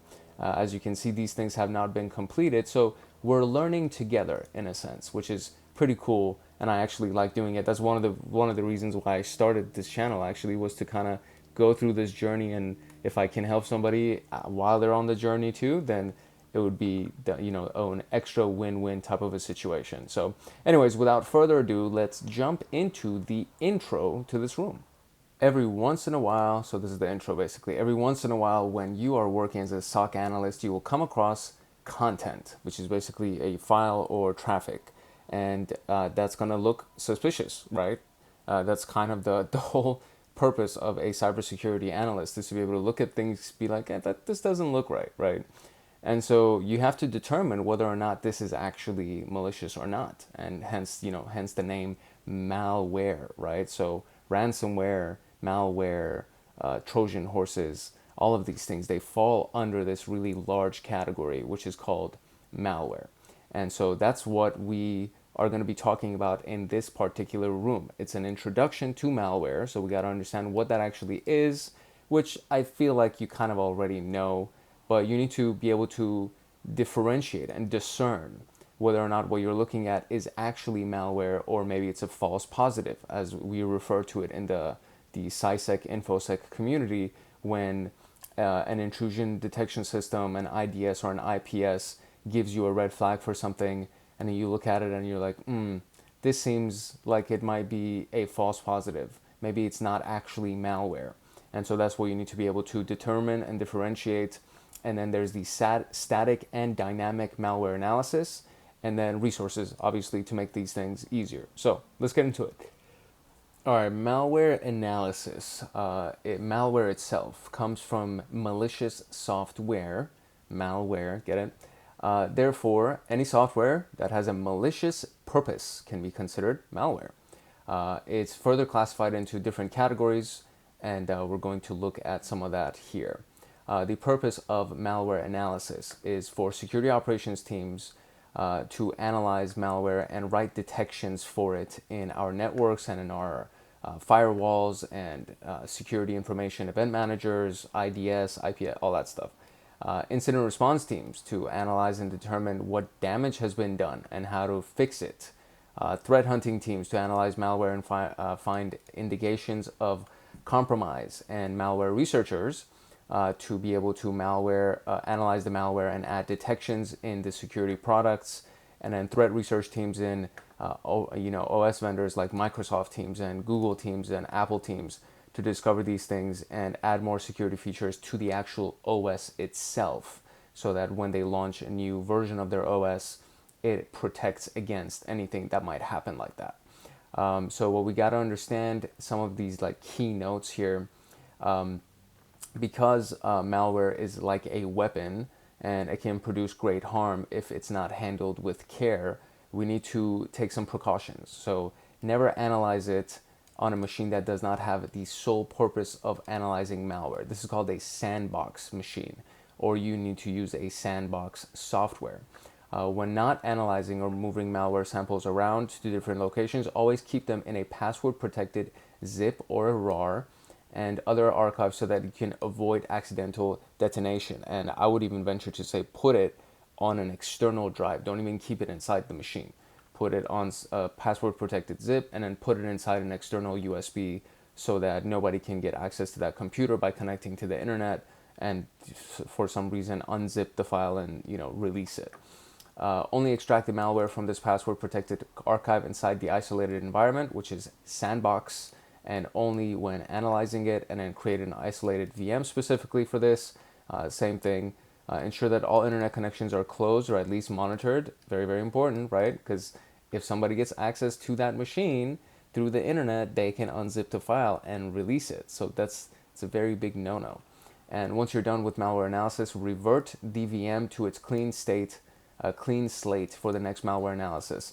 And these are good practices. It seems common sense, but sometimes people don't think about it, especially when you get really excited about doing this work. And there's just precautions that you need to take to just make sure that that one malware doesn't destroy your entire network. You know what I mean? It's crazy when you think about it, because if you have the malware on one virtual machine or one laptop or computer that's connected to the network, meaning connected to your Wi-Fi inside of your organization, and you don't take the precautions to open that malware inside a controlled environment, you open the malware, and because you're connected to the internet and there's so many other machines on your internet, that malware can just go on your network and connect to every machine, and now your entire network crashed. So it's not it's not good. So the question here, it says, which team uses malware analysis to look for indications of compromise? And that is the threat research team. Oh no, actually, no, it's not the threat research team. It is the threat hunt team that does that. So we're gonna go here and just do voila, just like that. So easy enough. Let's jump into the techniques of malware analysis. Techniques of malware analysis. This is a cool little puzzle picture. I actually like this. So what we got static analysis here, and we got dynamic analysis. And for static analysis, when malware is analyzed without being executed, it's called static analysis. So you look at the code, basically, or the different properties of the PE file, and we'll talk about what that is in a little bit. In the case of a malicious document, exploring the document's properties without analyzing it directly will be considered static analysis. In a malicious document, the macros of the document is where the malicious code would go into specifically. Static analysis includes checking for strings in malware, meaning just basically bits and pieces of code, lines of code, checking the PE header for information related to different sections, or looking at the code using a disassemble. And we'll look at some of these things in this particular room. And malware often uses techniques to avoid static analysis. So it should look normal, right? Just without running it, it should look like a normal file or just a normal program or something. So to be able to do that, to avoid analysis or static analysis, these things, the techniques that are used inside of malware is called obfuscation, packing, or means of hiding the properties. A lot of times it's actually pretty savvy. Like these hackers, they wouldn't be hackers if they weren't smart. So you can have stupid hackers, but even a stupid hacker is fairly smart compared to like a regular day-to-day consumer. So they are pretty smart though. They get pretty intense. Just at being able to hide some of the properties, it's kind of awesome. So to circumvent this, to basically get around this, we use dynamic analysis. And dynamic analysis is when you run this, actually run the thing and analyze what's happening. So the idea of a malware, the purpose of the malware is to run, to actually execute and do what it needs to do to cause the damage or to extract the data or whatever, right? So to be able to do that, it needs to go through its original intentions. And then when you, then this is the thing right here, right? So running it is kind of the big deal. So static analysis might provide crucial information regarding malware, but sometimes it's not enough. So we got to run the malware to be able to see what it actually does in the environments that it's released in. And it can hide everything, as we already discussed. But dynamic analysis can be very fruitful because now you're actually running it, and now it can't hide. Now it's actually going to run, and now you can look at it right here. I love this image. You know, the malware is running, and now you're looking at it under a microscope. And that's pretty much that. This image itself just tells the entire story of what dynamic analysis is supposed to be done, or what it is, right? And that's the thing. That's the whole idea, is that more often than not, because hackers are pretty savvy, they're going to be able to hide from static analysis. So we have to run the thing, and then we want to do it in a controlled environment like a sandbox or a machine that's dedicated to malware analysis, and that's where that comes in. So advanced malware analysis techniques are used to analyze malware that evades static and basic dynamic analysis. For performing advanced malware analysis, disassemblers and debuggers are used. Disassemblers convert the code from binary to the actual assembled code so that we can look at the instructions of the malware. Debuggers attach to a program and allow the analyst to monitor the instructions of the malware and it's running. And in malware as it's running, a debugger shows the analyst, allows the analyst, excuse me, a debugger allows the analyst to stop and run the malware at different points and identify interesting pieces of information. So the disassembler breaks it down to its source code, and then you get to just analyze the source code. A debugger allows it to run, and then you do it step by step, whereas instead of just running the whole thing and kind of letting it loose, you run step 1 and then step 2 and then step 3, and then as the functions go on, you're like, oh, step 5 was the one that the malware was actually released and it started doing the stuff that it was doing. So advanced malware analysis, very, very cool stuff. I am not going to even pretend like I've done these things before, because I have not, but I'm excited to go through this room because I think it's going to be a learning experience for both of us. So which technique is used for analyzing malware without executing it? And that is static analysis. And then which technique is used for analyzing it by executing it? And that would be dynamic analysis. And now we can move on to basic static analysis.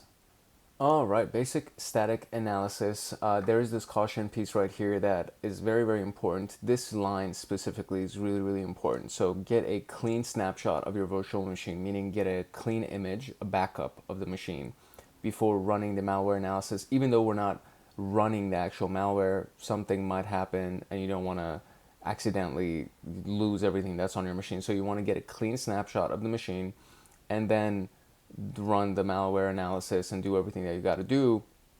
And then specifically for this room, we're going to be using a version of Linux, which is the Remnux VM, and it's reverse engineering malware Linux. And it's a Linux distribution that is designed specifically for malware analysis. So it's actually really cool. I didn't know that this existed up until right now.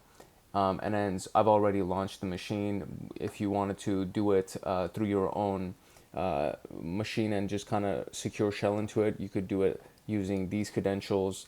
Examining the file type would be the first part of this.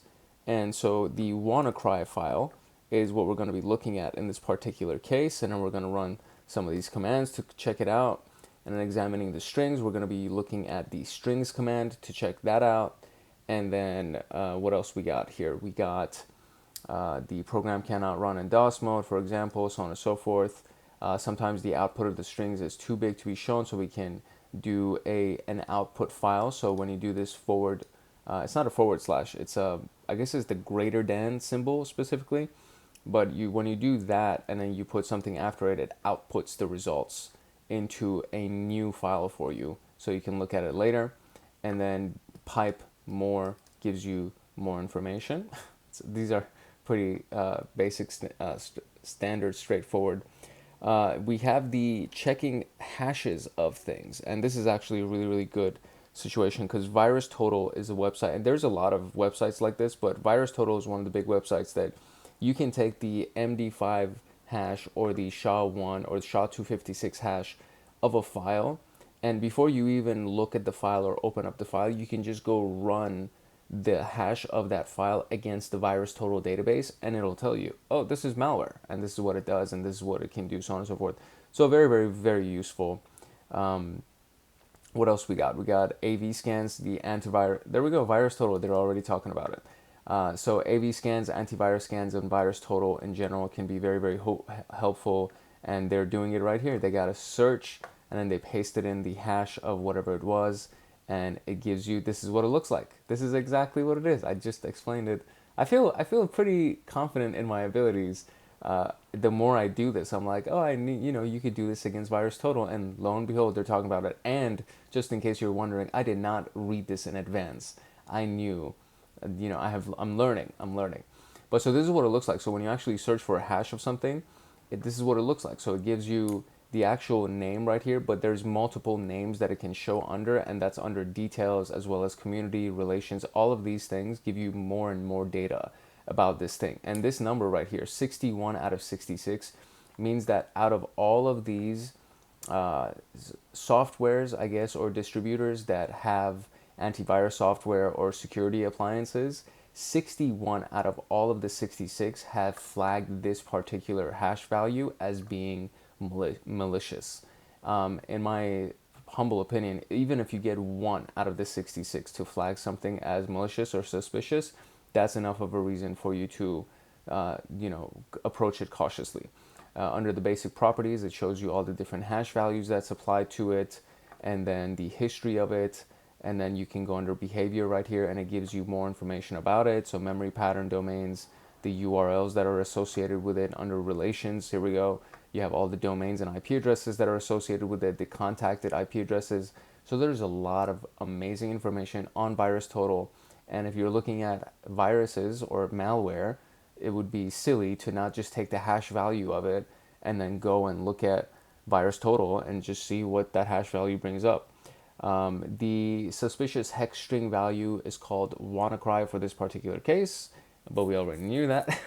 But this is in the comment section of the community, I believe. In the comment section of the community is when people start commenting, like different users start actually commenting of what their experience was, and then they got their own versions of the HTML reports, or their own reports, I guess we should say, of this particular malware.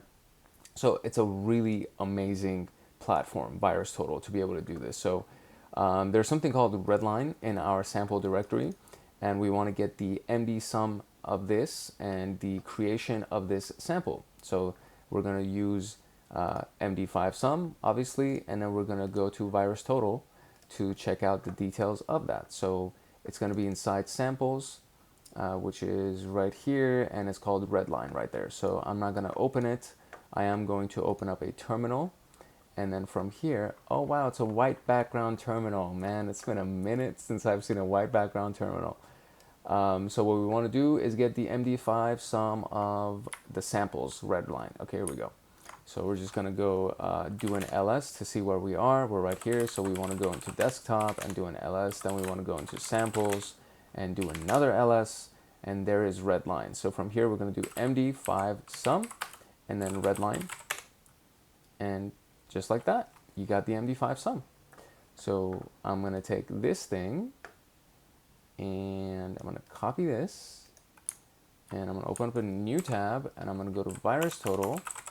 And you can tell I've gone here a lot because it just automatically opens up. And then we're going to drop that into search, press enter, and voila. Here is the info. So first we need to do the 5 sum. So there is the MD5 sum. And now it says, what is the creation time of this sample? So the creation time of the sample will probably be under details here. So right there, creation time, under history. Wow. Copy that and go here, paste that, and boom, just like that. It's pretty, I mean, once you kind of get the hang of everything, it's pretty easy to do this kind of stuff. So that was it. That was like a very, very basic example of what we just did over here. I could do, just to run some more commands, I guess. So I could do strings redline and see what that brings us. Look at all this stuff that's inside the strings of redline. And I can't make sense of any of this, so I'm not even going to pretend to know what any of this is, but these are all the strings that comes out of this. And as you can tell, there's a lot of stuff, right? That's why you want to do an output file for this. So that's that. And then what else can we do here? Strings we already did, and then file. So let's do file. So we'll do file, redline, and then it'll give us some details about the file. So for example, it's an executable, PE32 executable from Intel for Microsoft Windows, nullsoft installer, self-extracting archive, right? Basic shit, nothing crazy. So let us now go into the next portion, which is the PE file header. So PE file header. I'm gonna clear my screen here and let's get into that. The PE file header contains metadata about a portable executable file. That's what PE stands for. This is useful because it can help us go into some good details about it. This is what it looks like right here. So this is the PE tree here. There's the DOS header, and it just goes further down the line. And as you probably can guess, anything that is red means that it might not be, good data, or maybe, not good. It's malicious. We could say that. So if it's red, it's probably closer to being malicious than if it was blue. Like this blue down here, it seems to be pretty healthy, right? So imports and exports, seldom does a PE file contain all the code. So it needs to import some things. Most of the time it reuses code provided by the operating system. This is done to use less space and leverage the framework that the OS has laid to perform tasks. Imports do that. And for example, if a developer wants to query a Windows registry, they will import the reg query value function provided by Microsoft instead of writing the entire function of that themselves. And then once they import it, they can use it. The understanding is that that function, this reg query value, will present any Windows machine on which the developer code is running, and it doesn't need to be included in the PE file itself. So similarly, any PE file export function are exposed to other binaries that can use that function instead of implementing it. And exports are generally associated with dynamically linked libraries, which is DLL files. And it's not typical for a non-DLL PE file to have lots of exports. Since most portable executable files use the Windows API to perform the bulk of their jobs, a PE file imports provides us with crucial information on what it's actually going to do. So if it's importing the reg query value, we can probably tell that they want to use the Windows registry, right? It becomes evident that a PE file is importing the internet open function, and it'll communicate with the internet, right? A URL download to file function says that they want to download something from the internet, and so on and so forth. Names of Windows APIs are generally intuitive and self-explanatory, which makes it user-friendly when we're trying to analyze things. But we can always go look at Microsoft documentation, which we've referred to millions of times, so you should already know that there's documentation for everything with Microsoft. Then we have the sections of the file header, right? The PE file header. It's divided into different sections. I don't know how many there are. Does it tell us? I don't think it does. So although the sections are in a PE file depend on the compiler or packer used to compile or pack the binary, the following are the most commonly seen sections. So you have the .text, which contains the CPU instructions executed when the file is run, and it's marked as an executable. You have .data, which contains the global variables, and then you have the .resource, and it contains resources that are used by the PE file, for example, images, icons, shit like that. Then we have the analyzing of the PE header, which we're going to end up doing in a little bit for our own stuff, and then we can see information, so on and so forth. So in the attached VM, there is a sample named Redline in the directory desktop. Okay, what is the entropy of the .text section of this sample. So let's see what we can do. We're going to do PE check, and then we're going to do Redline. So I'm going to do PE check, Redline, and then see what that gives me. All right, so this is a pretty good output here. Let's see, we're looking for entropy of .text. So let's see what we can do here. It's a lot of stuff. I'm gonna search. I feel like I'm not gonna be able to do this manually. So what I am going to do is I'm gonna do a little bit of a search. So I'll do the search here, do find. Let's see what we can find. I'll do .t. Actually, you know what? The first thing I'm gonna search for is entropy. See if anything shows up for entropy. It does. Okay, so entropy here. And this is for the image section header, entropy 4 points, yada, yada, yada. And it doesn't look like this is about the .txt. So let's see what the next one is. The entropy, this is also another image header. Let's keep going. Okay, so at the very top, it's actually at the very, very top, and it says .text entropy is 6.45. So that's our data. And now we're gonna paste that here. Boom. The sample named Redline has 5 sections. .txt, our data, data, resource are 4 of them. What is the name of the 5th section? So it's also right here.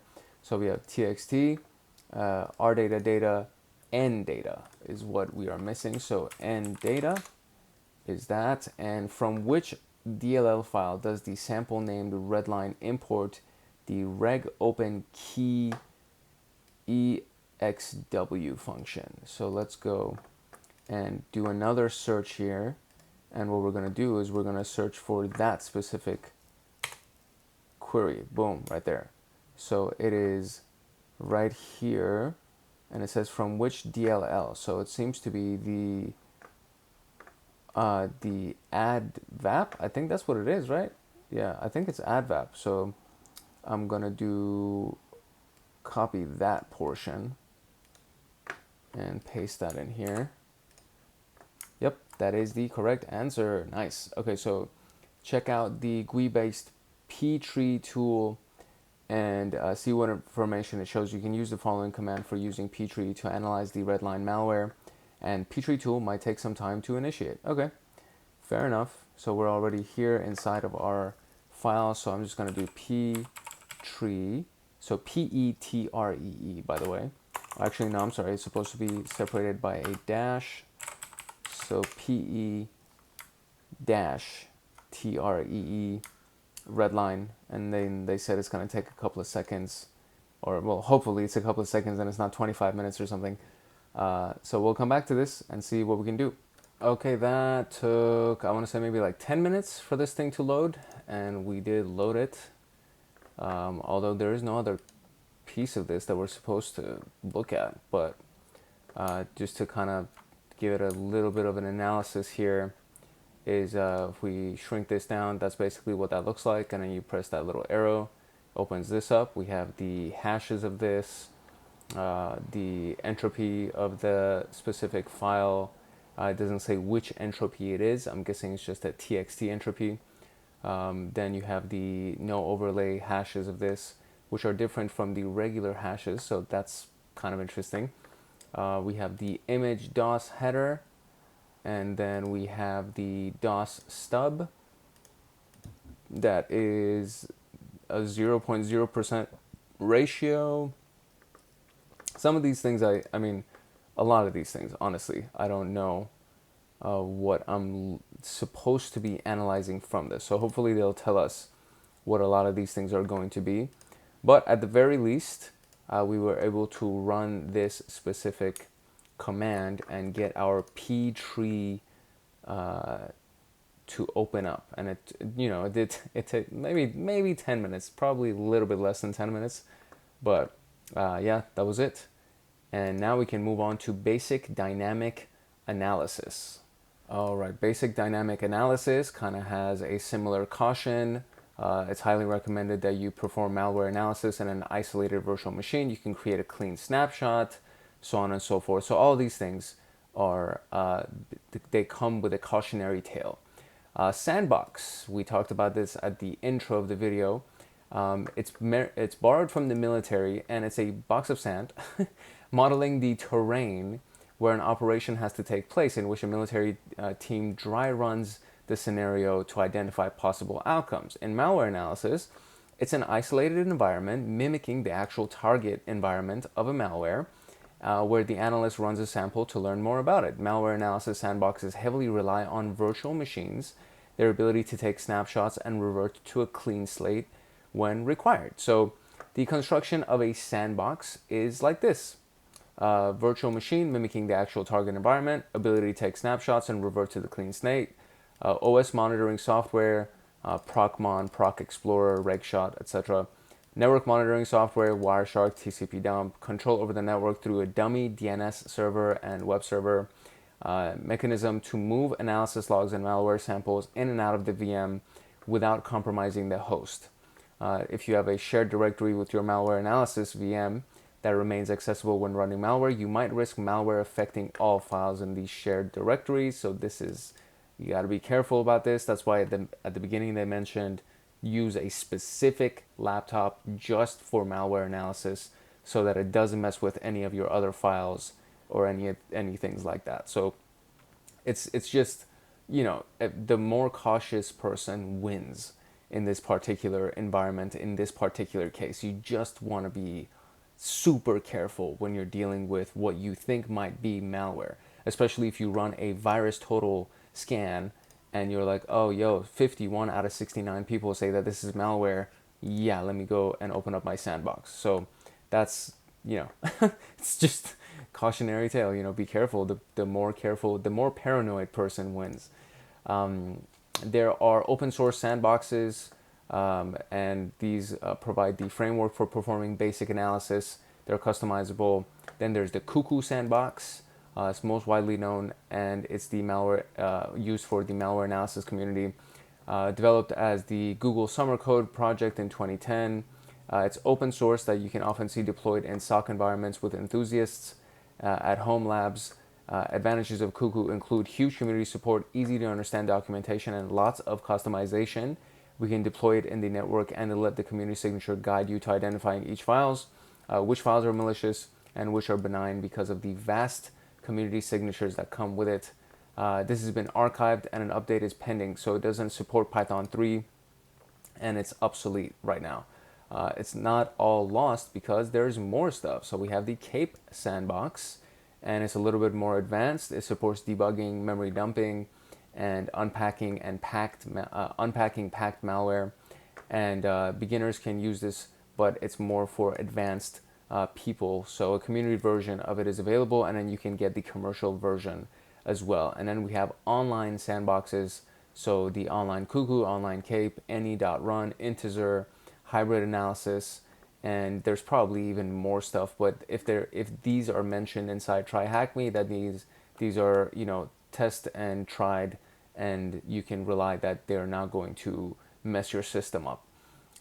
They are providing a useful utility. It's best not to submit a sample online unless you are sure of what you're doing. A better approach is to search for the sample hash and then see if anybody's already submitted it.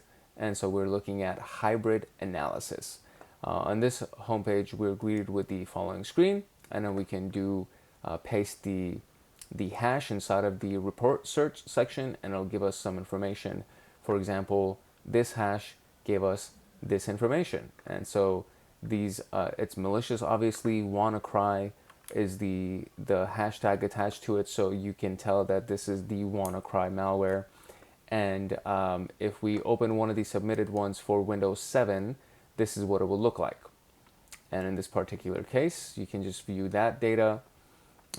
Clicking on the sample, we can see navigation panel on the right side that highlights different parts of the report. We can also see that the verdict is malicious, yada, yada, yada. You can click on view all details, and it'll give you all of this stuff. And this is the MITRE attack technique detection with the attack IDs for execution and persistence. And then when we see that some indicators, context information about static analysis information. So hybrid analysis gives us 34 processes in total for WannaCry. I'm not ransomware exe. The attribute iCackles exe, cmd exe, a lot of things that are attached to this one exe file and the things that it does. So this part provides us with a lot of information about the behavior of the sample when it is run. We can click each process to find more detail. In above screenshot, the executions of the cmd.exe is the most interesting. And we can see that the sample is running script and deleting backups and volume shadow copies, something that's often done by ransomware to stop the victim from restoring their files. Damn. Below this section, we will see the network analysis of the sample. And these are the IP addresses that are contacted and the ports that were contacted, the associated processes that were used, the details of these things. And I don't know if these are the IP addresses that were kind of like retrieving the information, or these were the ones that got attacked. Extracted strings and files are also available. So these are the extracted strings and files, extracted files itself. And then we have the questions for our Redline. So let's see what this is going to be. The hash of the Redline on hybrid analysis, and check out the hybrid analysis report in the process tree, which is the first process launched when the sample is launched. And I'm guessing it's the MD5 hash, hybrid analysis tab on the left. I think it's the MD5 hash, not sure. Let's minimize this thing. And I am going to, I wonder if I close that, if it's gonna get rid of our PE thing. So we're just gonna go back into our desktop samples. Come on, buddy. Desktop, CD samples, and then we're gonna do MD5 sum for Redline. And there's our sum. And we're going to copy this thing. And we're gonna go to hybrid analysis, which is there a link here, or do I need to Google it? Hybrid analysis, boom. Right here, report search, paste it in here, search, boom, right here. All right, so we are looking for, what's the question? The question says, check in the process tree, what's the first process that's been launched? And on the left-hand side, so I need to find the process tree first. So let me see if I can find that real quick. All right, so you have to click on it. So when you actually load it, on the hints it says it's on the left, but there's nothing on the left anymore. It's all on the right side right here. So hybrid analysis is on the right side right there. So we're gonna click on that, and let's see what we get here. Redline, and then there's the setup underscore installer.exe. So that is going to be our answer for that. And then in the process tree, there are two Windows utilities utilized by the malware. What are the names of these two utilities? So utility 1 and utility 2. And the hint says which Windows executables are present in the process tree. Okay. So we have, these are both Winder, right? So there's cmd.exe and then there's PowerShell.exe. And that seems to be the only things here. Setup install exe, and then cmd.exe and PowerShell.exe. So we're going to do cmd.exe and PowerShell.exe. And there is the answer for our dynamic analysis. So let's see anti-analysis techniques next. While the security researchers are devising techniques to analyze malware, the malware authors are working on rendering these tools and techniques ineffective. So we found a great deal of information, they found a great deal of information about this. There are ways malware authors can make life difficult because they do anti-analysis, right? That's basically what that is. So if we ran strings against the file, what is it called here? It's ZM something. So if I do ls, it's the last file. So if I run strings ZM, strings ZM, and then do tab, it'll fill the rest of it for me. And this is the information that comes out here. So now let's see what the analysis says. It says, we notice that this sample contains mainly garbage strings that don't provide much value to us. So if we run PE check on the sample, we can see what else we get. So let's run PE check on this thing and see what that shows us. All right, and so since we're running it on the same file, I'm just going to focus on the output right here because it's a little bit easier to read. So we have the entropy, of course, we have the hashes, suspicious flags set for section 1, 2, 3, yada, yada, yada. Imported symbols contain entries of typical packed. So we can see that the executable has characteristics typical of a packed executable. As per PE check, we will notice that there is no .txt text section in the sample, and other sections have execute permissions, which shows that these sections contain executable instructions or will be populated with executable instructions during execution. So let me see, what does that say? Oh, executable right here. Got it. And let's see what else. We will also see that the sample does not have many imports that might show us the functionality as we saw with the previous one. So for analysis, the first step is generally to unpack the sample. This is an advanced topic that will be covered in another room. So sandbox evasion is another thing that they can do to avoid sandbox analysis, right? In many cases, this might help us analyze samples that evade the basic static analysis. However, malware authors have also some tricks to avoid sandbox. So long sleep calls, authors know that sandboxes run for a limited time. Therefore, they program the malware to not perform any activity for a long time after execution. That's kind of genius. It's super simple, but genius. This is often accomplished through long sleep calls. The purpose of this technique is to time out the sandbox. Fucking genius. User activity detection. Some malware samples will wait for user activity before performing malicious activity. The premise of this technique is that there will be no user in a sandbox. Therefore, there will be no mouse movement or typing on the keyboard. Advanced malware also detects patterns in mouse movements that are often in automated sandboxes. This technique is designed to bypass automated sandbox detection. Footprinting user activity. Some malware checks for user files or activity, like if there are any files in MS Office history or internet browsing. If no or little activity is found, the malware will consider the machine as a sandbox and quit. That's genius. These freaking hackers are genius. Detecting virtual machines. Sandboxes run on virtual machines. VMs leave artifacts that can be identified by malware. For example, some drivers installed in VMs being run on VMware or VirtualBox give away the fact that the machine is a VM. Malware authors can often associate VMs with sandboxes and would terminate if a VM was detected. So, pretty crazy.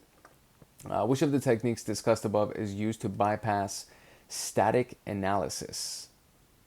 So it could be either packing or obfuscation. Packing and obfuscation. A packer obfuscates, compresses, or encrypts the contents. These make it difficult to analyze malware statically. So let's try packing and see what that does. That's the right answer. Which technique discussed above is used to time out a sandbox? Is the first one.